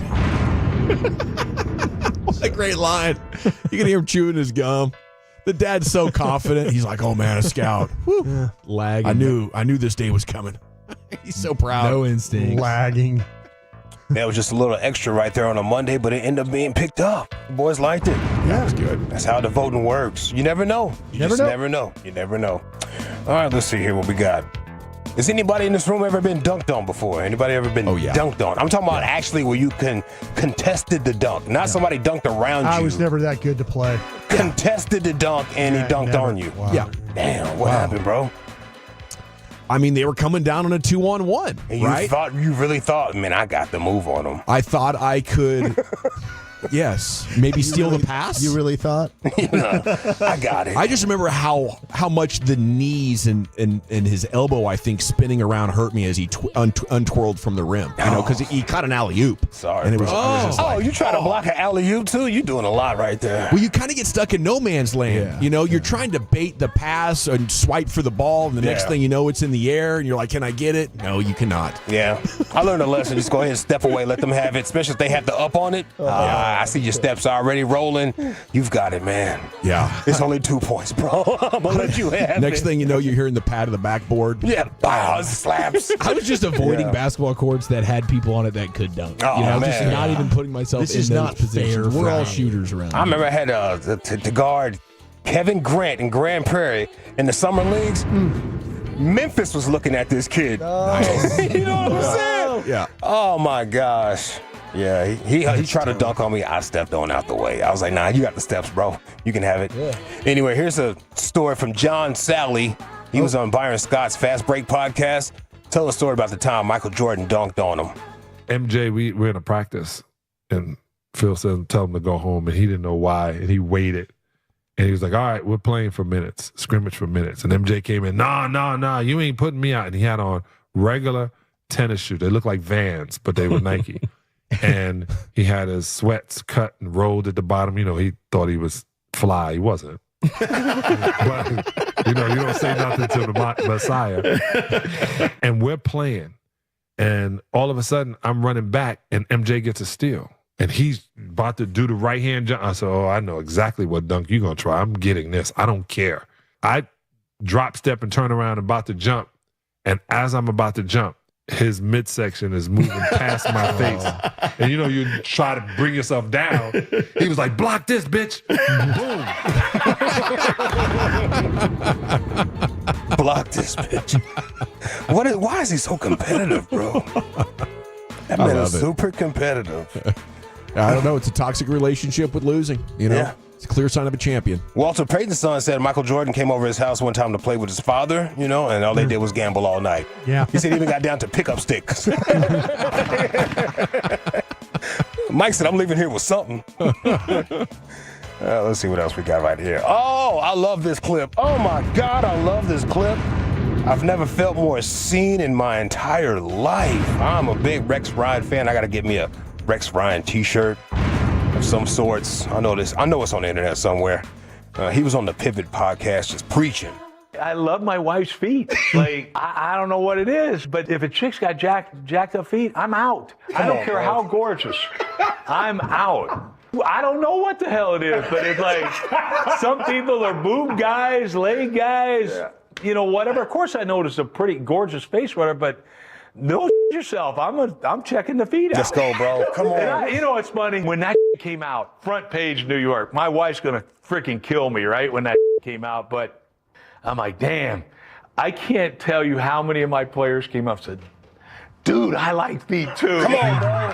And I'm Come like, on. yeah, dude, you're a freaking man. You know what I mean? Yeah. Damn right. I'm like, I mean, I don't know what it is, but now I have fun with it, and it's like, yeah, that's me. Yeah. That's who I am. I own that shit, and if a chick's got great feet, I'm looking. Let's go, bro. Let's go. He's talking, bro. He's preaching, bro. For him just owning it. That man is preaching. We really need to put his feet to the fire here, though, and he's got to where on the power rankings is the foot? Sounds like one because for him. One for him. It's top three. It's definitely top three. There's three. It's 3 T's, in fact. One I can't say on the radio is TDs. Mm-hmm. Yeah. Teeth. Okay. And toes. Yeah. Okay. The 3 T's. Yeah. Okay. I'm a leg guy, but the legs always end down to the feet. If you got a jacked up pair of feet, it's going to ruin the legs for me. You know what I mean? No question. Yeah. That's in that respect. Might be a beautiful house, but the foundation is what counts. Exactly. I'm looking down there. It's got to be cute. When you said the 3 T words, my mind was scrambling. I came up with a couple of interesting ones. Yeah, I know you did. The Dick Wolf of radio probably had me looking like a murderer out here. No, like an English word for, you know. Yeah. Yeah. No, I don't know. Can a big foot be nice? No, or does it have to be small? Not like a big floppy foot. So No, there's sir. a size. Like, what's the shoe size? You got to have a small foot. A little dainty. Smaller the better. Yeah. Right now, my girl's got like a 4.5, 5 in ladies. There you go. It's a kid's foot, bro. It's small. It looks cute. I don't even know. I don't want to. Hey, honey, hey, can I get them Jordans today? Or who's been wearing my Nikes? Type of vibes. I don't need that. Big floppy joints. That is nasty. I mean, somebody likes it. That's one thing about them big old tall girls. They look beautiful and everything, but there's some big old feet down there, boy. I tell you what, yeah. Size 13s or Match something. the hands. Yeah, be slopping on the kitchen floor. Flop, flop, flop, sticking and everything. All right, last one right here. Mace was asking Mike Tyson, the rapper Mace, was asking Mike Tyson, how did you come up with all those rants during your press conferences? Like, how did you come up with those rants before the fights, though? What's that? When you told what you call it, you was gonna eat his kids and all that. I'm tripolar. I'm not well. I need medicine. I need to be on. I'm not well. I'm not well. I believe him too. I 100% believe him. Man, that's the best question ever. That's a great question. How'd you come up with all those rants? Talking about eating kids and everything. That's crazy, Mike. Is it the baseball scout, our one-time champion? Is it John Sally who got dunked on by Jordan? Rex Ryan on the Pivot podcast talking feet. World wasn't ready for that in 2012 or whenever it first broke. No. Now he's being more celebrated, more open with it, and that was hilarious. Mace asking Mike Tyson, how did you come up with all those rants? Man, they could all win. I don't know who to vote for, Chief. Do you? Yes, I'm going with the Mike Tyson right there. That was great. All righty, Lucius. Oh, Rex Ryan for sure, bro. Wolchuk. I'm going to go with Tyson. Ryan. John Sally. I'll vote for the baseball scout by a score 2-1. And your new G-Bag of the Day champion, it's a Mace asking questions to Mike Tyson. That was a great shirt you had on yesterday. Cannot wait for this fight. I saw Tyson really got after a sparring partner the other day. It showed a highlight of him. I was like, wait, maybe he's got a chance. I think it's got to end quickly. I thought the same thing the other day. Sparring partners. But then I saw, and then I realized it was a throwback clip of him. I was like, damn. All right. I got ball sacked. Maybe. No, but you probably saw a legit He is one. getting ready for the I fight. saw he was doing some neck workouts, and he was like, his tweet was just like, I'm going to F Jake Paul up. He was just doing neck workouts. Yeah, the one that you saw probably today, if he dropped his sparring partner, that was legit. Right on. Nice. All right. Tear him up, dude. That'd be cool if we could get a George Foreman, Mike Tyson comeback where he's old as crap but still somehow super good because he can punch hard. I want that so bad. Foreman could use that belly and kind of lean back and jab you. So I don't know if Tyson can do that too, but if anybody can, he could. Maybe he can use his ulcer to an advantage somehow. Rims next. Somebody's talking about big feet on the fan text, says it takes a boat to carry a queen. Hysterical. Hey, shout out to the ankles. Big respect, 817. You're right. Oh, yeah, they got to be thin ankles. Mm-hmm. Thin ankles, long big toe. I mean, long second toe. Long second toe. Oh, you like the long second toe? Yeah. Longer than the big toe? Yeah, for sure. Little overlap there. But a small. She's got a bad attitude, though. She's got a bad attitude. Look at Eric. Hey, we can deal with that. You can't make a mistake around Eric. Oh, the foot's long Just winking at you. Sorry. No, bro. Fine. Chief, where are we going? We have history was made last night in the association, and I'm not talking about LeBron. That's next year in the nation.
Uber Eats has Lola V products? I gotta remember that. Well, you know, they say in order to remember something, you have to forget something else. Okay, now that is a very cute haircut. That's like a little shag. I've never seen it before. Well, I mean, of course you have. It's the Rachel. Oh, is that your name? No, I mean like your name. No, I'm Jen. My name's Jen. Right, but I just mean like this is your haircut. But that's hair on your head. I'm not saying this is your hair. Okay, freaking me out a little bit.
Classic Chevrolet in Grapevine. They are the #1 Chevy dealer in the world with more Silverados than anyone else.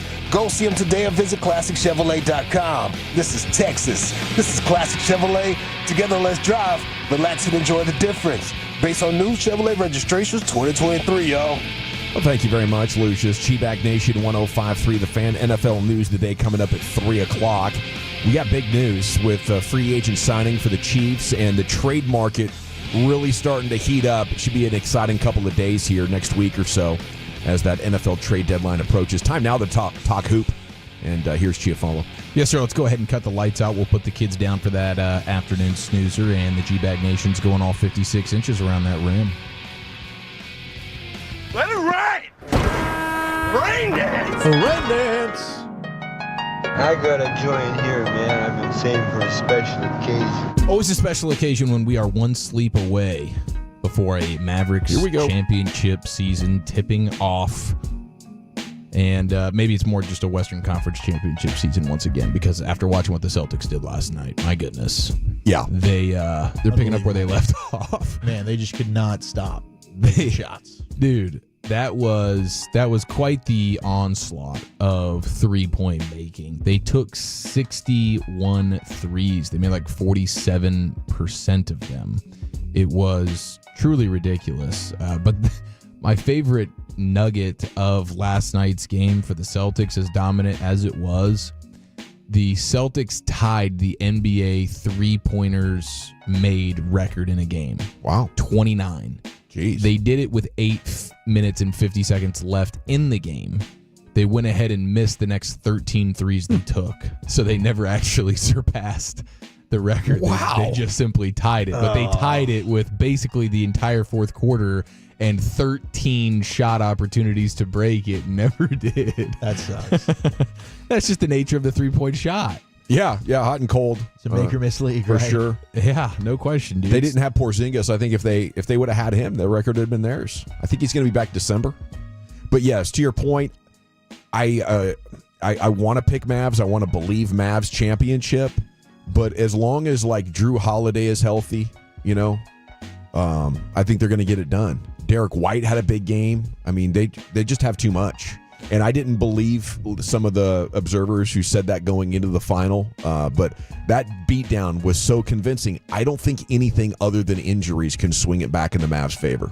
Yes, yeah, for anybody. This is as well constructed a basketball team as you'll find. The depth is through the roof. They play legit defense, and then they have three guys with over 20 points, and another with 18.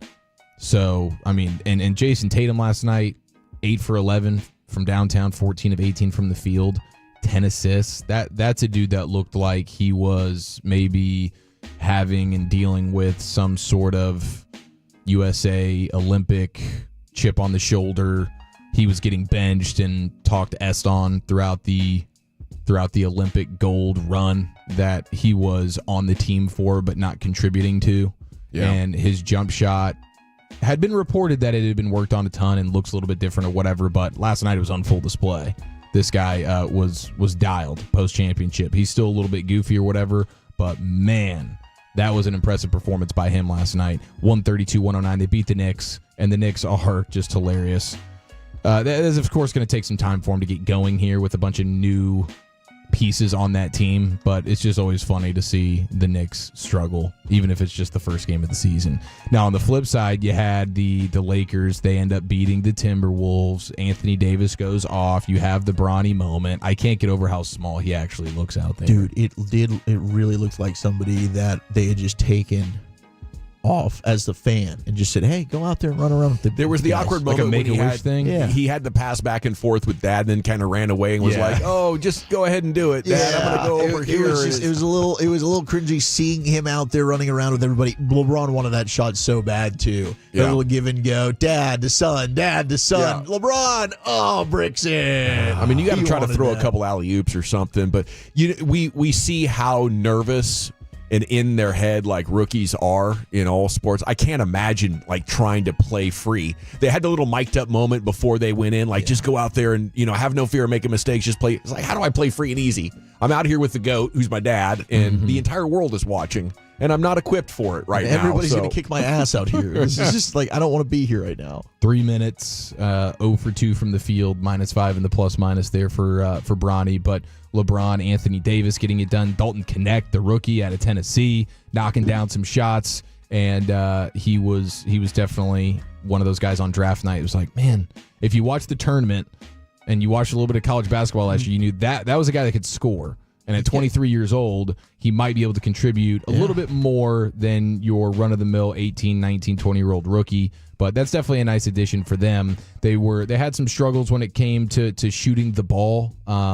The three ball was a disaster for them last night, them being the Lakers, 5 of 30 from the field. And I don't think he's cranking up the excuse machine, but here was J.J. Redick acknowledging something about last night's balls. I'm going to send in a request for the league tomorrow that we can play with worn-in basketballs. I'm not sure why we're playing in real games. I'm being dead serious. I'm not sure why we're playing in real games with brand new basketballs. Anybody who's ever touched an NBA ball brand new, it's a different feel and touch than a worn-in basketball. I didn't realize it till a timeout. There was a long rebound. I grabbed it. I was like, what? Why are we playing with this ball? Give the guys the opportunity to pick a good basketball. You think I'm joking? No, I'm positive. I'm neurotic. I'm positive you're not joking. Is this new, JJ? Didn't you play in the league? Were you playing with used balls? I don't know. Yeah, they like a worn ball. They like it to get Makes it slick, sense. you know. Yeah.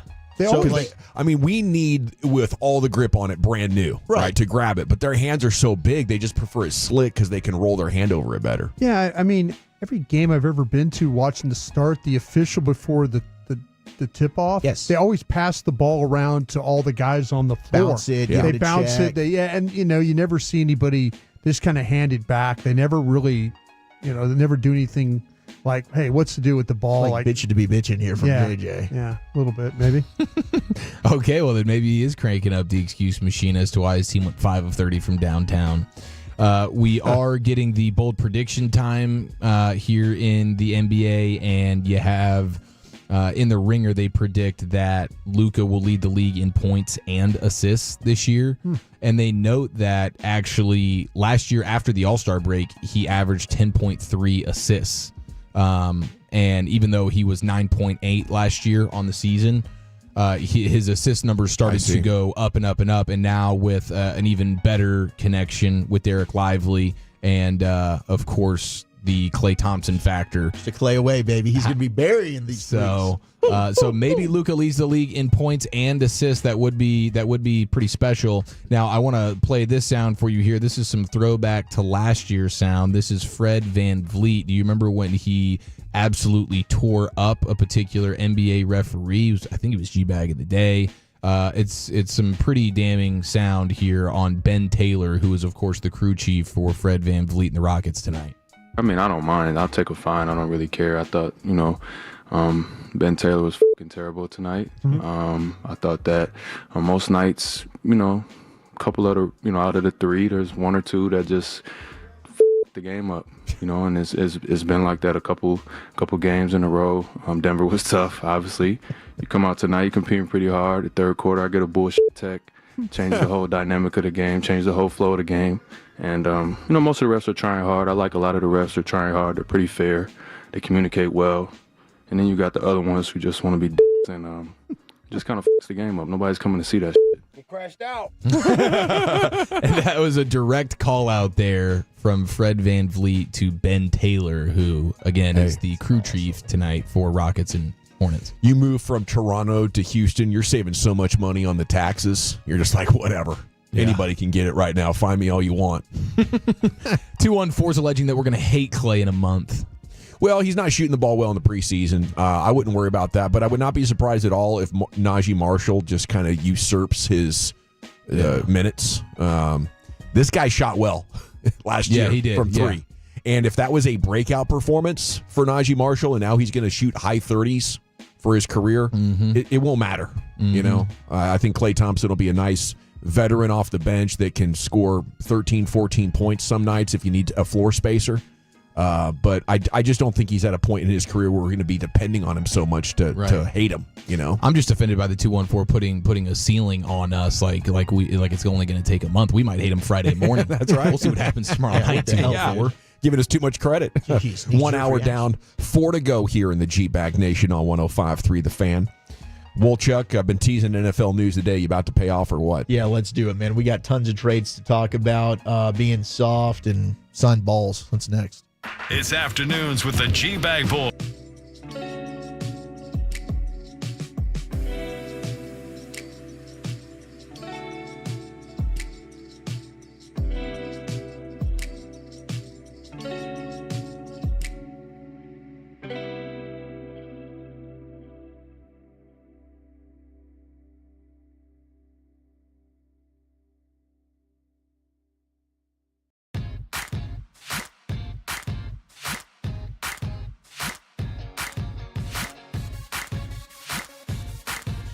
think it's true that you've got to forget something else to remember that Uber Eats has groceries? No, that's absurd. Hey, remember when you used to be what was it, Pepper Lady? Pepper Lady? Wasn't it Cinnamon Sisters? Razor Blade. Saffron Squad? Nutmeg Maidens? Sweet Club? No. Nutmeg Maiden. I just said that. Was it Spice Girls? Doesn't sound right. Was it Saffron Squad?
Mazda of Arlington and her studios, you're rolling with the G-Bag Nation on 105.3 The Fan. Yeah, baby. Hour 2, G-Bag Nation here on 105.3 The Fan.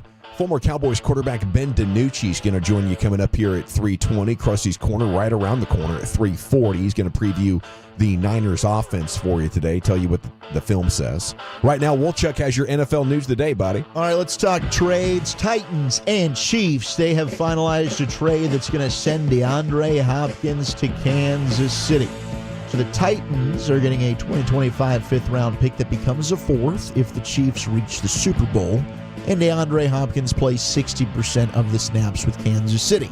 I think that's probably going to be a fourth-round pick, but you never know. The NFL is a crazy, crazy season. Anything can happen. That's why you play the games. Tennessee also will pick up $2.5 million of Hopkins' remaining $8 million salary this season, according to sources. Trade's expected to be complete today. It's complete now, according to Ian Rappaport, Adam Schefter, Diana Rossini, everybody who's been on top of this. Now, Chiefs did attempt to trade for Cooper Kupp. Did they now? Dan Rossini, Ian Rappaport, both talking about that. They discussed a deal for Kupp. Didn't come together because Kansas City didn't want to give up a high draft pick and needed a trade partner willing to eat a large chunk of the player's salary. So the draft pick compensation, not agreed upon, and Chiefs are saying, we can't really go ahead and eat a chunk of that salary. In fact, Titans taking up $2.5 million of that Hopkins deal. So this worked out to get DeAndre Hopkins. Cooper Kupp staying with the Rams as of now, not a Kansas City Chief. Either way, I'm sure we'll see DeAndre Hopkins kind of turn the clock back a little bit playing with Patrick Mahomes in that offense. Yeah, that's a foregone conclusion, I think. Look what he's done for Juju Smith-Schuster, for instance, a guy that was down and out for the count. Nobody had the Patriots didn't even want him, and then he's popped off and had at least one 100-yard game for them already. So yeah, I think DeAndre Hopkins, and I haven't watched too much of him this year, so I don't know exactly where he's at right now, but he's a dude that you just know, man, he's going to catch the ball. He's not overly flashy, especially at this point. Not a big separation guy. I was going to say, I don't think he's creating much separation. But the catch radius has always been huge. Yeah, and he's done it with bad quarterbacks his whole career. Now he's doing it with the best. The idea that you get to go to sleep with Mason Rudolph, Will Levis, and a 1-5 record hanging over your head, and then boom, here's undefeated Pat Mahomes. Welcome to paradise, DeAndre Hopkins. I don't think anybody's probably had a better day than DeAndre Hopkins. That's a great way to put it. He won up to Amari Cooper because Amari had a great week or a great day last week where he went to bed with Deshaun Watson as his quarterback, and he's living in Cleveland. Now he still has to live in Buffalo, but great fits. Josh Allen. Absolutely. The Seahawks are sending linebacker Jerome Baker, the touchdown maker, and a fourth-round draft pick to the Titans to get Ernest Jones in return. So there's kind of a player swap there between the Titans and the Seahawks. Titans wheeling and dealing today. It's amazing. I didn't know you could really add and shuffle players out during the season. But these teams, they're finding a way to do this right now. It's pretty incredible. The other big news of the day, Carolina, the Panthers, they're going with Bryce Young. He's going to start Sunday against the Broncos. Andy Dalton suffered a sprained right thumb yesterday, was in a car accident with his family. I think everybody's fine. I think the sprained thumb is the most serious of any injuries that happened, so thank goodness there. But about 7 miles away from Bank of America Stadium is where the incident occurred. Got to get your hands out of the way, right, Brian? That's what they train the pro drivers. Yeah, what you do is if you're about to get in a wreck, let go of the wheel. You know, if you feel like you're out of control, just let go of the wheel because it's when the wheel violently spins. Yeah. That's when you break your wrists and your hands and all that stuff. It's a good public service announcement. Just you feel like you're going to slam into something, just let go of the wheel. Well, the trade conversation continues with Bryce Young because Diana Rossini said that she's asked around the league what the Panthers should do with Bryce. Most believe they need to get him really prepared at practice, put him in a few games. That'll help his value. So if they decide they want to trade him, they can try and get the best compensation. Wow, amazing, isn't it? Yeah. How about play the guy? Yeah. How about like series to series? Let's just get better. Let's not worry about the score today. Let's not worry about that. Down by down. Just hey, let's series to series. Let's see if we can improve on some stuff today. Yeah. I hope that Bryce does look better. I'm rooting for him here. Well, that guy's supposed to be like a good young OC. Play caller dude. Yeah, I mean, did it with Geno, did it with Baker, and they were hoping he could do it with Bryce Young. Give him a chance. Yeah, work with him a little bit, man. It's your job to do that.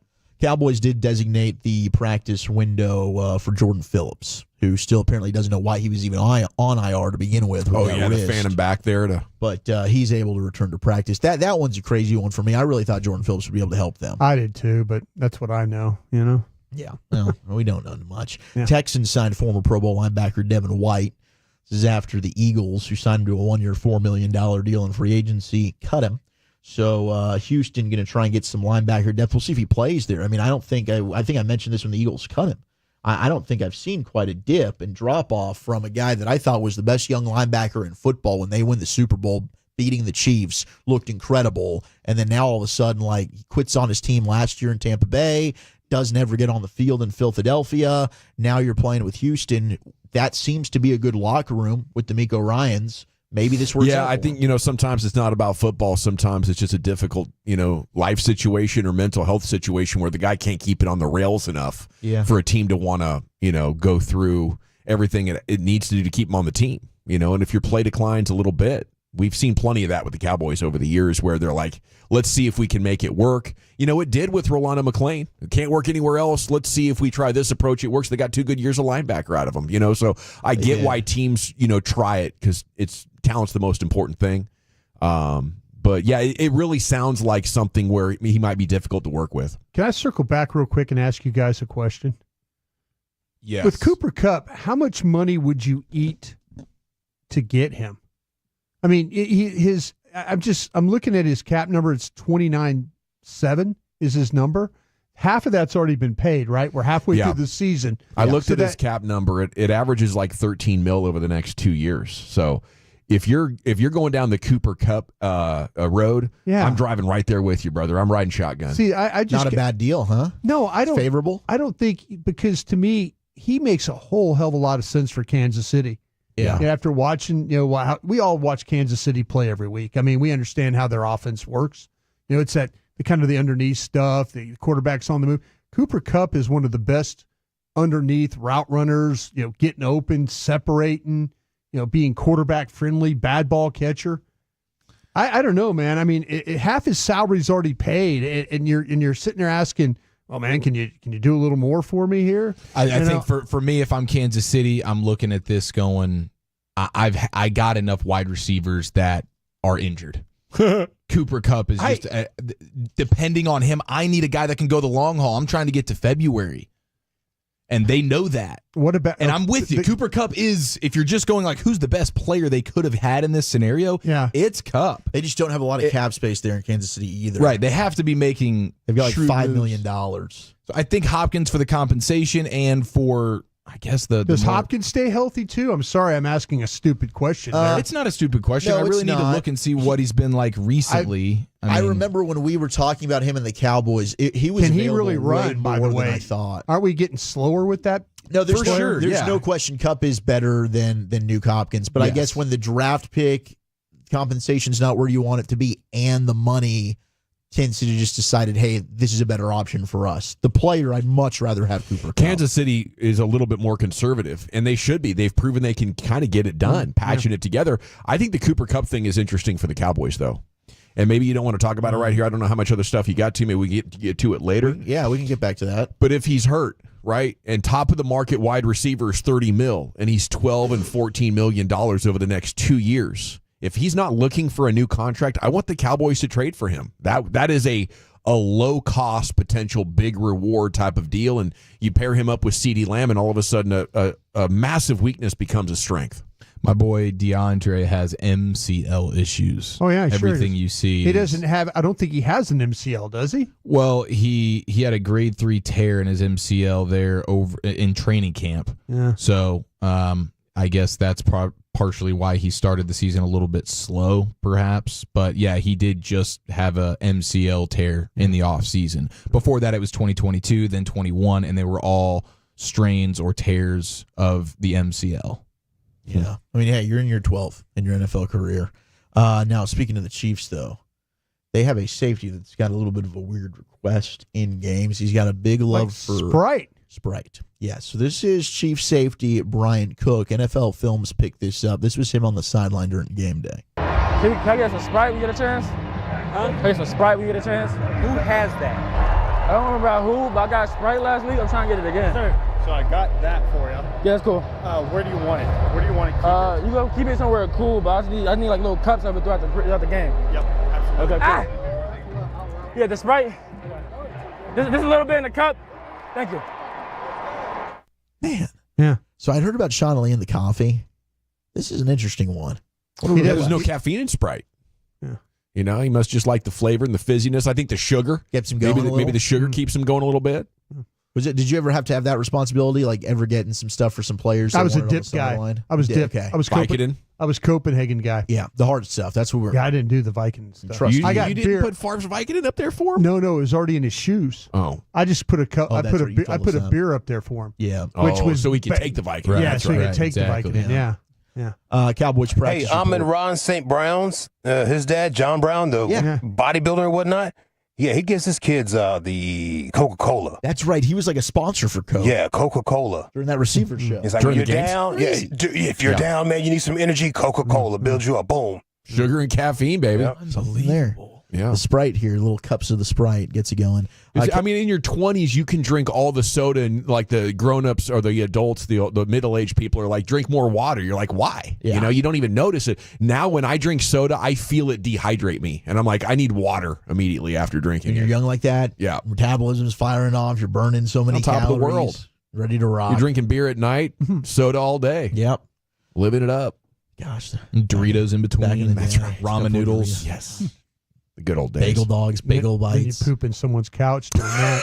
Hey, that was let's not. How'd the bring that couch up. smell? Couch is fantastic, by the way. Oh, I yeah. walked in a whole room. So smelled this was great. a win then. This was a win for me. Because the couch was kind of raggedy and Yeah, you got it better. Couch could have used a good cleaning, and now we got it done. So Yeah. you can poop on the other couch if you want to too, Jared. Not really. Please don't do that. But it worked out well. So there's no traces. No traces. No can't- Just hints. memories. Yeah. just memories. That's the only knowledge trace. that Just that's where that memories. happened. Memories The don't PTSD. live like people do.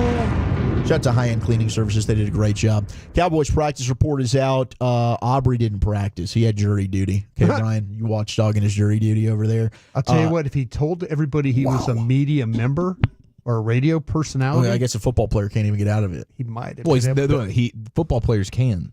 He's a kicker. Yeah. I don't appreciate that from you. He's our best damn player. Okay, Eric. That's You the put some problem. respect on Brandon Aubrey's name. You trying to get out when you guys get called up?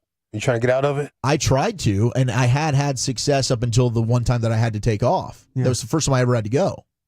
I've never gotten the subpoena, the summons. If they summons me for jury duty, I'm trying to try to show up. Yeah. You never know. you That wanna get person on might the- need yeah. me. They might need some common sense in that room. You know what I mean? Yeah, See that's a that? good point. Yes. That's a You good never know point. if it's like a cool case. Yeah, you never know. Maybe. Too, yeah. My buddy was on a murder case. In I guess it was in like Rome or Decatur or whatever some years ago, and it was about like It was in Italy. it was a You have to it wear a wig. was That's a what pretty- I thought when you were in Italy, Rome.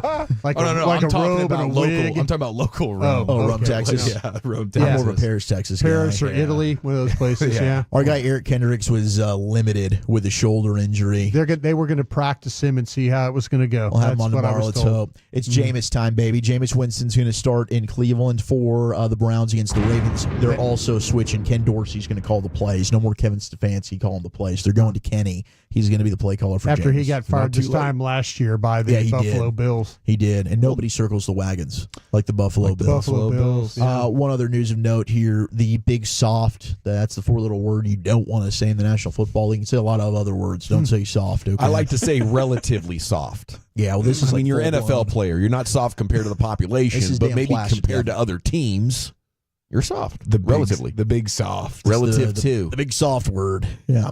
Jonathan Jones was on WEEI of the New England Patriots. They asked him his opinion on being called soft.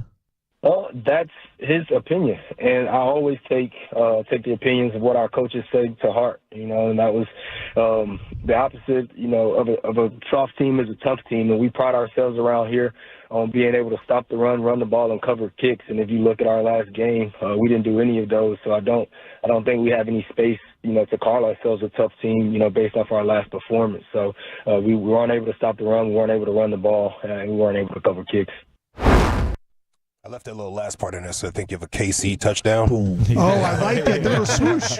Touchdown, Kansas City. Lucius Fire is the now swoosh. he's adapted it. I like it. Yeah, it's a good move right there. Yep. So I guess just get a little bit tougher over there in New England. Jonathan Jones didn't have an issue with it. Yeah, dude, toughen up. Yeah, a little accountability. I do appreciate it. I do appreciate it, too. It's refreshing from time to time. There's your NFL news of the day.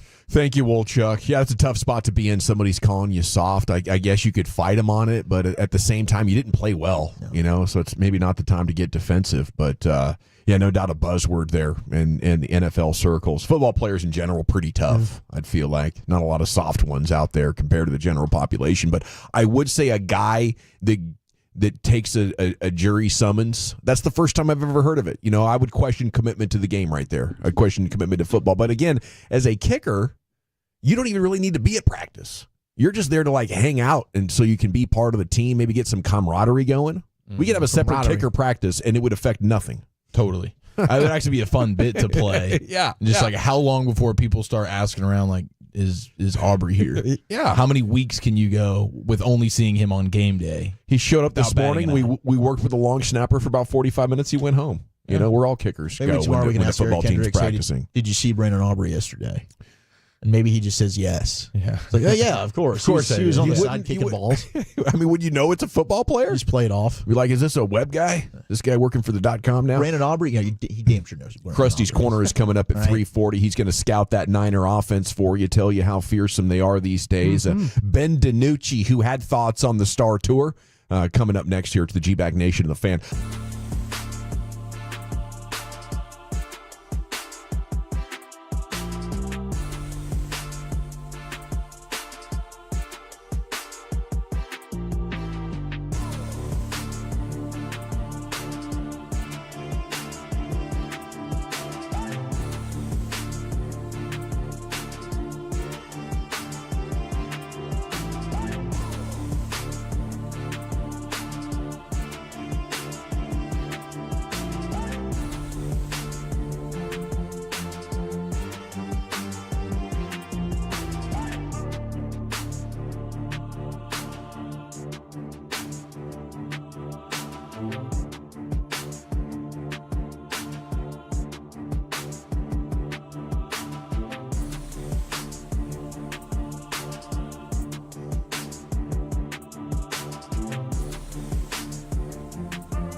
Uber Eats has Lola V products? I gotta remember that. Well, they say in order to remember something, you have to forget something else. Okay, now that is a very cute haircut. That's like a little shag. I've never seen it before. Well, I mean, of course you have. It's the Rachel. Oh, is that your name? No, I mean, your name. No, I'm Jen. My name's Jen. Right, but I just mean, this is your haircut. But that's hair on your head. I'm not saying this is your hair. Okay, freaking me out a little bit.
Do you think it's true that you've got to forget something else to remember that Uber Eats has groceries? No, that's absurd.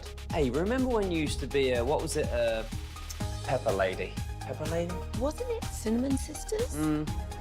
Basil babes. Saffron Squad? Nutmeg maidens? Paprika? No, Nutmeg Maidens? I just said that. Was it Spice Girls? Doesn't sound right. Was it Saffron Squad?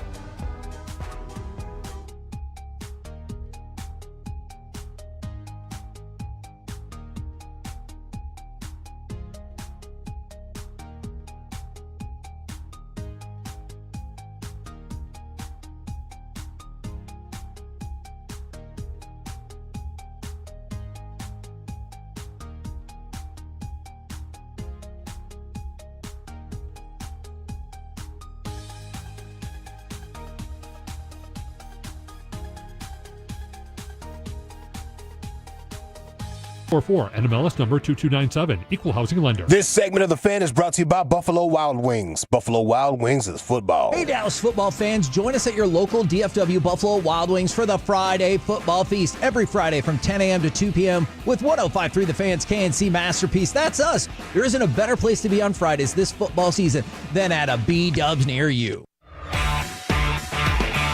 Hey, buddies, welcome back. It is the G-Back Nation here on The Fan. Former Cowboys set to join us. Segment's brought to you by Window Nation. Go to windownation.com/Cowboys. It's brought to you by Cars for Kids. Donate today, carsforkids.org. And it's brought to you by the Frankels. Life's unpredictable. Accidents happen. If you or a loved one is injured due to somebody's negligence, call the Frankels and get a free consultation. 214 or 817-333-3333. Hit frankelfirm.com. Yeah, story today in the NFL. Former Cowboys players discussing the distractions at the Star, including the Star Tours. Dorrance Armstrong saying he's smiling as he enters the building in Washington because he just has to work. Ben DiNucci, former Cowboys quarterback, tweeting, "I'll never forget when I would work out Tuesday mornings and have people tapping on the weight room glass like I was supposed to do something cool on command." As Ben DiNucci joins us now here on your home of the Cowboys. Good afternoon, sir. How are you? What's up, guys? Nice to hear some familiar voices. Man, it's great to hear from you. How are things going? What kind of an updates can you give us here before we get down to business on Ben DiNucci? Oh, I'm good. Home base in Denver right now. I just got back from a workout Monday night with the Saints, so all's good here. Just living the life of being a free agent, going around doing some of these workouts, and continuing to work on True Brand. So all good over here. Right on. Now, what else can you tell us about? Was that one incident? Did you feel like it was a consistent issue there at the Star with fans coming around while you're working?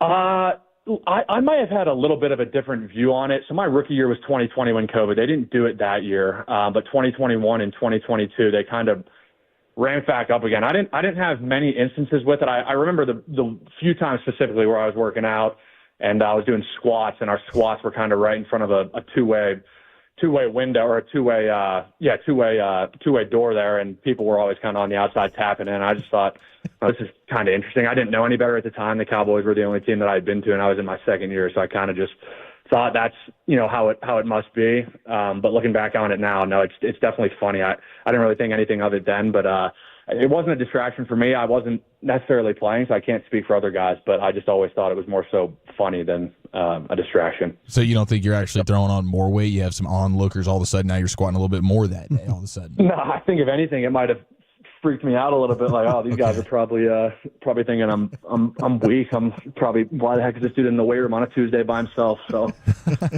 what was your squat max in your heyday? Oh man, I don't know.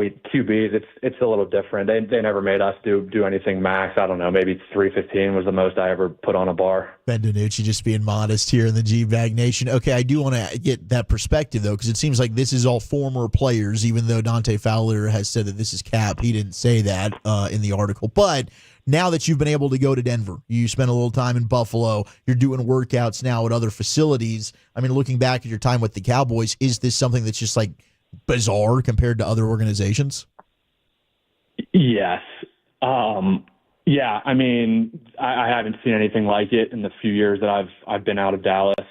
Look, I get it. There's a business side to everything, and Jerry's done an unbelievable job of building the Cowboys brand, so I understand that part of it. But the thing that was kind of ironic about being in Dallas was, it seemed like at least once a week we had a team meeting or something about, hey, limit the distractions, limit the outside noise, keep everything in house, blah blah blah. And then you'd walk out of the meeting room, and there'd be someone leading a tour of 20 people through the cafeteria or whatever, and it was just kind of like, interesting. So it's kind of funny to look back on now. Hey, Ben, I wanted to ask you a question, and you do a good job of kind of keeping an eye on things going around the league and stuff like that. I wonder, did you hear what Troy Aikman said about the Cowboys wide receivers and about the route running? And I don't want to put you on the spot, but maybe as a player, if somebody from the outside, if a former player was that critical, is that something that would bother you guys, or would you ever kind of say, damn, he's right about that? Well, to answer the first part of the question, yeah, I saw the quote. I think it was last week or a few days ago, something like that. It's hard for me to answer that. I mean, I watch the games. I don't watch all of them. I don't necessarily pay attention 100% like I used to. I've kind of phased out of watching the NFL a little bit. But I will say it's hard to tell from TV. The view from watching on your couch is a little bit different than watching from the sidelines or in a press box. So Troy's probably got a pretty unique perspective on what he's seeing on game days. I think some of it probably had some merit to it. I think the other part is that Aikman was very successful with the Cowboys, wants to see them win, and I think a lot of people are probably just a little bit angry and frustrated with how the Cowboys season's gone. So I think there's probably a little bit of merit to a little bit of that. And at the same time, he's got a job to do too. All these guys in media have a job to do. So there's probably a little bit of both coming into play there. Yeah, and I was going to ask you too, because you understand, like when work with Mike McCarthy and stuff like that, but now the owners come out and talked about scheme and design and stuff like that. How do you feel about when, like, your general manager or somebody like that comes out and starts questioning, the schemes? And do you have an opinion on the schemes that they run in Dallas? That's probably not my place to have an opinion on that, but I'll just say from my experience of being in Dallas, Jerry was around maybe once a week, so I'm not entirely sure how much he knows of exactly what's going on in the meeting rooms and in the game plans and stuff like that. I'm sure he's probably just watching it on Sundays like everybody else is and commenting on what he sees. So that's my 2 cents on that. Coach McCarthy has an unbelievable track record with quarterbacks, offenses, and I think just where he's been and what he's done speaks for itself. So, I mean, the NFL is hard. It's not easy to win. I think people get caught up in wanting to be perfect every single week and wanting to put up a bunch of points and do all this and do all that. I mean, if it was easy, everyone would be doing it. So, and the Cowboys have a really hard schedule. They played really well last year, so the schedule this year was going to be tough. Injuries are an unfortunate part of the NFL, and the Cowboys have dealt with that a little bit the last few weeks, and so it seems like a lot of stuff has gone wrong all at the same time. So, I'm not going to question the play calling or any of that. McCarthy was, from my time there, was on point with everything. We felt like we were prepared and ready to go into battle every Sunday with what he was trying to get us to do. So that's my kind of take on it. It's Ben DiNucci here with you on The Fan. The text likes you, by the way. They say this is a good interview and we should have you back on to talk football more often, Ben. So we thank you for that. What do you think about Mike McCarthy being in the final year of his contract? It is rare that happens. They say it's kind of a lame duck contract situation. Yeah, I don't know much about that either, but I guess it's probably pretty comparable to when a rookie is in the last year of his contract or a guy's in kind of a contract year. I think most of the time they try to get that done a year early or a year too early. I don't know. There's been talk for years about, is McCarthy the right guy, blah, blah, blah. At the end of the day, the regular season, I think speaks for itself. What's it been, 3 years of 10 or more wins? So 3 straight 12 wins. 12, yeah. Yeah, whatever it's been, 12 wins, right? I mean, that's hard to do. There's only one team that is going to come away happy at the end of every year. There's one team that wins the Super Bowl. All 31 are going to feel like crap. So it's easy to sit behind your phones and sit on the couch and criticize what these guys are doing on Sundays. But I think Coach McCarthy has done a good job. I think he's dealing with a lot of stuff that might not be in his control, injuries and stuff of that nature. So I would say just hang tight, Cowboys Nation, with him right now. He's done a good job of weathering the ship the last few years. I think he'll continue to do so. Seems like True Brand just keeps blowing up more all the time. Yeah, that's a nice little transition from what we were just talking about. Business has been booming. People think it's interesting to see people kind of respond and chime in on different stuff on Twitter. People people act like I want to see the Cowboys lose. At the end of the day, like, no, man, I want the Cowboys to win the Super Bowl. The Cowboys play well. It's good for business. It's good for everybody. So, no, the brand's doing good. It's been really fun to kind of shift my focus a little bit for the past, however long it's been, 10 or 15 years. It's been sports, football. So to kind of step back for a little bit, take a little breather, and try to figure out what comes next after football has been refreshing. It's been fun, and it's been enjoyable to kind of make my brain work a different way than football has the last few years. So it's I'm enjoying the kind of phase of life that I'm in right now. Now, where'd you get the business savvy? Did Jerry sprinkle a little on you, or did you have it from somewhere else? No. So growing up, my dad had and still owns a promotional products business up in Indiana, Pennsylvania. So I've been around it since I've been young. I always kind of knew I was going to get into business one way or another. Didn't really know how or didn't know when. It's just kind of ironic that, as soon as I graduate college, an opportunity is presented itself to me, and it kind of feels like I struck gold in more ways than one. So it's been really good. It's been fun. I kind of feel like I've got a business master's on the fly without necessarily having to go back to school and take classes and do all that stuff. So it's been fun to build a brand.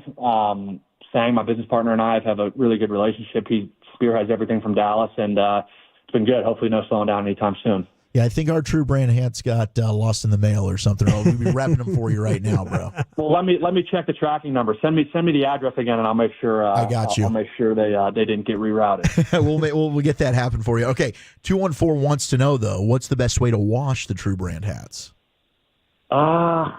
People ask that. I don't. It's tough to say. I would say the best thing is probably just warm water and let it kind of air dry by itself. The ones that I've gotten dirty, I feel like that's kind of the best way that I've found gets the job done. I've tried a bunch. I mean, I've got probably 500 in my house, so I've done a million different trial and error ways to try to get those bad boys clean after a round of golf or something like that. Yeah. So yeah, I would just say warm water and let it air dry. One of the last things I wanted to pick your brain on was just getting to work with Sean Payton there in Denver. I mean, now you've got Mike McCarthy, Sean Payton, two of the most successful offensive coaches over the last 20 years, really, both Super Bowl champions. Maybe, I don't know if there was big differences, but how was that experience in Denver? No, it's been really cool for me. Both head coaches, along as playing with Dak, Russell Wilson, and Josh Allen, kind of three guys that I watched a lot growing up, kind of idolized, and have been great at the profession for a while. So that, along with the head coach, was really cool. Coach McCarthy, Coach Payton were two guys that were kind of always in the spotlight growing up, always kind of were the two guys you were like, man, I feel like it'd be pretty cool to play for those guys, right? Now to be able to say that I've done it with both of them has been really cool to see the similarities of what it takes to be successful in this league and have prolonged success. I mean, if you're around either of those guys for long enough, it's not hard to tell why they've been successful for so long. I mean, everything is just so regimented to a T. They know how to get the best out of their players. They know how to interact with guys, and I think both their track records just speak for themselves. So it's been awesome to play for both those guys, get to know them a little bit, and kind of learn what makes them tick in the world of football. Hey, Ben, my final question for you then. The 49ers this week in that game are really banged up. Is it the players? I know when I was in scouting and stuff, we always paid attention who was playing and who wasn't playing. Do players do that? Like if you're going into a game and somebody's really, really banged up, do you guys keep a focus on that of like, man, they're really missing these guys. This would be a great chance for us today. Or is it something that you just go out and play? No, I think there's a lot of that. So my first 2 years in Dallas, 2020 and 2021, my sole job on Friday mornings was to have a secondary report of the DBs and the safeties that we were going to be playing against on Sunday. And it was my job to kind of present it to Dak Friday mornings. Hey, this is who you're playing. This is their strengths. This is their weaknesses. Where'd they go to school? What round draft pick were they? Blah, blah, blah. And then find an interesting fact about them. So there's definitely a lot of that stuff that's going on during the week. The cat and mouse of going back and forth between injury reports and who practiced, who didn't practice. So I think a lot of that stuff makes sense when you're game planning, because if you got certain routes that you're trying to get or plays in for certain guys and you want it on this corner or that safety, whoever, and all of a sudden this guy's not playing, all of a sudden, hey, let's go run this on this guy now. So I think there's. I think a decent amount of that is going on. That's why they have scouting departments and these personnel departments to make sure everyone's kind of on the same page week to week. Sounds good, Ben. Thank you so much for your time. Best of luck to you. Of course, guys. Appreciate it. Cheers, Have a Ben good one. DiNucci here in the G-Bag Nation on 105.3 The Fan. Yeah, that was fun, man. It was great to get his thoughts on stuff, get caught up with, what's going on with him, and, talk some ball there with the former Cowboys and Broncos quarterback. Interesting, he was just in a trial for the Saints, huh? Yeah. So he's getting a sniff. Yeah. Probably still in good shape. Yeah, looks like Spencer Rattler's going to get another start there for New Orleans as they still wait for Derek Carr. Yeah. All righty, Krusty's corner time, Brian. What are we doing? Yeah, let's talk about this San Francisco 49er offense. We'll do that next. But first, Window Nation, best place to go if you need new.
Uber Eats has Lola V products? I gotta remember that. Well, you know, they say in order to remember something, you have to forget something else.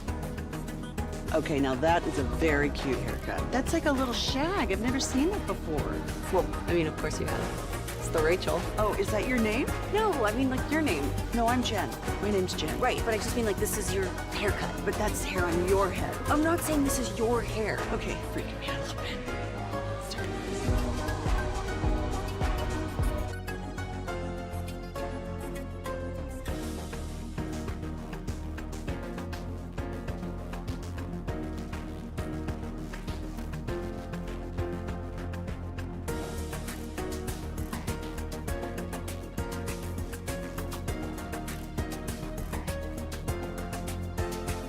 Classic Chevrolet and Grapevine, they are the #1 Chevy dealer in the world with more Silverados than anyone else. Go see them today or visit ClassicChevrolet.com.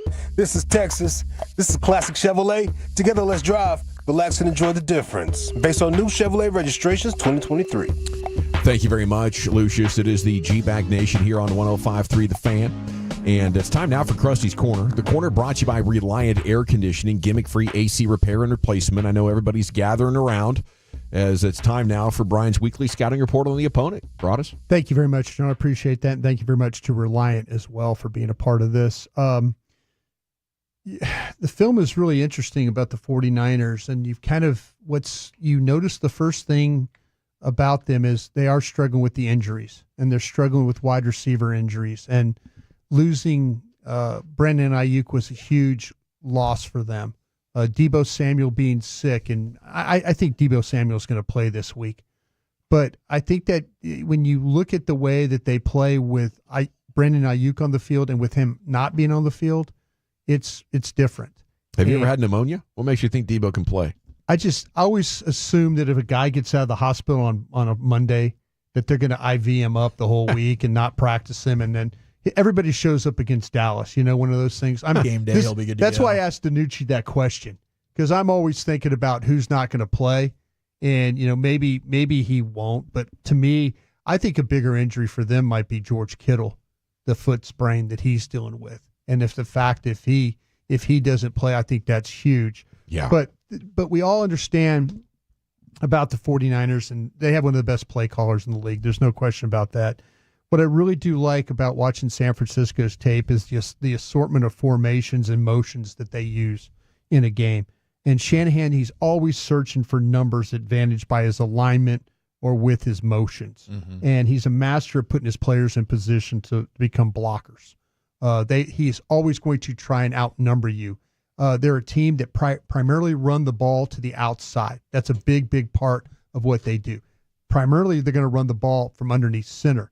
Only the Rams play under center more than the 49ers. So you're going to get pretty much that when Brock Purdy gets up underneath center, you could probably guarantee it's probably going to be some type of a running play.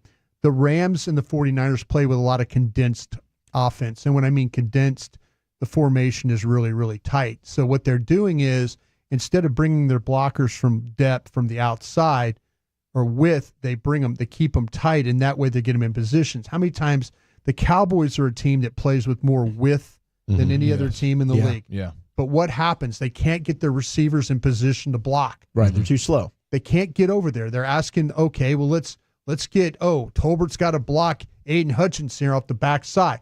Well, he's coming from depth. He can't get there. The 49ers remedy this by playing with a really, really tight formation. Number of the better offenses are doing that. When you look at how the Rams play, they're within 20 yards. That's how tight that they play their formations. So Dallas has got to be ready of a lot of tight formations in this football game. Kyle Juszczyk is primarily the motion guy here for them. He's the fullback. He's the tight end. 46% of his snaps. I looked this up because I'm thinking, gosh, this guy's always playing on the move. Always high playing GPS numbers. High GPS numbers here. But his 46% of his snaps are in motion. He's one of these guys, you follow him and you can generally find the ball. You have to worry about him on the wheel route. They tried Kansas City. They tried to throw the wheel the other day. He caught 4 passes last year against Dallas. One of them was the big wheel route that they had up the sideline. So I guarantee you, though, they're going to test Dallas's linebackers, put him as a fullback or maybe put him offset I, and then run him on that wheel route. Another thing you have to be worried about with this team is their tight end delay. And when I mean tight end delay, they will set guys up like they're blocking, hold a count, and then they get out in the route. And you lose track of where they are in route. Which is exactly what happened in that big Kittle play in the playoffs. Yeah. You can't lose track of these guys because they're blocking. You have to stay. If that's your coverage, if that's your zone, you have to stay. Even if the guy's blocking, you have to stay, because what they'll do, and Kansas City did a great job. Every time that they tried to delay, Kansas City was there, had a guy on. They were playing coverage. They were right where they needed to be, and that didn't allow the San Francisco to make the huge play. This quarterback likes to throw the ball intermediate routes, 10 to 19 yards. A lot of them are done through crossing routes. Dallas got crushed on the crossing route against the Lions, if you remember. Anything in breaking. Dallas is one of the worst teams in the league when it comes to statistically playing intermediate routes. And the 49ers are one of the best when it comes to that. Them and the Lions, the number of routes they'd run inside, between the hashes is really their bread and butter. You take that away from them, you take away a lot of their offense. Kansas City did that last week. Kansas City got lucky in a couple of plays though too. They had, where they had Brandon Ayuk on an intermediate route, gets separation, drops the ball. They had a couple of balls where they run intermediate route with Kittle inside. Balls tipped at the line of scrimmage. Happened twice where they're open. Dallas is gonna have to get some breaks this way. I don't know if San Francisco really needs to throw the ball against you in this game, though, to be honest with you. Not with the way that Jordan Mason has been playing, playing running back for them. I've been super impressed with him. Since taking over from McCaffrey, there's been 53 missed tackles that this guy has generated, the most missed tackles of anybody in the NFL right now. It's tough to bring down. Very tough to bring down. Dallas leads the league in missed tackles. They went from last year being an 8% tackle team to a 16% missed tackle team. One of the worst in the league when it comes to tackles. And this guy makes people miss tackles. That's the highest rate in the NFL, by the way, 16% for the Cowboys. Oh, yeah. Mason has 19 carries of 10 yards or plus in games this year. So you're going to have to deal with that. If you look at the guy in Baltimore, he's got 17 explosive plays. And as I mentioned, they're going to run the ball from underneath center. So and the ball is going to go to the edge. They're going to try and get the ball to the outside. If I'm the Cowboys in this game, I try my best. I'm not worried about pass rush in this game. I'm not worried about trying to get pressure. Where you could probably get pressure on the 49ers is on the left guard of Aaron Banks. Aaron Banks is number 65. He struggled. When you watch these games, he's the one guy that really, really struggles with the one-on-one stuff. Him and actually Trent Williams has struggled a little bit. It used to be that Colton McKivitz, the right tackle, wasn't a guy you attack. Yeah. McKivitz actually has been one of their better players. But the thing you're dealing with too with this San Francisco offensive line, they've played together the whole entire season. They have not lost a snap to an offensive lineman for an injury this year. So that's what you're dealing with right there. Continuity spells trouble. Continuity, yeah, that's going to be a big problem for them. But Colton McKivitz, the right tackle, has usually been a guy that you can attack. I think Aaron Banks is the guy now, number 65, and he's the left guard. I mentioned about playing on the edges. I would worry about how to keep run contained. Try and keep that thing in between the tackles. If you're going to get pressure, let it be with Osa Odigizua inside. If you want to attack that A gap with a blitz there. But I think that Golston and Lawson and everybody else that are playing on the edges in this game, you need to fight like hell. Don't worry about pass rush.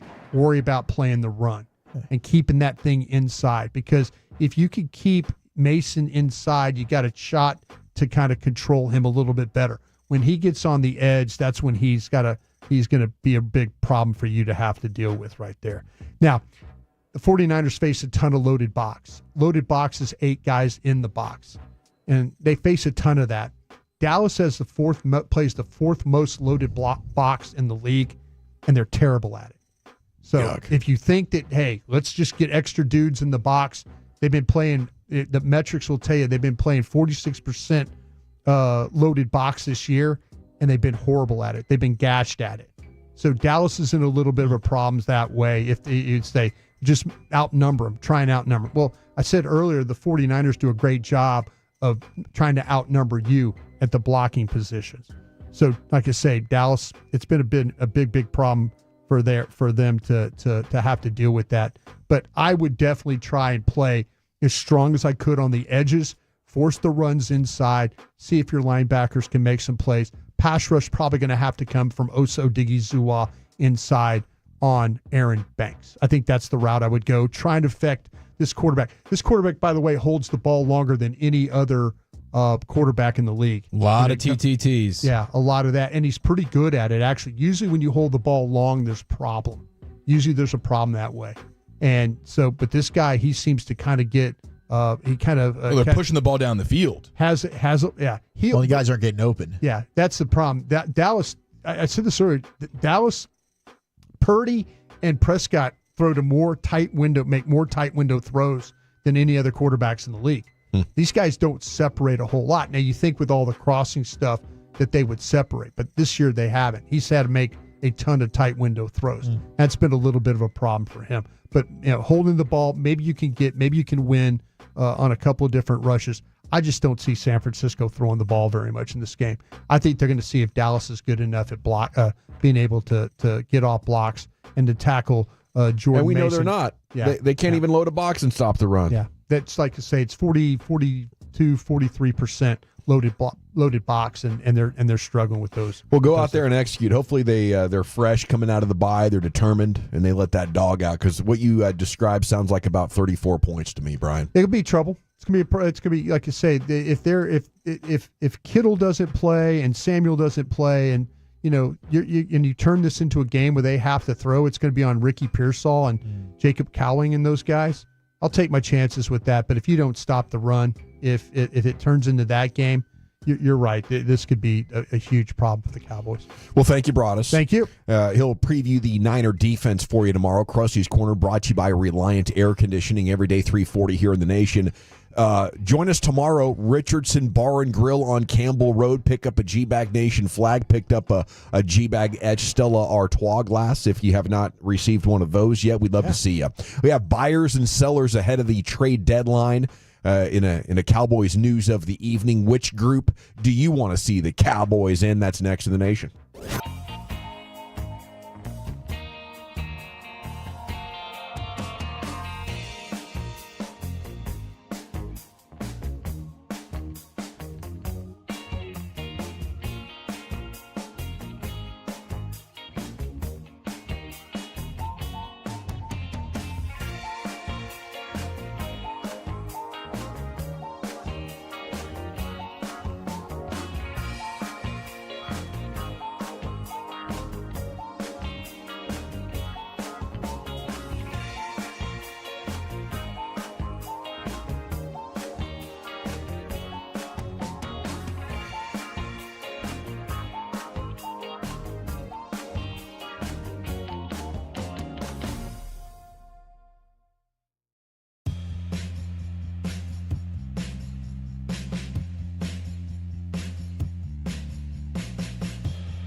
you think it's true that you've got to forget something else to remember that Uber Eats has groceries? No, that's absurd. Hey, remember when you used to be what was it, Pepper Lady?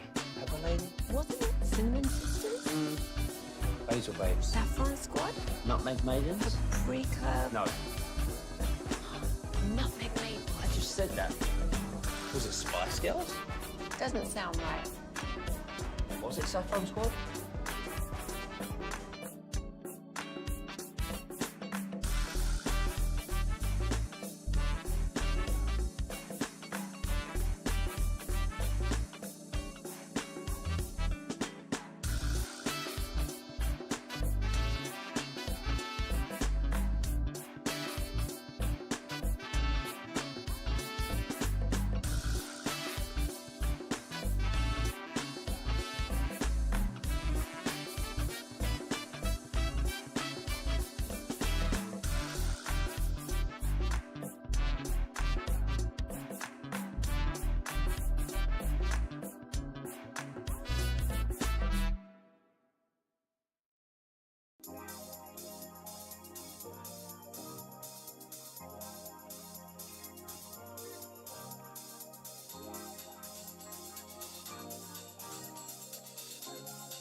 Hiley Mazda of Arlington and her studios. You're rolling with the G-Bag Nation on 105.3 The Fan. It's hour 3 of the G-Bag Nation on 105.3 The Fan. Hope you're having a great day. Have the C-Note here for you. Cowboys news of the evening. What a day. As you have Mike McCarthy responding to Jerry Jones talking about we have bad plays or bad play calls. You have a lot of talk about the Cowboys situation at the Star, running fan tours while guys are working. Sometimes I feel like that, here at the radio station when they swing by people by the windows, they're I'll tell you waving what, at you. if I had to vote of the people we work with, Yeah. the people That would have had an anonymous quote in this story. No. The people that are happiest to see people on their job. Yeah. Eric and Zach. Eric and Zach. Eric and Zach. Well, Eric's one. Eric will be in the middle of an interview with Aaron Andrews, and he will rip his headset off to take a picture with somebody at the pregame show. Man of the people. He is a man of the people. I'd say Chief's the people's champ. He is, Far too kind. Tomorrow we'll be out on the road, and I guarantee you can walk up, and me and Dawson will be looking segment. like we will, like Dawson. I'll be looking like we're like looking at our stock portfolio. Yeah. Why it might be. And Eric and Zach will be jumping around, just hugging people. We're not calloused yet, we do love a good Tolo bro hug. Well, most of the Tolos are awesome people. Yeah. That's what I'm saying. But you would love, we get a couple angles. if you got interviewed for this article, you guys would go, oh, gee, the fans are great people. Yeah. We love the interacting fans. with our fans. Love the fans. Good. Yeah. Love being around the fans. Tolos are the best. And tomorrow, hey, maybe we even get a little overtime. Maybe we hang out and watch some Mavs basketball against the Spurs. Are you talking about at Richardson Bar and Grill? Tomorrow, 2 to 7. That's going to be special. Early start. 6:30 tip. We get to watch the game together. Maybe just maybe, if the brews are flowing a little bit. I'm not that far from the house, being in Plano from Richardson. Right. Maybe we just stay and watch the Mavs go 1-0 on their way to 82-0. I think we have to. I think we have to sit tight. We have the stamina for 4 quarters. We got fresh legs. I'm in on this. We're not just going to stick around for just the tip. I think embarrassing. Yeah, that would be embarrassing. You guys will do the whole 48 minutes of fun right there with the Tolos. I like what you did believe there. it. Yes. All the way around the rim. Okay. We're not soft. So the big soft. To me, both How's it going, man? Good to see you. Yeah. The guy, I love you down there. Yeah. Hey, Aaron, when you're on the sidelines, do you feel like you need to... Hey, nice jersey. Love you, man. Here's the truth about the pregame Try show. this pizza It's probably burger. the same for the postgame show in the Miller Lite Club, I would assume. Brad, do you feel like when you're calling a game that you kind of lose track with what's going? Hey, yeah, I see you, man. You're my guy. I love you. Okay, Brad, I'm back with you. Yeah.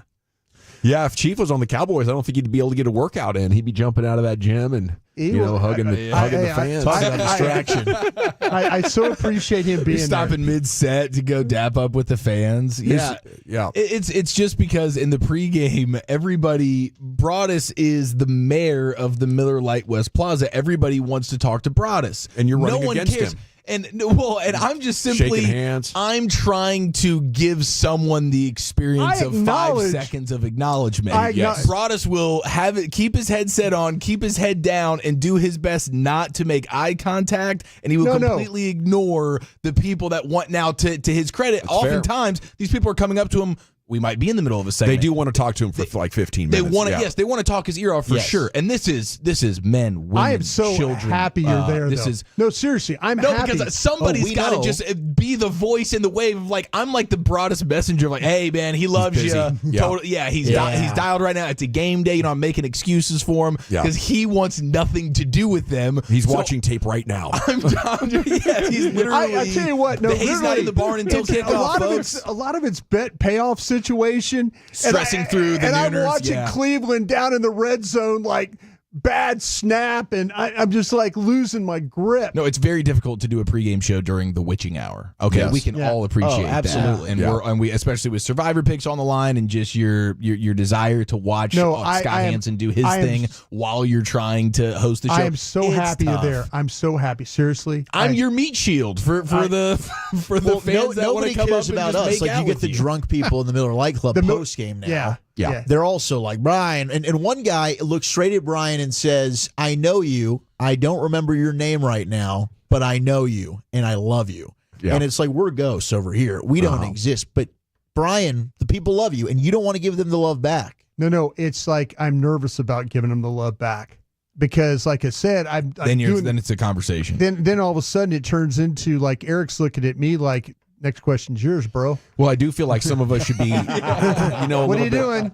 Sit down. In light of the Cowboy story, though, that those players feel a little bit, too observed. Brian, I think maybe you should have a little bit more sympathy for the players. I do have than you did in the opening segment. Broadus is a bit of a zoo animal out there. Yeah. No, I during the pregame, I will walk when I walk by with people because these. I'm serious. These folks are told. These folks are told that if you have any interaction with people Jerry or whoever's walking by, you get tased, right? You get tossed. You feel like you should put a sign up on your broadcast table with that same message? No. Any attempt to make eye contact? I got Eric. I appreciate Eric being there. Thank God he's there because seriously. Well, we all know our role. You know what I'm saying? I mean, Broadus is bringing lunch on Fridays. On Sunday, if I got to be his meat shield, so damn be it. Mm-hmm. I just think it's hilarious how we're in the middle of a broadcast. Seriously, Aaron, Aaron, it was a tough game. Hey, Chip, you're my guy. You're my guy. Yeah, send me your number. Yeah. You see Broadus over here? Yeah. He's your guy, too. Yeah. Think about that. Love you, man. Think about that. Broadus appreciates it. Trust me. Everything's cool. No, Brian doesn't Sorry he's hate not you. making eye contact or acknowledging you in any way here, but he definitely loves you. Now, at the next pre- and post-game show, of course, the trade deadline will be quite a topic of conversation, Brian. Yeah. No, you're good. I just wanted to pay off sure for you the come up tease and here. ask Got the last 5 minutes. Brian about the. I thought we'd squeeze that lemon. Yeah. That was a mighty tasty lemon. You know, I went too far. Ask Brian. That was good. worth the squeeze. Perfect Make amount sure you of go time. up and ask him tomorrow at Richardson Bar and Grill too what he thinks. Yeah. Yeah. Man, I'm not like the other guys, I promise. Yeah. You know, Bring I us just want shots to tell and you, get a beer. I appreciate the work you've done. I'm better man. than Dawson. Seriously. Okay, so buyers or sellers at the trade deadline here. What do you think at 877-881-1053? No chance we could be buyers, right? That story is done. USA Today did a breakdown of all 32 teams. They say the idea Jerry would wave a white flag on the season's blasphemous, though. Yeah. And I agree. I just think he's going to try to gaslight the fans into thinking they're still contenders. But the story writes, he just wound up sitting on his thumbs due to salary cap crunch, so maybe the value of inexpensive young players will be a lure as Micah Parsons careens towards where it's sure to be a stupidly big contract extension. I think that's our hope, that they're in such a salary cap crunch, and they got to look at one of their players and say, hey, we'd rather have draft picks in the future than a guy that's about to cost us $40 million to just rush the passer. Is 40 too much? Is 37, 35? Yeah, it'll be the upper 30s. There aren't many obvious trade candidates on this roster for whom others would be willing to give more than a late round pick. The more likely scenario is more inaction in Arlington, or maybe even an ill-advised veteran addition. Which brings me to a topic I brought up last hour about this time. I wanted to get your guys' thoughts on it. Isn't the Cooper Kupp thing kind of interesting because it's a trade for the next 3 years? Not just this year. We're not trying to fix this year, but you might kind of fix this year. If Cooper Kupp and CeeDee Lamb are together, I think the offense would operate much better. And his cap numbers are $14 million the next year and then $12 the next year. And I believe the Rams eat all of the prorated salary cap hits, and that's why his cap number is so much bigger than his salary number. They were in restructures and bonuses that all accelerate against the trading team's cap when they move him. So you just have his base salary. That seems kind of like maybe the rare perfect trade, because when healthy, I don't know, is Cooper Kupp worth $35 million at this age? He's 31 years old. I think if he's performing like one of the best, that would be his value. And I'm not saying like I would want to give him that, but if the number is just 14 and 12 for a guy who might miss 8 to 10 games for you, I think that might be just what the doctor ordered. If I'm sitting up there at the Star right now, I'm going like, hey, I know we don't want to trade for veterans. I know our cap situation is thin, but find me a guy who has more potential boom for the dollar than this guy has over the next 25 and 26. You think I'm stupid? Do you? What's your point? If I could go What's get your Cooper point? Kupp, you don't think he'd already be on this football team now, Dawson? Yeah. I don't think you can get players like that in season, just letting you know. So the fact that he's even available right now, it's news to me. I don't think the Rams are going to damn trade him. You don't think there's 31 other teams out there that would love to have Cooper Kupp on their team, Dawson? Making too much damn sense over there, okay? Well, I just thought, Jerry, you get an opportunity to get a guy who could really help you for less than half of his market value. Yeah, well, just don't think. Do less thinking. For a second-round pick. About that. I mean, I know you guys have a scintillating record with your second-round picks. Feel like our young guys. We're going to stick with them. Brian, can I get you to bite on this? I know man. you would. You love Cooper Kupp, don't you? Heck yes. I mean, he blocks as a wide receiver. He actually makes your running game better. He might give you a little crackback block and a crack toss. This trade would be better than Amari Cooper trade. Oh, better than Amari. See? Well, the boom factor of it, the high end, if the stars align and you get the I'm not lightning talking in a about giving bottle. up a 1, but I'm talking about a 2. If you made the trade, this would be better for you than the Amari Cooper trade. Well, when you were 3 and 4 or 4 okay. whenever You'd start winning now? Boom. Playoff team. We're winning the East, baby. I just feel like that. You start to think about getting. How hard is it for this team to convert third downs? Oh, yeah. How hard is it this team to play well in the red zone? Dude, Cooper Kupp would get going from, you want to talk about a nightmare scenario, going from a wide receiver in a McSex offense to a big Mike offense. That's why he's gonna look around and go, wait, are you guys? And now did you guys just ball sack you want me to at know my first next thing is wide receiver meeting? What coach can I get from the Rams offensive coach to be the head coach? Exactly. That would be my next. Yes. My next thought. Yeah, can we get a sweetener with one of your assistant coaches? Yeah. Who's the guy? Who's the lowest guy on your totem pole? That's going to be the next big head coach in the league. Oh, no. Big opportunity, but the Rams are smart. They're like, we're not contenders. We're not going to be for a while. So makes a lot of sense for the Rams. Rip the Band-Aid off, get rid of our good players, get draft picks, and we'll see you soon. All righty. I think you got to earn the right to be a buyer, and this team hasn't done it. Yeah. And if you lose to San Francisco, you ought to think about selling if you can. Just burn the boats. Burn the boats. Yeah, especially a wounded San Francisco team that's kind of there for the taking right now. Best chance you're probably going to have to beat them. You're already playing young guys because of injuries, so don't worry about that anymore. It's quite a pill to swallow as a Cowboys fan, just knowing that your team won't do that. Your team won't do what the Mavs did to get Luka and Lively, because when you commit to that, when you commit to the rebuild, it makes you worse, and then you get to like pick in the top 5 maybe a couple of times, and now you have a chance to get a Hall of Fame edge or a tackle. That's where legitimately like the Hall of Famers are usually picked. You're picking in the mids, right? We're picking 15, 16. You can get a Zach Martin, which the Cowboys did. Yeah. You can hit on a Travis Frederick like they did at the end of the first round, but it's rare that happens. Usually it's you get your Tyron Smith at left tackle. And if they think they're going to go on a similar run of taking offensive linemen of, what they were able to do 10 years ago, I think that's very tough to predict. They honestly, with that, say that 12th pick, whatever, 10th pick, you could take any position and probably help this team, couldn't you? Yeah, absolutely. That'd be very exciting. Everything's on the board. Very exciting. Everything would be on the board. Everything except for running back, obviously. I'm just kidding. I'm not kidding though. Go after yourself. I could see. I could see you at a Pluckers just losing your mind. No! Hey, I'm your friend over here. You're my guy. You're my guy. You're my guy. No! Tomorrow we'll be at Richardson Bar and Grill. Come say hi to Chief there in Campbell Road. We have G-Bag etched Stella Artois glasses. They're nice. And so much more for you. Sports Sounds of the Day is coming up at 4:40. That's a fun new segment we're doing. But top 10's next, Bully. What you got? All right, it's National Horror Movie Day. Lucius, big day for you. Top 10 horror movies of all time.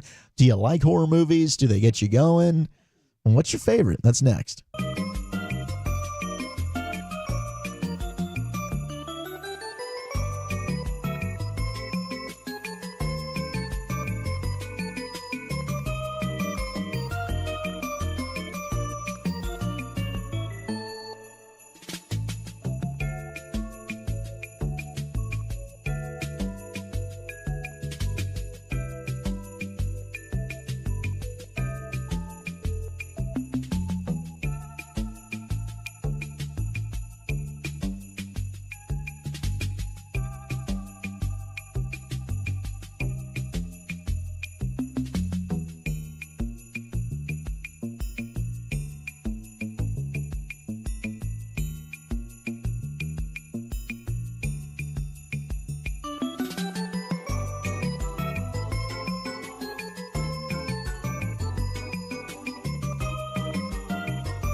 Uber Eats has low fee products? I gotta remember that. Well, you know, they say in order to remember something, you have to forget something else.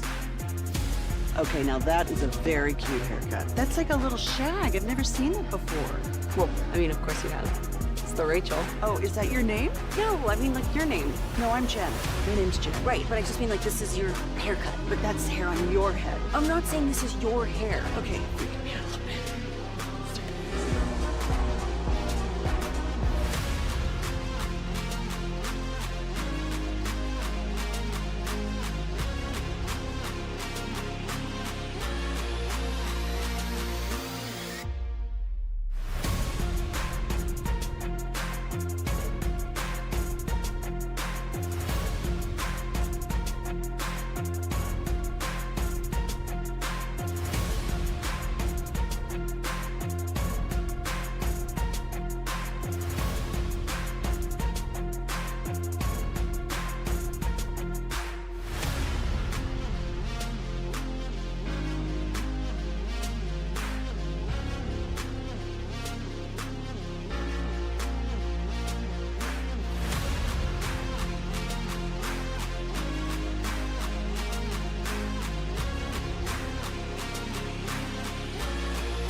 Welcome back, Nation. Segments brought to you by Cars for Kids. Donate today, carsforkids.org. It's brought to you by the Frankels. Life's unpredictable. Accidents happen. If you or a loved one is injured in a car or truck wreck due to somebody's negligence, call the Frankels and get a free consultation. 214 or 817-333-3333. Go to frankelfirm.com. We'll see you at Richardson Bar and Grill tomorrow. We have Stella Artois G-Bag glasses and flags, and it's going to be a time. It's time now for Wolchuk's Top 10 at 420. Here he is, Zach with an H. You're Willie Bull. All right, we'll get to the top 10 best horror movies of all time. What's your favorite? It is spooky season, 877-881-1053, and it's National Horror Movie Day. I do want to just take a moment, talk a little baseball for a second. We got the World Series starting on Friday. Brian Cashman's been making the rounds here as the Yankees are back in the Fall Classic for the first time in 15 years.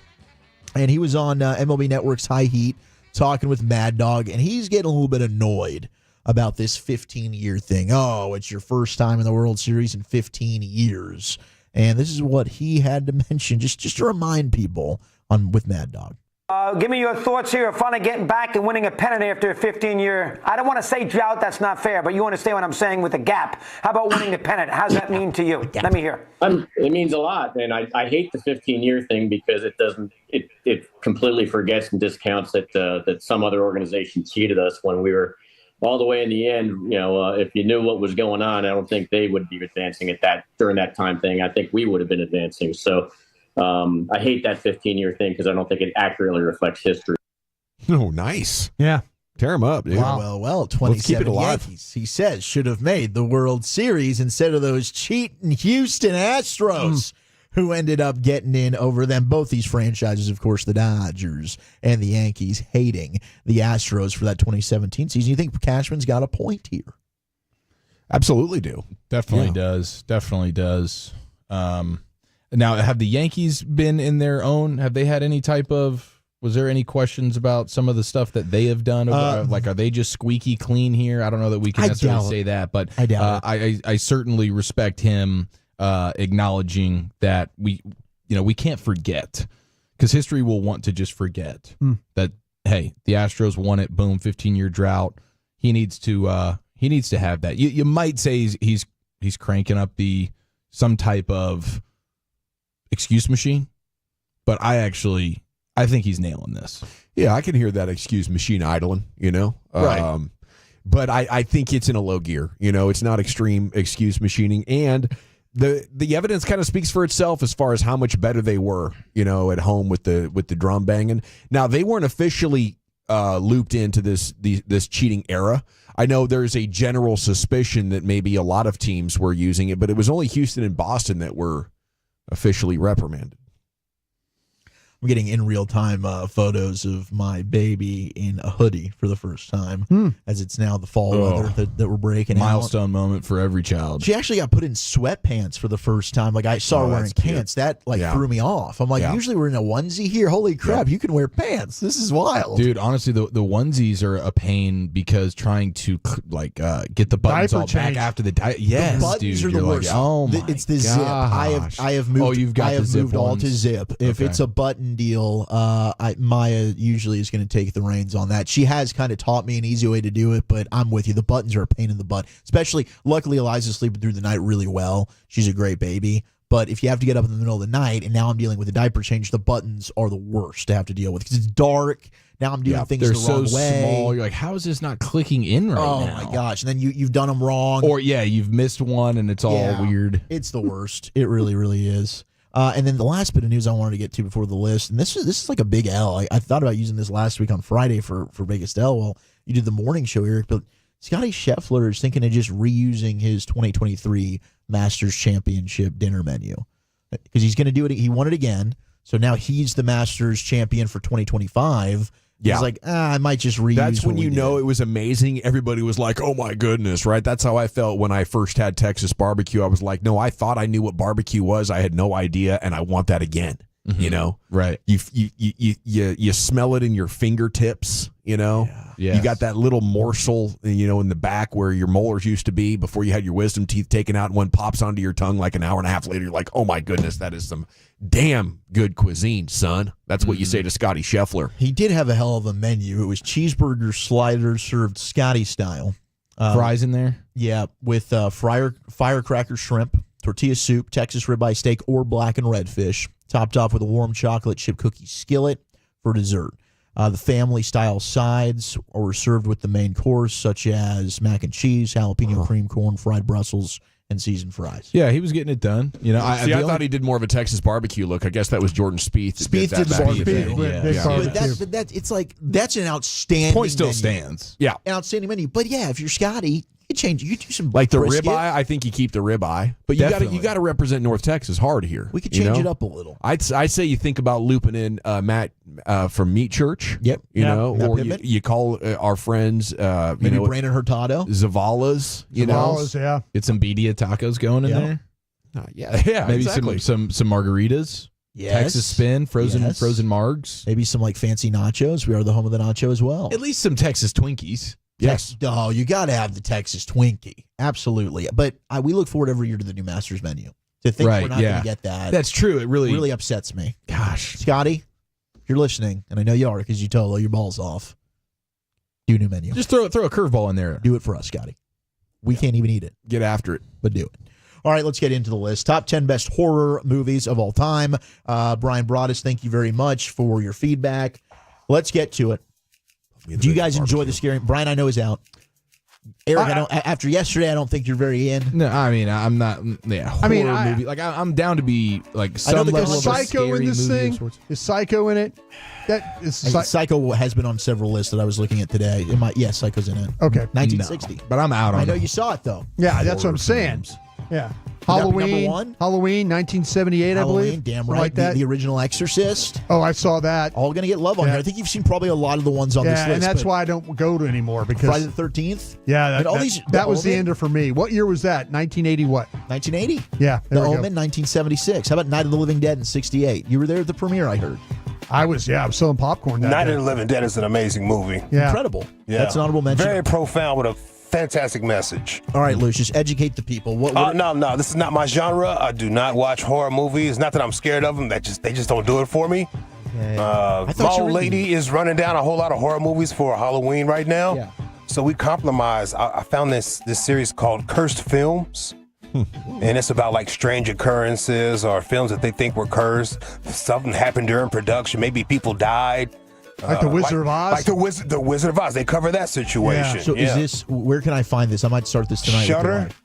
I found it on Shudder. Okay. Yeah, it's pretty good. Cursed Films. It's really good, Cursed bro. Films. By the way, the Penguin is great. Oh, it is. You guys turned me on to that. I appreciate that. It's amazing. It really, really is. Okay, so here's some of the honorable mentions.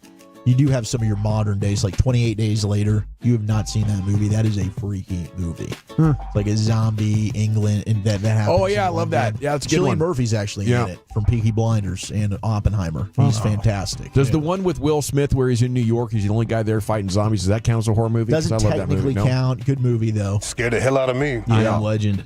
Yeah, I Am movie. Legend. That dog scene. I want some suspense, you know? I do don't love want just World War Z. slashing, you know? Yeah. Some suspense or some like dystopian future horror. Okay. You know, this kind You of. wouldn't sit and watch Terrifier 2 and Terrifier 3? Yeah, probably not. I like that Saw movie though, like the first three ones. The first three Saws. Yeah, Saw's on here as an honorable mention. Okay. Saw's Then- getting some love. Conjuring, of course, as an honorable mention. I think the first Conjuring is so good. The first Insidious, I think, is outstanding. The first Conjuring is the scariest thing I've ever seen. It's freaky. Carrie. Carrie was wild. Yeah. Yeah, that was wild.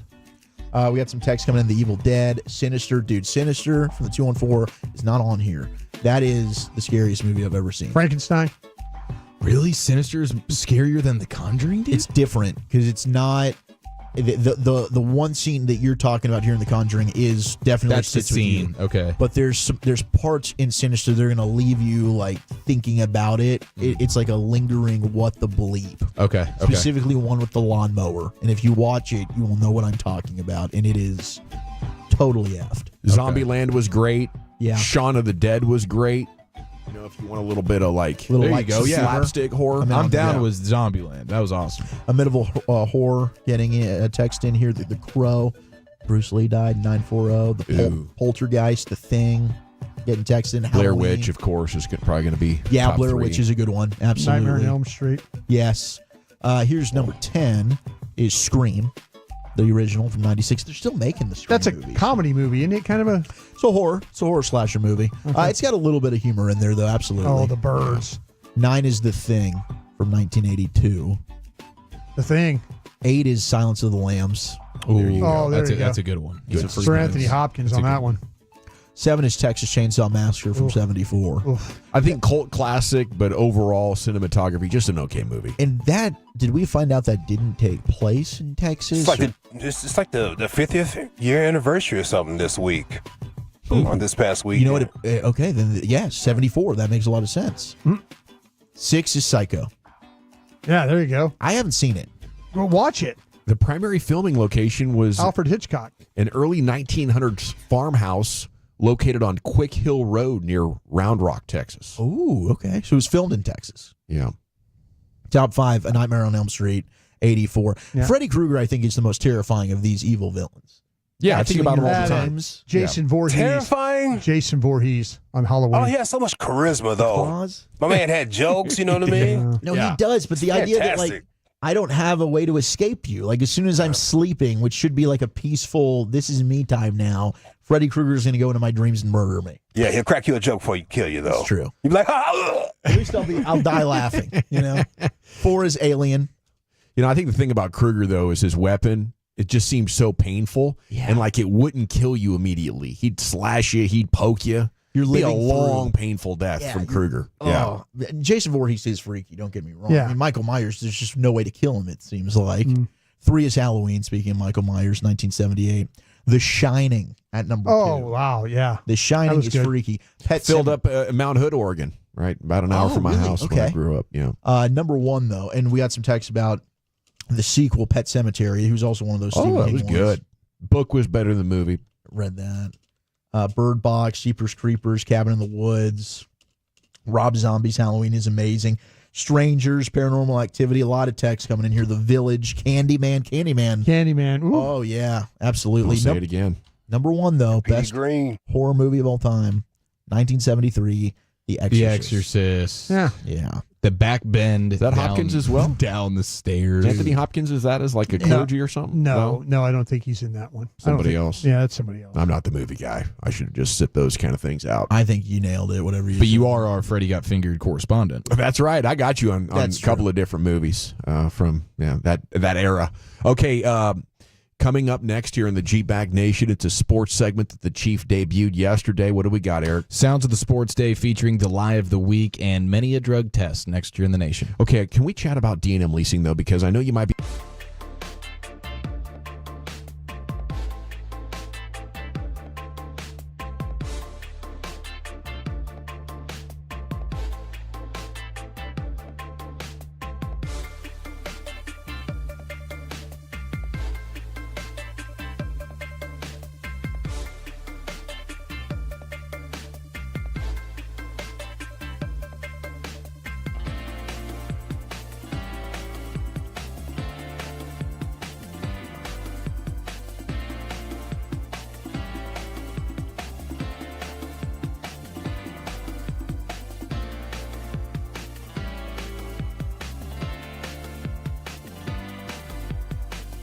Do you think it's true that you've got to forget something else to remember that Uber Eats has groceries? No, that's absurd. Hey, remember when you used to be a, what was it, Pepper Lady? Pepper Lady? Wasn't it Cinnamon Sisters? Basil Babes. Saffron Squad? Nutmeg Maidens? Paprika? No. Nutmeg Maidens? I just said that. Was it Spice Girls? Doesn't sound right. Was it Saffron Squad?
Classic Chevrolet and Grapevine, they are the #1 Chevy dealer in the world with more Silverados than anyone else. Go see them today and visit ClassicChevrolet.com. This is Texas. This is Classic Chevrolet. Together, let's drive, relax, and enjoy the difference. Based on new Chevrolet registrations 2023. Yes, sir. Thank you, Lucius. G-Bag Nation. Coming up at 5 o'clock, we're talking with Joe Varden. Covers the NBA for The Athletic. Here's Chief right here with some sports sounds of the day, buddy. Yes, sir. Am I seeing this correctly from Nick Harris? The Brandon Aubrey is officially selected on the 12-person jury. That's Felony trial. Yeah. Felony trial. So do you think you can go kick on the weekends? Like, I guess you could get sequestered if it's bad enough, but it doesn't sound like it's that serious. Yeah, he added in he should be back by Thursday or Friday. So Okay. hopefully they're not Just a couple-day this is trial? super long, but yeah, I don't know. I don't know if you could like get out of that. Like, Judge, sorry, I gotta go. Dude, if this was Dak, the Cowboys would make sure he's out of this. You know, Yeah. this for sure. This is the kicker. I guess they're like, this is no problem. You would think they would be able to step in some way and just be like, hey, come on, man, we don't need to be doing this, but that's not the case. And Butter is such a stand-up gentleman. They're like, yep, we want you on the jury here. Hey, that's gonna make civic for duty. some fun questions when he inevitably circles back for the Cowboys Hour on a Monday and chops it up with Sham. That'll be a fun follow-up. All right. Sounds of the Sports Day. We start with the McAfee show, Aaron Rodgers and the booger eating allegations from Sunday night on the sideline. This is Aaron addressing them. I believe there is a lie in here, and I want to award it lie of the day if you guys will agree. As far as the boogs goes, I've actually never eaten my boogers. That's one thing I'm very proud of. That was your first time on TV? Oh, one time? What about as a child? Had to happen. Come on. Had to happen. No, I honestly haven't. You're missing out. Try it. It looks. Give it a go. Yeah. It's great. It's a tough look to try and defend because that video is a little incriminating. Yeah. But Yeah. I can tell you that there needs to be a side view that shows that there wasn't a boog that actually went in the mouth. Okay. Okay. It seems like I didn't get anything on that one. That's why I was just kind of like seeing what was going on. But yeah, it's a bad look. He acknowledges the bad look of it, and he was not doing. I don't believe he was doing any booger eating there. But him saying that he never once in his entire life. Yeah, there's no way you can know that. Come on, dude. To say that you haven't your whole life, even when you were a kid, I feel like that's a 100% situation. Broadus, even you were. Yeah, sure. You Why were, not? I mean, yeah. Come on. Should we ask his parents? Can we get a hold? That's low, Broadus. I mean, maybe he's got the Terrence Howard gene where he remembers every moment. I was just trying to kind of figure out if we could get to the bottom of the story. Ask his family. I think he is talking to the family again, so maybe we could. Ask. Yeah. All right. Last night, the Celtics got off to a rocking start versus the New York Knicks. Here's Knicks guard Josh Hart with his thoughts on the matter. NBA needs a drug test all down, I'll tell you that. I ain't never seen nothing like that before, man. Never seen anything like that before in all of his years playing basketball. What he saw last night with the Celtics, they're an onslaught. They are the obvious favorite here to go ahead and win it again, and they have an outlook that could have them dominating for a few more years for sure. But last night was a reminder, oh yeah, these guys are legit. Yeah, turn back the clock for Clay like 10 years and you got a shot, if you're the Mavs. I don't know. Maybe Najee Marshall can be that blend of outside shooting and defense. And I just think, you're going to need something very unpredictable. Maybe it's a breakout from Lively into upper echelon, like superstar style, but I don't know if that's doable for him. I think he's going to be a very good, like, shot blocking, score you 10 points, grab you 10 rebounds type of center. I don't think that's just superstar. So who's the guy that could break out? I don't think it's Jaden Hardy. That beat down in the finals was so convincing. I imagine, you give it your best shot. You believe if you're internally with the Mavericks right now, you believe you can beat them. But I don't know if like an objective outside observer would agree. So I hate to say this, I'm definitely not rooting for it, Chief. I want to make that clear to Boston. Yes. But the only way the Mavs win the championship against that team is if they suffer more injuries. And I think every other team in the NBA is saying that as well. Yeah.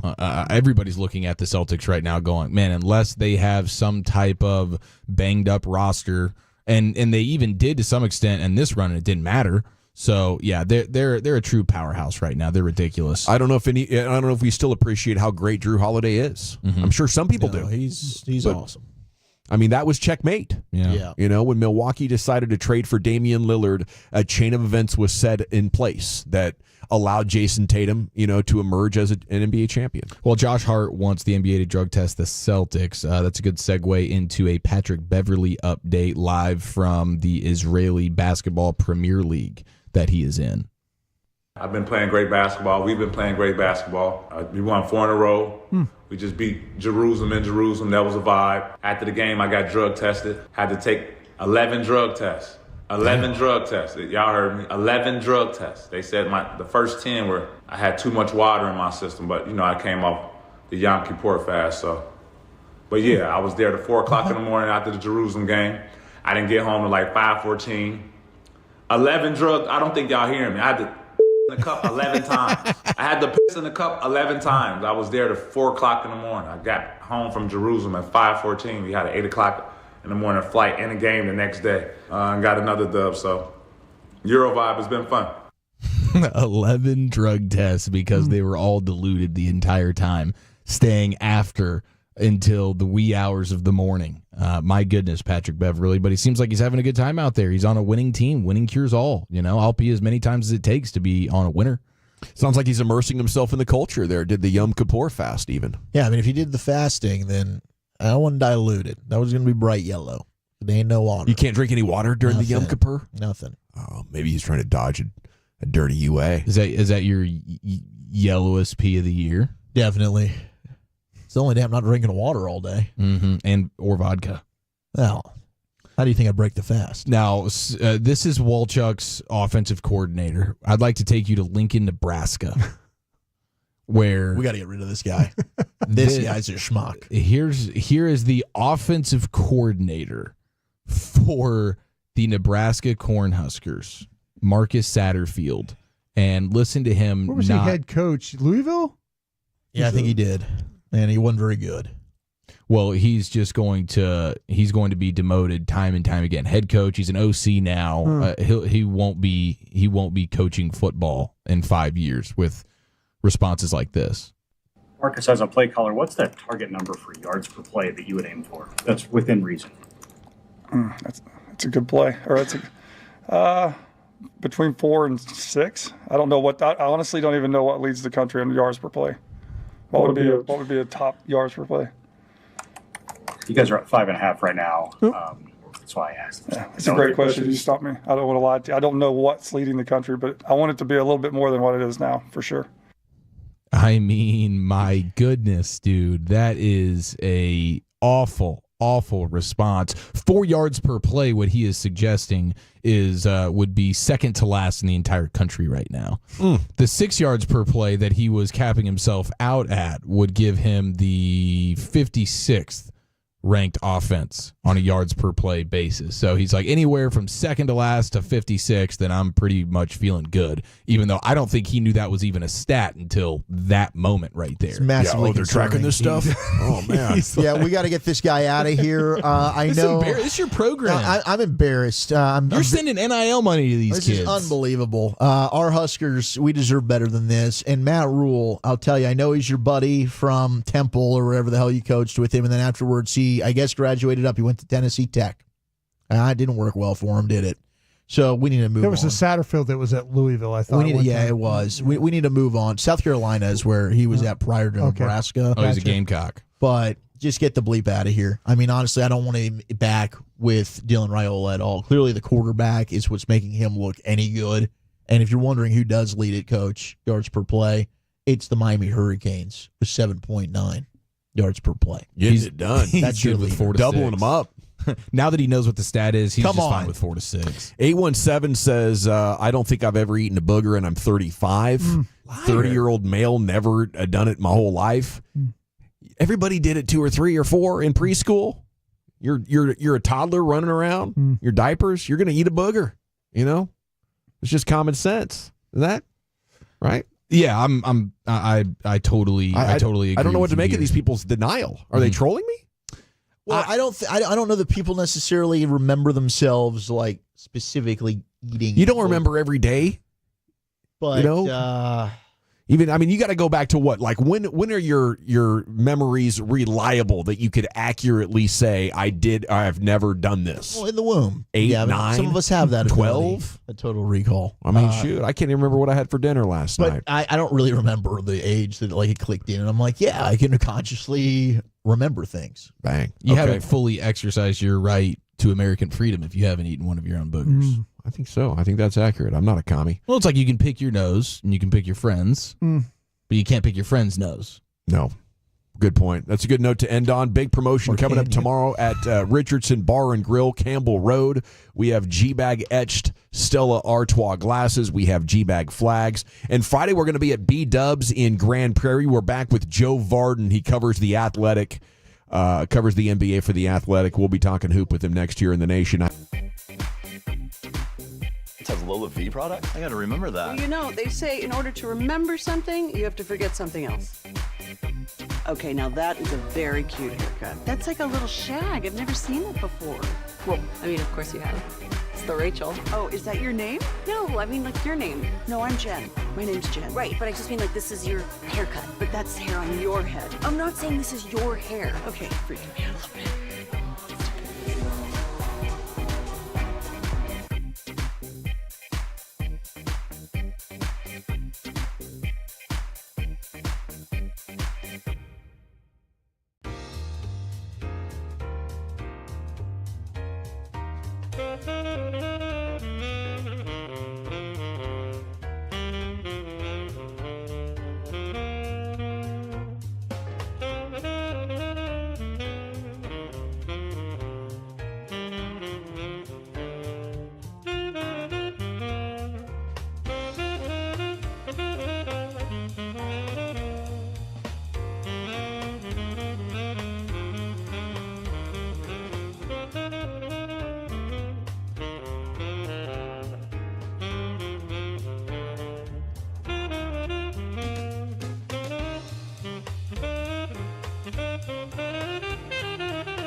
you think it's true that you've got to forget something else to remember that Uber Eats has groceries? No, that's absurd. Hey, remember when you used to be pepper lady? Hailey Mazda of Arlington and her studios. You're rolling with the G-Bag Nation on 105.3 The Fan. Welcome to the Nation. Hour 4 G-Bag Nation on 105.3 The Fan. Thanks for making us part of your day. Look at this. We're just 20 minutes away from the Expressway. We'll give you everything that's been breaking in the world of sports throughout the broadcast day.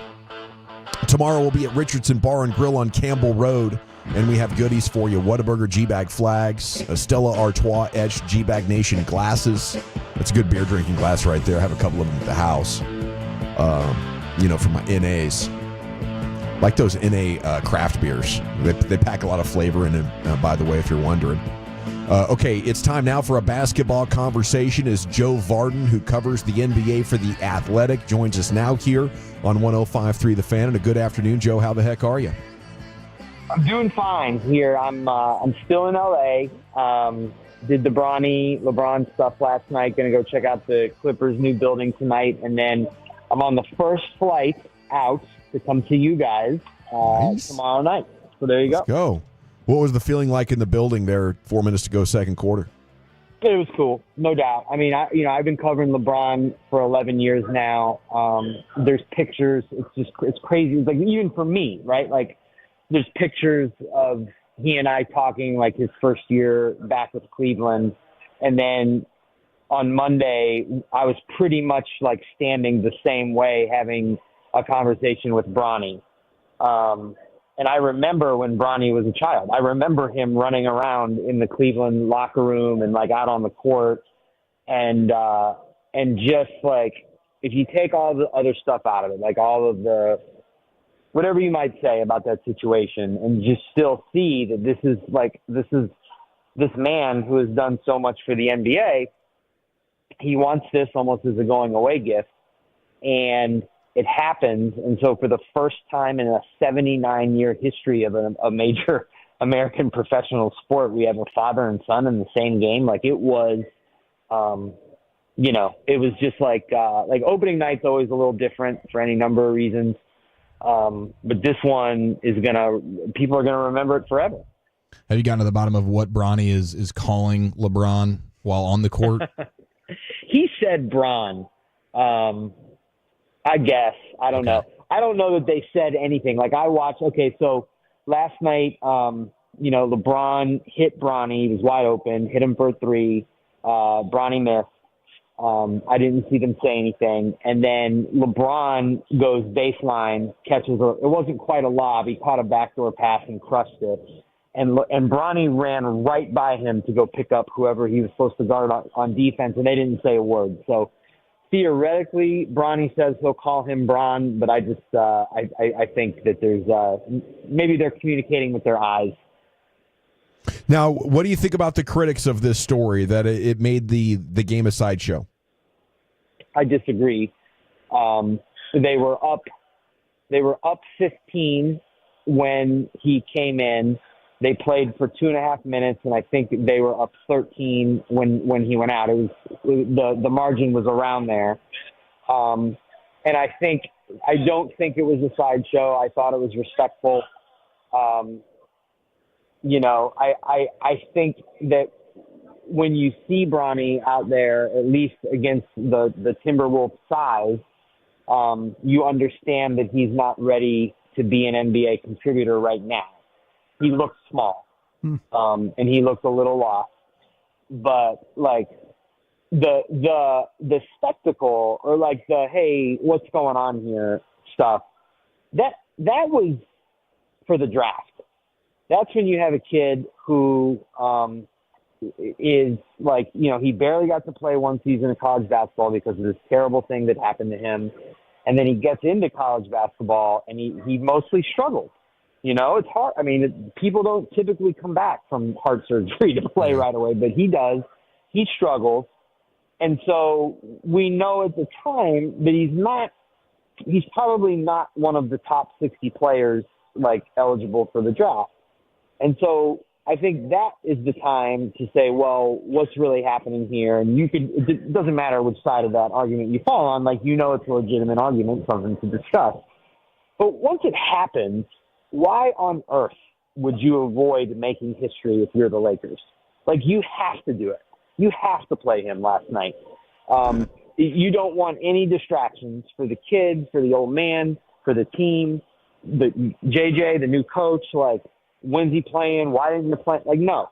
You play him, you get it out of the way, you make history, and then you move on. And so now they're in a great spot. Like, that team feels good about where they are and where they're headed. They like JJ right now. And now Bronny's gotten this out of the way. Next week there's a game in Cleveland. He lived there for 11 of his 20 years. Bronny did. So I bet he gets to play there. And then the G League comes. And he's got to go down there and learn. And I think he will.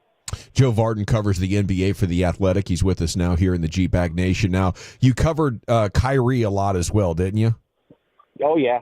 So we're trying to figure out, what happened last year in the finals. Can he do better? Is he over the hill a little bit as a superstar that you could rely on in a moment like that? And then, after what Boston did last night, it just seems like a heck of a big mountain to climb, doesn't it?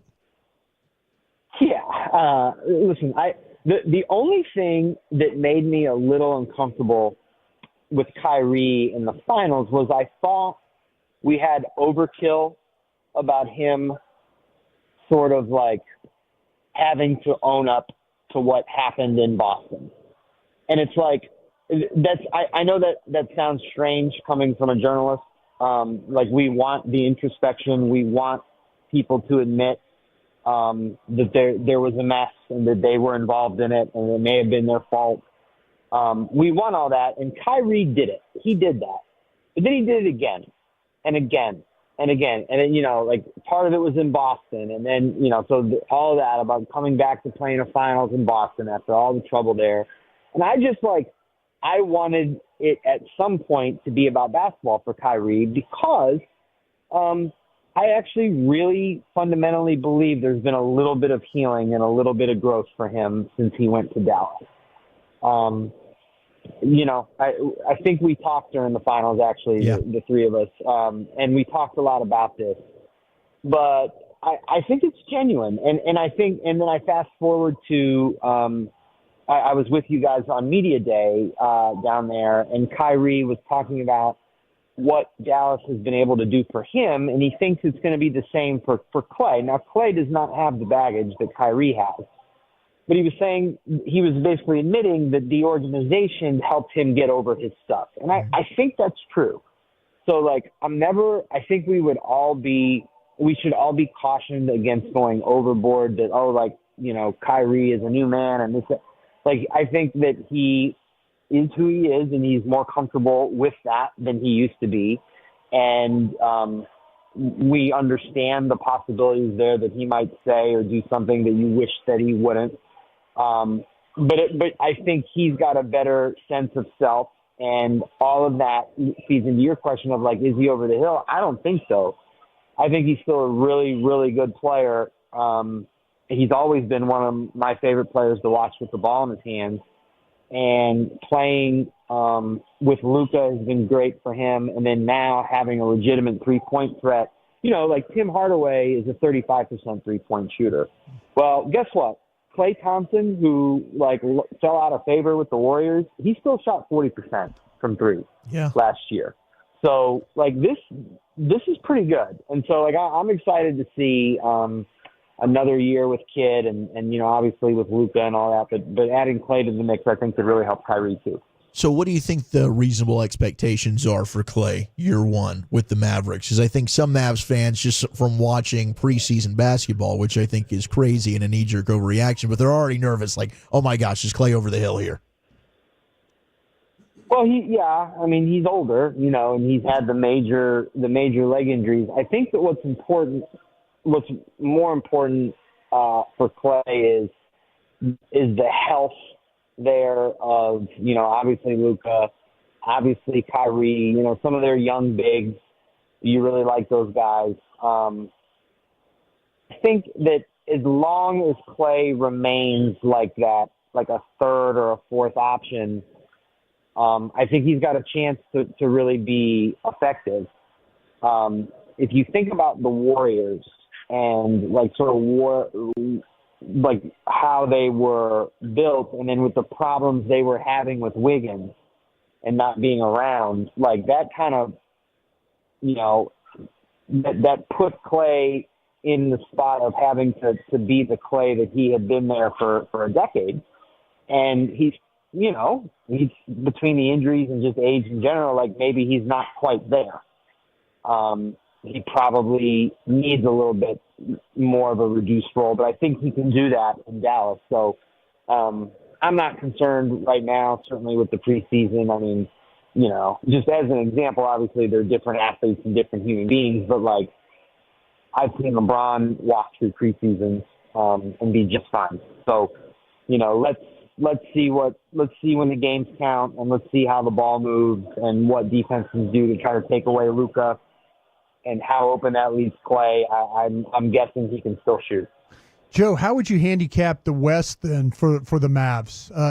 We've always kind of thought of them as, maybe a team that was kind of hovering as, one of the last teams in the playoffs, maybe, a play-in team. But where do you see them now, and where do you see the West go in this direction? It's funny you say that way, because like we had all of us, we had talked ourselves into a point, and certainly the Mavericks had played a role in this. Sure. Like we had talked ourselves into like saying like, oh my gosh, this is going to be a series. This is going to be a real series. Yeah. In the finals. Like, so credit to the Mavericks for that. And then I guess you take a little bit of a step back from that, in part because of how the series went. And then you look at OKC and how strong they are, and you wonder about Minnesota. You wonder if changing the deck chairs there a little bit, if that actually ends up helping them. So I guess that's my answer, guys. I feel like let's start in Oklahoma City. Let's look at Minneapolis, but I don't want to get too far away from the Mavericks, because sure, I think that Luka is continuing to ascend. It's Joe Varden, who covers the NBA for The Athletic, joining you here in the G-Back Nation. JJ Redick as a head coach, what's the early returns here, and the complaint about the ball last night? Is that, what do you know? He's a psycho. That was pretty funny.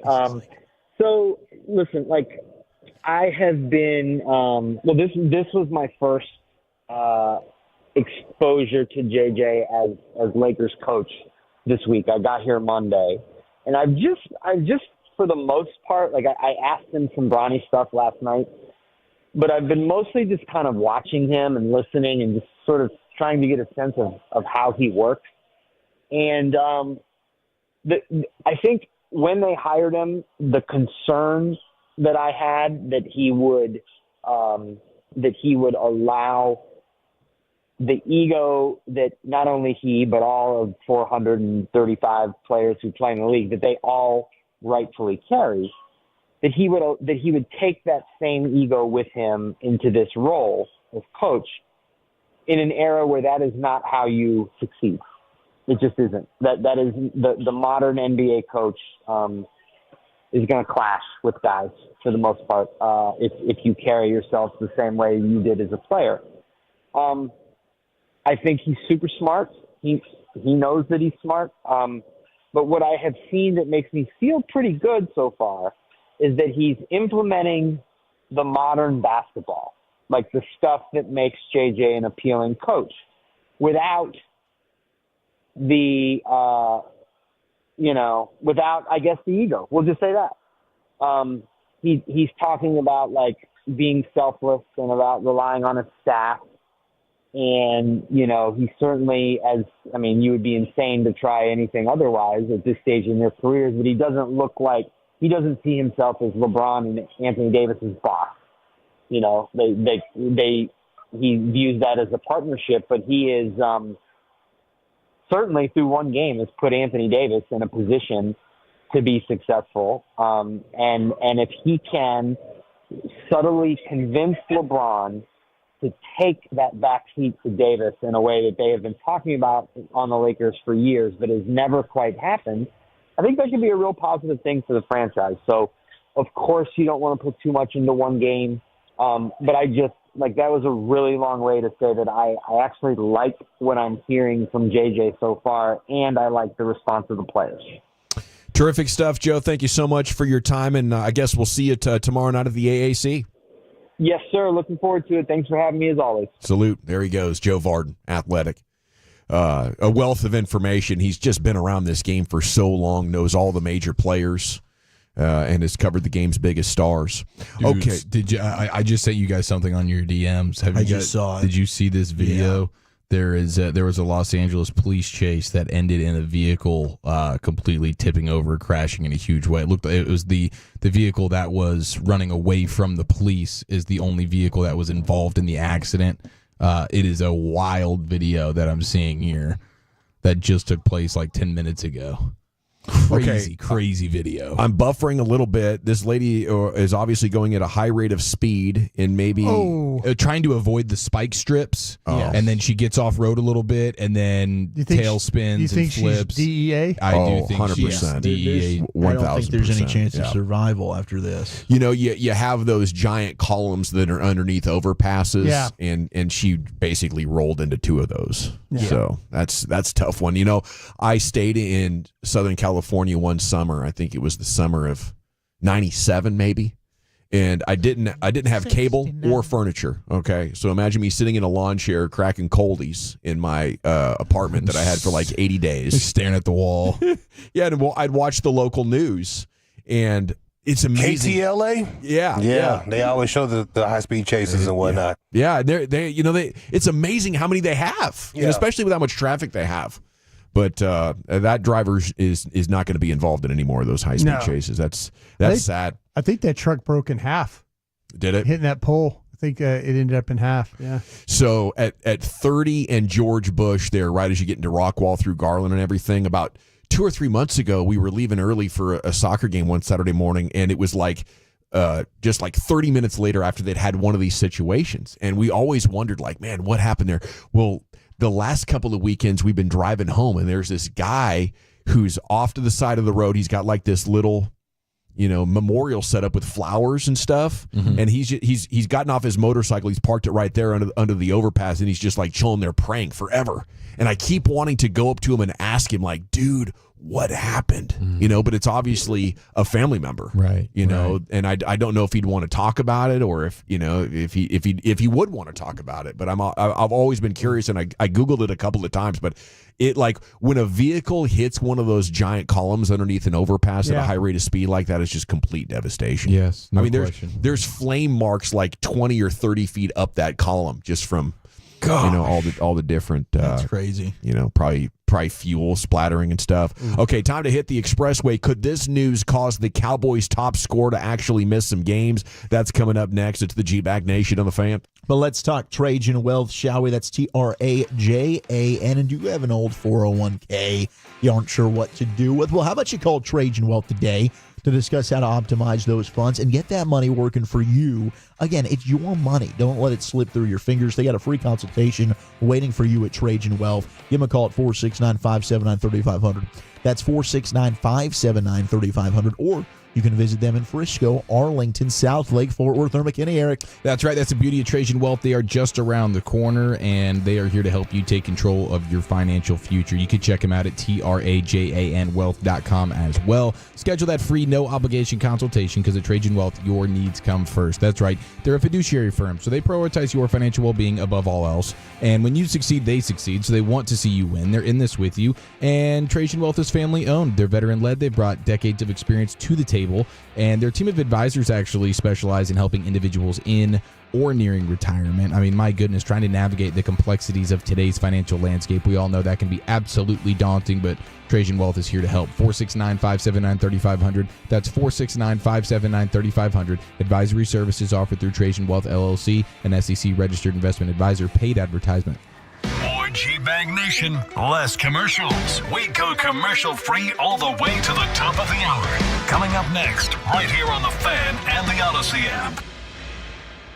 Hey, Dallas football fans, Buffalo Wild Wings will be hosting a weekly Friday Football Feast live radio show with 105.3 The Fans, K&C Masterpiece, 10 to 2 each Friday throughout the football season. Join us each week for giveaways and enjoy some cold Miller Lite. Buffalo Wild Wings is your football headquarters throughout the season with wall-to-wall TVs, fresh wings, award-winning sauces, and great happy hour late night offerings. Stop into your local DFW B-Dubs for more details and a schedule of show locations. Dawson back here with you. Believe it or not, the holiday season is sneaking up on us. It's going to be majestic and special. And you know who's always having the best prices and the best jewelry? It's a Diamonds Direct. Oh, yeah. You know she has it on her wish list, and you want to know the best place to go to get the good stuff. Diamonds Direct is it. 2 locations here in DFW. Picture this. You step into Diamonds Direct, and bam, the energy is electric. The welcome is warm. They've got your favorite drink ready, and everyone's having a blast. This is never more true than when they're gearing up for the most wonderful time of the year. More incredible value, more selection, more chances to shop. And the folks at Diamonds Direct are the best. I was in just in September or August, getting ready for the lady's birthday. And the folks at Diamonds Direct helped me find the perfect gift. I think it's the best gift I've ever got her, okay? They dive into your story, what you're celebrating. They work their magic to find something amazing that won't break the bank. And trust me, they've got the perks. Free cleanings, maintenance, even birthday and anniversary surprises all on the house. So whether you're planning a big proposal this holiday, you're looking to treat yourself or somebody special with the perfect gift, drop by Diamonds Direct and tell them I sent you. Get ready to experience jewelry shopping done right for the best quality price and shopping experience. There's no better choice than Diamonds Direct. When it's time to replace the roof on your home or business, call Blue Nail Roofing. They'll find the damage that other roofers and the insurance companies often miss, which means you'll get a complete repair of your property and a larger claim check, too. BlueNailRoofing.com. BlueNailRoofing.com. Wind or hail, call Blue Nail. I'm Tiffany, founder of Harlem Pilates. When I couldn't find Pilates in my neighborhood, I started a studio from my studio apartment. Chase Inc. helped me grow from 1 Pilates studio to 3. Because when you start small, you're going to need some big help. With the Chase Inc. Business Cash Card, you can earn up to 5% cash back on business essentials, so your business can go from here to possible. Chase for business. Make more with yours. Real business owner compensated for their participation. Cards issued by J.P. Morgan Chase Bank, N.A. member FDIC, subject to credit approval. Terms apply. This is the story of the one. As a warehouse manager, her job is to transform chaos into clarity and to see patterns where others see problems. Luckily, she's got a partner who shares her perspective. Grainger offers over 1 million industrial-grade products, backed by real-person support and in-depth online resources, so she can tackle every task with precision and turn potential setbacks into streamlined success. Call clickgrainger.com or just stop by. Grainger, for the ones who get it done. We're here at Genesis of Plano, part of the Huffines Auto family, for their 100th year and asking customers to sing the jingle. Huffines has it. So, what was the it for you? For me, the it was convenience. I was able to trade in my car and get a new one so fast. And when you visit Genesis of Plano, get low APR financing on luxurious new G70 sedans, GV70s, and GV80 SUVs. Start at genesisofplano.com.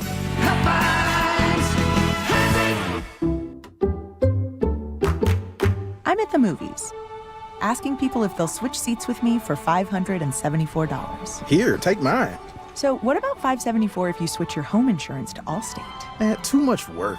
Not if you call them. They handle the switching. Now, that's a plot twist. Shh. Check Allstate first, and you could save hundreds on quality home insurance today. You're in good hands with Allstate. Not available in every state. Based on the national average annual savings for new home insurance customers surveyed in 2023 who switched to Allstate and reported savings. Savings vary. In business, success is never by chance. You know that better than anyone. So why settle for a marketing agency that gambles with your money? At Scale Marketing, we've been in your shoes. Our founders successfully owned and operated businesses long before becoming marketers. They understand the business of, well, business.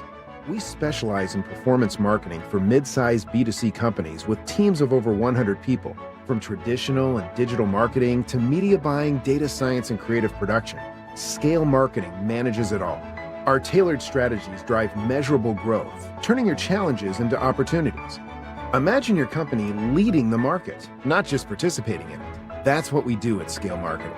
Don't let your business growth plateau or underperform. Scale Marketing will pinpoint exactly what you need to focus on, ensuring your success isn't left to chance. Take your business to the next level with Scale Marketing. Visit scalemarketing.com today.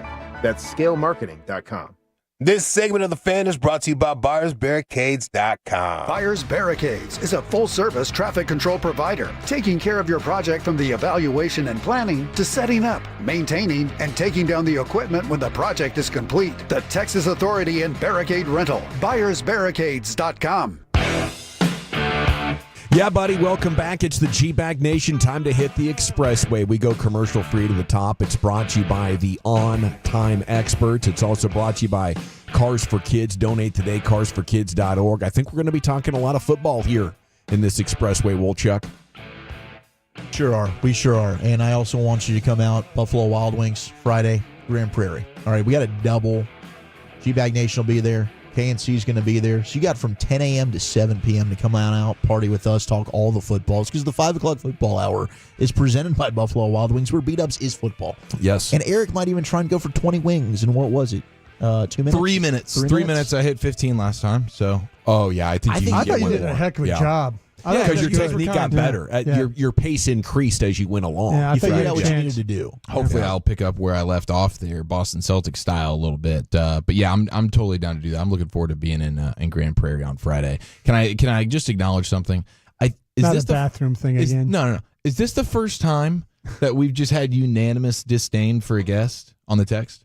I don't think there was a single positive text about Joe Vardon. I know they didn't like him. They thought he was an person. idiot. I think maybe he's not well known because he doesn't do a lot of media, but I thought he would get a lot more reverence. He's a writer. Yeah. He is a writer. Not but a he's a good radio Call broadcaster. a guest an idiot? No. Okay, well, you want to read him? We had like 3 people I don't- text in and say they didn't like him. I didn't use the word idiot. Oh, I thought you were calling him an idiot. No. Oh. No. I have a lot of respect for him. I'm just saying I've never seen where it's unanimous that nobody texted in You should have seen a when I positive worked. remark about the guest. You should have seen when I worked for DallasCowboys.com and Dawson and them would have to interview me and stuff. Okay, so point. LeBron's very polarizing. There's two realities. Last night was special. It was emotional, historical, and it was a circus.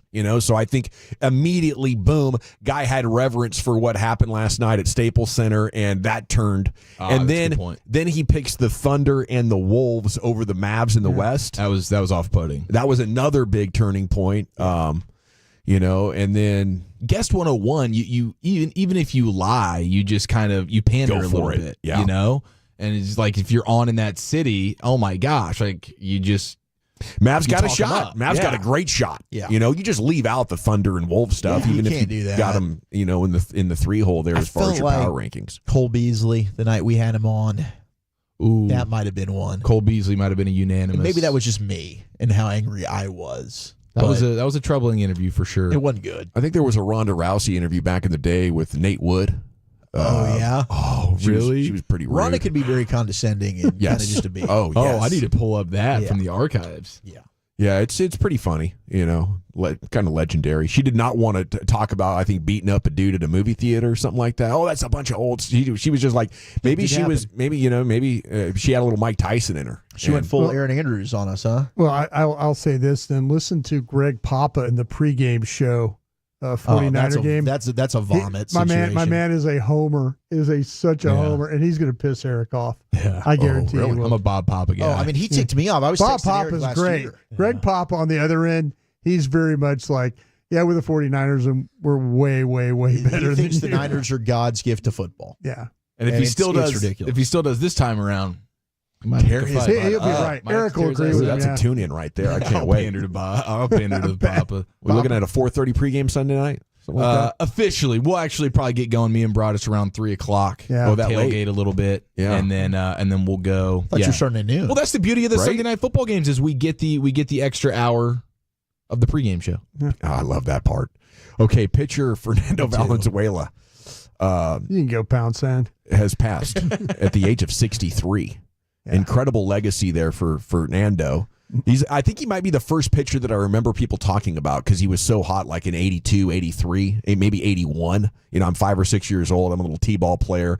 My manager was a big Dodgers fan, and I remember him talking about Fernando Valenzuela a lot. But incredible legacy. He made it cool to cheer for the Dodgers for fans from the Chavez Ravine neighborhood part of Los Angeles, which is basically right downtown. They took down all their houses to build this stadium, and so they a big portion of the population, the Spanish speaking or the Mexican population, Hispanic, I'm not quite sure exactly what to say about that, but those folks were mad at the Dodgers and wouldn't root for them.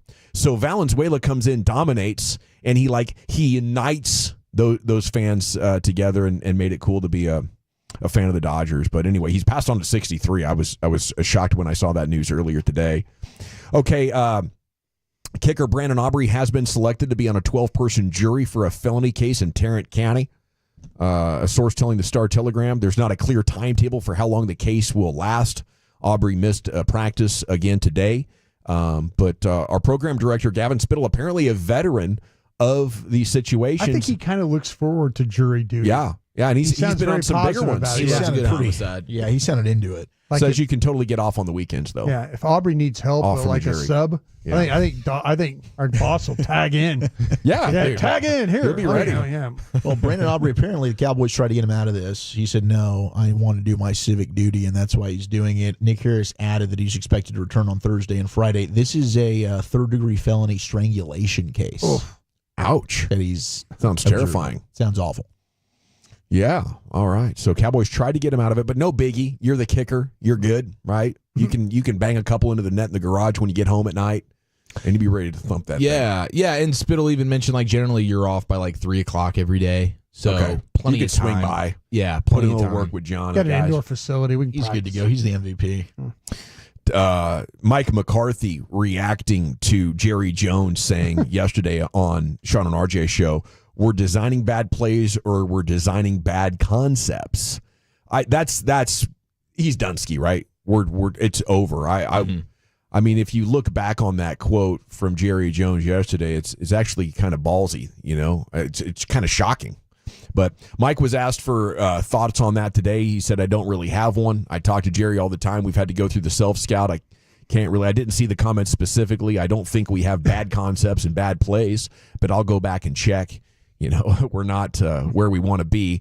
That's clear, and ultimately it's my responsibility, and I am fully aware of that. I think Mike gave us his genuine reaction the first time this happened, like in 2020 or 2019, and he was kind of hacked off. I think he's just kind of learned what it takes to go with the flow. At first, I don't think he understood what he was into. Now he gets it. Yeah. He completely understands. I think there was a time where he probably was wondering why after a post game that 3 dudes were asking him questions and everybody else was somewhere else. He was probably walked in that room and wait a minute, where's everybody? Jerry's talking. Where's everybody? Yeah, I think he's figured this thing. It's got to be infuriating as a head coach. You don't have to deal with this on 31 other teams, but you do here. I can't wait for the tell-all, whether it's in a Peter King article or a book or something like that. He's back on the trail now. Peter's kind of itching to get sniffing around. Yeah, Peter's kind of one of those guys that's like, hey, I'm traveling across the country. Here I am posting all this. One big story. Peter's about to make a comeback in the NFL. I thought he was going to do another barnyard sit down with Pelissero and just air it out. That could happen on the network. That could happen. This guy. Yeah, something like that. Pelissero would be awesome. Mike Silver, somebody just to dig in, and I think Mike McCarthy's going to relish that opportunity to talk. I don't know. Maybe you want to maintain a good relationship with the Joneses. Maybe right now he's thinking, my only chance of keeping this job is if Jerry knows I won't betray him in public. That's big in Jerry's book. That might be line 1. What if his first sit down is with the Hawk Tua chick? Could be. Man, that's a top 5 podcast right Call now. Her Daddy one. Talk to her. Yeah. That's where he just goes and he just airs it all out. All righty. Elsewhere here in the world of sports today, so much has been developing around these Cowboys. And yes, obviously the play calling is something that we're hoping is better. But I'm also looking at the talent. If I'm Mike McCarthy, I don't know how you don't go up there and pop off back. Where's our last 2 first-round picks out here? Last year, they asked about, hey, deadline. He's like, I like our players. I mean, Mike might be into that as well, thinking, we got the right guys here. I don't know, but I agree with you. I mean, clearly there is a talent discrepancy. I mean, I don't think that it's very good right now compared to other rosters. Okay, Then we go to the story about the star and the former players talking in an ESPN story. Really an aggregation of quotes. Running back Tony Pollard, this is more about football, just X's and O's, talking about his time with the Titans now. Did spend 5 seasons with the Cowboys. I'm in a better place mentally, physically, emotionally, spiritually, just all around. Wow. It sure seems like the guys are having a great time when they're here. Doesn't this seem like bitterness from the Cowboys didn't want you back? Yeah, I think it's definitely a fair perspective to have, and you can poke holes into some of this stuff. I also think that you're Tony Pollard and you don't necessarily know any better because this is the only team, you'd only been on the Cowboys. Now for the first time, you're seeing what else is out there in terms of the way teams run things. Yeah. And so now you're kind of just seeing the other side. You maybe not even realize how it was until you saw something else, and now you're in a situation where you're like, oh, yeah, wow, this is totally different. Yeah, and I don't think it's a good sign. I think in everything you do, the attention to details, you got to be focused on winning. Like, the great quote that's going viral, or the great audio, Jerry Jones, we will win. The name of the game is winning, when he is very intensely doing that press conference back in the day. For that guy to come back, man. Yeah, that I think that's the energy that you need to win in this game. There's you got to have everything so buttoned up. And even if you are amazing, there's still Patrick Mahomes out there. So you have to be like amazing and then think, are we good enough to beat an inferior team that has Patrick Mahomes as their quarterback? And I think teams are scrambling to try to figure that out, and the Cowboys have their tried and true ways. But this is just a symptom of that. It's a symptom of the fact that your GM isn't solely focused on football and, driving people and keeping people accountable throughout the week on that mission. You read the books of the guys that have been to the top. And I think the last one I read was Bill Walsh. And it's just insane, the attention to detail that they have and the insistence that everybody develops championship habits. These things are well embedded in the culture of an organization, right? And I just think, this is another sign that the Cowboys are miles and miles away from being that kind of an organization. So you're left with, can they just get enough good players to overcome this? And good coaches. And I think they could, yes. If they had the right coaches and then nailed a couple of drafts and went in and got a Brandon Cooks and Stephon Gilmore that were a few years younger, and maybe you don't run into the Shanahan offense every time you get into your first playoff game. Mm-hmm. I think that's a unique problem for this defense. They've been close enough, and I wonder just how much does this culture stuff matter? Well, I think it matters a ton, but it is funny too. Danucci's on with us earlier saying like the irony of being in a team meeting where they're talking about eliminating distractions and you walk out and you're met with a group of 40. Here's the tour, and they're all just staring at you and stuff. That makes poetry. It tough. I mean, and then he also had the comment about like he saw Jerry maybe once a week. I mean, it's unrealistic to think with everything that Jerry has to do and how busy he is that he can really put all the time necessary to being a general manager in the NFL. Yeah, it's impossible. That's a full job in itself. There's no way with everything that he's asked to do that he's able to do that. Bill Parcells was telling us about this 18 years ago when he said, I don't know if I have Stadium Steven or Football Steven on any given day, because they were busy building the stadium and he couldn't get a front office that was, solely focused on making the roster better. Panthers quarterback Bryce Young is going to start Sunday versus the Broncos. Andy Dalton there with the sprained thumb. Car wreck had to make it right for the Panthers. And DeAndre Hopkins is going to join the Chiefs there, a little trade with the Titans. Time now to go into the Pimp Cup, where Lucius Alexander has an edition of LA Live. When the Cowboys were in Valley Ranch, I used to go up there a few times. Yeah. While they're working out and everything. And they were winning then. Yeah. They were winning then. Yeah, it was like a little sideshow. You go watch them, like, hey, look at this Cowboys right there working out. And he's right, tap on the glass and see if they do something. Yeah, all of that is true. All that is very true. Christy Scales tells stories of way back in the day, you could go watch them practice up here, right? Just in North Dallas. They had a facility, and you could on Forest Lane stand on the curb and watch them through the fence. Yep. Their offices used to be right here off of Mockingbird, right here. Yeah, right across from SMU. Yeah, we used to ride our bikes. I have a adult family member take us out there and let us watch the Cowboys practice and work out. Forest Lane, yep. All right, it's a Butt Naked Wednesday here in LA Live. Let's get into it after the great Rick James. All right, you squares. It's time you smoke. Fire up this funk and let's have a toke. It'll make you dance some of everything. Everybody get high. I notice my palms are sweaty, knees weak, arms are heavy. I'm my sweater already. Mom's spaghetti. What's going on? I'm nervous, but on the surface I look calm and ready to drop bombs, but I keep on forgetting.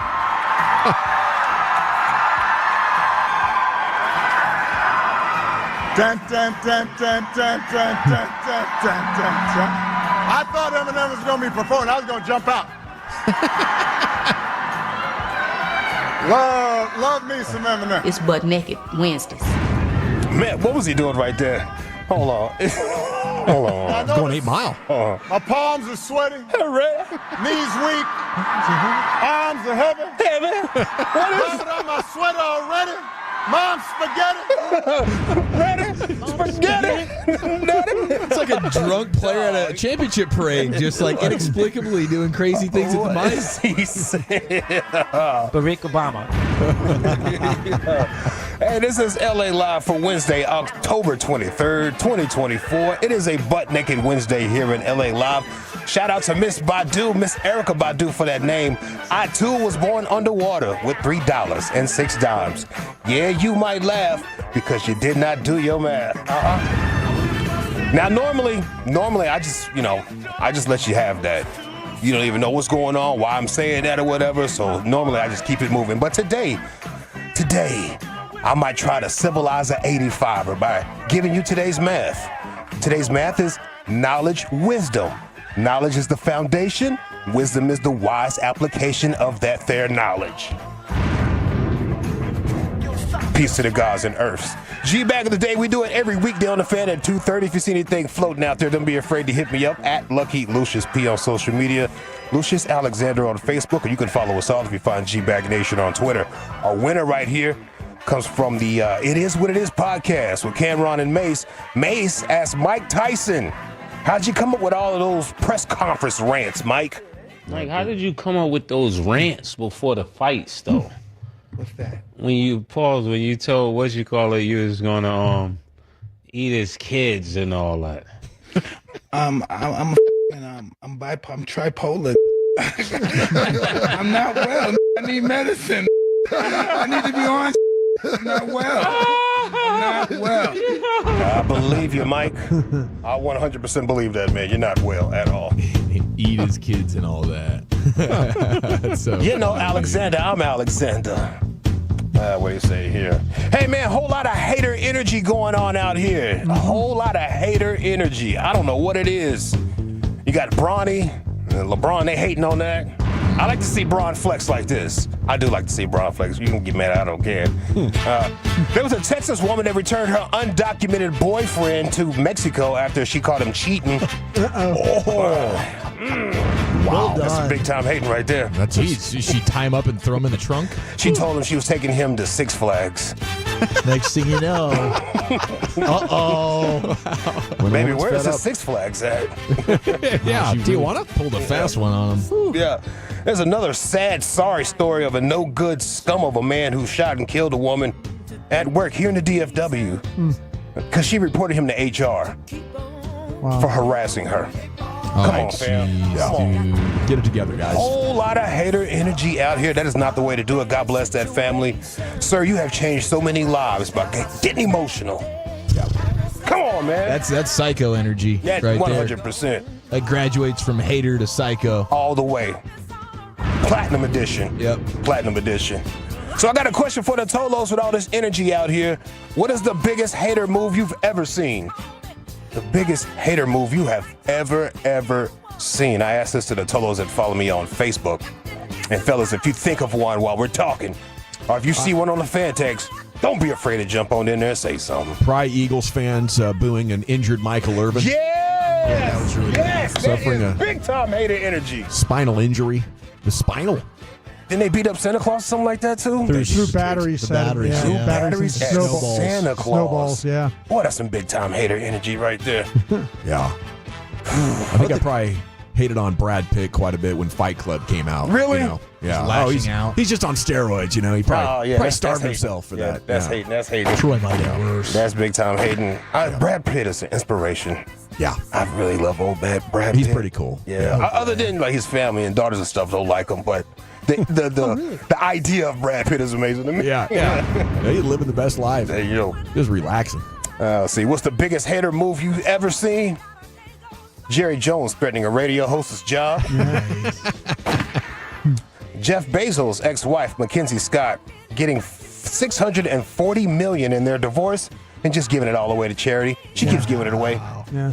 You just search her name on Google, and she's giving away some money somewhere to somebody. And I think she's giving some to like the Grand Prairie ISD.